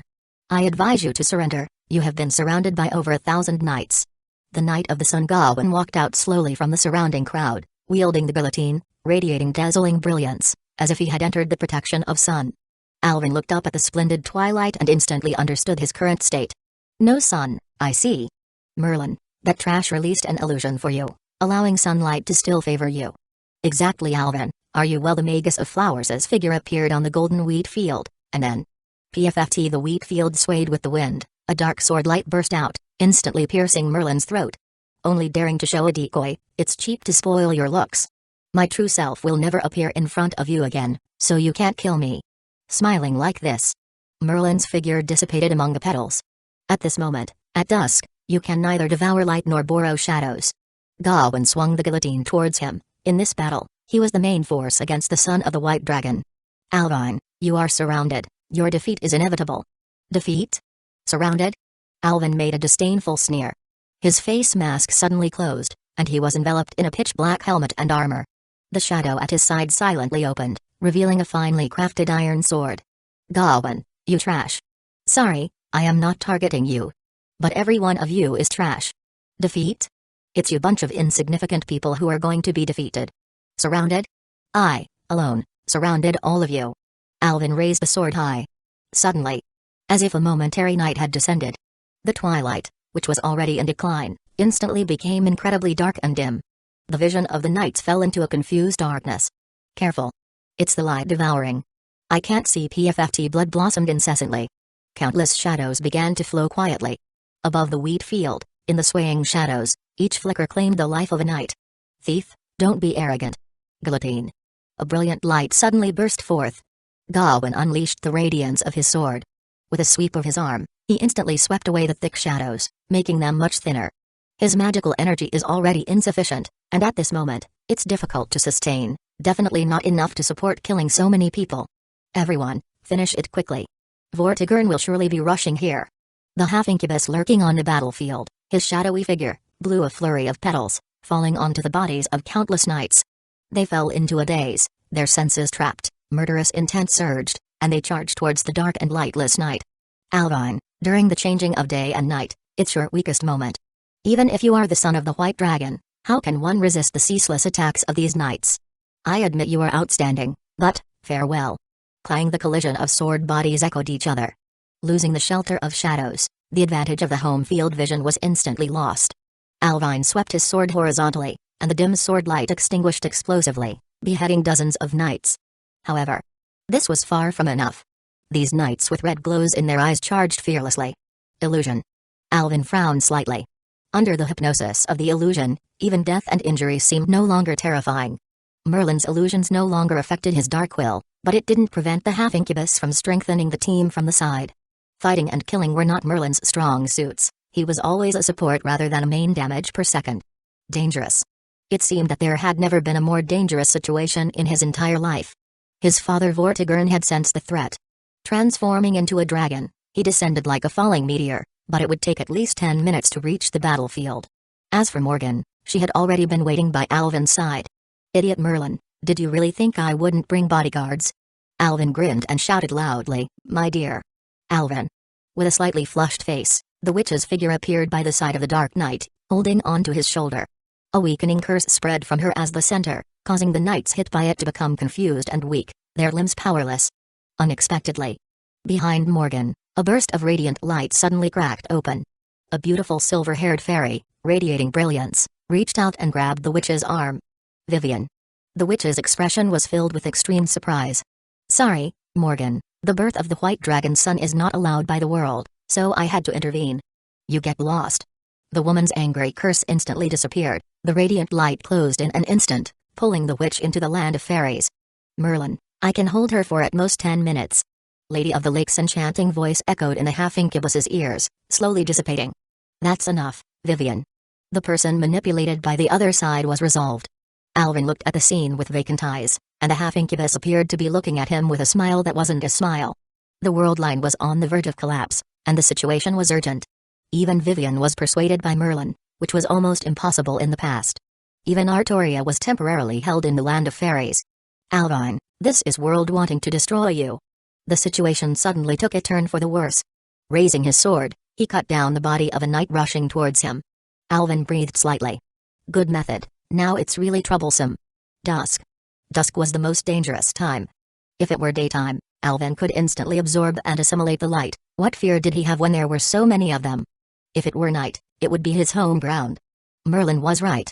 Only during the changing of day and night, when the light was not bright enough and the shadows were not dense enough, was the weakest moment of his power. The knights with bloodshot pupils roared and launched an attack, the guillotine's radiance purifying the deep shadows. Alvin was weaving through this encirclement, like a small boat rocking between giant waves, with the risk of capsizing at any moment. Even so, his gaze, his state of mind, remained as deep and calm as a deep ocean's, without any signs of wavering. Clang! Blocking the ambush launched by a Gravane from the corner, Alvin's finely crafted iron sword finally couldn't withstand the pressure released by the magical energy and shattered. His sword broke. This is the time. The knights roared and launched an even more intense charge. Boom! A vast and boundless shadow suddenly spread out from the pitch-black night, flowing like thick mercury, instantly dyeing the entire battlefield in the dim sunlight. It was as if the kink was flooding the earth. Since you came to kill me, be prepared to die. No need to hold back anymore, no need to reserve strength. To break free, he must intimidate the entire field with a single blow. Alvin unleashed the full power of the ultimate life form. So what if one sword broke? Hundreds and thousands of finely crafted iron swords, collected within the shadows, slowly rose from the roaming ink-like darkness. Danger, retreat. Seeing this scene, the Knights of Round Table were shocked. Without hesitation, they raised their swords in front of them. The Dark Knight raised his right hand. Aimed at the crowd, he suddenly clenched his palm. As suddenly, this entire battlefield of slaughter seemed to freeze for a moment. PFFT blood splattered. Countless vanishing dark sword lights intertwined into a net, disappearing in the dim sunlight of the evening. Gawain hadn't seen any movements clearly. The guillotine in his hand suddenly radiated a dazzling light, followed by a sharp sound of golden iron collision. Then, as if there was an endlessly sharp wire mesh swiftly passing over the entire battlefield, countless knights on the wheat field were cut into irregular shapes. Human bodies. Like building blocks, collapsing and falling, blossoming into countless brilliant blood flowers. What? What is this? The Knights of the Round Table stared in shock at this sticky mountain of corpses and blood, their bodies also sprayed with countless blood. One strike. It slaughtered hundreds of knights. Only a few of the Knights of the Round Table remained, standing bewildered in the midst of this bloody spectacle. The golden wheat field. In an instant, it turned into a sea of blood. Stagnation. Pause. Seeing this hell-like scene, the overwhelming bloodshed. It seemed to make the blood color in the eyes of the knights gradually fade away. A monster. Monster.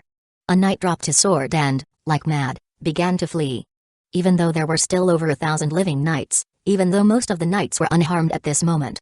But, faced with this monster that could not be defeated by human power alone, they still felt fear. One knight turned and fled, followed by 2, 3. Hundreds of knights seemed to have shattered and disintegrated minds. In that way, they abandoned their swords, turned around, and fled in a panic. At this moment, the half-incubus's gentle and ethereal voice echoed faintly across the entire battlefield. Don't be deceived, noble knights, that son of the dragon, that was his powerful strike just now. He's already exhausted. Merlin, you damn bastard. As if following the words of the half-incubus. There was no need to maintain the false appearance with all his might. The thousands of finely crafted iron swords emerging from the shadows trembled, hummed, and then shattered completely. The footsteps of the fleeing knights suddenly paused. Gawain wiped the blood from his face, endured the pain from countless bloodstains on his body, and looked towards the Dark Knight who was half kneeling on the ground. His helmet was already shattered, revealing the silver hair fluttering in the wind and the blood-stained gray eyes. The pitch-black armor covering his body was full of mottled cracks, continuously oscillating, collapsing piece by piece. He half knelt in a pool of blood. Using the last broken sword in his hand, he struggled to support his trembling body, refusing to fall. One person, facing over 2,000 knights, and killing over 1,000. Alvin, I admit that I fear you. You are too terrifying. If it weren't for Dusk, you would have slaughtered us all. The Knights of the Round Table, covered in injuries, slowly approached. The knights who had run away from the periphery also began to gather slowly. Unfortunately, you have lost. You have not only lost in timing but also in your sword. The timing and advantages are all on our side. Yes. Besides timing, Gawain immediately grasped another key point of this battle. Ordinary swords were still too fragile. They couldn't withstand the berserk slashes unleashed by the ultimate life form. Once, Alvin defeated Artoria countless times by exploiting the advantage of the sword. Now, it was his turn to taste the bitterness of the weapon's shortcomings. If you had obtained a holy sword, even if it was a collective siege at dusk, we would all have to drink bitterness on the spot. Gawain sighed softly. Unfortunately, those intelligent holy swords recognize their masters. How could they acknowledge the son of the vile King Vortigern? A villain like you is not worthy of the name of a holy sword. Holy sword. Alvin, laboring and gasping for breath, lifted his eyes and looked at the dim light of the guillotine in front of him. The protection of the sun had already ended for the injured Gawain, making this his weakest state. But, even so, at this moment, Alvin was like a spent arrow at the end of its flight. He couldn't even lift one hand. How could he continue to battle the remaining over 1,000 knights and the almost intact knights of the Round Table? Yes, you have lost to my guillotine. Hey. Cough. Cough, holy sword. The Dark Knight coughed up blood and chuckled weakly. This thing is not worthy of me. You say it's not worthy, then it's not worthy. The Knight of the Sun Gawain, never one for sentimental nonsense, stood up, raised his sword, and swung it down directly. Farewell, I'll stop. Gawain. In the void. As if a heart-wrenching cry echoed. Gawain's holy sword froze in midair for a moment. Because the voice of the shout was not someone else, but his king. I am sorry, my king. This is the only thing I can't follow your orders on. Gawain exerted force with both hands, bringing the sword down. However, it was this momentary hesitation that gave the Dark Knight the only lifeline. Swish guillotine passed through the body of the white dragon's son, like passing through a pitch-black shadow, shattering illusions. What?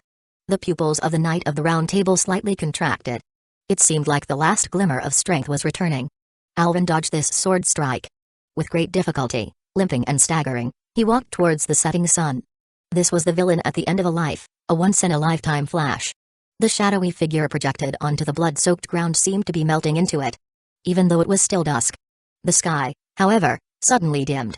A murky cloud happened to cover the rosy glow of the sunset, bringing a majestic shadow. I don't need wild joy. Conversely, there is no deep despair. I don't like being fixated on victory or defeat. Similarly, I don't want to be entangled in troubles. The voice of the silver-haired youth echoed faintly in this bloody dusk. I just want a peaceful life. I am about to die, I don't have the strength to find you anymore. But if you agree with my ideals, if you are willing to follow my righteousness, then come. Come into my hands and become my sword. I, Alvin Pendragon, swear in the name of Alvin Pendragon. I will not disgrace your name. Fear. Cowardice. As if emanating from the depths of his heart, shrouded in fear. Gawain's guillotine in his hand trembled incessantly, emitting a resounding mournful cry. He lifted his head with a dazed expression, looking towards the Dark Knight. Everyone, quickly.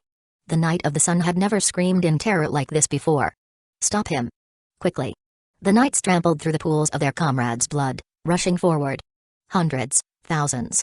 Charging towards the solitary figure in the middle of the battlefield. Cough. Cough. The strained, bloodied cough echoed. The Dark Knight raised his hand unsteadily, as if reaching out to touch the brilliant afterglow of the sunset. Exhausting his last bit of strength, he closed his fingers, gripping the sword ruler. In an instant, all the swords held by the knights dropped from their hands, flying towards the center of the battlefield. Gawain's held guillotine fell to the ground, its dim light fading away. The colors of the sky gathered. Countless swords descended like rain. A coiled black longsword fell directly from the sky, piercing through the dying knight in front of it, ringing out with a clear sound. Alvin shivered as he raised his hand, firmly grasping the hilt of the sword. The name of the sword appeared in his mind. You have obtained the Firelink Greatsword, like darkness. Yet, like flickering flames.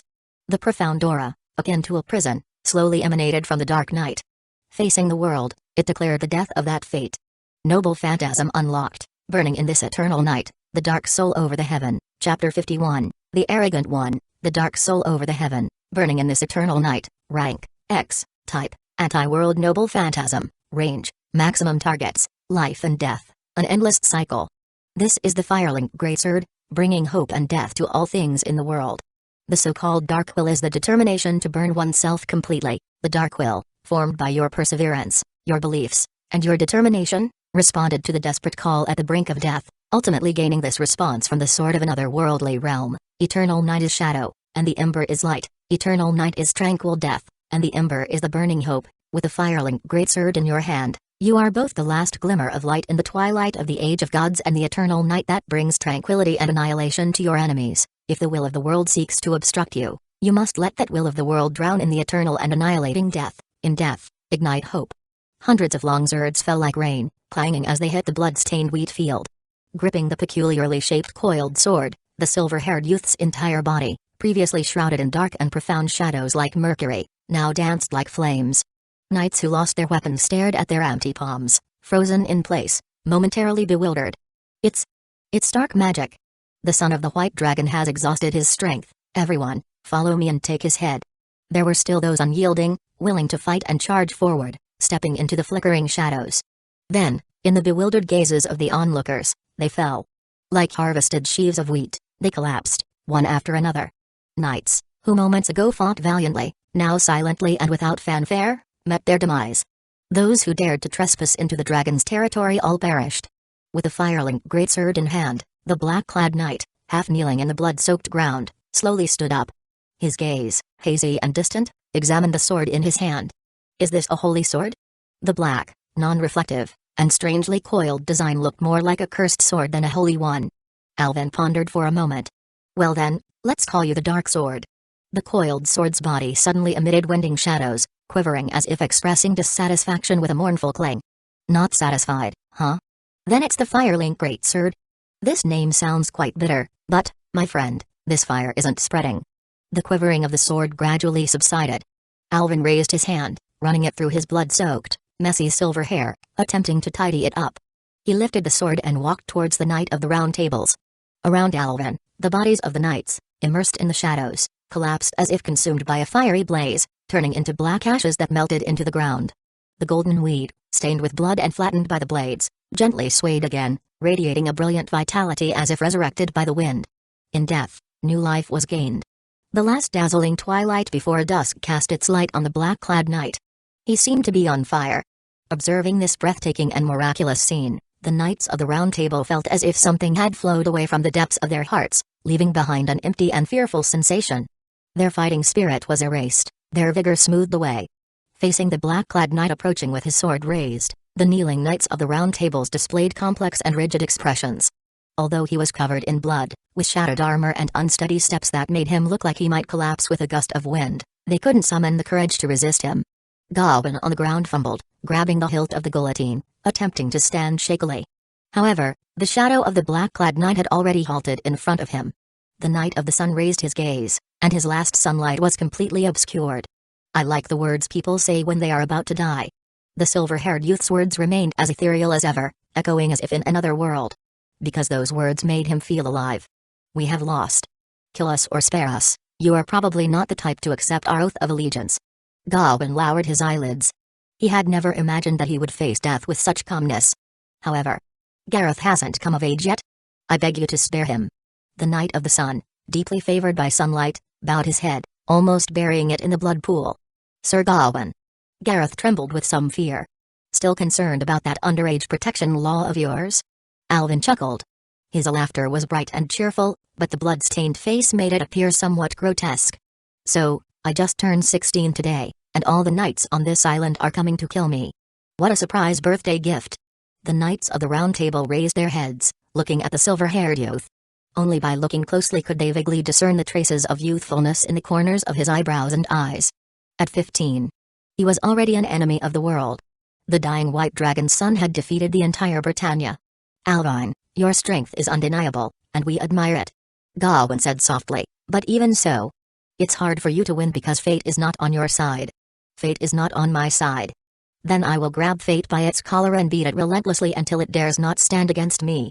As his words faded away, silence enveloped the night. Gawain smiled. He laughed sadly, coughing up a bitter smile. If it's you, perhaps you can really do it. I am sorry, Alvin. As a farewell, it's not very qualified. I hate repentance. Die peacefully with a calm heart. The Knights of the Round Table closed their eyes. Alvin slowly raised the sword. But he did not swing it. Because, a figure walked out from the wheat field. As if gently lifting the thin veil of the world, she emerged from the side filled with the fragrance of birds and flowers. She held the sword of selection, stained with blood, and the dripping dark purple blood reflected a brilliant hue under the setting sun. Her expression was sad and frozen, her gentle golden hair swaying in the wind like the wheat field. Alvin finally waited for her.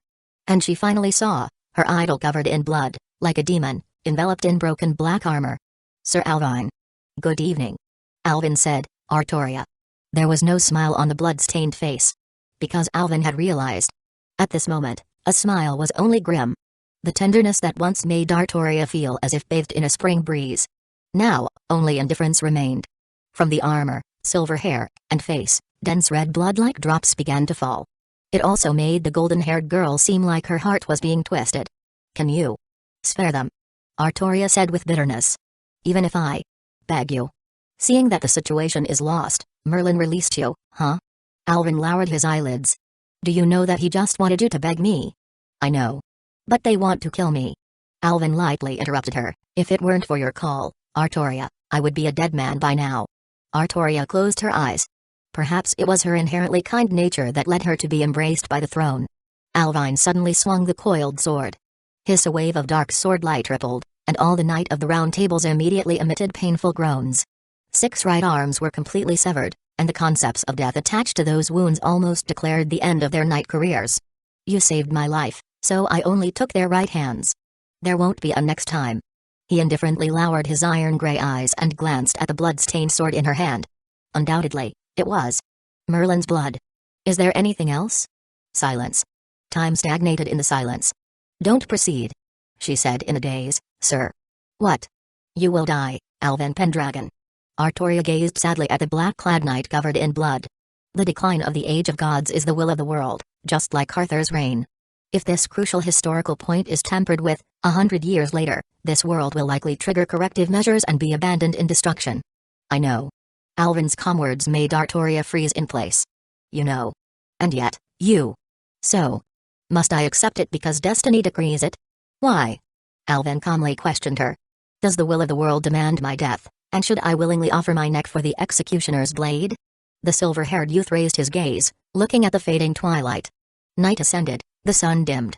Eternal night was approaching, and the remaining flames of vigilance were not yet kindled. I just want to live happily and peacefully with the ones I cherish. I also hope that the kind-hearted people on this island can have a peaceful and happy life. That's my simple wish. Yet, it is scorned by the world. So, I choose to go to hell. His voice trembled slightly. The coiled sword in his hand also rippled with layers of shadowy waves. If the will of the world wants to disturb my peaceful life, I will make the will of the world fall as a loser consumed by dust. I will tear off its head, pierce its spine, nail it to the cross, through wind and rain, until fate is shattered, and the shackles are broken free. Because I am inherently a villain filled with evil, aren't I? He continued to speak with sharp, heart-piercing words. He still stood there, both in figure and will, admirable. Faced with his piercing questions, just like in the past, Artoria found it difficult to answer in this dilemma. Moreover, Artoria. With the decline of the Age of Gods, the people you cherish will eventually die, and the desolation of this island will swallow everyone in Britannia. When you drew the sword, you had already foreseen such an ending, right? Alvin spoke softly. She's really, really stubborn. So stubborn that it's infuriating. Despite using all means to try to hold on to her, she still walked towards that miserable loneliness. Annoyance. Alvin felt annoyance towards this person's stubbornness. She willingly sacrificed herself for the survival of humanity. This was the girl named Artoria, carrying the hopes of the people, who ultimately ascended to the lonely throne of death. You want to protect the future of this world, but if you can't protect the present, what's the point? Such irrefutable words received a response. You are wrong, Sir Alvin. Artoria, with determination, gripped the sword of selection. I don't want to protect the world. The resolute words of the girl made Alvin momentarily stunned. She raised her gaze. Her deep green eyes, like lakes, were as clear and pure as ever. I only want to save you, Alvin. As her words fell silent. As if even the wind ceased. Alvin stared at her, dumbfounded. Staring at her in silence and stupor. He never thought he would hear such an unexpected and shocking answer from Artoria's mouth. The Knights of the Round Table all looked up at the back of the king, unable to believe their eyes. Those figures, that radiance, that admired resolution. Were they all just a facade? In front of this person. She finally took off the mask she had never taken off in front of anyone. The real Artoria. Do you still remember the teachings you once gave me? Staring at Alvin's bewildered face. She slowly recounted. You told me that living is about finding peace of mind, right? You told me that before becoming a king, I must first become a human, right? No one wanted me to be a human, everyone wanted me to be a king. Except for you, Alvin. You told me to become a human first. So, I worked hard to learn how to be a human. So, I found my peace of mind. It's you. It's you, Alvin. The girl named Artoria tightly held the sword of selection in her hands. The deep green lake-like eyes seemed to be surging with layers of sorrowful ripples. I don't want to continue the world. I don't want to protect Britannia. I don't care about the joys and sorrows of those people. I don't care whether they laugh or cry. The continuation of the race has nothing to do with me. I want to save you, Alvin. Alvin Pendragon, regardless of the world, I just want to save you alone. As long as I die, obeying the will of the world, and die in such loneliness. Even if the age of gods declines, I know you, Alvin, will definitely live on. The world will no longer be against you. You won't suffer so much hostility. You don't have to break free from shackles, topple fate. You can live peacefully, obtain the calm life you desire. Just let go of my hand, Alvin. Let it go, and let me die alone. Finally releasing the pent-up emotions, she trembled. Not only did her body tremble, but her voice also trembled. Like the strings she plucked. The sad melody played by the weeping Tristan with his remaining left hand resounded. Ah! The painful tones, the melancholic melody, what a desperate yet beautiful emotion. In this world, there is no sadder scene than what I see before me. Removing all masks, the revealed sentiments. The son of the White Dragon of Britain, the pure and white Night Princess. She stood so close to him. Yet, it seemed as if she were so far away from him. Facing the silver-haired youth in front of her, the peace of mind she desired. She earnestly spoke, almost pleading. Sir. Alvin Pendragon. You will die. Don't go any further. For the first time, Alvin felt his own foolishness. He was truly a foolish person. When did it start becoming like this, even though he was maintaining a proper distance between friends? Unaware. His nerves were stagnant and dull. Ah. Perhaps, he was inherently despicable. Yes. He originally wanted to make her sink like this, wanted to make her fall so deep. Originally, he wanted to defeat her, tarnish her, insult her, and harm her. Isn't this the thought he had from the beginning? Isn't this what he wanted to see in the first place? Artoria, she clearly fell into it. Only to save one person, she chose to become the king. Perhaps. This is the unforgivable sin committed by the villain named Alvin Pendragon, filled with evil. I don't want to deceive you, and I won't deceive you, Artoria. Alvin said softly. So, I refuse. I refuse to let go of your hand, refuse to let you die. This is something I cannot compromise on no matter what. Yes. This is also the most tragic confrontation in the world. He wants to save her, so he must overthrow the fate of Britannia. She wants to save him, so she must protect the future of Britannia. They stand at the two ends of the balance, in the light and darkness where they reach out but cannot touch each other, observing each other, never giving up. Cough. Cough cough. Even if you want the return of the Age of Gods, it's not that easy, Alvin Pendragon. Agravain, who had been silent, covered in wounds, coughed up blood and spoke with a complicated expression. To save our king, unless you can find a way to smoothly pass through the desolate years of the decline of the Age of Gods. Otherwise, Britannia will still fall to the invasion of external enemies, and the king will still die in endless battles, in such lonely death. Do you already have a plan to solve this? No, I am still searching. Alvin shook his head gently. His tone was calm and honest. I haven't succeeded yet, and I can't even assert that I will definitely succeed. So, for that slim chance, are you willing to face the hostility of the world? Supported by his remaining left hand, Gawain struggled to stand up, coughing blood. You will die, Alvin Pendragon. Today's ambush is just the beginning. Even if our round table doesn't oppose you, as long as you want the continuation of the Age of Gods, the world will increasingly target you. There will be heroes much stronger than us emerging, all wanting to kill you. Then come and face your death. If my sword wavers even the slightest, I don't deserve to topple fate. Alvin's tone remained unwavering. There is no immediate change capable of overturning the world, but if we don't try, it will never change. Do you know how difficult your path is, Alvin? Even if you succeed in bringing back the Age of Gods, you will face an even heavier problem. Percival, the oldest and most devout knight at the Round Table, spoke hoarsely. The gods are real. Since the Christian era, the connection between humans and gods has been severed. The surviving gods are mostly imprisoned within the inner sea of the planet, unable to break free. But if you allow the return of the Age of Gods, they will gradually come back. The gods seek human belief, and for them, humans are extremely fragile creatures. They may view humans as tools or toys created at their whim. Do you have compassion and care for your tools? At that time, the joy or anger of the gods could cause turmoil in the human race. They want to destroy humanity, turning it upside down with just a whim. The Age of Gods has gone and will not return. The next era belongs to humanity. This is the tragedy of us, but it is also a fact we must face. Yes, the return of the gods, it's even more troublesome than the world's animosity. Those figures standing high in the clouds, who once ruled over humanity for thousands of years. If they return, how can they easily let go? With the experience of a failed attempt, they will undoubtedly carry out even more brutal rule. Over the heads of humans, a dark cloud named God looms. Alvin fell into silence. Just when everyone thought he finally found it challenging, the pitch-black knight spoke gently. You are wrong, Percival. As long as there is desire, ambition. Gods are just stronger life forms. As long as it's alive, it can be killed.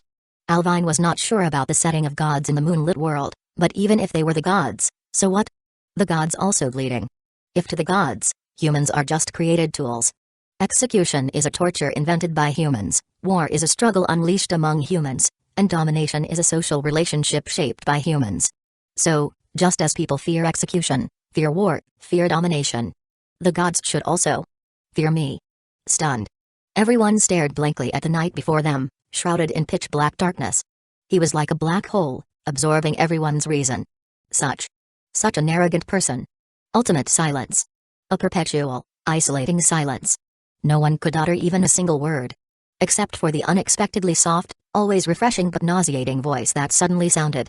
You might be the most arrogant person in this world, Alvin. Merlin's illusionary figure appeared on the battlefield. At this moment of resolution, he finally chose to reveal himself. Interesting. You are truly interesting. The development of events was giving Incubus the ultimate amusement. There was no sign of distress from the failed ambush. His expression remained as joyful as ever. Tasting determination, tasting anger, and also tasting the fear of people. In this battle, the complex emotions of those knights were like a delicious delicacy, allowing Incubus to have a satisfying feast. That's how Incubus are. The more intense the emotions, the more delightful the mood. Even in such dire straits, you can still break through, Alvin. You have given me too many surprises. Such love. Such compassion. Such world-saving sentiments. Do you know, Alvin, you are gradually descending into the abyss called Beast, constantly falling. Thank you for your blessing, Merlin. As expected, another illusion. Do you really think that being an illusion will solve everything? You call me arrogant, Merlin. You, this arrogant creature, are as arrogant as ever. In other words, you, this trash, still dare to appear in front of me. The pitch-black knight grasped the hilt of his sword. Perish, be bestowed with the eternal night called death. The coiled sword in Alvin's hand suddenly spun dizzyingly and transformed into an entirely black spear in an instant. A profound, shadow-like black flame flickered at the tip of the spear. At the moment the illusion Merlin saw that coiled, his expression froze on his face as if in a trance. His whole body became numb, unable to move a single finger. This is. Struggling to speak with great difficulty. When the nerves finally reacted. Splurt, that strange and inexplicable coiled spear had already been thrown forcefully by Alvin, piercing through his eye socket. The illusion Merlin did not shatter, nor did it disperse into petals. Instead, from the wound sprayed a dark purple blood. Immortal? Incubus? The first flame is adept at burning immortal souls. Through the connection of the illusion, it gave the main body death. This was the Firelink Greatsword, an attack that burned the essence of the soul. Gwa. The Magus's illusion covered his eyes and let out an extremely miserable scream. The main body of Incubus, hiding in the land of fairies, also screamed in disbelief, crying dark purple blood from his originally splendid eye sockets. Alvin gave him the darkness called eternal night. No longer having that clairvoyance. Even normal vision was almost completely taken away. He was completely blinded. Unfortunately, the connection between the illusion and the main body is too weak with such a medium as illusion. If Merlin's real body appeared here, Alvin would have pierced his heart with one strike. Trying to touch that scorching, but unable to escape no matter what. The illusion screamed and collapsed to the ground, convulsing and twitching like a shrimp boiled in hot water. Now, do you personally feel my arrogance, Merlin? Incubus, what about it?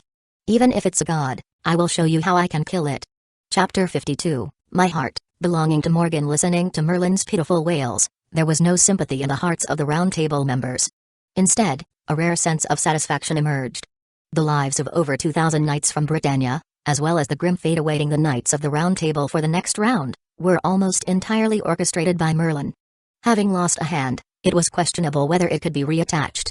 Even if it could, wielding a sword in the future was almost out of the question. The consequences of the siege he initiated were to be borne by himself, and the Knights of the Round Table had no complaints. As for those knights who were subjected to madness, some of them could have escaped. But just like that, they were heartlessly treated as expendable by this incubus. Those who toyed with people's hearts and lives did not deserve sympathy. However, they were utterly helpless against the incubus. Its near-immortal nature and illusions capable of deceiving the world made revenge an impossible feat. At this moment, hearing his wails, the only thought in the hearts of all the Knights of the Round Table members was, "Serve you right." Artoria's expression was even colder than that of the Knights of the Round Table. If it were the usual Lily, she would have expressed concern for her mentor. But at this moment, Aritria's eyes showed no trace of mercy. She detested deceit. So when the incubus told her, "I have hardly told any lies to you," Artoria immediately understood, everything Alvin said was true. When a person emphasizes that they haven't violated the law, it means they lack moral integrity. Merlin seemed to derive great pleasure from having said, "I have hardly told any lies." So, he believed he had hardly made any mistakes. When the golden-haired girl said to him, "Merlin, I don't trust you again," the incubus's expression did not change, only appearing very puzzled. "Why? I am almost entirely telling the truth." "Why?" "I only guided you on the journey to become a king, Lily." "Why?" "I was doing something so correct, straightening the world, bringing it back on track, such an unquestionably right thing." But the greatest lie is the truth left unsaid. With a surging sense of nausea and disgust, Artoria thrust the sword of selection into Merlin's shoulder, cut off her own cloak, and handed it to the incubus, symbolizing the severing of their future relationship.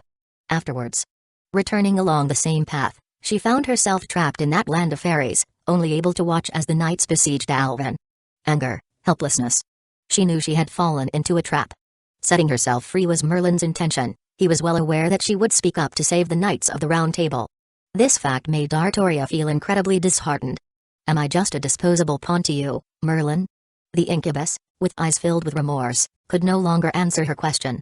The illusion collapsed to the ground, convulsing and dying, turning into scattered flowers. As the last remaining rays of twilight also dissipated, the earth once again embraced the silence of the quiet night, and the fields lost their vibrant colors. Alvin, carrying the sword, walked through the battlefield, burning all the bodies of the fallen knights. Ashes to ashes, dust to dust. Everything related to Britannia also returned to Britannia. The gentle autumn breeze lightly brushed his silver hair but couldn't erase the bloodstains. Finally, Alvin stood in front of the weathered wooden stake in the training ground. Every few days when he was farming, he would come to this training ground and stand quietly for a while, running his hand over the rough sword marks, as if he could feel the persistence of the swordsman day after day. "It's time to say goodbye, Artoria." The blonde girl's lips trembled as she spoke. Indeed. What words of retention could there be, to make him stay? What regretful words could be said, to convince him? She was King Arthur, the King of Britannia, the son of the vile King Vortigern. Over 2,000 knights died in the fields, and all the Knights of the Round Table lost an arm. After today, the name Alvin Pendragon's reputation will resound throughout this island, shaking all of Britannia. She knew that this matter could not be concealed. Merlin would definitely announce it, forcing her to get back on the right track. Later, facing the onslaught of the Saxon army, the shaky defense lines of the scattered county armies would be in imminent danger. It was urgently needed for King Arthur, with the remnants of the Round Table, to rush and stabilize the situation, turn the tide of chaos, and support the collapsing building. So, the time for parting had already arrived. So, finally, Artoria tightened her grip on the sword hilt, raised the sword, and stood in front of him. "What if I defeat you, Sir Alvin?" Her words began with a tremor. As she continued, they became more and more resolute. "Even if you are injured now, even if I win unfairly, I will still stop you. I want to prove to you. If I defeat you, then I am stronger than you. You don't need to go to hell. I can free myself from that fate." She had also grown a lot. She had also experienced countless setbacks. From an innocent and naive girl, she had grown into the renowned ruler of the island today. Alvin could see it. The current Artoria is much stronger than the entire Knights of the Round Table combined. Even under the sunlight's threefold power and with the advantage of the guillotine, Gawain is still not her match. It is the will of the world, blessing the Red Dragon. Her growth rate is almost catching up with her ultimate form. I have seen your determination, I have heard about your reputation. I have been watching you. When I discussed your deeds with Hector, the old man would show a proud and complex expression.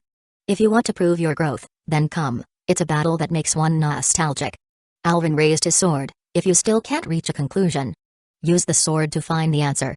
Artoria continued. Boom, the earth trembled, and the field swayed. The continuous shockwaves spread layer by layer on the ground, the incredibly violent forces between the two dragon kinds trampling the earth. Alvin raised the sword with one hand, presenting a vulnerable appearance, seemingly full of openings. Artoria held the sword of selection with both hands, slashing and cleaving. She knew she didn't need to hold back, she poured out all her strength from the very beginning.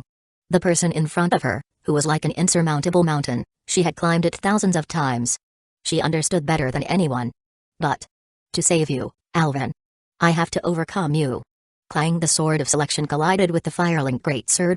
The language of swords conveyed intentions more effectively than verbal words. Inheriting his past teachings, Artoria felt fully unleashed, the heart of the dragon almost thundering like war drums. Every strike swung at the opponent's weakest point, every move filled with a determination to kill, without any reservation of murderous intent. But the opponent just continued to hold the sword with one hand, looking at her somewhat sadly, casually blocking all her attacks. Defense. Defense. Defense. Why? Why don't you attack me, Sir Alvin?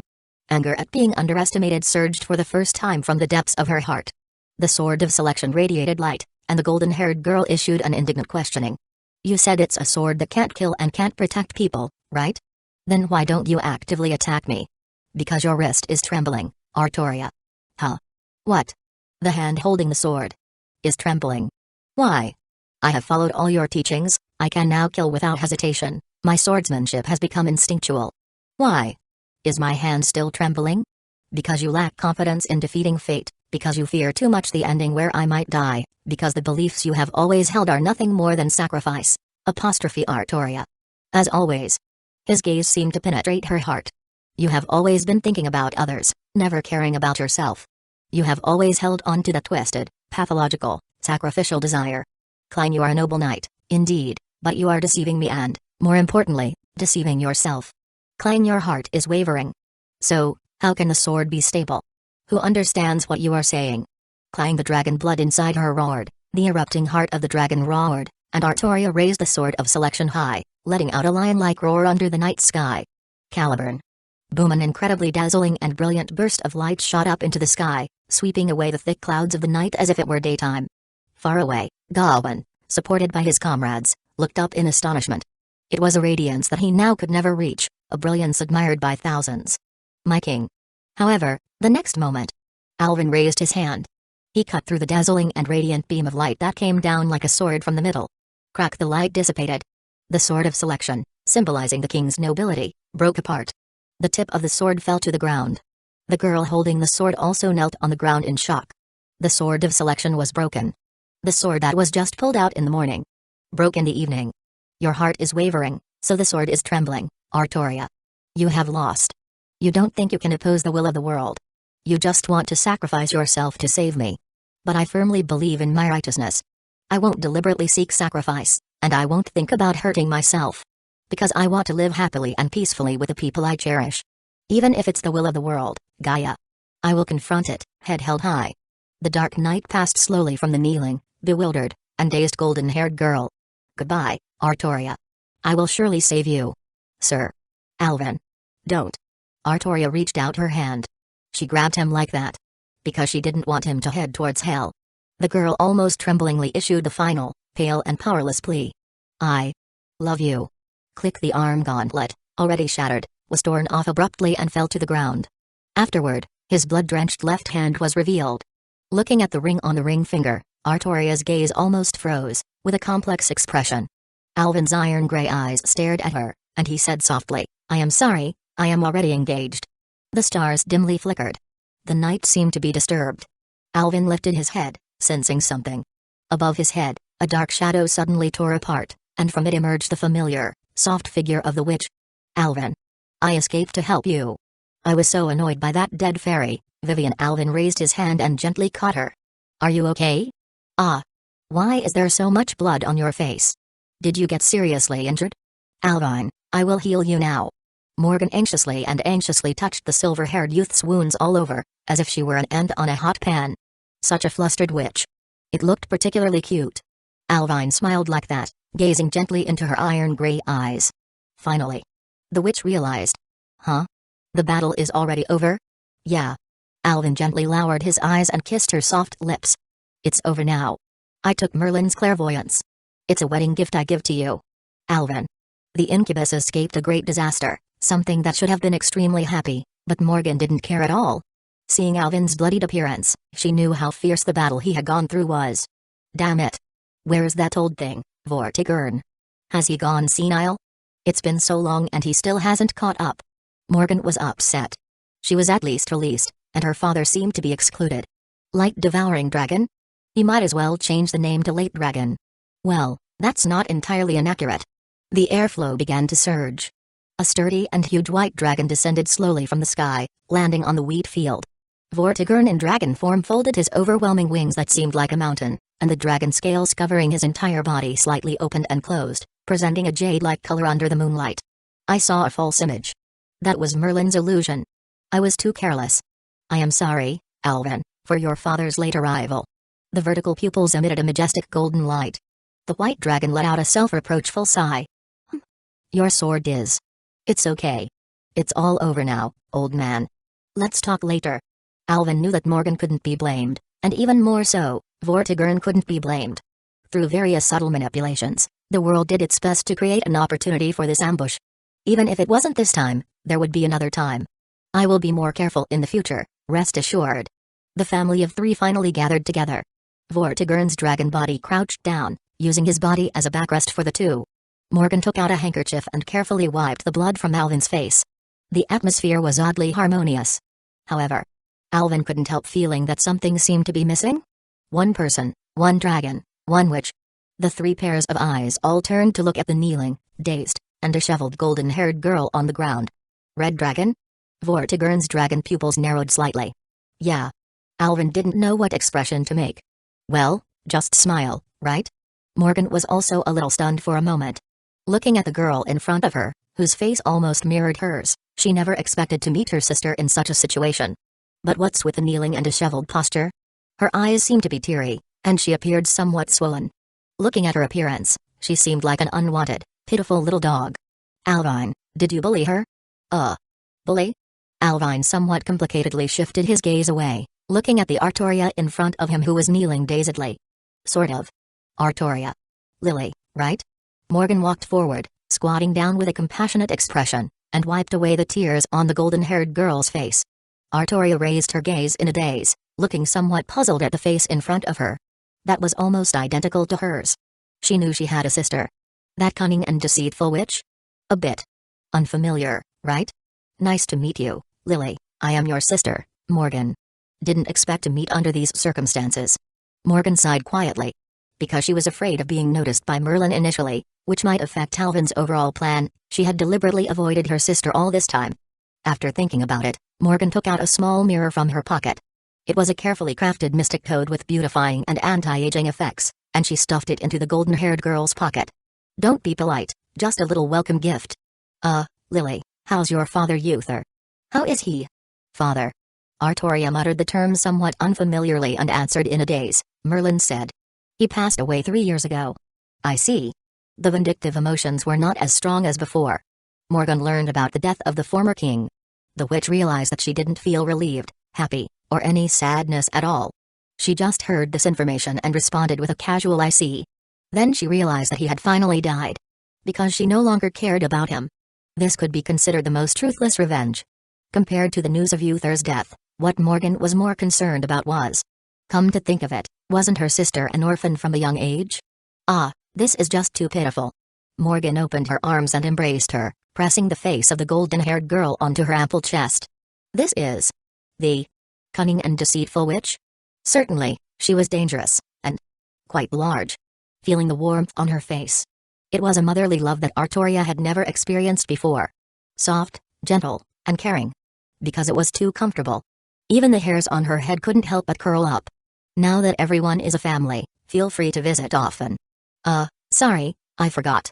When Morgan thought about where her home was, she suddenly felt a bit awkward.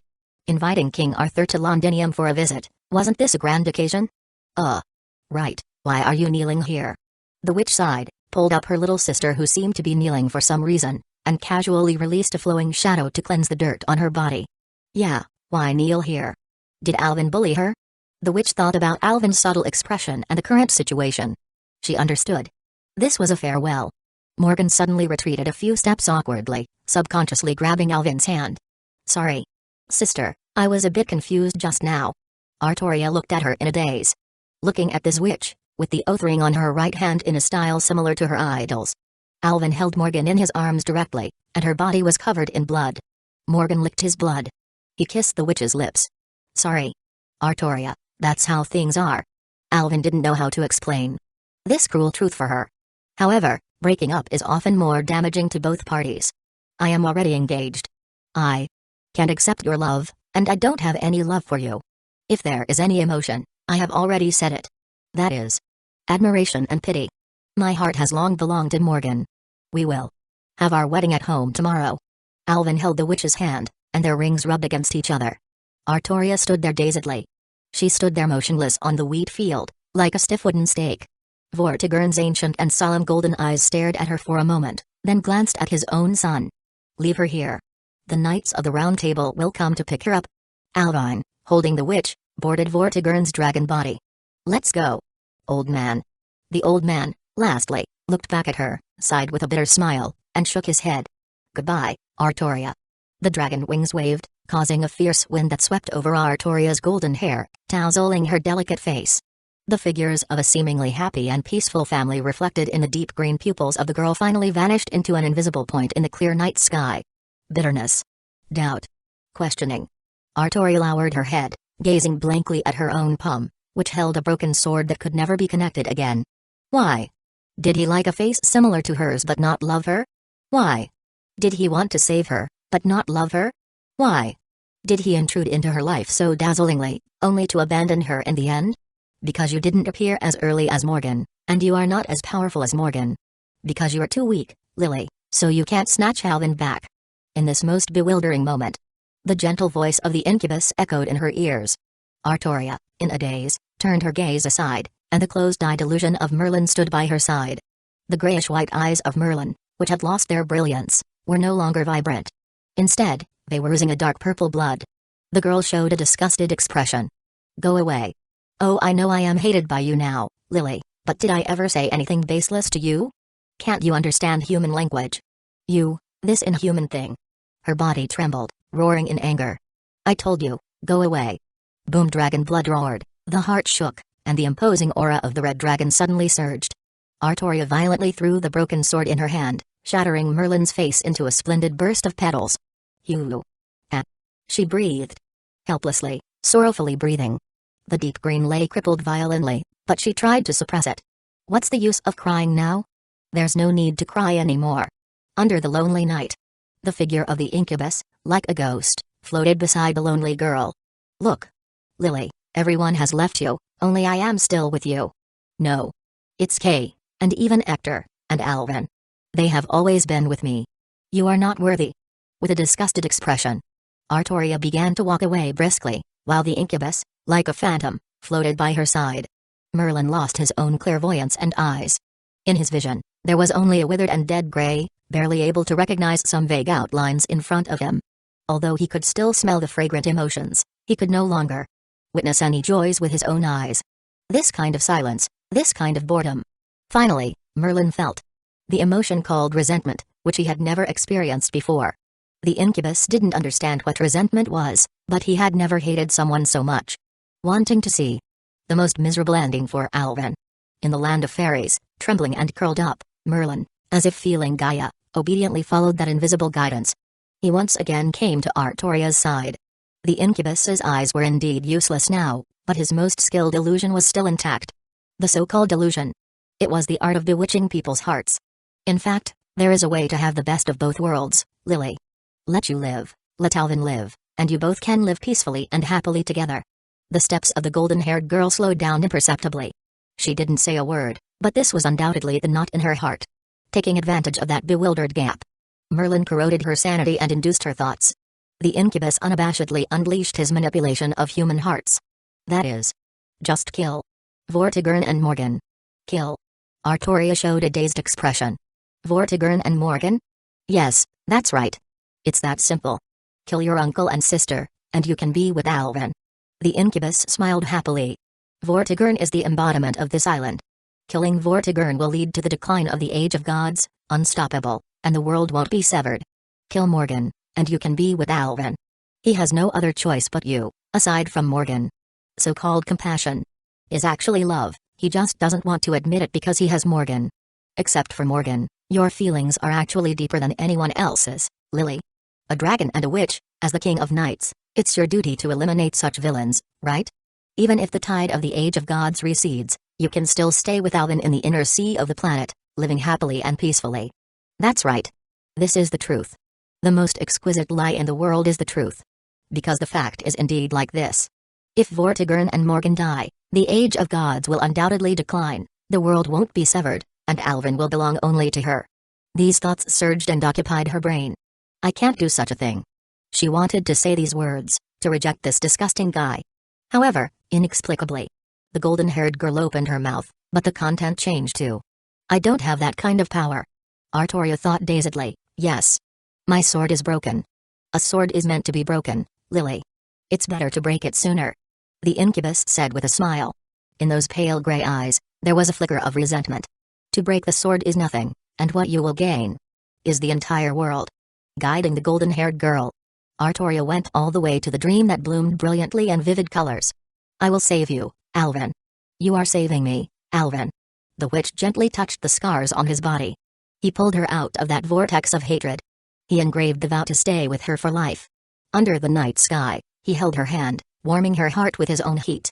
She was no longer a monster feared by humans but just the witch of one man. No blessings, no expectations, and no hopes from anyone. Only under the moonlight and the darkness, an unattended wedding took place. When the mottled bloodstains were gradually washed away by her. When every scar on his body was smoothed by her. Alvin lifted his hand, gently caressing the witch's face. The bright autumn moonlight spilled down from the window, illuminating her face covered by a thin veil. The deep blue lake rippled slightly, reflecting the dazzling and brilliant stars. She was like the night, deep and mysterious. Following the son of the white dragon, she was also immersed in it. Black represents unwavering loyalty until death. Therefore, the witch chose a black wedding dress for herself. The textured and exquisite long skirt draped over the couch, with the black veil wrapped around her fair skin like flawless soft gem, tempting people to reach out and touch. The side-slit dress revealed the perfect curve of her long and straight legs, leading along this breathtaking path, seeming to lead to the profound depth. The serene blue lake, the colored pupils. Vigorous, mature, shy. Like a snake and scorpion, forbidden, tempting, deadly. Those lines, those contours. Those well-defined curves. Every inch of her body had been touched countless times by Alvin, but it still felt like climbing the stairs to heaven, making people constantly fantasize about climbing. I want to have a daughter, Alvin. No, that's not right. Now, I should call you, hubby. A soft and slightly panting voice in the ear. The witch leaned forward on the couch, lifting her own black skirt towards this side. Underneath that profound night-like fabric was the earthly paradise with nothing. The witch turned her head and smiled at her husband. Alvin muttered to himself. Let me die.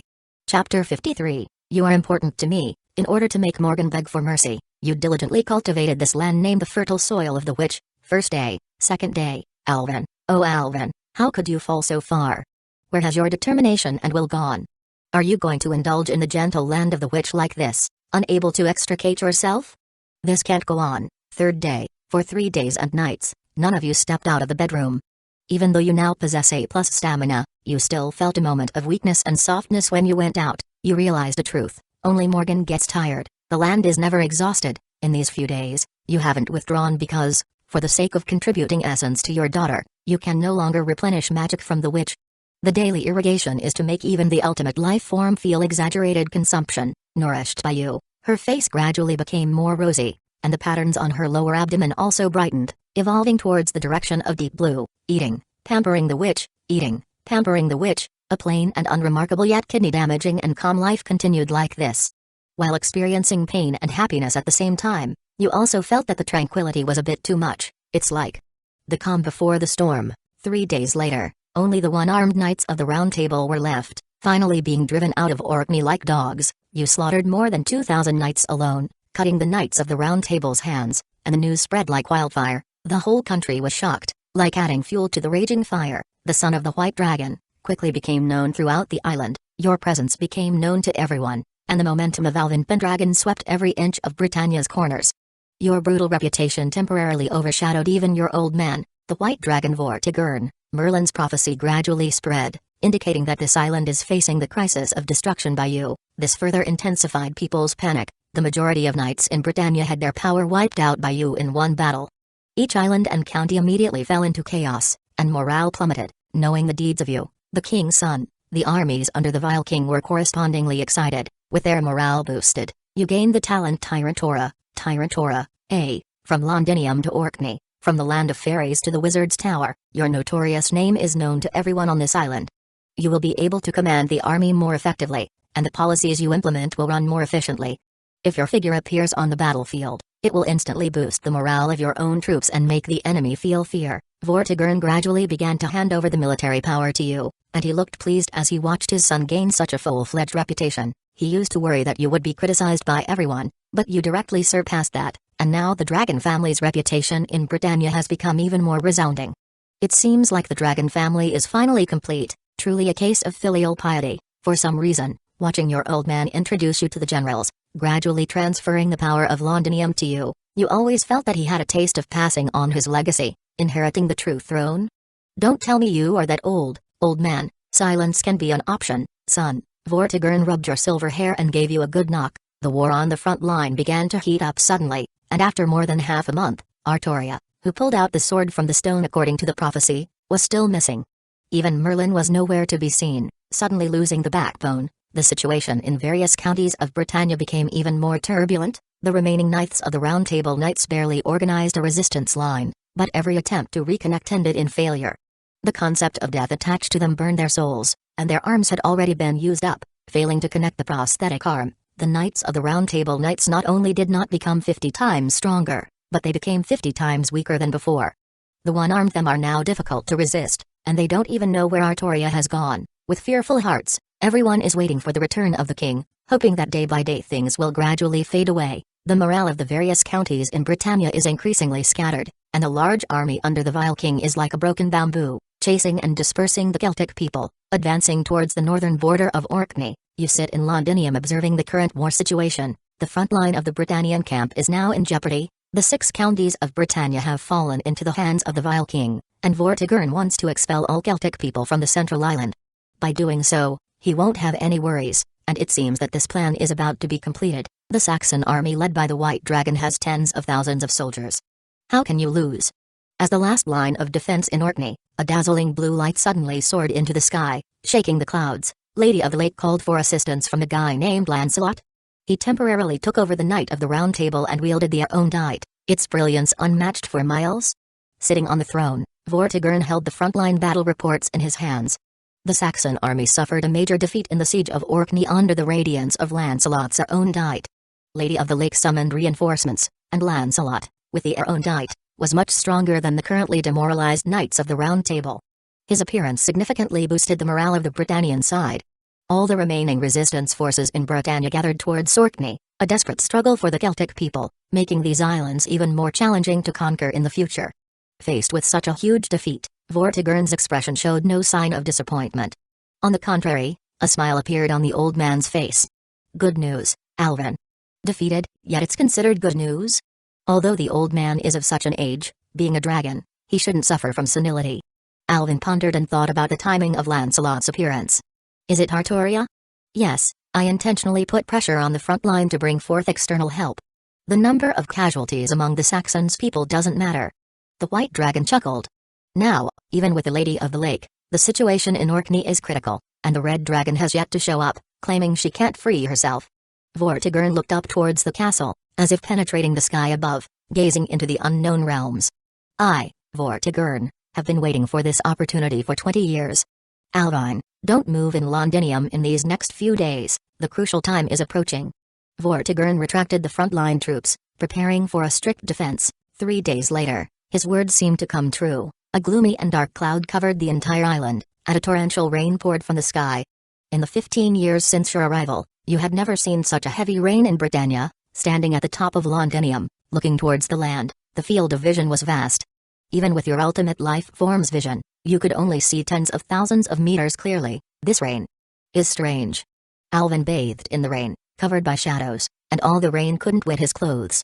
He raised his hand, gently flicked the water droplets on his hand. Rich in magical energy, old man. I guessed right. You broke the red dragon's sword, broke it. Now she must be undergoing a trial in the lake. Vortigern, with a robust figure, stood beside Alvin. The old man's words made the silver-haired youth slightly startled. A trial in the lake? Vivian controlled the trial from the lake. She is one side of your cousin. The old man lowered his gaze, glancing at his own son, and spoke softly. When they were born, they were split in two by the fairy in the inner sea, and all the evils were poured into Morgan. So. The words of the witch echoed softly. She is the kind and popular fairy in the lake, and I inherited all the unknown influences. Morgan's figure appeared beside Alvin. She gazed at the torrential rain, her tone somewhat mixed. I learned about this after many years. Morgan laughed somewhat mockingly. Alvin. It turns out that all the hatred, prejudice, and rejection I experienced had reasons. Because people would naturally think I have evil. There's such a thing? Listening to this, Alvin was truly angry. He really wanted to kill these fairies. What kind of precious beings were they? It's okay, I don't care anymore. The witch, holding Alvin's hand when he tried to touch his own face, shook her head. She was indeed no longer in the inner sea because she had Alvin's love. This wouldn't affect the overall situation.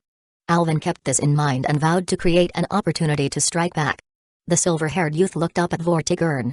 Earlier, you mentioned the timing. Is the trial in the lake related to this rain? Hey. Vortigern let out a chuckle. Vivian is going to lift the Sword of Promised Victory from that lake and lend it to the Red Dragon.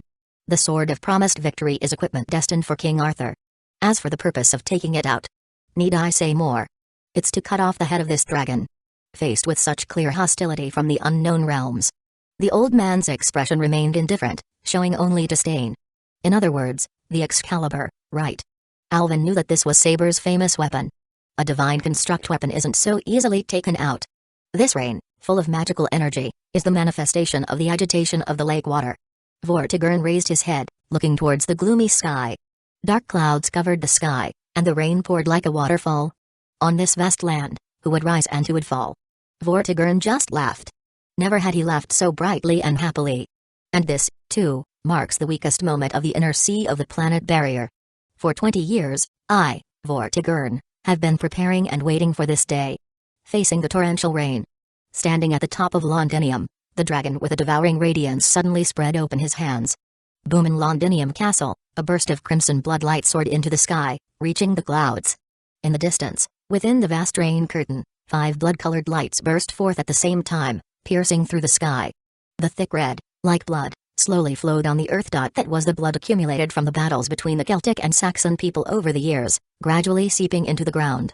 Centered on Londinium, a colossal blood-red circle, covering the central part of Britannia Island, is slowly taking shape. Countless people in Britannia looked up at the blood-red light rising into the sky from within the rain curtain, sensing a strong and uneasy omen. Nationwide magic circle. Old thing, you really know how to surprise people. Morgan looked at this scene with extreme amazement.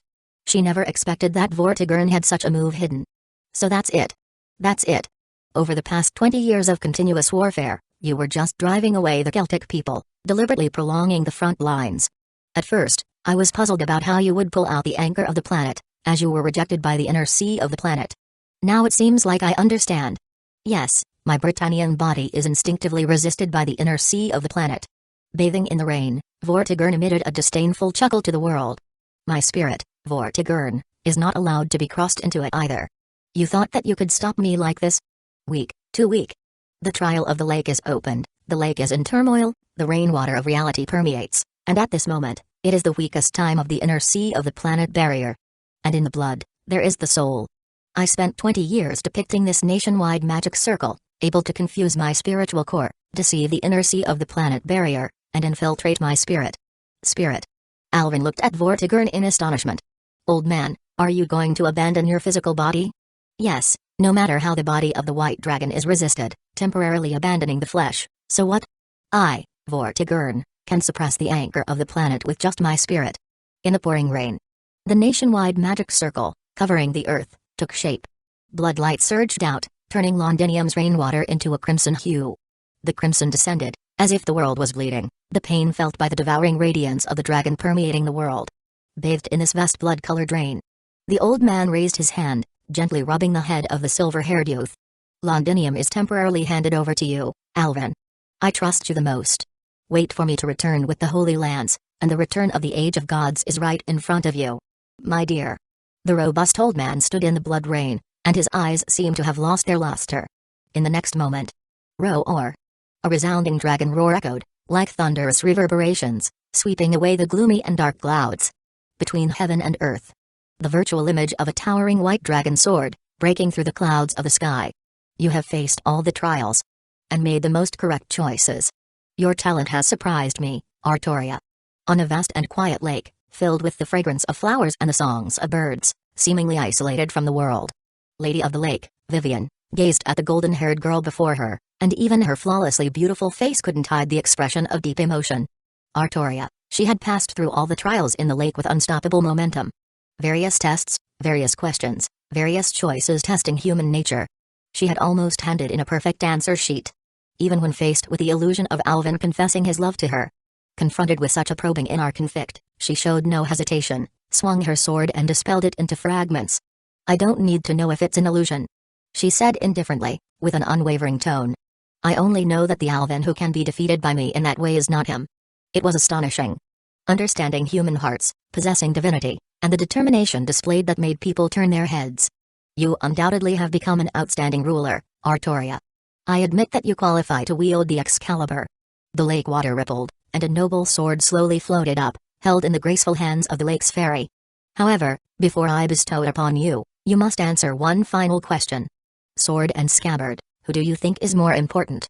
The answer to this question actually didn't matter. No matter how Artoria answered, Vivian would give her both the sword and the scabbard.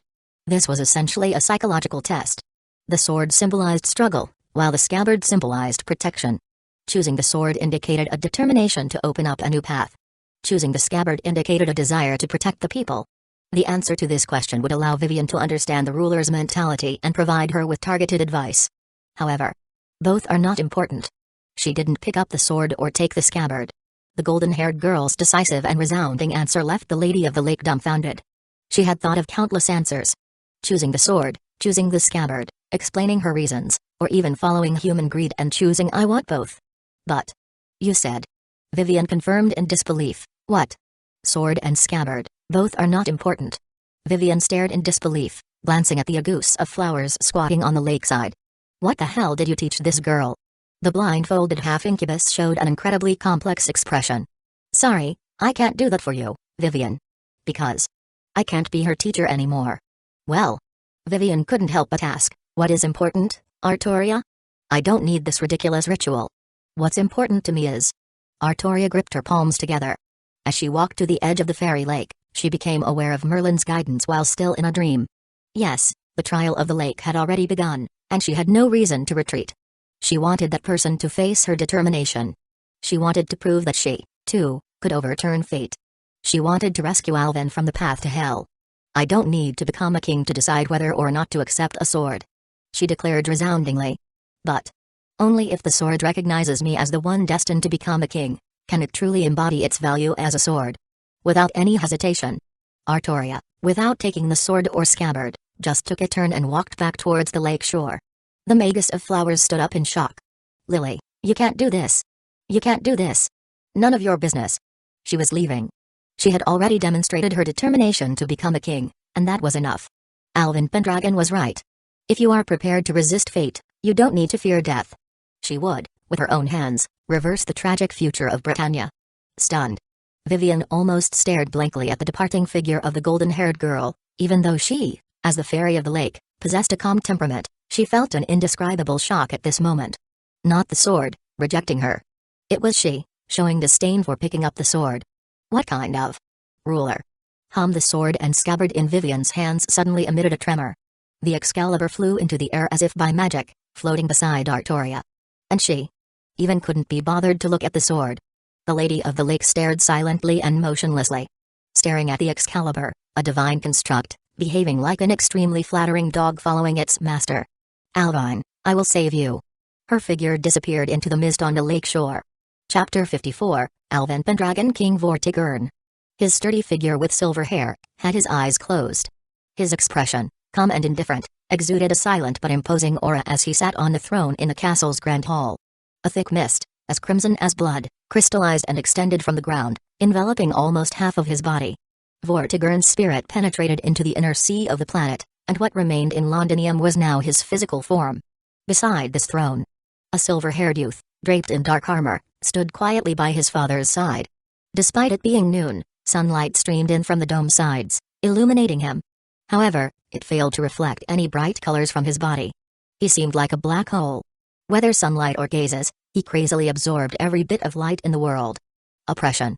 An intense feeling of oppression covered the hearts of everyone present. Standing in front of him, it felt as if they were tightly gripped by some deep, invisible hand, making it difficult to breathe. His iron-gray eyes were slightly lowered. The silver-haired youth coldly looked down. Looking down on the generals under the steps who dared not to breathe. Interesting. Alvin expected there would be few people, but he didn't expect it to be this few. The Saxon people and Vortigern were not on the same page. Sitting together on a boat was merely a mutually beneficial arrangement.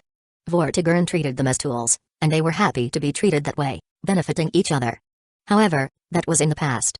For more than 20 years, the Saxon people had branched out on this island, and internal stratification had begun among them. If you wanted people to sacrifice their lives, you had to reward them based on their merits. So, similar to the feudal system of ennoblement and land grants, Vortigern began ennobling and granting lands to stabilize military morale, establishing the current Saxon kingdom. With a structure in place, it was easier to govern and continuously absorb the various foreign tribes that came overseas. Although Vortigern's vision was limited to the current era, Alvin understood that his father was already extremely outstanding as a tool user. However, if the former king was still here, he could suppress these barbarians. Now that he was gone, the hearts of the foreign tribes seemed to be getting a bit restless. The surging bloodlight filled the sky and could not be concealed. The Celts had already heard rumors. Vortigern had gone to extract the anchor of the planet, and it was unknown how long it would take. Or if he could return. So, most of the nobles, abruptly learning about Alvin becoming the king, chose to stay and watch, using the excuse of the intense situation on the front line to avoid returning. Now rushing back to Londinium, only a small number of generals seemed to be more active in their thinking. Most of them had not yet received their own territories. Facing these generals who hurried back to meet him, just a few dozen people, the number seemed a bit pitiful. However, in this situation, there was no anger, no blame. Alvin's voice was calm. Everyone already knows. His Highness is in hibernation and has gone to retrieve the anchor of the planet. So, from today onwards, Londinium is under me, Alvin Pendragon, who will act as Regent King. Do you have any objections? The silver-haired youth's gaze swept across the audience with a faint look. A shiver of trepidation and heart palpitations floated among the Saxon generals in the audience. They were well aware of the military achievements of the son of the vile king. Or rather, in the entire Britannia, Alvin Pendragon's name was now known to all, and everyone was familiar with it. Single-handedly killing 2,000 knights in one battle, severing an arm of the Knights of the Round Table, this cruel and bloodthirsty figure was simply 10 times, no, even 100 times more terrifying than the king himself. At this moment, seeing the real person in front of them, they felt fortunate that they had made the right choice to hurry back and meet him. This young man's prowess surpassed that of his father, Vortigern. So, was there even a need to consider the answer to this question? Crack! The generals simultaneously snapped their swords in half. It was the foreign tribe's way of expressing unwavering loyalty. Your Highness, we swear allegiance to you. Good. The purity of this allegiance was quite high. Alvin nodded in satisfaction, and as he was always fair in rewards and punishments, he extended his hand, lifting up all the shattered sword blades held by the generals. Shadows burned and surged, melting more than a dozen broken swords into an equal number of dark, lightless regal swords, shimmering with a profound and intimidating aura. Clang! The refined sword blades fell in front of the generals. As a gift for you, I have forged a set of royal swords. Let's consider it a welcoming present. I won't say much more, I know why you all came here. If you want food, I will give you food. If you want territory, I will give you territory. If you want treasures, I will give you treasures. I have never been stingy with my rewards. On the battlefield, swords have no eyes, and warriors die gloriously. I don't care how fierce the fighting is. But remember this. If anyone dares to go and plunder and slaughter the people. The silver-haired youth smiled. His mouth opened slightly, revealing a dark abyss-like crack, sending a shiver down everyone's spine. I will need 4 strong and vigorous men first, unleash their full strength to serve him. Then, take the red-hot iron tongs from him and forcefully stuff it into his mouth. Next, hang him on Londinium's flagpole, exposed to the wind and sun, for everyone to see. Finally, have someone heal him, and then repeat this ultimate insult process. Gruesome. The generals below turned pale. Thinking about such an ultimate insult, just imagining that scene would make their legs unconsciously tremble. This son of the White Dragon was not just 100 times more terrifying than Vortigern, he was clearly 1,000 times. 10,000 times. Spread my words, I, Alvin Pendragon, always speak and act decisively. Bathed in the shadow of the White Dragon's sun. All the trembling generals retreated. Your father, Vortigern, burst out piles of gold coins and handed over the throne of Londinium to you. You took over all the military power, and the warning of the ultimate insult quickly spread throughout the kingdom, causing countless people to tremble with fear. What a ruthless little devil, what a malicious punishment. The vile king abruptly retreated to the background, and you, arriving for the first time, took over all the authority so openly, even threatening the entire army. This has made the nobles extremely dissatisfied. Is this meant to kill two birds with one stone? Killing 2,000 knights means nothing. They acknowledge your bravery in battle, but how can a mere youth understand commanding an army? The kingdom's army now numbers over several 100,000, and you will have to rely on them to conquer and expand. For this sudden emergence of a regent king like you, the frontline foreign tribal leaders have some words of discontent. The solidified factions of the nobles, more than a dozen of them, show disdain towards you, with the vile king no longer present, and Britannia showing signs of a resurgence. As the son of the White Dragon, do you want to cut off your foundation? There are rumors circulating that the vile king is old and bedridden, already senile. Londinium is empty and powerless, forced to be governed by the 10-year-old, and inexperienced. Worse news has come. After a long disappearance, Artoria's figure suddenly appeared in Orkney County, instantly suppressing the entire scene. Rumors say she has obtained the Excalibur, whose edge is unparalleled. On that day, she subdued the proud-hearted knight, Lancelot, making him bow his head willingly and swear allegiance. King Lot abdicated, making way for her. Artoria officially took control of the kingdom. As the final defense of Orkney County, it is now a gathering place for the last resistance forces of the Britannia camp. While you lack Vortigern's presence, this piece of news that couldn't be concealed has long been known to the Britannia side. Under Artoria's leadership, they launched a fierce counterattack. With no leader, none of the Saxon army is willing to march forward into the Excalibur Radiant.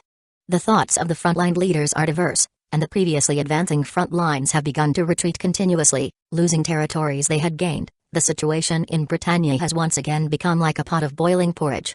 Both sides are deadlocked, and the situation has even subtly balanced itself. In the face of such an excellent opportunity, you initiated the Grand Purge. This batch of you is considered my personal army, and I have always been clear in rewards and punishments, rewarding based on merits. You are well aware of this. The castle's shadowy darkness loomed. The initial dozens of Saxon generals who came to meet him quietly half knelt in the darkness, facing the dark and shadowy regent king. They deeply bowed their heads. In my eyes, I tolerate minor indiscretions. As long as you don't cross my bottom line, I won't bother. Since this batch was relatively loyal, Alvin transferred them from the front lines to be his personal guards. This shadow is the magic I infused into you. When necessary, it can assist you. In 3 days, I want to see your sincerity. Dismissed. Under the night sky of Britannia, the courtyard bloomed with roses, silently displaying a crimson color as if soaked in blood. 3 days later, holding a stack of investigation reports, Alvin revealed an interested smile. The Minister of Supplies embezzled rations for several years, causing frontline soldiers to suffer from cold and hunger? Arrest him, skin him, and plant grass. Cut off the head of this insubordinate and display it on the city wall for everyone to see. No evidence? You can't hide mismanagement of food. Do you want me to issue a search warrant? Now, immediately search their homes. Kill if you find evidence, continue to the next house if not. Worried that such actions will disperse military morale? I am the military morale. You don't dare to search? Then, let me do it for you. Get lost. The next day, the terrified head of a fat Saxon man, a duke, hung lifelessly from the Londinium city wall. Nationwide shock. Duke surprised? Surprise, my ass. If Vortigern could grant him a ducal title, I, Alvin Pendragon, can take it back. Coming across the sea, posing as bandits, thinking highly of themselves? Oh, not you guys, you are loyal, and I like that. Slandering the Regent King must be the work of spies. Investigate. I don't believe he reached this position without corruption.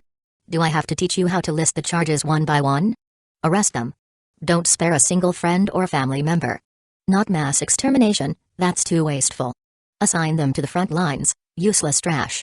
I have contributed to the kingdom. I have shed blood for His Highness. You can't treat me like this. I want to see the Regent King. Dragged out, the Duke, a robust Saxon man, in elegant attire stained with blood, struggled and roared.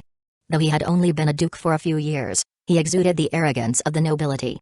In the grip of the Shadow Guards, he was then slapped to the ground, leaving him in a sorry state. The once magnificent castle, built in just 3 days, became eerily empty, quiet as a haunted mansion in the vast night. Army commanders secretly forming factions, calling for resistance against the draconic tyranny. The kingdom belongs to everyone? Hee. This kingdom belongs to only one person, and his name is Vortigern Pendragon. Old man is old, can't stand the bloodshed. His heart is too soft, too kind to these people. Assembled over 1,000 elite soldiers, wanting to attack Londinium. I haven't even installed the city defense cannons yet. Well, I will personally stretch my muscles. No traces of any conflict.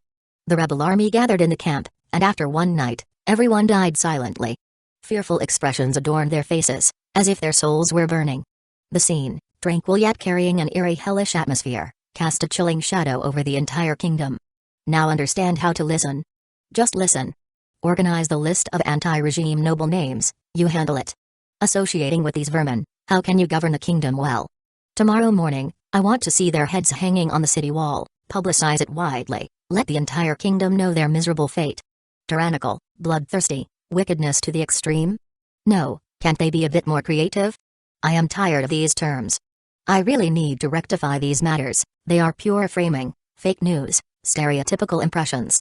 Looking at the shadow guards before him, the silver-haired youth smiled gently and warmly, as if enjoying a pleasant breeze. Though I am full of rationality, sincerity, and reputation. Kill when needed, no mercy. I am also very passionate about love and peace.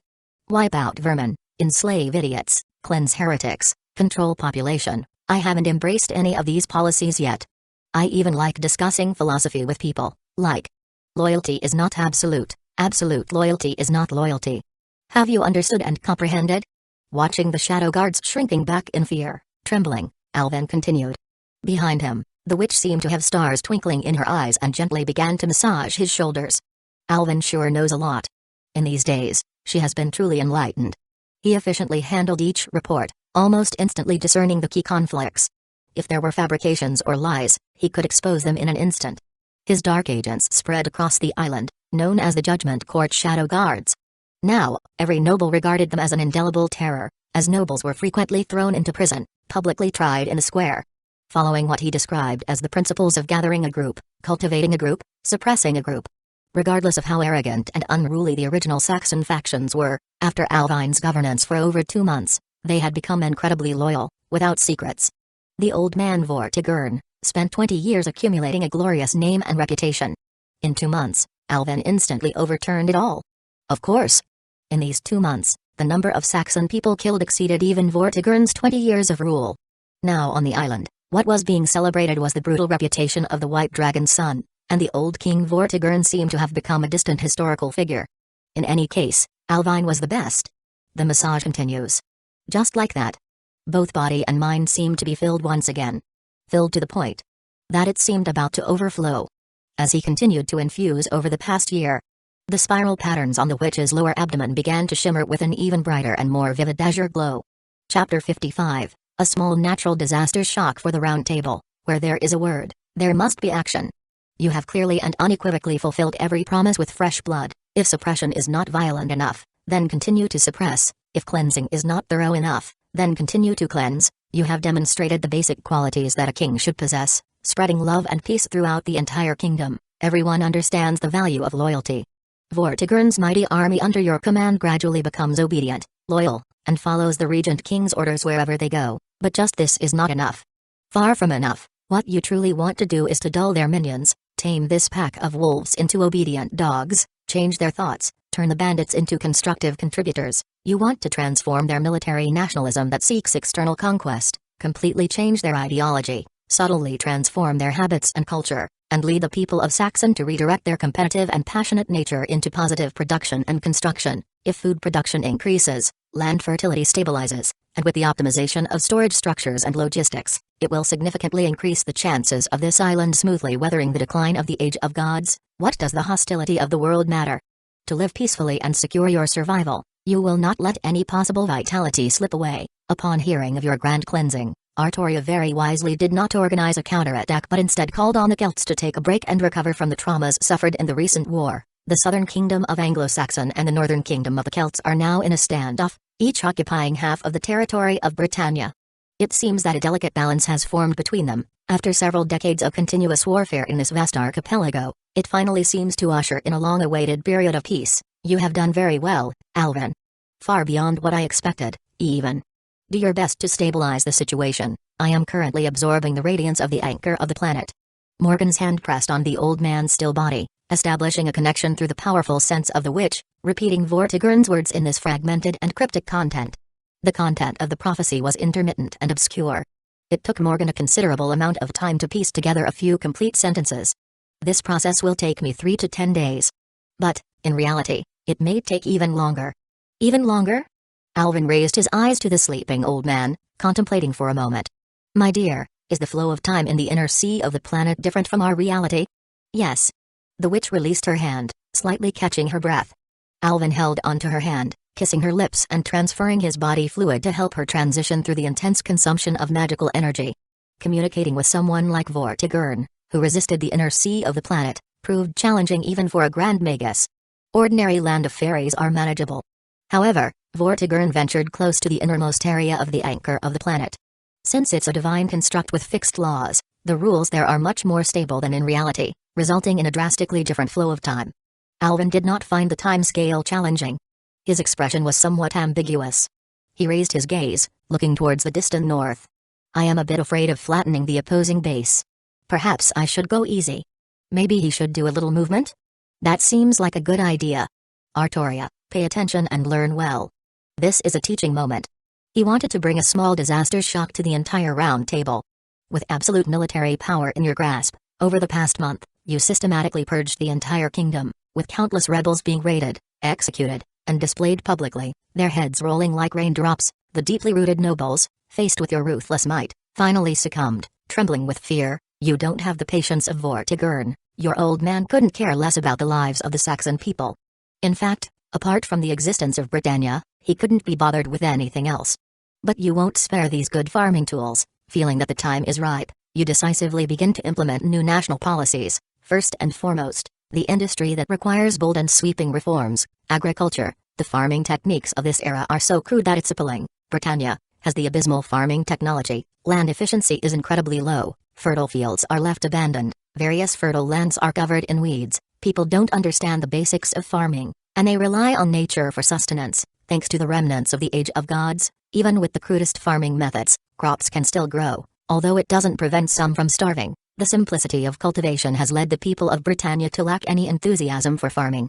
Just scatter seeds and water, and crops will grow on this island, and this is precisely the reason why this land is coveted by others. What a wasteful. Gathering all the vessels, you spread carefully selected crop varieties and personally supervise, demonstrating knowledge about spring planting, food reserves, and improvements in farming techniques. You may not know how to make paper, but that doesn't stop you from breaking, stirring, crushing, and drying tree bark fibers with your raw violence. You manage to produce rough paper, which is much cheaper than fabric and more convenient to carry. You gather artists and instruct them to create pamphlets on farming knowledge. Despite their scarcity, you distribute them one by one for propagation. Taking care of the people's meals, an area that these aristocratic knights have always ignored, is now a fundamental national policy, and with this as a benchmark, you set salaries and performance for officials in each county and class. You open the gates of the towns, absorbing displaced Celtic refugees, kickstarting Londinium's resource reserves, regulating the prices of cotton and food, prioritizing ensuring that every resident is well fed and clothed. In gathering places organized by towns, you select some rudimentary, barely literate individuals, pay them in food and currency, and establish rudimentary schools to teach them writing. If they pass the exams you set in the capital Londinium, they can obtain an official position provided by the kingdom, ensuring at least one family's livelihood. Finally, you stand beside the throne, proclaiming to the world that all land is now nationalized. All noble titles in the kingdom are abolished. Those who return their land can be considered for replacement as officials in each county. Resist and face annihilation. In this illiterate kingdom, you may not be able to promote ideological documents for people to read, nor can you explain the backwardness, feudalism, and exploitation of the nobles, but the people can understand and feel that their lives are getting better. Rebellion. What is it? No one can resist the hearts of the people. In this world, ordinary people who simply want to eat well, stay warm, and sleep peacefully constitute the majority. They don't have grand and noble ideals, nor do they have a craving for wealth and glory. They just want a peaceful life, a stable family, a little happiness, and that's enough. Even the pirates who come across the sea are mostly ordinary people. If they weren't forced to the point where they couldn't survive, who would board that shaky ferry and drift away, licking blood like catkins? Nobles? Your strength is more formidable than this bunch of wastrels piled up together. Your decrees are more loved and welcomed by the people than the oppressive taxes and exploitation of these bloodsuckers. You don't fear any assassination, poisoning, or even slander on your reputation, because on this island, there is no one more depraved and evil than you, shouting insults at the abyss. Will the abyss pay them any attention? It will only engulf them, sinking them into it. Moreover, your lifespan is longer than these so-called precious beings. The nobles bitterly discover that you have severed the very foundation upon which they relied for survival. As the ultimate life form, you don't need rest. If not exploited by the witch, you will remain energetic throughout the day. Your forward-looking vision completely overshadows the entire era. The judgment of the Sword of Selection is incredibly faithful and correct, looking back over the past 2,000 years. For Britannia, you are a perfect ruler, so, celebrate. The supreme, wicked demon king is born on this island called Britannia, the crownless tyrant, Alvin Pendragon. The entire kingdom is shrouded in the terrifying and majestic shadow of your rule. On this day, the nobles finally recall the once beautiful reign dominated by the vile king, Vortigern, King Vortigern. Hurry up and say something. They have never desired the return of that vile king so much.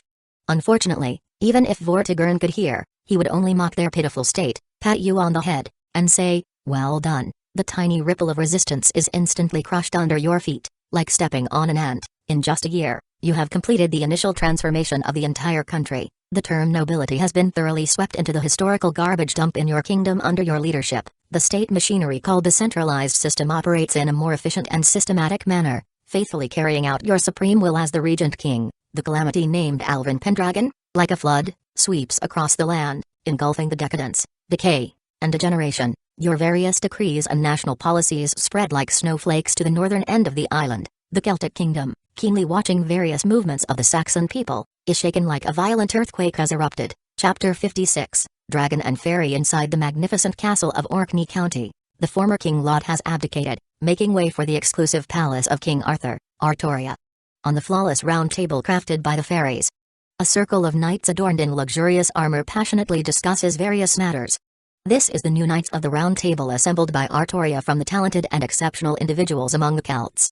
As the last glimmer before the decline of the Age of Gods, the current Celts are almost all capable warriors, each able to stand alone, making it challenging for the Saxon people to advance their front lines. Even though their numbers are superior, they are facing opponents who are 10 times stronger. Faced with the intelligence received from the enemy territory, the knights feel an inexplicable confusion. This is their farming pamphlet. Our reconnaissance knights stole it from a village on the border. It seems that each village has been given a book by the so-called farming promoter. If they can't understand it, they can seek assistance to interpret the content. Where do they get so much canvas? The material quality of this canvas seems a bit too crude. A gentle tear and it seems like it's about to rip apart. Can this be called art? In my opinion, it tarnishes the essence of painting. Let me see, it details knowledge of farming, plowing, fertilizing, timing for watering, also, pest control. Huh? Why bother drawing this? What's the use of farming well? Britannia, our land of abundance, has never lacked food. They seem to be popularizing literacy education? And something called qualification exams? It's perplexing. What's the meaning of going through the trouble of teaching the people to read and write, and conducting qualification exams? They are wasting time on farming. How are they going to pay tribute to the local nobles, provide textiles, and forge armor? Everyone knows that those uncivilized people don't understand any etiquette and can't sing elegant poems. Oh, sorry, the son of the White Dragon on the other side seems to have completely abolished the aristocracy noble. Now the entire country only listens to him. Huh? What did you say? What a foolish move. Does he see inheritance as nothing? Is he trying to restore slavery? Forgive my bluntness, but how will we support the production of knights? We all know that only noble families with the glory of inheritance can provide a good combat environment for future generations. Nobility is the cornerstone of a country. We are taught to be elegant and composed. We adhere to the spirit of knighthood. We, as knights, lead the people because we have the ability. The common people cannot handle these complex matters. As for those so-called officials, they say they can't inherit. Can they have any loyalty to the king? How can ancestral traditions change? Are we expecting the common people to sustain a country? We all know how cunning those commoners can be. I think we don't need to attack the son of the White Dragon tonight. These ridiculous, backward measures will make them collapse on their own.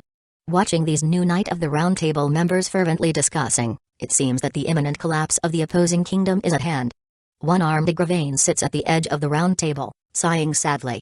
Endowed with talents in various affairs, he is practically the logistics of the entire Knights of the Round Table, responsible for managing the finances of King Arthur's rule over the Celtic kingdom. Among all the Knights of the Round Table, only he can vaguely see, within the gaps in those fragmented messages, what kind of great terror is being revealed. Alvin Pendragon. His bitter voice echoes. I finally understand now why he pulled out the sword of selection that day. I thought his strength was unparalleled, but I didn't expect his governance abilities to be even more extraordinary. Faced with such a terrifying opponent, I, Igraine, can't see even a trace of hope for us to win. This bitter and sorrowful sigh attracts the attention of everyone. However, the Knights of the Round Table members cannot comprehend Igraine's words. Rather than saying they do not understand, it is better to say that they feel resentment. Hey buddy, our esteemed King Arthur is sitting right in front of you, and you're bragging about the governance abilities of the king on the other side? Boosting others' morale while undermining your own prestige. Igraine, I know you have always had trouble sleeping, but don't get nervous here. Lancelot disdainfully picks up the so-called intelligence and glances at it. No, what's so terrifying about this? Isn't it just farming? Huh? Farming also needs to be taught. And what's this? An exam? Officials?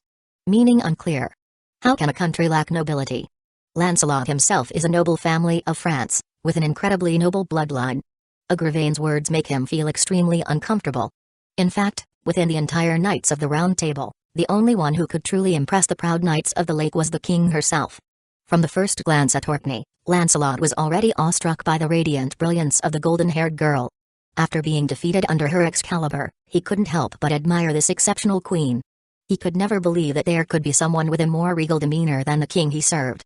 To be honest, I can't see the significance of these things. Can farming and literacy make a country stronger? Hee hee. Lancelot let out a disdainful sneer, his tone suddenly rising. Then what are knights for? Why don't we all just go and farm? Everyone couldn't help but nod in agreement. Lancelot's words were actually the sentiments of most Knights of the Round Table. Those gathered here are mostly of noble birth.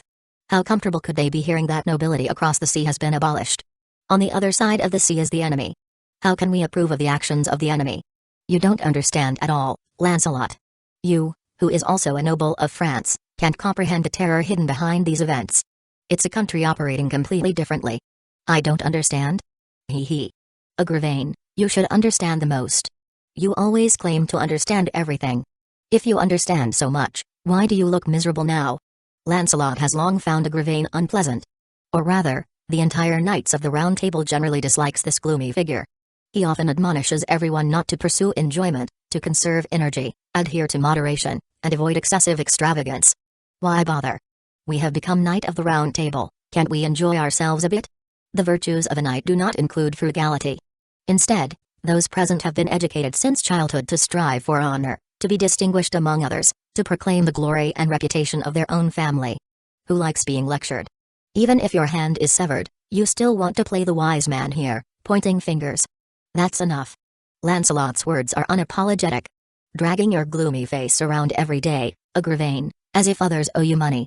If you understand so much, where did your hand go? Was it thrown away on the road? His expression gradually revealed a mocking smile.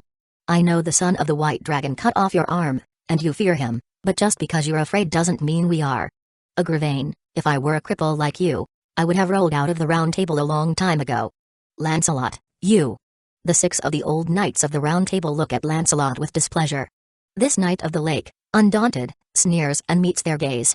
Now, he is the second strongest under the king, mastering incomparable swordsmanship. These 6 knights with severed right arms combined still can't match his own height. Lancelot has the confidence and strength to challenge the old Knights of the Round Table. Apart from the king, the new Knights of the Round Table also vaguely considers him the leader. In this confrontation, there is also a third party who remains indifferent. A blonde youth even more silent than Igraine. Kay, sitting in the corner, observes the tense atmosphere before him with unmatched sarcasm. He never speaks, never participates in any battles. He doesn't even acknowledge himself as the Knight of the Round Table member because the title makes him feel nauseous. The only reason he sits here is to be with his sister as family. Lily. You really live such a tiring life. All of you, be quiet. Soft words. Yet, it abruptly extinguished the thick smell of gunpowder in the entire round table. The scene instantly fell silent, becoming so quiet that you could hear a pin drop. Not for anything else. Just because the one speaking is King Arthur. Sitting at the top of the round table. Artoria lowers her deep green eyes. She stares somewhat absent-mindedly at the information falling like snowflakes on the round table. She knows more than Igraine. Having been personally instructed by Alvin, she finally understood the profound meaning behind these tasks. It was higher efficiency, the roaring operation of the national machinery, the people longing for happiness and security, significant progress in productive forces. Though separated by thousands of miles, it felt as if it was right in front of her. She understood Alvin's intentions, she and him shared a spiritual connection. The fact that this information could be transmitted without any defense already indicated a problem. That person taught her hands-on how to govern, how to make people live better, and how to make a country stronger and prosperous. We need to learn. Artoria spoke softly. The words were incredibly light, but they left the Knights of the Round Table stunned. Anglo-Saxon kingdom, if they advance in how they govern. The golden-haired girl's voice gradually became firmer. We must adapt accordingly and follow suit. No, it can't be. Absolutely not. My king. A knight advised with a shocked expression, we have no objections to the previous governance. But if you want to abolish the nobility of this country, although the dukes in the various counties support you as the king and are willing to follow your leadership, this is just. He swallowed a mouthful of saliva, struggling to organize his words. In other words, on their side, they are just a group of Saxon bandits who sneaked into sacred Britannia a few decades ago, with no legacy or glory. Those nobles, if they are abolished, they are abolished. On our side, even though we suffered significant damage after that battle, most of the knights in Orkney County are descendants of various Celtic noble families. Even the members of the Round Table are willing to believe in you, support you. But he smiled bitterly and didn't continue. Everyone looked at Artoria. If you want to abolish the nobility, then what are we? King. Tristan closed his eyes and played a faint melody on his harp, well aware of how much resistance such an approach would face. You need to understand the hearts of the people. Understand the hearts of the people. Artoria laughed. It seemed like she was reminiscing about the past. Not knowing if she found it amusing or ironic, she laughed like that. A wry smile. Her eyes gradually became so sorrowful. Sir Tristan, I have grown tired of hearing such words years ago. She slowly stood up. With quiet eyes, she surveyed the Knights of the Round Table in front of her. They were tall, handsome, and their armor was so splendid. Really, bright and beautiful. Dear Knights, who can answer, what was the original purpose of our founding of the Knight of the Round Table, and what principles did we uphold? The Knights looked at each other, carefully considering their words. It was equality. Yes, equality. Artoria's passionate voice resounded, and her rhetorical question struck the hearts of the people. Then, is it just equality between knights? Equals? Silence. She looked at each person in the room. Not a single person dared to meet her gaze. It's ridiculous. In your actions and words, I haven't seen even a semblance of equality or mutual respect among you. She said calmly. Her voice gradually became more and more intense. You are not equals. Knights are not respectful to each other. Even the existence of the Knight of the Round Table itself is a symbol of inequality. How about knights? Are knights inherently nobler than commoners? 300 years have passed, and this action is for the immediate gain and future benefit. If you know my crimes, punish me, so what? I have made up my mind. If Alvin can do it, why can't Artoria? Bang. The tip of the sword crashed onto the ground, producing a resounding sound that seemed to shake one's heart. Standing in front of the Knights of the Round Table, the golden-haired girl held the hilt of the Excalibur with both hands, signifying her unwavering determination. To achieve victory, we must completely transform this country. Otherwise, we will be swept away into the historical garbage heap. If you are willing to follow me, you can join me. If not, I won't force you to stay, feel free to leave. Inform your families that the destiny of this country will change from today. Artoria turned around, heading straight towards the exit of the hall, stepping into the dazzling sunlight of Britannia. The sword of promised victory vibrated, floating in the air, faithfully following behind her, as if reminding her that she forgot something. My king, absolutely not. This is undoubtedly undermining the foundation. A chorus of dissuasion and shouts came from behind, along with the sound of armor half kneeling on the ground, creating a heavy impact. But it couldn't stop her steps, halting just for a moment. Not following the example of the strong, that is the true undermining of the foundation. This splendid and flawless round table will be overturned in an instant. Artoria walked into the sunlight. The deep green lake reflected the brilliant and radiant midday sun. Intense sunlight. Like the dazzling brilliance of his radiant light, radiant and dazzling. Facing the light, Artoria absent-mindedly raised her palm. Sunlight passed through the gaps in her fingers. She slowly clasped her hands together, as if trying to grab hold of the sun. I will prove that I can do as well as you, Alvin. No, I will even do better than you. If I become stronger than my sister, stronger than Morgan, and you gaze upon me and speak those words, then, could you fall in love with me? Hubby, our daughter has been born. The witch laughed strenuously, sweat dripping from her forehead, but she couldn't diminish the joyous light in her eyes. Come and name our daughter, my dear, don't be hesitant this time. Alvin gently kissed the witch, transitioning the inheritance of the shadow magic through a continuous lineage. Our adorable daughter is the offspring of a dragon and a fairy. So, Melusine Pendragon, that is the name of the union between a dragon and a fairy. Celebrating the grand birth of the dragon-fairy hybrid.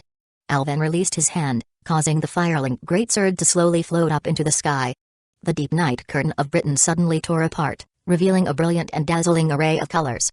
Aurora. Light and night, originally incompatible, wove together.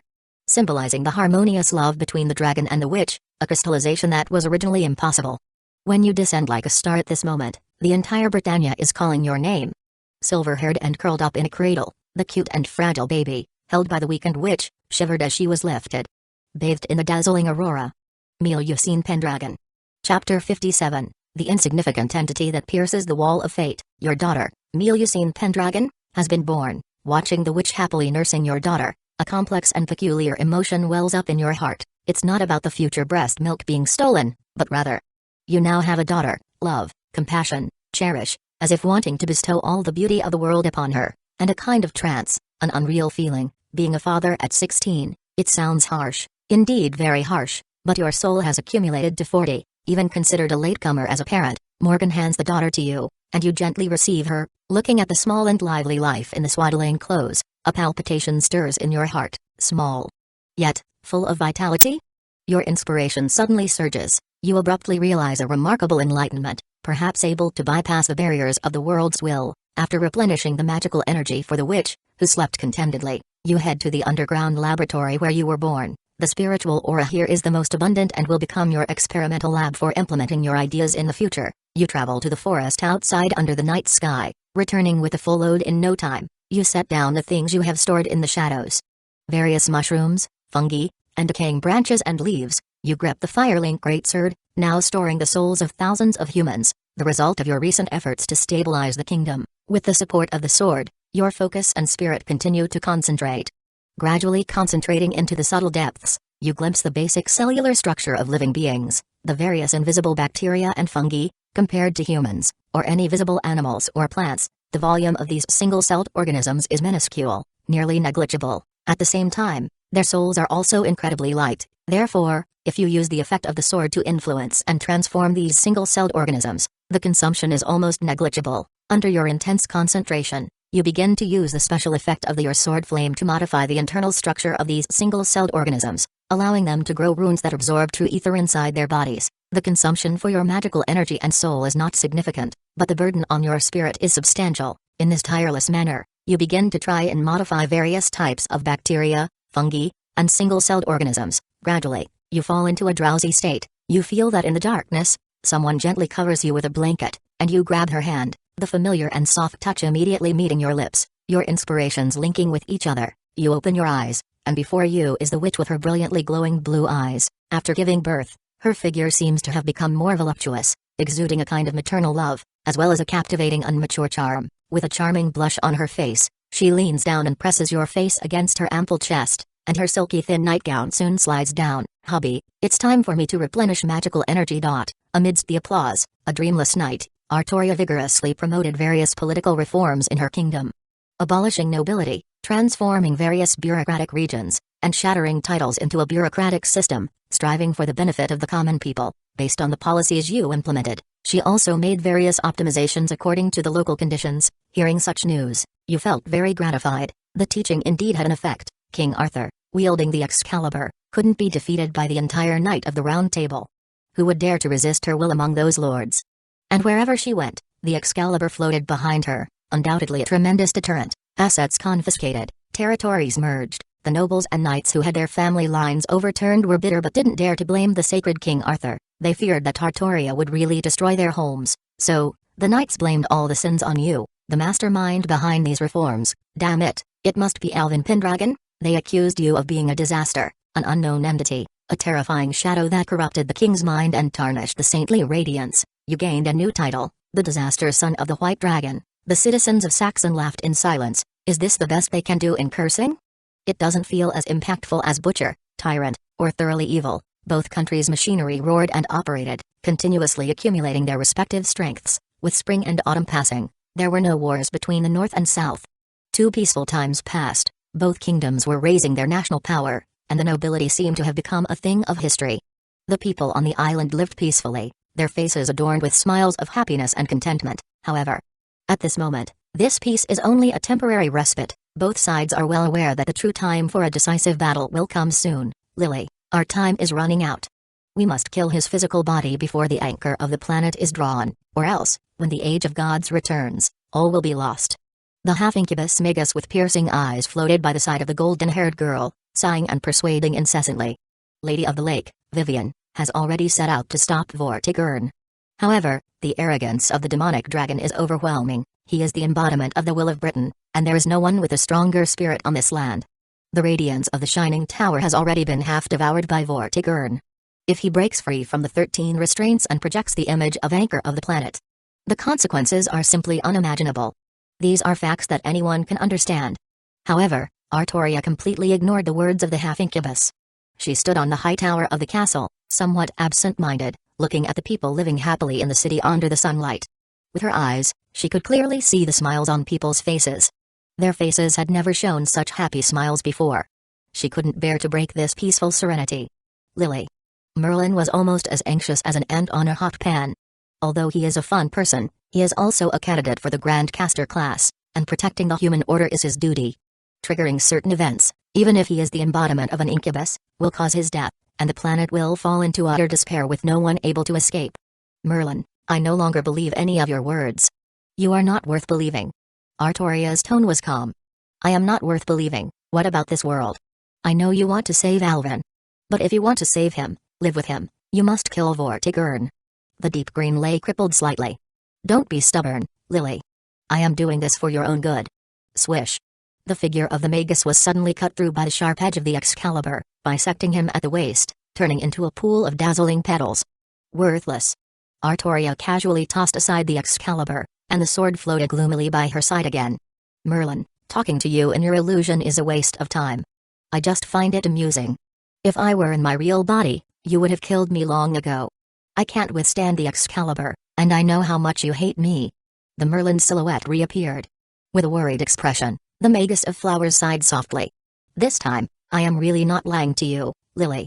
Vivian has set out to stop Vortigern. Now there is a great opportunity. If you start a war, attract Alvin to the front lines, we can create an opportunity for you. Vivian will divert Morgan, and you can change into Morgan's appearance to sneak into Londinium.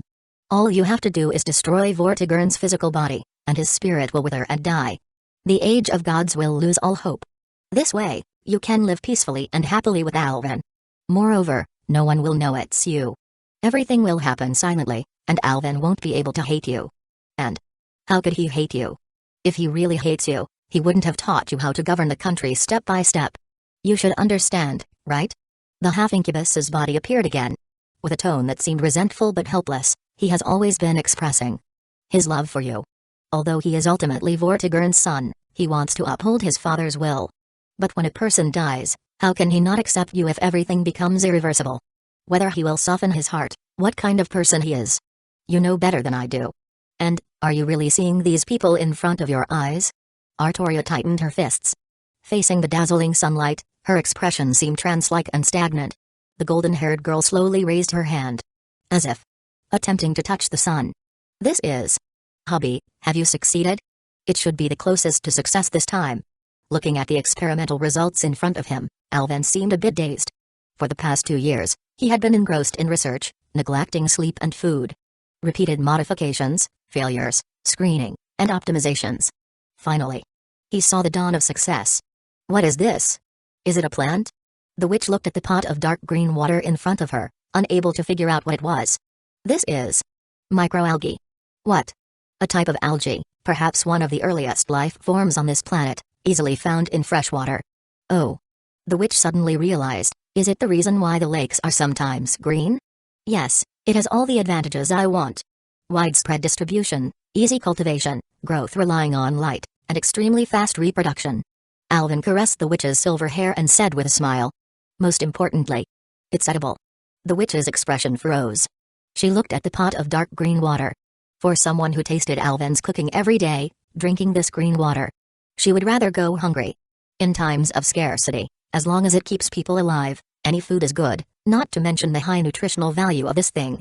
Alvin sighed. Yes, this was a perfect food to overcome the decline of the Age of Gods. Thriving possibilities. It was imbued with the color of hope. I modified the structure of this pot of microalgae. While they reproduce, they can also absorb true ether from the air. It has almost no soul, and even Gaia cannot let it wither naturally. As descendants of the Age of Gods, the Celts can eat it. Perhaps it can barely help them survive and adapt to the environment after the decline of the Age of Gods. And even on the most barren land, it can reproduce and grow freely. All of this for these unremarkable algae? Surprisingly possessing such magical effects. Morgan only half understood Alvin's words, but that didn't hinder her from realizing how shocking this research was. This was a product of defying fate. Hubby. You are the best in the world. The witch pounced on the silver-haired youth, and her full chest instinctively pressed against his face. Since having a daughter, she had become more and more fond of being affectionately touched like this. Thanks to you, my dear. It's you who saved Britain. Listening to her husband's words, the witch tilted her head.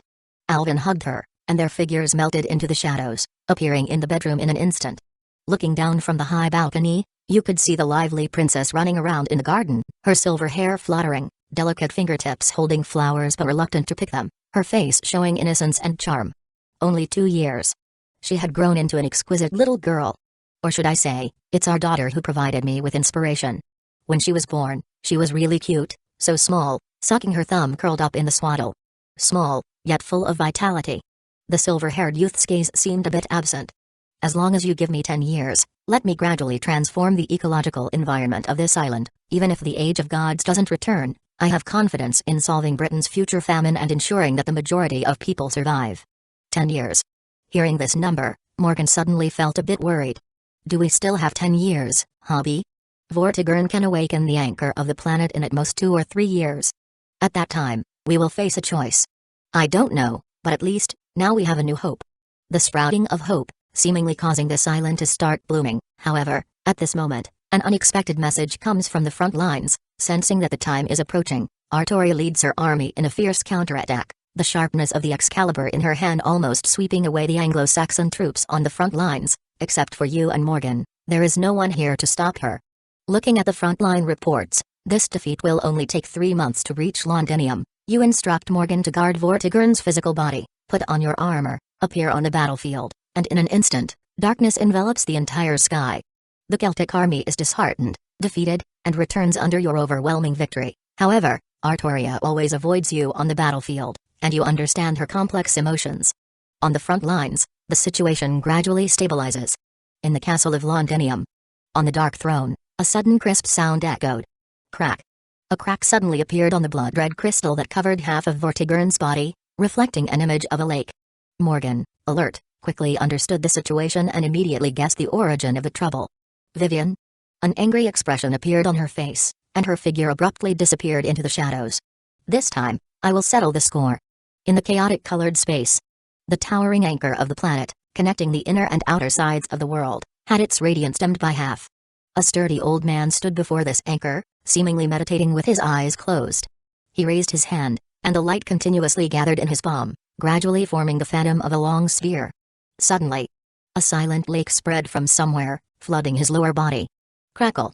Countless heavy chains extended from the surface of the lake, abruptly restraining Vortigern's hands and feet, interrupting the progress of his light devouring. Vivian? You can't stop me.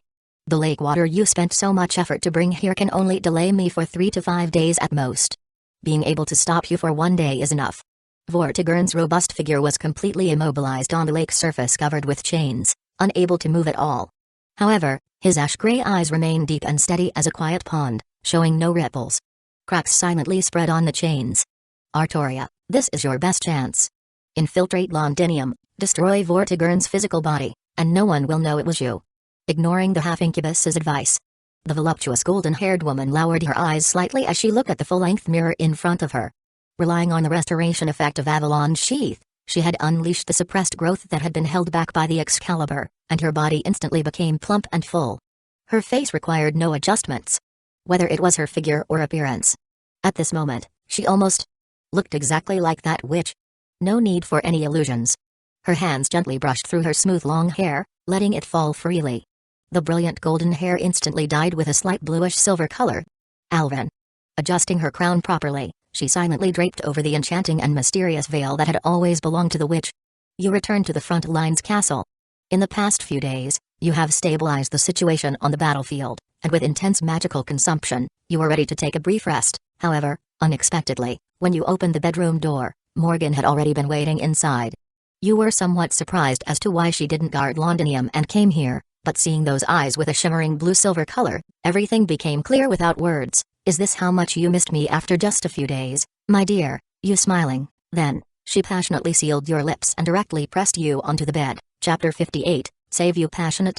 This was Alvin's initial impression. Never had he experienced such an intense pursuit. Like a sudden storm of wind and rain. She fiercely pushed him down onto the bed, pressing herself against him. Soft lips touched each other, passionately intertwining with a slight tremor. No tenderness whatsoever. Rather, it was like the onslaught of a battering ram. She launched an assault, with unquestionable strength, forcibly breaking through her own defenses. It seemed like a struggle. Temperature. Breath. Ardor. In the fierce kiss, the liquid, both bitter and sweet, exchanged slowly as the heat transmitted, revealing a faint taste of sweetness. Blood. It was the sweet savor of blood. As if emotions, suppressed and deep-seated for too long, were finally unleashed violently, transforming into surging and overturning tides. The force of her kisses was so powerful, as if she wanted to completely melt and suffocate together. To the point where their lips were so forcefully pressed together that they were bitten, and a faint, bloody sweetness floated from them. Her lips, tasting of blood, showed no signs of stopping. It was as if a parched land was receiving a refreshing rain, thirstily drinking it in. She passionately kissed him, intensely, as if she forgot herself, sucking on him as if attempting to greedily consume his blood. Blood. The dragon's blood roared. The heart beat like a drum. Within the body, it seemed like a powerful, almost heavenly pleasure was emerging. Wanting it just like that. To defile her. Wanting it like that, violently. Intensely. Ruthlessly. To insult her. Ensnare her. Corrupt her. Possess her. Just thinking of such scenes. A feeling, akin to shaking one's very soul, of ultimate pleasure surged within. The overwhelming desire assaulted Alvin's mind, the stacked whispers resembling the cries of demons. Temptation, desire, pleasure, malevolence. Everything, including the other's incredibly persistent attitude, incessantly urged him on, shoved him, expelled him, seduced him, wanting him to hurry up and completely dominate her. Those temptations, those whispers. That pleasure, those roars. Silver-haired and green-eyed, Alvin lowered his eyelids, his ash-gray eyes seemingly immersed in all the compassion in the world. He undoubtedly felt sorrow, yet to all those urgencies, he turned a deaf ear. The intoxicating kiss finally separated. The crystalline moonlight shone brightly in the sky. The charm in the azure eyes twinkled, impossible to decipher. They gazed at each other. Alvin looked at her like that, watching her palm, hesitantly exploring upward. Alvin. Delicate, fair fingertips trembled, teasing the tie of the garment. As usual, occupy me. As usual. But we are not as we used to be. There is no need for the rustling of dragon's blood inside. There is no need for the reminder of surging desires. As if due to fatigue, his nerves were still somewhat sluggish. So, in the next moment that hand groped its way up, Alvin already thoroughly recognized the truth. He stared at her. She really was like his dear witch. Even though he had spent countless days and nights with his beloved witch, kissing her face tenderly countless times and melting into each other's intoxicating love countless times, he almost couldn't find any flaws in her before him. She really tried her best to disguise herself. Whether it was her appearance or figure. Even the aura emanating from her entire body. On this cloudless and dark night, with no bright moonlight or stars gaze. Facing the silver-haired woman kissing him, Alvin seemed to recall the first time he kissed the witch, on that distant afternoon. At that moment. Just like that, at this very moment. It was surprisingly so similar. It had been a long time since he had seen her, and she had dressed meticulously. Her exquisite charm, now even more captivating, was drawing people to worship. Sigh. The nervous movements. The slight tremor after her fingertips caressed her own skin. The awkward feeling of their tongues entwined within her thin lips. Everything betrayed her identity. Like a witch's embrace, it felt like a warm spring in the icy mountains. While it seemed cold on the surface, when enveloped by her, one could feel the warmth and intense emotions transmitted from her beating heart. So, the woman before him was like that murmuring stream. Flowing through the clear and pure valley, it was clear, trembling, and tender. Alvin, possess me. Facing the silver-haired woman before him, with a gaze almost drowning and glittering. Alvin's face revealed a complex wry smile. She was about to lean down for a kiss. So. He lifted his palm, lightly placing his index finger on her lips. This extremely subtle movement completely paralyzed her. Long time no see. He said. Artoria. His voice sounded as ethereal as ever, lightly echoing. As gentle as the wind, brushing across her face, dispelling the darkness of the night. As delicate as if she was afraid of disturbing her. The voice faded away. Resonance lingered. His hand that lightly touched her lips with a finger had no noticeable force. Yet, Artoria's body trembled uncontrollably. Why, Alvin? Like questioning. Like interrogating. Just like her heartstrings and body, her voice also trembled. The bright green lake vibrated violently. The layered and surging ripples made Alvin's gaze somewhat trance-like. Even they cried in such a similar way. So pitiful. A water stain soaked through his chest, conveying a warmth. Alvin held her hand, taking a deep breath. He suppressed the surging impulse within himself, gently moving those fair 5 fingers away, placing them on the bed. Alvin gently, as if cradling a precious, easily breakable treasure, supported her shoulders, pushing her back and helping her sit up slowly. Her expression was dazed and frozen. As if her tears were frozen in her eyes. Alvin, who sat up straight, tied the collar of his chest, his iron-gray eyes slightly lowered, looking at her. I am sorry, Artoria. Sorry. Like the breaking of a pearl curtain. Clear water blossomed on the ground. Just a few words, but suddenly seemed to provoke her. I don't need your apologies. With tears in her eyes. She, like an angry lioness, grabbed the silver-haired man's collar. So powerfully. She pressed his face to hers, ferociously kissing him. She bit and sucked his lips, like a lioness viciously tearing at her prey. Blood flowed from it. Mixed with her tears. Forming a bittersweet, salty, and fishy taste called possessiveness. However. No matter how she demanded, whether passionately or painfully stimulating. No matter how she embraced, hugging him tightly around the neck, or trying to crush him into her body. There was no response. Even the most basic cooperation or resistance was lost. Artoria looked at the silver-haired man in front of her. He silently, pitifully stared at her.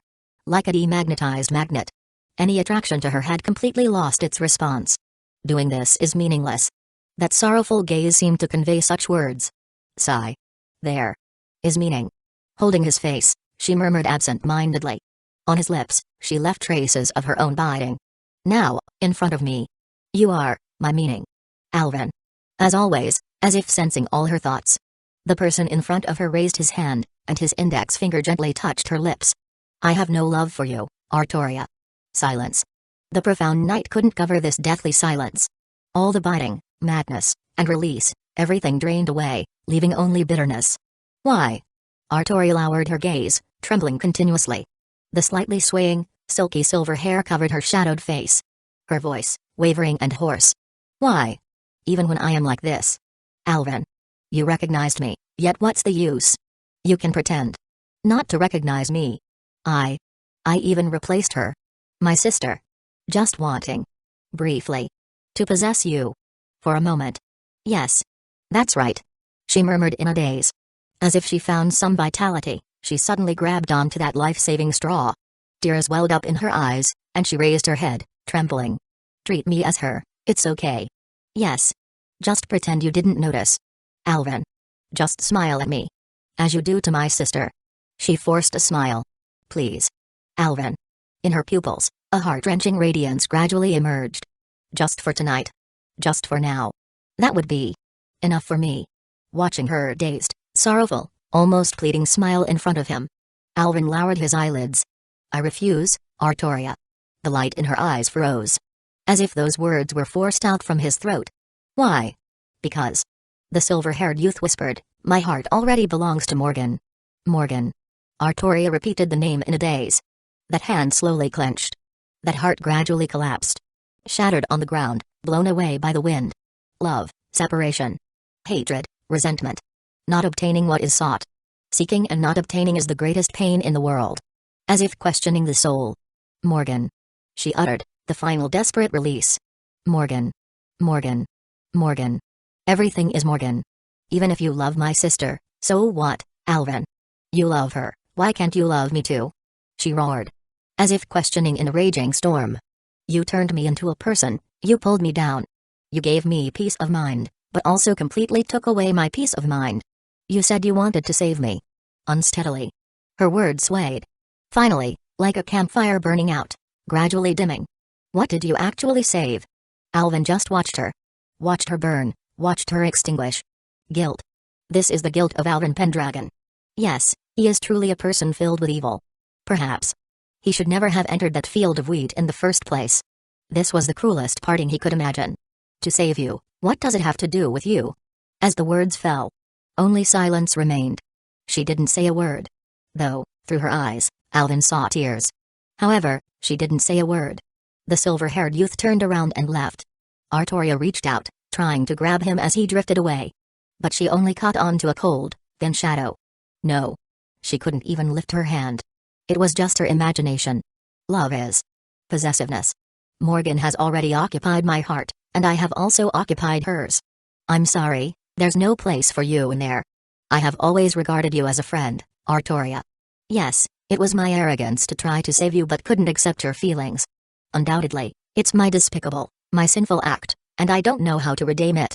Standing on the edge of the shadows in the bedroom, that person turned back. Consider me as if I never appeared. The bright blue eyes gradually turned to deep green. The plump figure retracted, turning back into the once youthful girl. The silver color gradually faded from the ends of her hair, returning to the brilliant and radiant gold. Alvin. She raised her head. The delicate face, untouched by dust. The soft golden hair swayed slightly, as if still swaying in that radiant wheat field. As always. Artoria smiled. Do you really not leave any place for me? You can't accept my love because of Morgan? But if my sister agrees. We already have a daughter. Her final smile froze on her face. Goodbye, Artoria.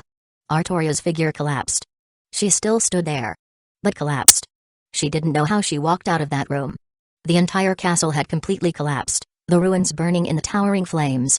Behind her, she left a trace like a sweeping hurricane, the ground shattered and annihilated by the violent sword Dora, extending for kilometers, and no one dared to approach. Standing under this starless, dim night sky, she lifted her gaze vaguely, seemingly sensing something. The profound night sky gathered with ash-gray clouds. Those twisted, spiraling, strange vortex-shaped clouds seemed like a hollow eye, silently watching her. Even the sky is watching my joke. Boom. A brilliant sword light shot straight into the sky, sweeping away the vortex cloud layer. However, those strange, spiraling cloud shadows did not disperse, but slowly gathered again into a vortex-like eye. Quietly, silently watching her. Inexplicably. Hey. Hee hee. Ha ha ha ha ha. As if hearing the voice in her heart, the disheveled golden-haired girl burst into laughter, a wild and hoarse laughter. I understand, I completely understand. You are hinting at me.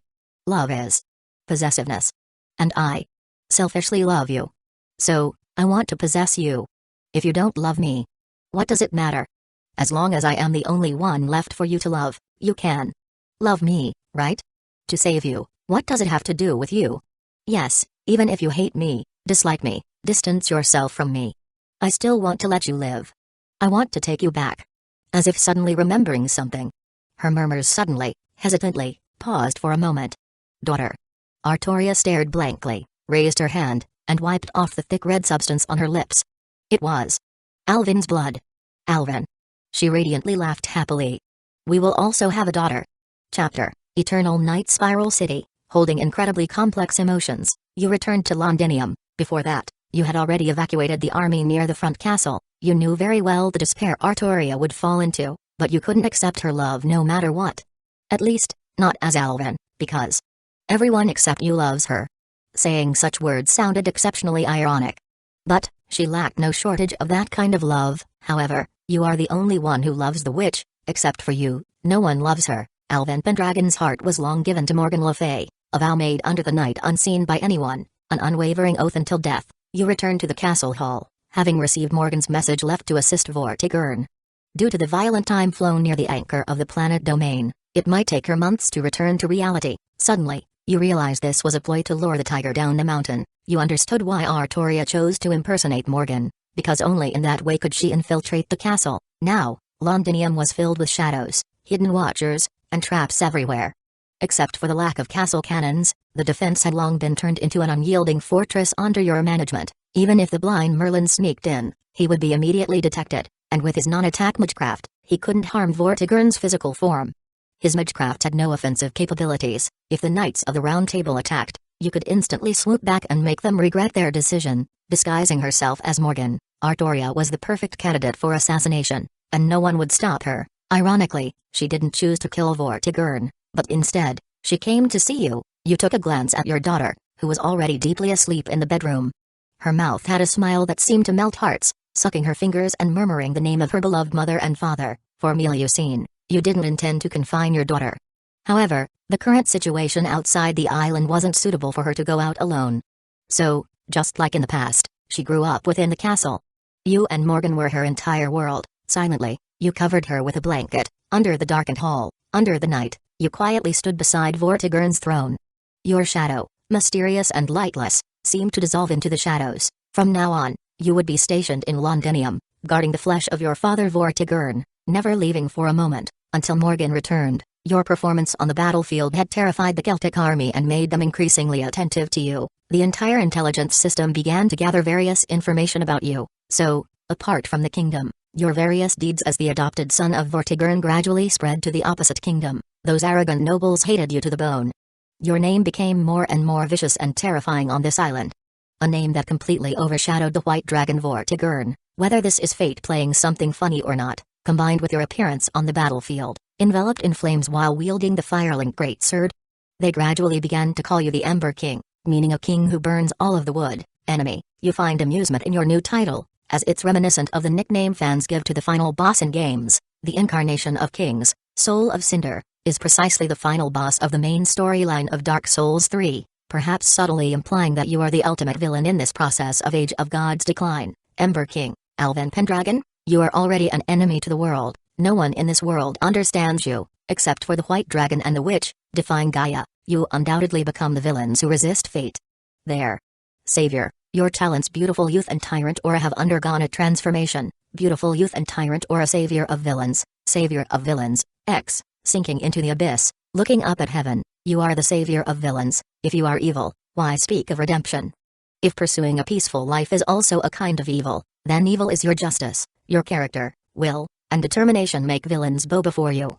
People who meet you for the first time are naturally attracted to your charismatic personality. For characters with chaotic or evil attributes, you gain a significantly high favorability bonus. While giving orders to shrink the army and prepare for the battle formation, you took care of your cute daughter at home. You silently guarded Londinium, as the final line of defense for Vortigern. You had already prepared for Artoria's fierce attack, but unexpectedly, 2 months had passed without any movement from her side. In the splendid and flawless castle palace, in front of the altar under the sunlight, the summoned court magus, dedicatedly gathered behind the golden-haired girl. The magicians had worked tirelessly, and the process turned out to be much easier than expected. The gaze of the golden-haired girl was fixed on the water pool in front of her. In the clear and jade-like deep green solution, a small, continuously pulsating embryo was soaking. It was the child born from the combination of her and her lover's bloodline. Indeed, the bloodline between dragons is so harmonious. It's fate, Alvin, my lover. Artoria's lips slowly curled, a kind of sickly and twisted smile appeared on her face. Our daughter is born. Lily. The best chance to kill Vortigern had been missed. The half-incubus of losing his sight, a bitter smile on his face. The incubus's heart made him unable to understand human emotions. Why? Why did Lily make such a choice? His plan had no logical flaws. She clearly wanted Alvin, So shouldn't she have tried to kill Vortigern? This wasn't fun anymore, and he couldn't find joy in it anymore. The twisted history was unfolding before him, and he lost his foresight. Blindness, coupled with the impending death that would come soon. A panic, never felt before, enveloped the half-incubus's mind. "Stay away from me." The half-incubus called out, but not even a glance was exchanged. Only an indifferent and icy voice came from the back of the golden-haired girl. "I don't want to see even your illusion. Don't appear in front of me from now on, or I will cut you down every time I see you." The half-incubus stumbled in the streets of Orkney County, bathed in sunlight, and people were full of cheerful voices. King Arthur, sanctified by melting all the nobles, issued benevolent decrees to the people, and everything prospered. This country had never been so vibrant. Hearing the laughter of the people, the expression on the half-incubus's face was somewhat dazed. "What are you laughing at? What are you laughing at?" The emotion of joy was smelled and tasted by the half-incubus's heart. But Merlin could only taste bitterness from it. Ironic. The laughter of the people seemed to be mocking him. Why did it turn out like this? All the plans deviated from the established track of fate. All the foresight, at this moment, became blurred. Touching his own gray eye, the face of Merlin revealed an uncontrollable resentment. "Yes, that's it. It's all that guy's fault. It's that guy who shouldn't have appeared in this era. You have destroyed everything. You want to completely push our entire world into hell. Alvin Pendragon. Merlin want him dead. In the most miserable and painful way. However, he cannot do such a thing myself." A sense of powerlessness. A feeling of loss. As if immersed in mercury, a heavy sinking sensation. "Alvin, I want you dead." The half-incubus's body trembled slightly, covering its face, emitting a sound that seemed like a howl or a sob. Even the most basic invisibility could no longer be maintained. People on the street looked at him that way. They looked at this magus who suddenly emitted sobbing under the sunlight. "Mom, look, that's the great sage Merlin." "Correct, he, I am the great sage, the magus of flowers, Merlin." He Merlin slowly turned his head, crying and laughing at him. The eyes, dripping with purple blood, looked terrifying. "Stay away from the great sage." A child was pulled away by his mother. The crowd on the street quickly dispersed. The eccentric sage, anyone could tell he wasn't in the right state of mind. Ordinary people wouldn't dare to provoke a magus. Hearing the discussions around, the whispers gradually fading away, the noisy and bustling voices. They were all mocking him. He emitting strange sounds, whether it was a sob or joy. Swinging his steps, it seemed like he had lost his soul. "You are all laughing at me. All laughing at me. I can taste it, it's all that guy's fault." Under the cloudless sky. Under the bright and beautiful sunlight. Merlin, seemingly feeling something, raised his head, the gray and lifeless pupils looking at the sun hanging high in the sky. A dark cloud happened to float by. The brilliant sunlight projected through the cracks in the cloud, splitting the golden light like a cold vertical pupil. Unexplainably. Once again, he heard the voice from the depths of his heart. In Merlin's seemingly absent-minded expression, a faint smile gradually appeared. "It's coming. Like this. Alvin, what you have done has completely formed a singularity in this era. The world will do its best to kill you, and the ultimate judgment is about to come." Merlin received this message. As if catching a glimpse of the dawn of hope. He laughed hoarsely and madly. "In response to the existence of beast, they will definitely summon those people here. Alvin, you have fallen and become a beast." On the serene surface of the lake, ripples continued to undulate. A burly old man was shackled on the lake, unable to move. However, his gaze remained as deep as the ocean's, without any fluctuations. Cracks were spreading on those chains. Continuously. Standing before the old man was an elegant and sacred silver-haired fairy, exuding exquisite beauty reminiscent of the witch. Vivian's forehead was slightly sweating. Even as the great mother of the inner sea of planet Britain born in Avalon, trying to restrain the white dragon, Vortigern, was not an easy task. Vortigern's will was the incarnation of Britannia. To oppose him was to oppose the entire island. Although he had abandoned his physical body, his spirit remained incredibly resilient. It was the unwavering determination possessed by the dragon that devoured light. Even with the arrival of this lake, Vivian was well aware that she could only delay him for a few more days at most, which, in reality, meant a few more years. She could only hope that Vortigern's physical body would be destroyed first. Moreover, if the radiance of the anchor of the planet was consumed, the Holy Lance would be projected, the anchor would be raised, and the return of the Age of Gods would be something the world couldn't tolerate. Hence, the world would completely activate the mechanism for the extermination of Vortigern. According to our generation. You still have to call me Uncle, Vivian. It was extremely reluctant for me to meet you. Why do we have to go through this unnecessary encounter? Vortigern's expression remained calm as if he sighed with emotion. He knew that Vivian was only buying time.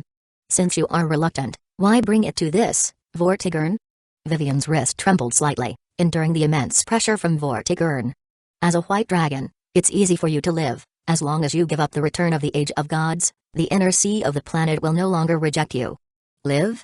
Perhaps. Vortigern smiled and said, unfortunately, my back is too straight, and I can't bend down.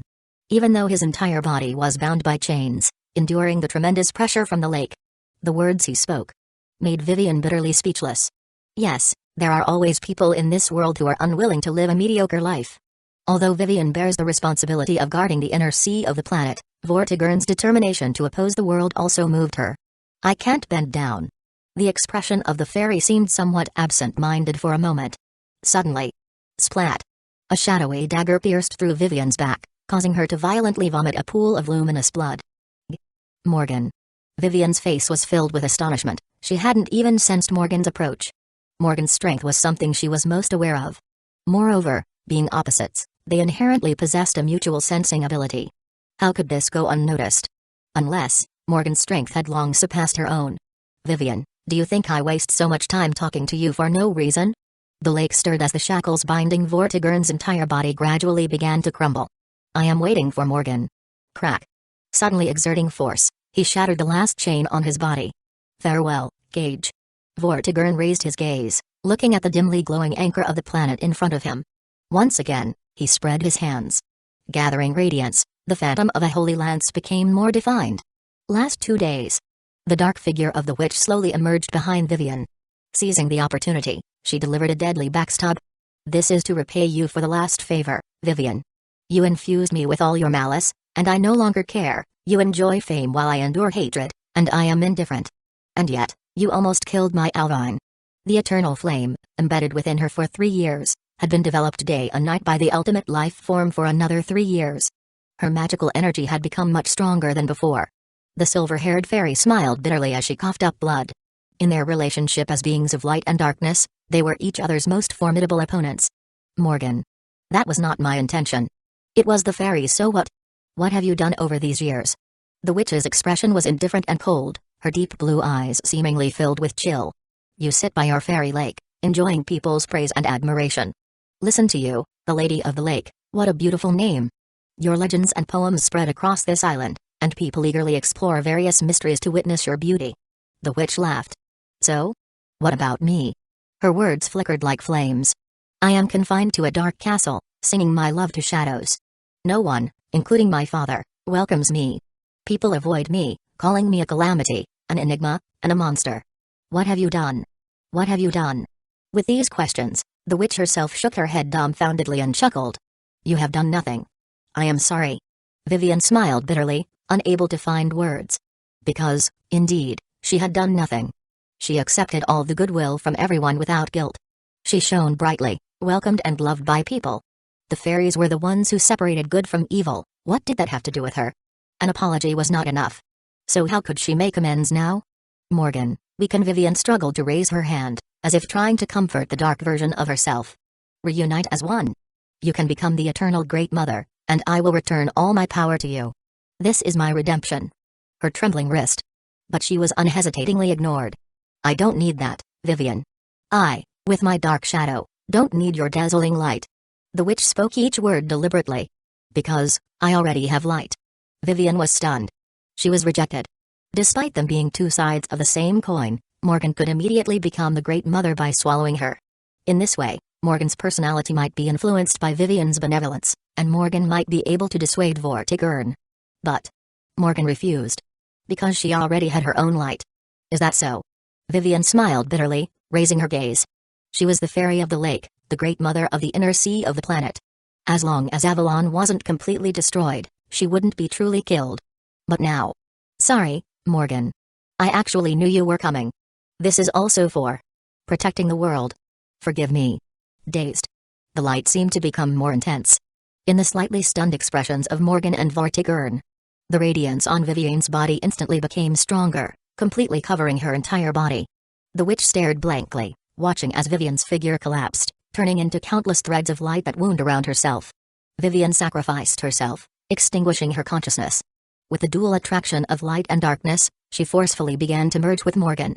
Even if she wanted to delay Morgan here, it would only be for half a day at most. Why did she do this? Morgan was slightly stunned.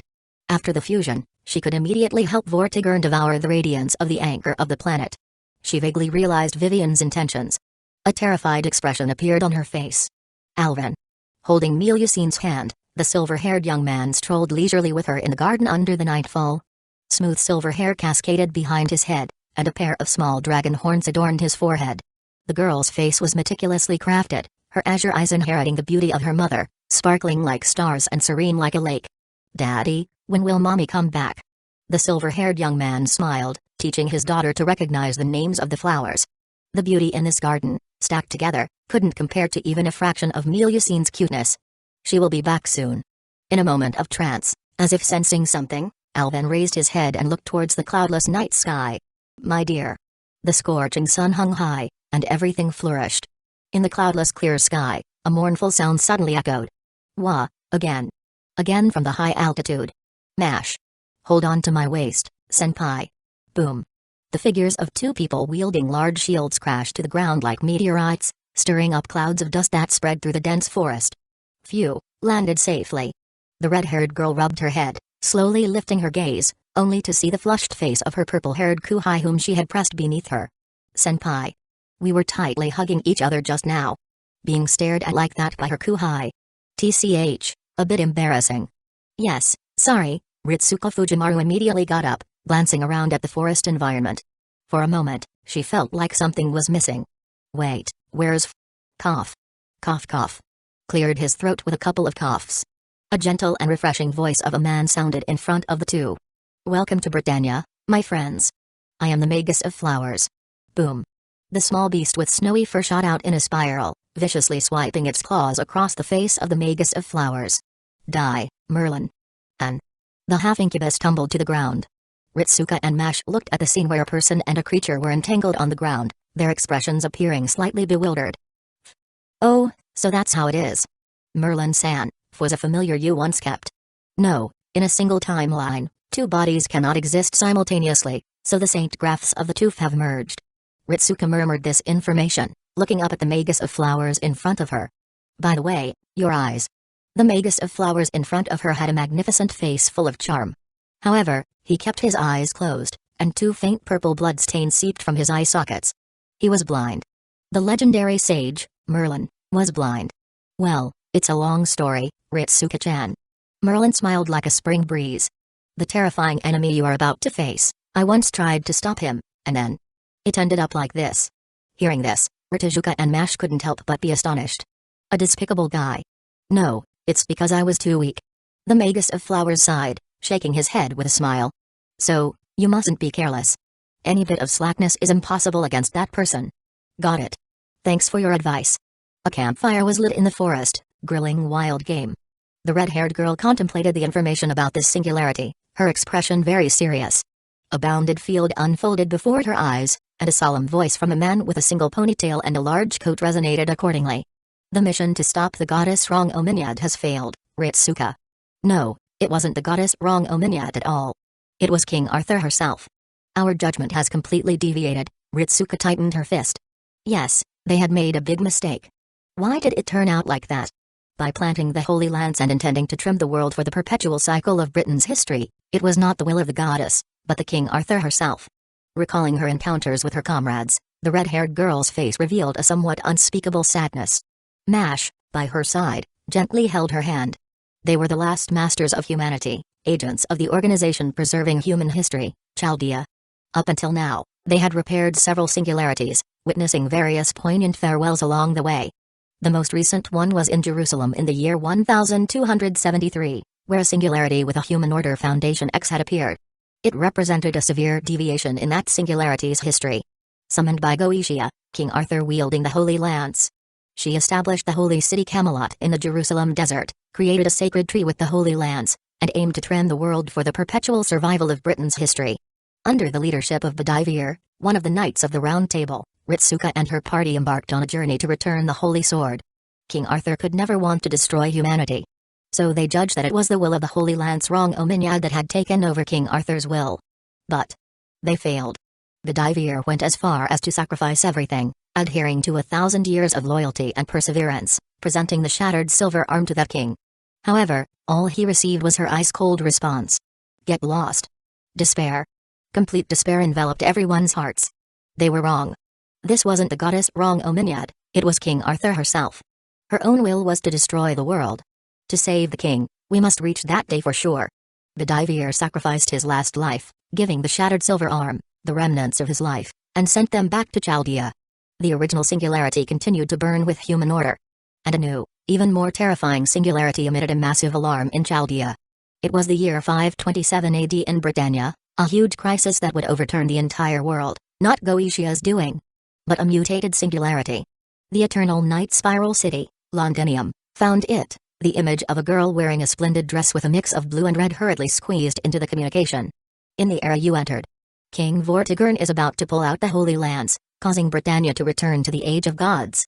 So, this is the famous history of the battle between the Red Dragon and the White Dragon. Ritsuka, you must correct this mistake, and perhaps you can solve the singularity in Jerusalem as well. The human order foundation value here is, Da Vinci's voice suddenly came to a stunned stop. Error, Chaldeas can't make a judgment on this. Error. What does that mean? Ritsuka browsed through the information sent by Chaldea, slightly squeezing the palm of her hand, lowering her golden eyes. On her arm was a silver pattern like a sword blade. It was the last promise made by Bedivere, who burned his last life. The tattered silver arm, also the imprint of the Excalibur. Leave it to me, Da Vinci-san. This is the last master of humanity's promise. I will definitely not betray Bedivere-san's determination. Wait. Ritsuka. Mash. The anxious voice of the woman sounded again. Chaldeas also detected two others. Summoned to this era as an assist for you to restore human order, their Saint Graph intensity is, Da Vinci's voice. Paused for a moment, swallowing a mouthful of saliva. Grand class? The night sky was cloudless, adorned with dazzling stars. By the pool reflecting the sparkling starry sky, a man with long hair, wearing a blue robe, was fishing in the water. He held a rudimentary bamboo rod in his hand, with a woven fish trap placed beside him. Surprisingly, there was no bait on the fishing line, only the fishing line swayed in the water, creating subtle ripples. Suddenly, two faint blue flames ignited behind the man's shadow, resembling will-o-wisps, slowly drifting towards his back. You won't catch any fish like this, fisherman. A muffled, buzzing voice sounded from behind. The man with the hair bun raised his head, smiling as he looked back at the robust figure, as tall as a small mountain, wearing a skull helmet. Isn't this? I caught you, old man. Can anyone guess who those two people are? Although one of them is clearly recognizable because that person is too iconic, the clue for the other person is Castor. Since Merlin has lost his qualifications due to losing his sight, and Solomon. You know what it means, why it's impossible for him to be that person, so who do you think the fisherman is?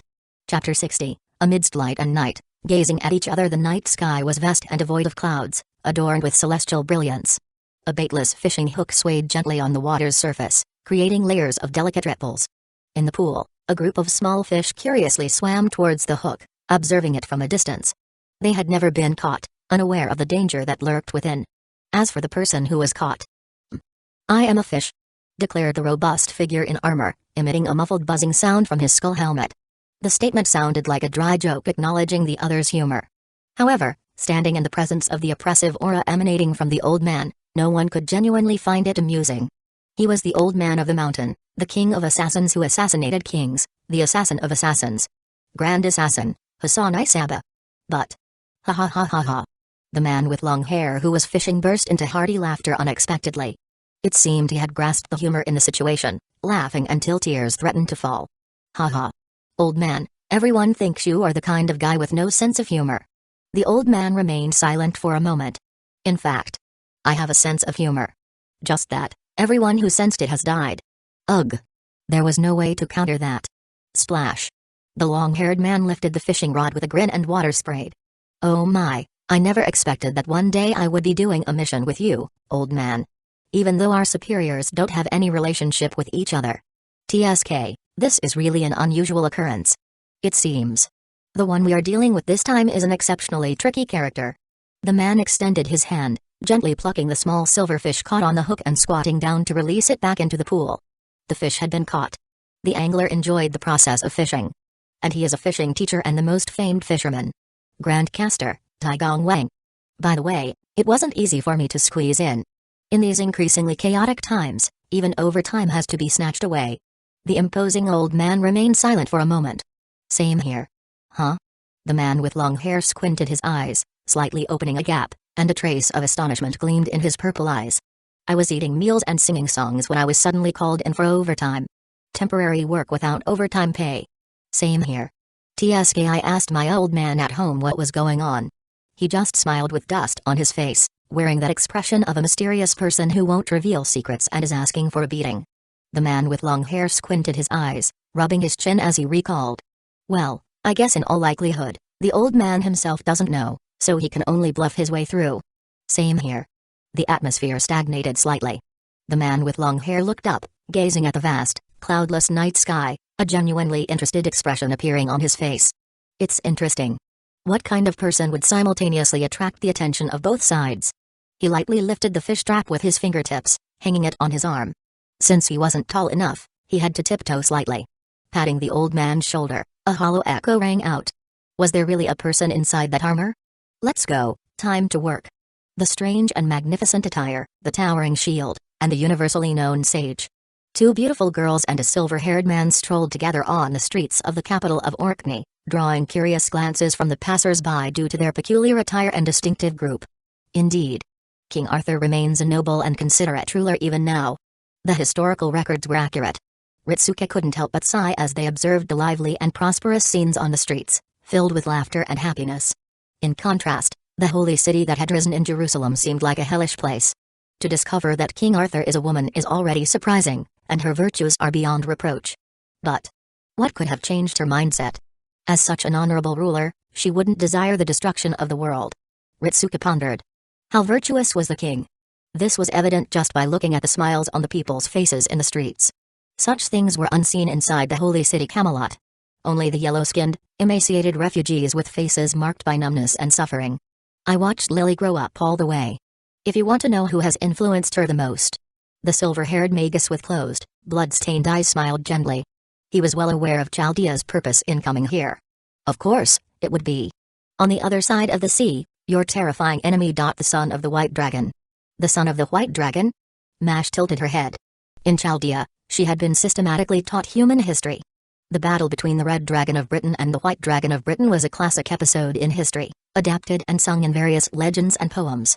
But I have never heard that King Vortigern had any offspring in history. Mash said as she reviewed the information from Chaldea.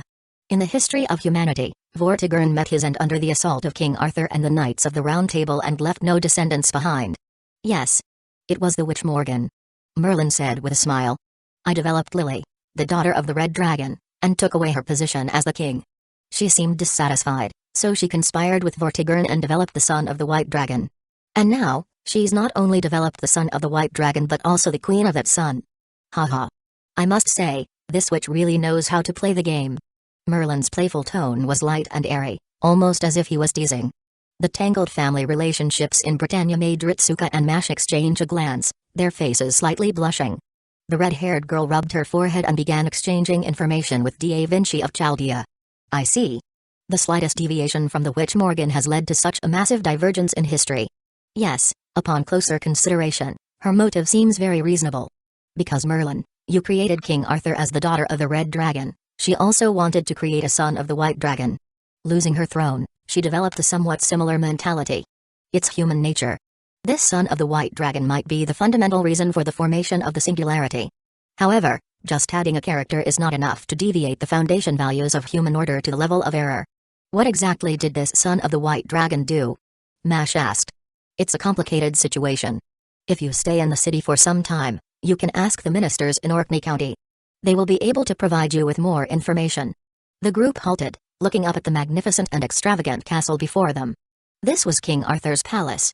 If you want to know more, just go inside. Tell them your purpose, and Lily doesn't want to see me, so I will stay behind for now. Huh? Mash expressed surprise. Merlin, a gentle person like you, is disliked by King Arthur? As soon as she finished speaking, a fluffy snow beast emerged from Mash's embrace, perching on her shoulder, and bared its teeth at Merlin. Die.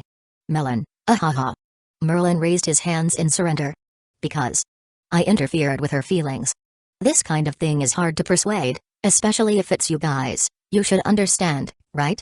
With a meaningful smile, Merlin left, his figure dissolving into petals. The implied meaning in his words made Senpai and Kuhai exchange another glance, their cheeks blushing again. They had faced life and death together on their journey, willing to sacrifice their lives for each other. Was this merely the bond of comradeship? Yes, it's a complicated intertwining of love and hatred. I seem to understand a bit now. Ritsuko whispered. Recalling the determined expression on the face of that king, she seemed very familiar with the kind of expression. Because she herself had worn the same expression. It was the expression that appeared on one's face when willing to destroy the world to save a single person. 5 months have passed, Morgan still hasn't returned, pushing your daughter on a swing in the garden, where she laughs joyfully. You gradually feel a chill approaching. Even in an environment with a temperature of -2 degrees, you can survive without any problem. This chill doesn't come from the surroundings but from the depths of your heart. It's the intuition belonging to the ultimate life form, Morgan.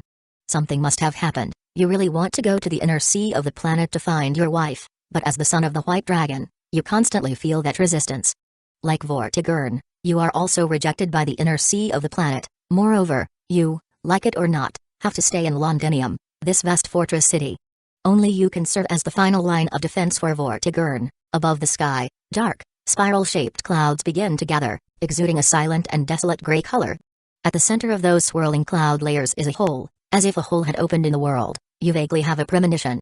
Not in 2 years, but within this month, your father is about to pull out the anchor of the planet. As if your premonition were coming true, suddenly, there came disturbing reports from the front lines. King Arthur gathered an unprecedented Celtic army and began to cross the sea, launching a fierce assault towards the kingdom. Her army's momentum was magnificent, nearly exhausting all the national power in this battle, seemingly attempting to pierce directly through to the center of Londinium. You, focusing on the front lines, conveyed the order for passive defense. The time for the decisive battle is about to come. You understand that Artoria will seize this last opportunity to slay Vortigern. In this battlefield, the stacking numbers of ordinary people mean nothing to her. What's the use of fleeing? What's the use of escaping? Ordinary people are naturally afraid of death, and even you are no exception. You know that the Saxon people are not on the same side as you, but saving as many lives as possible without harming the innocent is still a good thing. Morgan is not here, and the only person who can become the country's one and only line of defense against her is you. Alvin Pendragon, King Arthur, leading the Knights of the Round Table, advanced smoothly through your kingdom. Every time they reached a city, they encountered minimal resistance, or rather, there was no resistance at all, as if the other side were opening the city gates, welcoming their rival. The military forces were always prohibited from engaging in arson, looting, and pillaging. Artoria's army also had strict military discipline. The wealth accumulated by the aristocrats she had subdued could fill the castles of the entire Orkney county, and her Knights of the Round Table stacked together couldn't match her alone. Who would dare to defy her orders? Moreover, the majority of her army were originally commoners. They had been showered with Artoria's favor and were incredibly loyal to her. Thus, a strange sight emerged. Artoria riding her majestic horse, followed by her disciplined Celtic army, slowly marching through the streets of the Anglo-Saxons' kingdom cities. The people in the cities did not fear them. Instead, they seemed curious, even delighted, as they welcomed them. Because, during Artoria's entire journey, the residents had not suffered any plundering or conflicts resulting in injury. Supreme and eternally healthy King Artoria's proclamation stated that these were troops sent by King Arthur to negotiate peace, and they were to be let in directly. Initially, people had some worries. But seeing the orderly army on the other side, they relaxed and began to see them as troops coming to negotiate peace. Among the crowds welcoming them, there were not only Saxon commoners who had gradually settled in but also many Celts. These were the Celtic refugees whom Alvin had taken in and sheltered, displaced by the war. Regardless of race, he had granted them the status of residents. At first, there was some mutual hostility between the two races. But eventually, all worked together for the sake of their homelands and actively participated in production and construction. Because, since the nobles' exploitation had ceased, after paying adequate taxes, all other agricultural products belonged to them. Alvin issued minted coins for circulation as a common equivalent. There were even specialized agricultural officers who, for performance and promotion, worked hard to teach and promote farming techniques. Every bit of labor yielded harvests that made their lives more comfortable and brought stability and happiness to themselves and their cherished families. Only after sinking into hell did they realize what heaven truly was. The famines and chaotic raids of the past, where each season's abundance would still lead to starvation, were long gone on this island. The millennia-old blood feud between the Saxon and the Celts seemed to have gradually subsided in these 3 years. People began to realize that they were just ordinary people pursuing peace of mind. The residents standing on both sides of the street cheered Artoria's arrival, shedding tears of excitement at the prospect of this long-lasting war finally coming to an end. Occasionally, families separated during the war recognized each other in the crowd and tearfully embraced. Leading the army at the forefront, riding on horseback, Artoria's expression seemed distant and frozen. Under the same bright sunlight, in the same welcoming scene, her thoughts seemed to return to the day she drew the sword of selection. The Dark Knight stood at the end of the road, gently removing his helmet, smiling softly at her. "Long time no see, Artoria." Alvin. Murmuring this name, Artoria's heart seemed to traverse mountains and seas. Beside her, Ritsuka and Mash, who were riding horses, also stared blankly at this touching scene. After meeting with King Arthur, she welcomed and understood their arrival. During the time they spent together, Ritsuka naturally understood that Artoria was indeed a king admired and respected for her virtue and nobility. However, she remained silent about her past with Merlin and her relationship with the son of the White Dragon, unwilling to discuss it. But that didn't affect their mutual understanding and cooperation. Because, the most crucial aspect of this singularity lay not with the son of the White Dragon. It lay with King Vortigern, who was about to pull out the Holy Lands, intending to bring about the return of the Age of Gods. As long as Vortigern could be stopped, the singularity could be repaired. Artoria joined forces with them, precisely preparing to go and defeat King Vortigern. As for the son of the White Dragon, the king requested that, as far as possible, his life be preserved, claiming that he had merely been bewitched by Vortigern and was not inherently evil. Indeed, it seemed to be the case. For several days since entering enemy territory, Ritsuka and her companions had not encountered any resistance. More importantly, they hadn't experienced, within the kingdom, the malicious reputation spread by the former aristocrats, now ministers, about the son of the White Dragon. Clearly, what they saw was happiness. It was even more peaceful and tranquil happiness than in Orkney County. It wasn't about being confined and suppressing desires. It was about gaining peace through the pursuit of a more beautiful and vibrant life, full of joy and progress. People were all smiling. The king of this country was said to be a very wicked person. Wicked. Yet people were smiling? Ritsuka could tell whether these smiles were genuine or fake. Clean streets, neatly arranged houses, markets selling a variety of dazzling foods, goods, and clothing. People wearing carefully crafted garments, the sounds of literacy from the schoolhouses, crude but already showing skill in book printing. And in the distance, those brilliant golden wheat fields swaying in the wind on the plains. As if laughter could set the mood, but what about the spirit of a nation? How could that be disguised? Ritsuka silently observed everything. Beside her, Mash was also lost in thought. In the purple-haired girl's pupils, something called happiness was reflected. It was something she had never understood since she was created as an artificial human, until she met her senpai. Never before had there been so much, so close to overflowing, happiness reflected in her eyes. No drums, no music. Only laughter. Yet it sounded like the most heartwarming song. Behind Artoria, the faces of the knights riding horses were ugly and gloomy. Most of them were of noble birth. Seeing commoners living happily made them feel worse than their own suffering. Shouldn't commoners all be submissive and obedient? Their own country was still suffering, yet these people from the enemy country, shrouded in the shadow of the son of the White Dragon, why were they so happy? Why? Why were they even happier without the governance of nobles? This scene filled their empty hearts with resentment. The slander against Artoria had never ceased since the nobles were dissolved in her kingdom. Imitating the enemy's policies, how could that be the conduct of a king? The fallen aristocrats, now ministers, dared not criticize their king, but they had never stopped smearing the name of the regent king across the sea. After all, he was the one who caused all this trouble, leading to the looting of their homes. The nobles cursed him, vilified him, hoping he would go to hell. Moreover, their country would go to hell with him. They wanted to show those cheering commoners over there what the fate of a country without nobles would be like. Now, they saw it. This was the fate. The other side's country was governed even better than their own. Looking at the meticulously crafted farming tools placed in various households. In the past, fine iron tools. Only nobles had such equipment, and who would use precious iron to make farming tools? Wasn't that a waste? If these tools were melted down into weapons, the vitality contained within them made the knights feel palpitations. Now the knights understood, their king's decision was indeed so wise. Had they not followed suit, their country would have long been thrown into the garbage heap of history by the enemy. But how could the knights accept, how could they admit? accepting the fact that they were historical garbage. Compared to the knight's impotent rage, Chaldea's master was contemplating the deepest question. The Ember King, butcher, tyrant. Blamed by thousands, cursed by tens of thousands. What kind of person was this so-called the disaster son of the White Dragon? His achievements were clear, his reputation abysmal. He, like a perfect king, established this perfect kingdom on earth. His governance brought happiness and peace to the people, but standing under Vortigern's banner, he seemed to want to subvert and destroy this world again. Contradiction. Life and death, endless. A person full of endless contradictions like an endless spiral. Truly peculiar. In Ritsuka's heart, endless curiosity arose about this name. A person who could feel such infinite charm without even meeting, it reminded her of someone in reality, a magus she had only briefly encountered. Alvin Pendragon. The red-haired girl looked up at the sky, murmuring. What kind of person are you? In the depths unknown, within caves filled with roots. The fluorescent lights flowing within the roots seemed dimmer compared to 3 years ago. Alvin, with his gray eyes, gazed at this scene, then lowered his eyelids slightly. His body slowly crouched down, meeting the gaze of the small and adorable silver-haired girl before him. Melusine, you have always been obedient.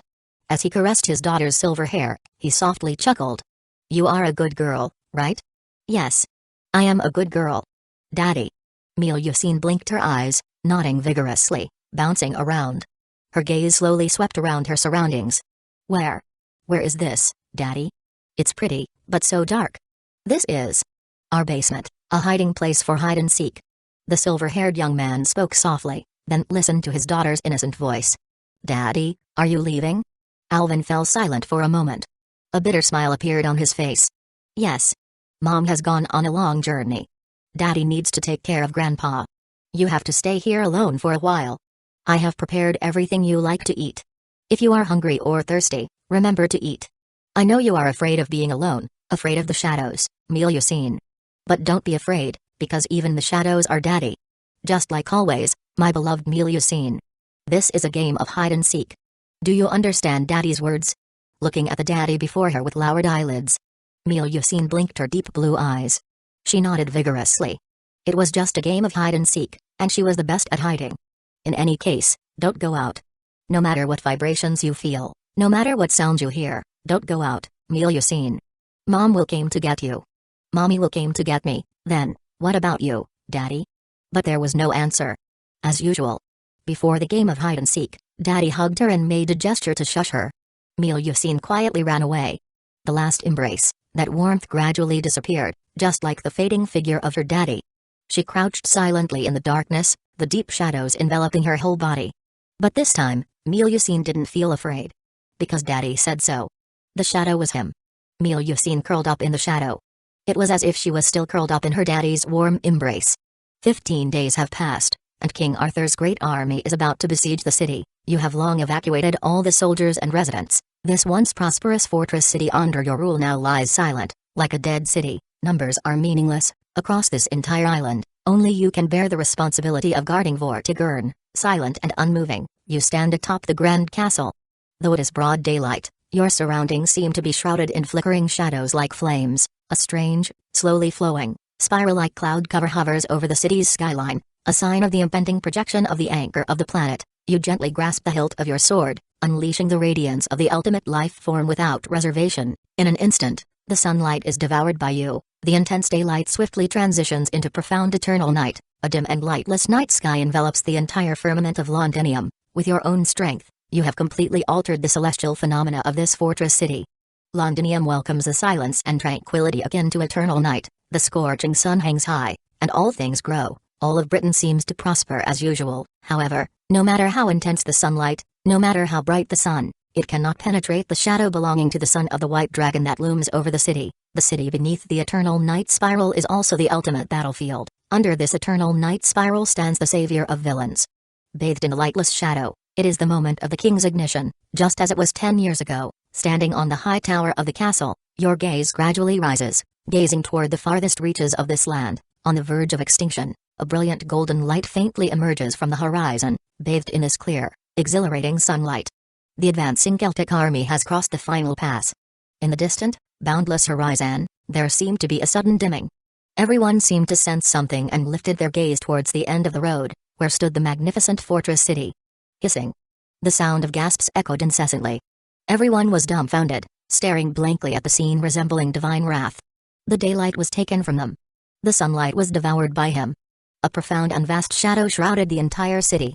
Only Londinium's eternal night spiral remained, slowly rotating like a mesmerizing vortex, madly devouring the sanity of everyone present.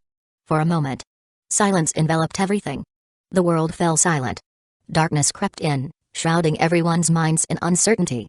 The twisted and endless spiral of clouds seemed to engulf people's reason. The moist, sticky tentacles writhed and slithered, instilling fear and panic. Monsters. The soldiers in the ranks, completely shattered by this vision, began to scream uncontrollably, and panic spread like a virus. That person, he is darkness itself. Shooting arrows and cursing at the darkness, can they harm even a fraction of the darkness? No, without a light, the silent darkness will only silently engulf them. As ordinary people, how can they resist such power? How can they charge against such darkness? In that instant, everyone understood. Numbers are meaningless. Ordinary people don't need to set foot on this battlefield, it's just sending them to their deaths. Even most of the knights of the Round Table, their swords began to tremble. Ritsuka's hand trembled slightly, as if the silver arms brand was about to surface. Seeing that moment when the city was shrouded in eternal night, he instantly understood why this singularity was even more terrifying than the holy city Camelot in Chaldea's alerts. The eternal night spiral city, Londinium. Devouring everything called light.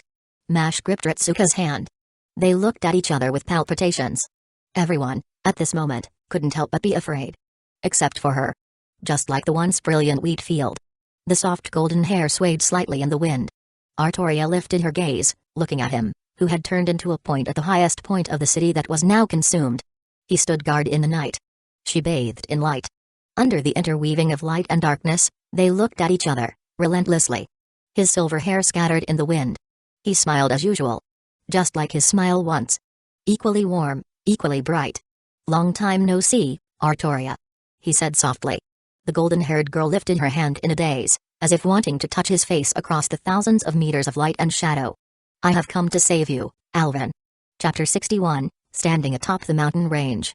Taigong Wang crouched under the shade of a tree, fishing with his shadow, gazing into the distance at the fortress city shrouded in eternal night, feeling somewhat amazed. What a fellow. This is already the prototype of a vast domain.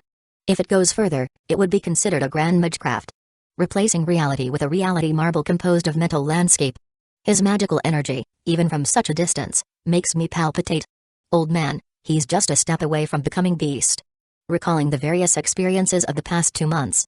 The fishing rod in Taigong Wang's hand swayed, emitting a sigh. Heroes are not free to choose their destiny. Alas, lamentable, regrettable. He wants the people on the island to survive as much as possible, but alas, fate often does not comply with our wishes, and circumstances have pushed him into this situation today. No. He actually had a premonition, didn't he? He chose this path himself. Beside the man, the burly figure of the king assassin remained silent. The azure flames flickered in his eye sockets, and after a long time, he let out a deep hum. The evening bell tolls. They had been in this singularity for 2 months now. While waiting for Chaldea to advance, the 2 grand servants gathered information through various means. Now, they naturally understood what had happened on this island. The final age of the gods is fading away. The remaining richness and beauty of Britannia are but fleeting remnants. This is the fortune of countless future humans, but the sorrow of the generations on this island. In this singularity, as the last will of Britannia, the vile King Vortigern is actually about to successfully project the Holy Lance and bring back the age of the gods. This could be considered a complete overturning of human history, and something that the counterforce could never allow to happen. The Vortigern of human history did not reach this point, but the variable that led to this is. That variable is you, son of the White Dragon. Looking at the person at the top of the castle, Taigong Wang muttered to himself. This time, as a Grand Caster, he was summoned to this singularity by the counterforce, gaining the skill Clairvoyance X. However, it's strange, my clairvoyance can't even see him. Taigong Wang now only uses the most basic farsight, which is his naked eye's vision. If he activates Clairvoyance X, and observes everything in this world through its authority, the figure of that person will disappear from his field of vision. Interesting. Fascinating. Taigong Wang shook the fishing rod in his hand, and ripples seemed to spread in the shadow. This is not something that can be achieved by the spiritual transfer or ray shifting, nor does it have anything to do with Goetia or the summoning by the counterforce. He's not a person of this era. No, even saying that is not accurate. Tai Gongwang pondered for a moment. It should be said. Non-existent. He is someone who should not exist. First Hassan tilted his head. Foreigner? No. Old man. Even if it's a foreigner, there should be traces of its existence. Outer gods wanting to descend on this planet must attach themselves to a spirit, which will be imbued with Gaia's aura. Tai Gongwang shook his head. His voice sounded excited. Even the clairvoyants can't see the essence of his soul. Perhaps. He's a product leaking from Tao. Tao. Also known as root.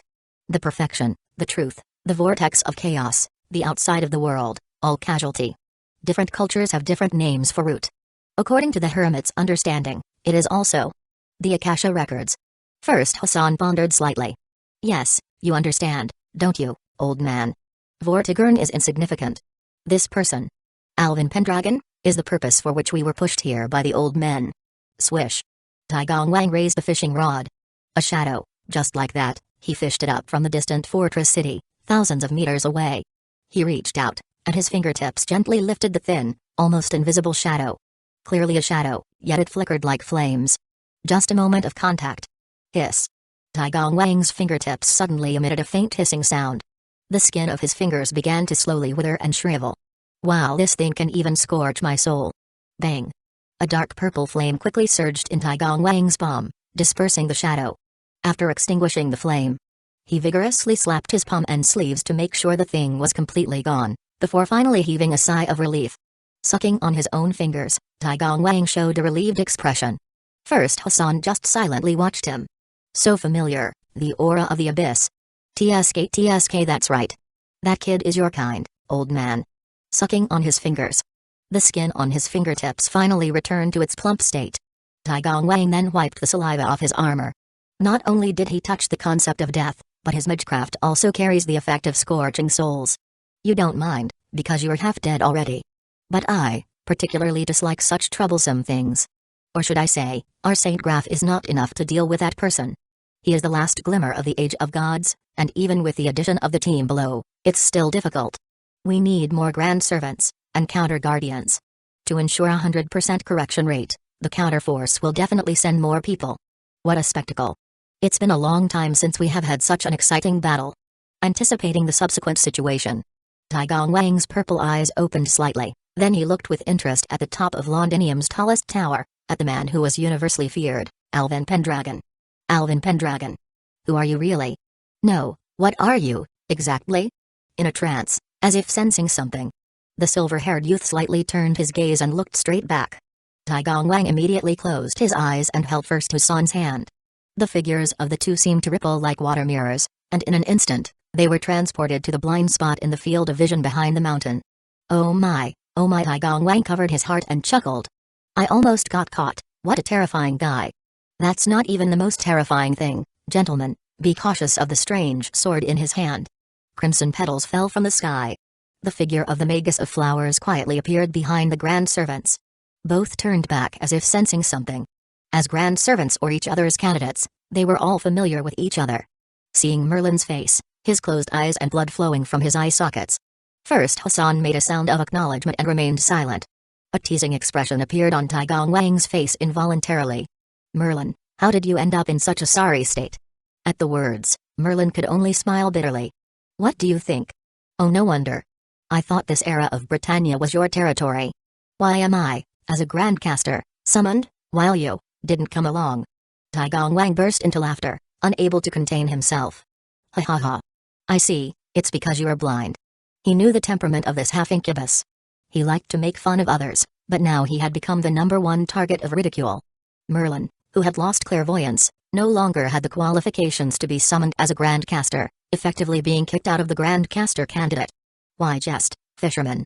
Merlin smiled and said, I may have lost clairvoyance, but if you are not careful, you might end up in a similarly miserable state. We are just projections of the counterforce, blind or not. Tai Gongwang chuckled, sounding unconcerned. Indeed, they were summoned and projected by the counterforce, and this body was merely molded by it. Even as Grand Servant projections, being summoned as agents was a kind of limitation on their abilities. It was like scooping a bucket of water from a pool, unable to exert their full strength. The so-called Grand Servant were just slightly larger buckets. Or rather, they were specifically designed for dealing with the beast. Normally, They wouldn't end up as Grand Servant projections. However, although they couldn't exert their full strength, the advantage of doing so is, since it's just a projection, there's no remorse even if it's damaged. Hey! At Tai Gong Wang's response, Merlin couldn't help but chuckle.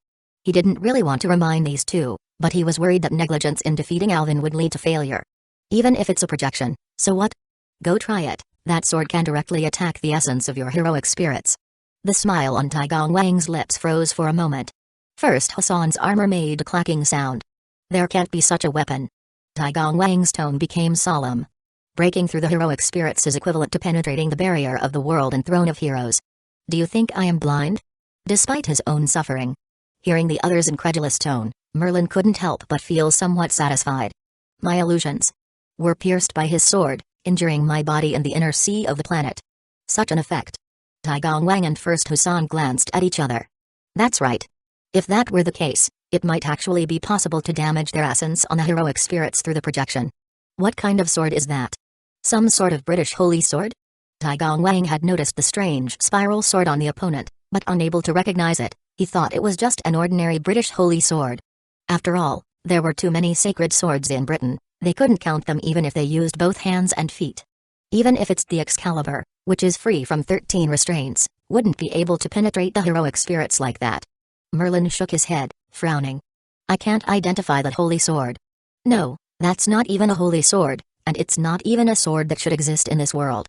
Such words caused both Grand Servant to fall into contemplation. Recalling the figure of that person, Tai Gong Wang smiled slightly. A person who shouldn't exist, wielding a sword that shouldn't exist. It's like a bug in the world, truly an intriguing fellow. First Hassan's armor clattered as he took a step and strode toward the fortress city below the mountain. A familiar aura. He is an assassin who has touched my domain. In that case, I shall go and meet him. Oh, I can't let you have all the fun, old man. It's useless to play relatives, seeing is believing. The man with long hair and the burly assassin descended the mountain step by step. Although their steps seemed light, they seemed to traverse hundreds of meters in an instant. Gazing at the large shadow in the center of his grayish-white vision, Merlin's smile remained frozen on his face, but there was no longer a hint of gentleness. Instead, he seemed somewhat chilling. Struggle, and then meet your unshakable end. This is the unwavering fate you will face, Alvin Pendragon. Is it my imagination?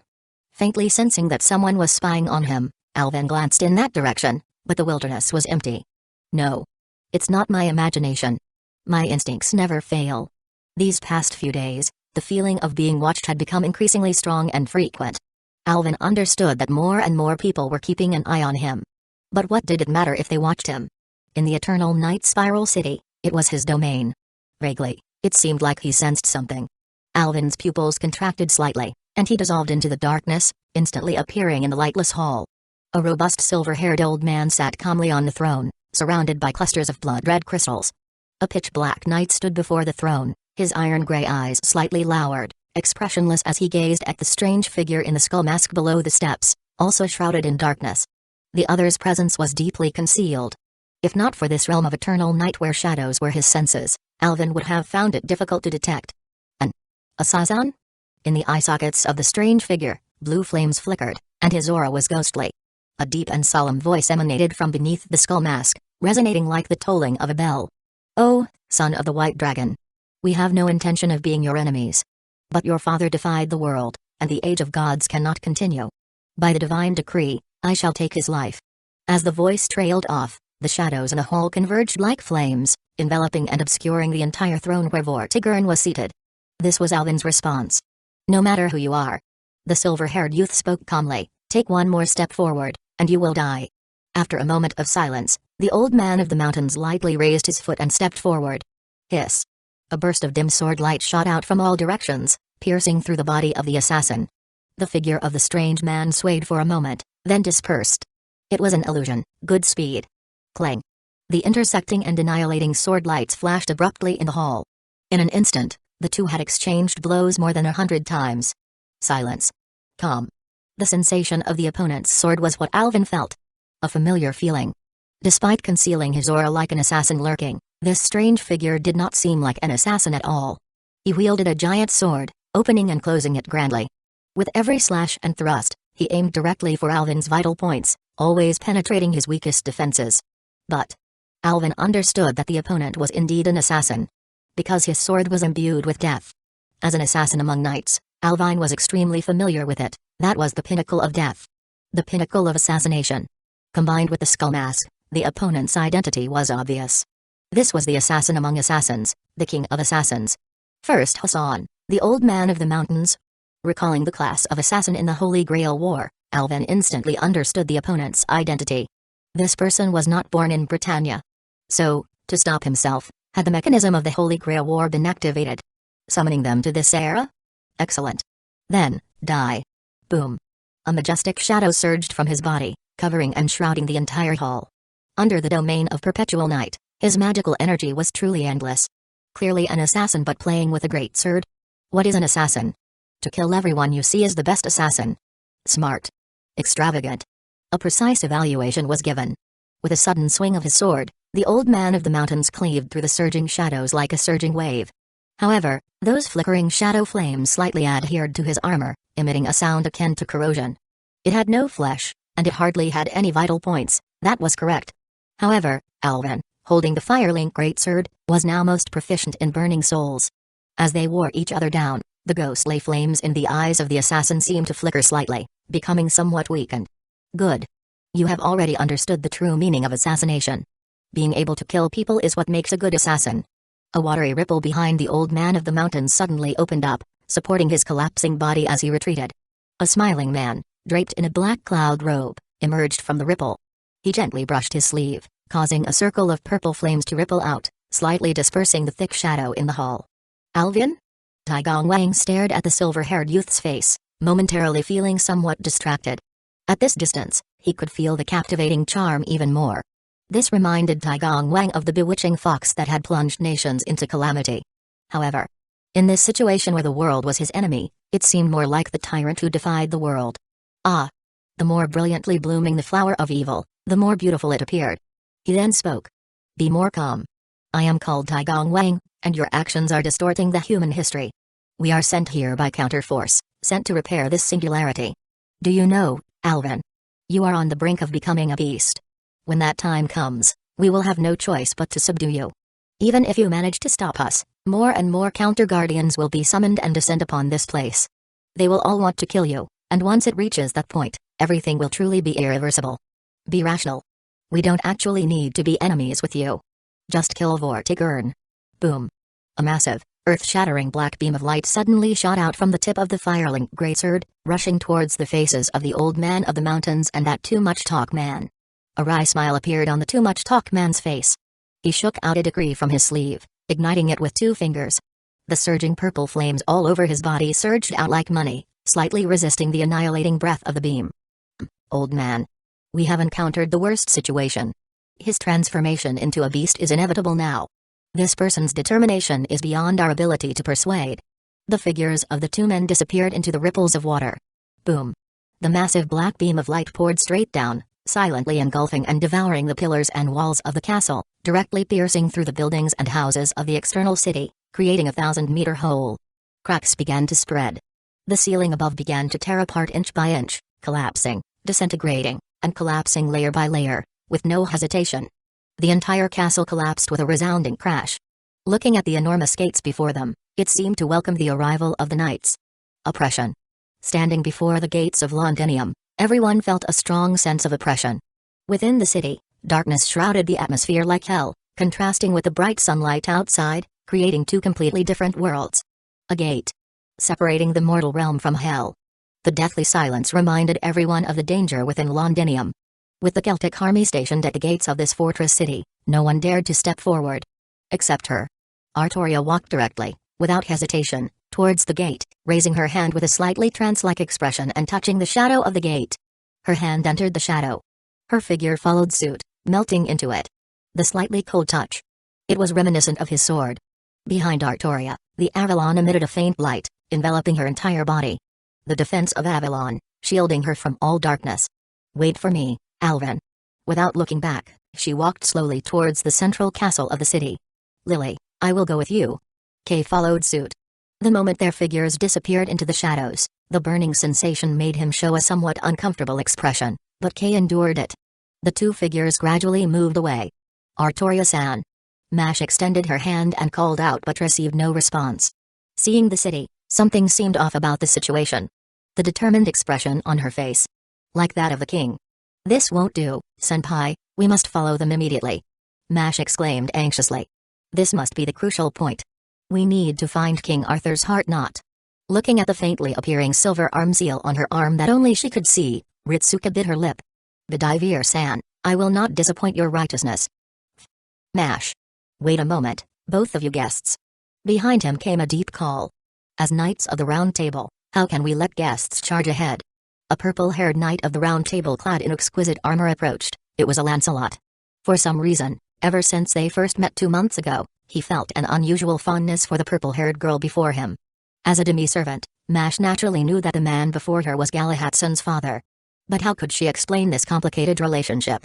Galahad-san has already returned to the throne of heroes, and what remains on her is nothing but a Saint Grafin noble phantasm. Chaldea is here to repair the human order, not to disrupt it. The less interference with history, the better. In the round table here, there is also that Bedivere-san.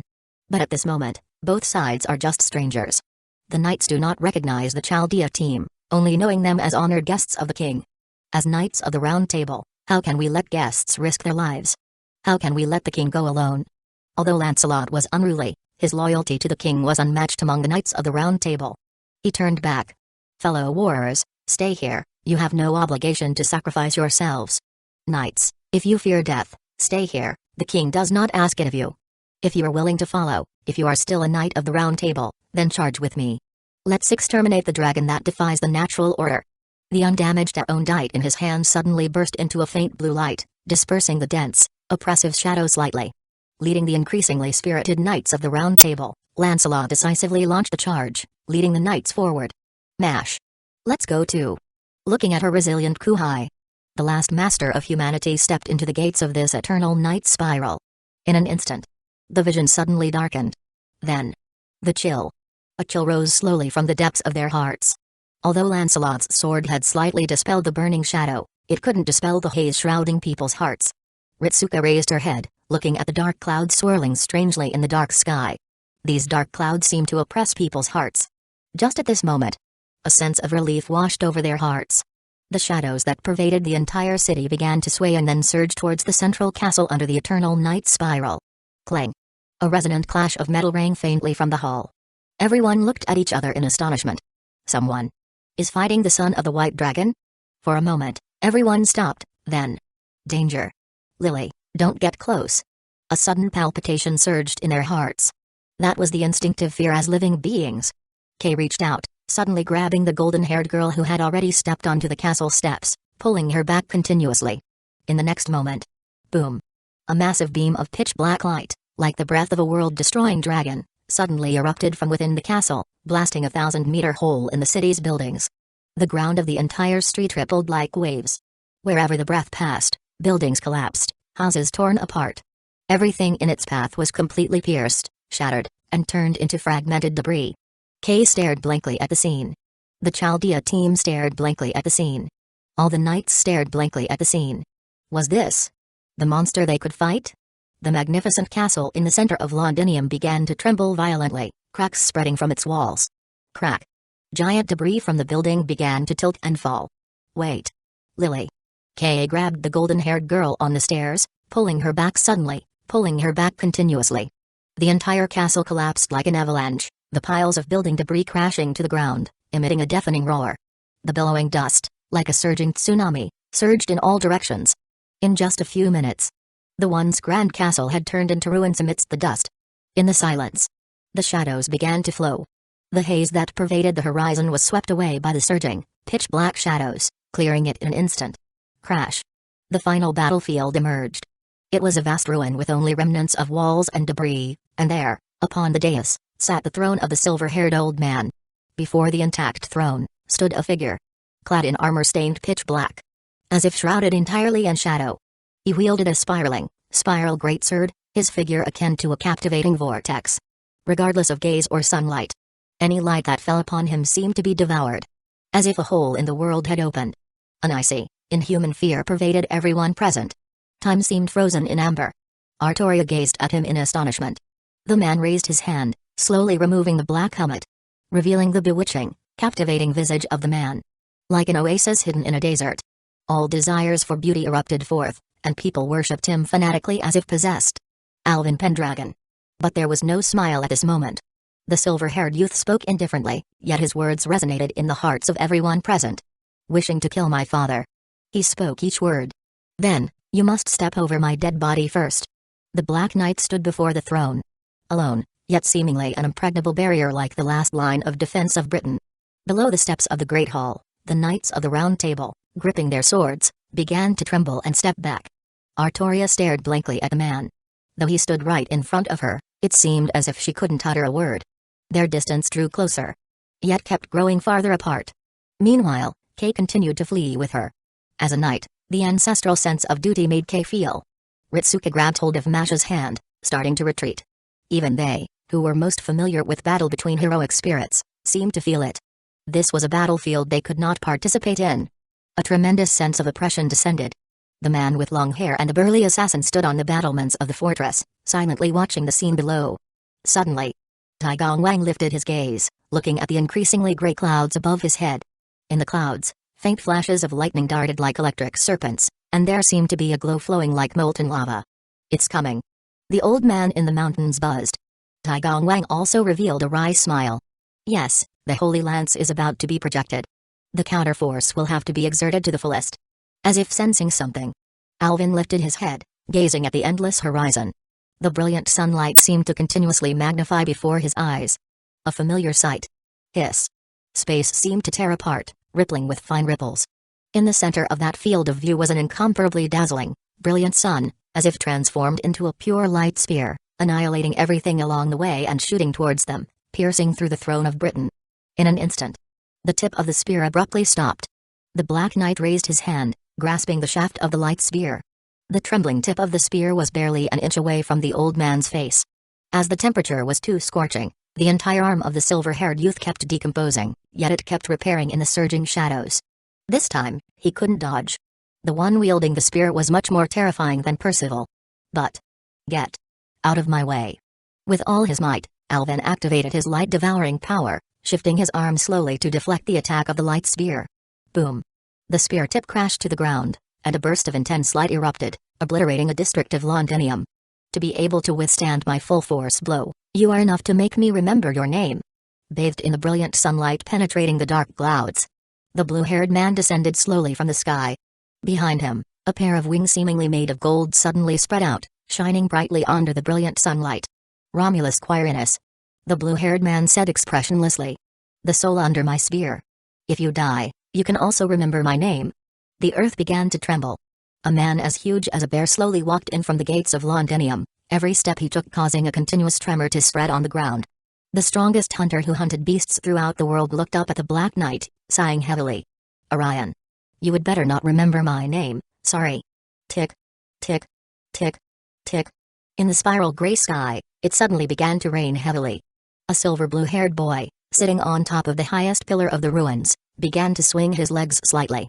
He held a golden weapon resembling a boat paddle in his hand, and there was a hint of sadness in his light green eyes. God so loved the world. Sorry, Alvin, I also have to let the world go through this ordeal. The Knights of the Round Table stared blankly at this scene, their bodies began to retreat involuntarily. Ritsuka and Mash were dumbfounded, never having witnessed such a spectacle. Romulus Quirinus, the founding emperor of Rome, Orion, the strongest hunter of Greek. Savior, helmsman of the Ark, Noah. As Mash uttered each name, the knights beside her seemed momentarily stunned. Lancelot glanced at the Erudite, a deeply bitter smile crossing his face. The Knights of the Round Table. He didn't even have the qualification to participate in this battle. Men descended from heaven, cloaked in golden armor. A figure resembling a massive bear of a hunter. A youth holding an oar, with a sorrowful expression. The three figures exuding divinity suddenly descended, instantly engulfing the entire battlefield with a majestic pressure. Oh my. The counterforce seems to be going all out. Behind the two spectators on the city wall, the voice of a somewhat frivolous man suddenly rang out. A hand extended abruptly, tapping the empty armor of the old man of the mountain, producing a dull sound. May I also request permission from both of you to spectate here? Upon hearing the words, Tai Gongwang smiled bitterly and turned his gaze aside. Did he even need to give his permission? He looked at the blonde, strangely dressed man wearing sunglasses, seemingly out of place in this intense battlefield. He didn't seem like someone who would appear in such a fierce battle. Indeed, his unusual attire made the blonde man look more like a tourist on vacation. But Taigong Wang knew better than anyone that this man before him was the most terrifying among all the summoned heroic spirits. In Aztec mythology, the gods were merely his playthings. Tezcatlipoca. Taigong Wang said with a bitter smile, even you are mobilized? That's right, because the counterforce cannot accurately measure the threat level of the kid below. He's a virus that doesn't exist in any human history. It's impossible to target him as precisely as before. So, he gave us an hour to mobilize en masse. We must stop the return of the Age of Gods. Are you going to join too? Taigong Wang shook his head and sighed. If so, then this battle is indeed without any suspense. Upon hearing this, the blonde man couldn't help but reveal an uncontrollable expression. What a load of crap, might as well be a day laborer every day. I am here just to show my presence. The blonde man cursed as he sat on the ground. What do you think I wear sunglasses for? Damn it, I am really on vacation with my sister, and I will be scolded again when I go back. The blonde man raised his middle finger slightly, lifted his sunglasses, and glanced at the Black Knight in the battlefield. Oh. This kid. I actually quite appreciate him. You know what my title is? This eternal battlefield really suits my taste, but TSK. This lousy world, damn it, should have been destroyed sooner. The blonde man chose to be outright lazy, put a lollipop in his mouth, and took out a comic book from his pocket, flipping through it on the spot. That's right. Not taking action was already the greatest kindness that could be expressed, and all that was left was to see what fate had in store for that kid.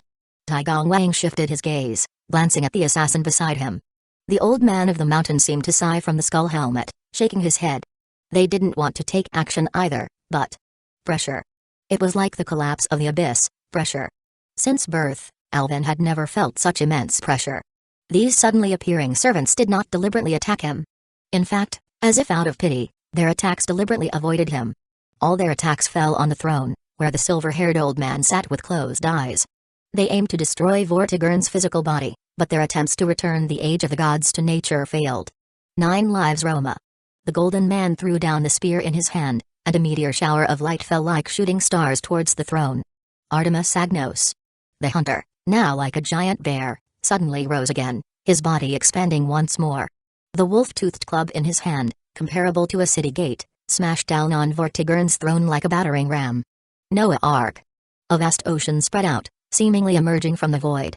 Amidst thunder and lightning, a violent storm mixed with raging waterfalls surged fiercely towards the fallen king. Swoosh! Alvin plunged the firelink greatsword into the ground. In an instant, everyone's vision seemed to dim for a moment, becoming pitch black. Not bad, kid. The blonde man raised his sunglasses, looking at the scene with interest. Whether it was eternal night or flames, all the light, all the darkness, surged towards Alvin in an instant. He unleashed all his power, without any reservation. From his body poured forth boundless, incomparably thick shadows, spreading like an ocean. Not only enveloping himself but also swallowing Vortigern's throne. The falling starlight was consumed by him. The impact that could destroy a city district was entangled by him. The vast and boundless storm melted into the even more vast black abyss. Alvin endured all the attacks. He couldn't retreat even a step. He could have escaped himself, but he was Vortigern's last line of defense. The onslaught from the grand servants became even more fierce, one noble phantasm after another activated. Artoria stared blankly, watching as the figure was engulfed by countless violent attacks. A sense of powerlessness. She knelt on the ground. They had all come before him. But she couldn't do anything. After all, she herself had come to kill Vortigern. The clouds in the sky seemed to tremble. Taigong Wang glanced at the almost formed spiral cloud and couldn't sit still. Sorry, Alvin. He formed a seal. Beside him, the figure of the old man of the mountain dissolved into the shadows, leaving only the blonde man sitting alone on the city wall, holding a comic book to pass the time. His fingertips slightly indented the paper. The entire world was doing its best just to kill one person. One person was giving everything just to protect another. Truly. A tragic scene. Damn it. If his true self were here, he could take action, but he also descended as a grand servant, and he couldn't do anything either. Blood. Black, thick blood surged up his throat. Clang. Struggling to fend off the heavy blow from the assassin aimed at the throne, Alvin half knelt on the ground, coughing up a mouthful of black blood. Ugh. The grand servants, everyone's faces turned ugly as they looked at the silver-haired youth bathed in blood. Their forms also appeared somewhat embarrassed, entangled by the shadowy flames of the sword, their original selves on the throne of heroes actually suffering some damage. Such a tough guy. The entire central district of Londinium had already been bombed into a pit 100 meters deep by now. Only the main hall of the castle and a small foothold of the throne remained, standing like a lonely pillar in the center of the spiral. Alvin coughed up blood. The firelink greatsword kept twisting, and the tens of thousands of souls stored in the sword were consumed, burning, continuously repairing his injuries. To die, to seek life. His entire body, an outpouring of shadows, endured the next wave of attacks. His brain seemed to become sluggish. His thoughts seemed to become sluggish. Only the instinct for battle remained. In his mind, only the duty called guardian remained. Your shoulder pierced by gunfire, your arm hit by poisoned arrows, your left foot invaded by abyssal water, your body attached to purple flames, your spirit eroded by the concept of death. Why do you still persist? His body was already broken, but he blocked it. He desperately blocked every attack to Vortigern's body. He was his father's last line of defense. Cough. Cough. Black blood pooled on the ground, forming a lake. Injuries continued to be inflicted, yet they were continuously repaired by the lingering flames of eternal night. The soul within the sword diminished more and more. He had become numb. It was as if he no longer felt pain. In the indifferent field of view, system notifications crazily flashed. Learned. Battle continuation. A. Learned. Death resistance. A. Learned. Super high-speed regeneration. A. Learned. Indomitable will. A. Learned. Curse of separation. A. Blood. Pain. Devastation. Torture. The spirit was trampled, the body tortured. Don't do this, Alvin. The sorrowful voice of a youth rang out before him. It was Noah starting to shed tears, tears like golden streams trickled down the oar in his hands. Move aside. We only want to correct history. You are just one step away from turning into beast. Quickly, please stop. You will lose all your humanity, and if that happens, there will truly be no turning back. Turning into beast. Alvin vaguely remembered that many people had said this to him before. What was beast? In this narrow world, on this weak planet. It seemed to mock the entire universe. The silver-haired youth bathed in blood raised his head and emitted a hoarse, blood-spitting laugh at the heroes. Losing humanity, losing many things. Losing beastliness, losing everything. Moved. All the grand servants in the arena fell into silence in an instant. The rain gradually intensified, washing away the blood on the ground. The biting cold wind, the icy raindrops. Creatures in cages flapped their wings, but once they fell into the world of laughter and abuse, they couldn't escape the cage called the soul. Romulus, the ancestor of Rome, slowly raised a spear in his hand. I admit, you are a formidable opponent, Alvin Pendragon, and next, I will do my utmost to respect you. Per aspera ad astra. Boom. The sun plummeted. Launched by Grand Lancer, the strongest in destructive power, a fiercely radiant light spear pierced through the throne on the ground. PFFT. The spear did not pierce Vitagon. Everyone knew, they were already well aware, that the spear would only pierce through that person's chest. With both hands holding the handle of the light spear, the silver-haired youth stood before the throne, vomiting a large amount of blood. As if his insides were about to be vomited out. The pain. His nerves seemed to be shattered. He stiffly, incomprehensibly tilted his head, emitting a cracking sound. In the pouring rain. Under the gaze of all. The sound of raindrops dripping sounded like a funeral procession, without drum beats or music. The brilliant, radiant heroes, their souls slowly merged into the soul of the dragon's son, defeating the darkness at last, and then a brilliant flag was planted on his drooping head. The collapse of will, the collapse of the building. System prompts were spread by incorrect signals. The mask was removed. Beast. The silver-haired youth coughed, hoarsely, laboriously laughing. Although blood oozed from his eye sockets. But he laughed hoarsely. There was no despair. Only a howl emitted by a beast, as if awakening. Everything belonging to this body was paid with a single torch. Just to refuse to be a slave to fate. The hero's perspectives didn't matter at all, did they? After all, he was a villain filled with evil. Alvin lifted his gaze. The face beneath the pitch-black armor of the silver-haired youth. In the eyes of everyone at this moment, it was no longer a complete human form. Instead, it presented an incredibly eerie and grotesque posture. Hands all over the body. Eyes all over the body. Eyes still growing on hands. Hands still growing eyes. A hair-raising, spine-chilling sensation. Being watched. Several, dozens, hundreds, thousands, tens of thousands of people. They all looked this way. Their gazes converged, silent. Chill. Chills seemed to surge up the spine. Malice. Malice began to invade the mind. The grand servants at the scene looked at this scene with immense sorrow. Salvation, mercy, sacrifice, love. The evil of these humans, and the heart that desires peace. Forged together, giving birth to a beast that persists. Its name is Beast. Remain, may you rest in the embrace of the Most High. Noah drew a cross on his chest, offering a silent eulogy for a life past. The golden-haired man fell silent. He raised his head, gazing at the spiral night sky. The sorrow of a man who had been staring at the black night for a long time. The dilapidated, pitch-black armor finally shattered and fell off, revealing the incredibly eerie appearance of the silver-haired youth with 1,000 hands and eyes. As if all restraints had been removed. Freedom that felt as deep as a well. There was no ecstatic joy of violently breaking all chains, only the profound tranquility akin to the clear water in a well. I am free. The body expanded. The will extended. His spirit seemed to stand at some lofty height, overlooking this island, surrounded by countless twinkling stars. Silent and motionless, the silver-haired youth stood before the throne, his blood-stained body with 1,000 eyes and hands gradually splitting open, oozing crimson blood. Claws began to grow on him, teeth began to grow, dragon scales grew, wings grew, and countless grotesque golden vertical pupils grew. All the primordial instincts surged forth. He engulfed the throne of Vortigern, enveloping his own body, forming a twisted and grotesque amalgamation of countless phantasmal species blood. Countless human souls writhed and wailed beneath his surface. The end point of continual evolution, adapting to all extreme environments in order to survive. The ultimate life form is named Beast of Preservation. Thoughts broke free. Bestial nature unleashed. Wants to eat. Wants to completely overthrow this world. Countless blood-red golden pupils stared intently at the magnificent and dazzling people floating in the air. On the city walls, the golden-haired man who witnessed everything crushed the glasses in his hand. Evils of humanity. Is revealed. As a grand servant, he must join the fight. Sorry, Alvin. The grand servants raise their noble phantasms. The fallen into beast, there's no one left who can save you, no one can reverse this process. We must do our utmost to kill you. It was already difficult for him to understand their words. All that was needed was to kill. Nothing, no one, could stop him from surviving. Alvin.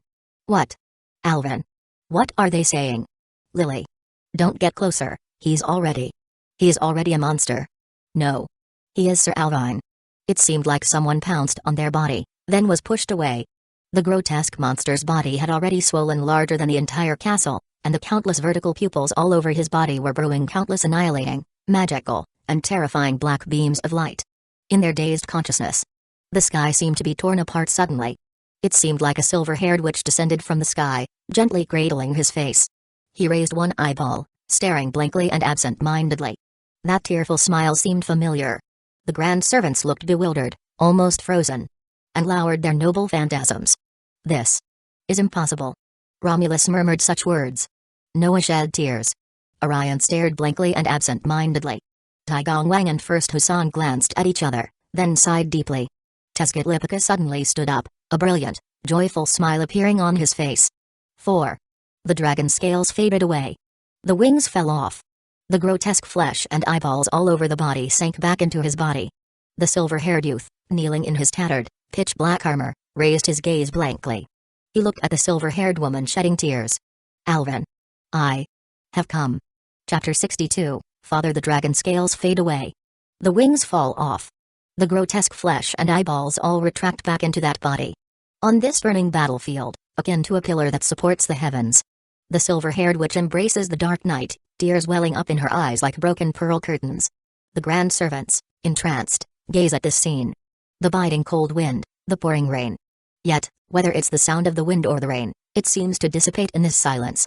Alvin Pendragon. He has transformed from beast into a human. But how is this possible? Romulus gazes incredulously at the scene. He is the founding emperor of Rome, revered as the ancestor of the gods, his life magnificent and glorious, admired and worshipped by countless people.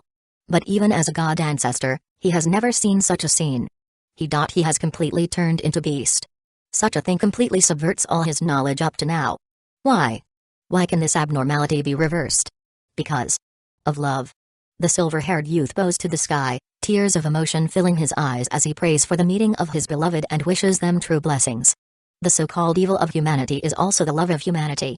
The beastified Alvin has forgotten everything, only the desire for existence and power remains, but he still remembers her face. At this moment, she is his salvation. Noah clasps his hands tightly together, as if in prayer.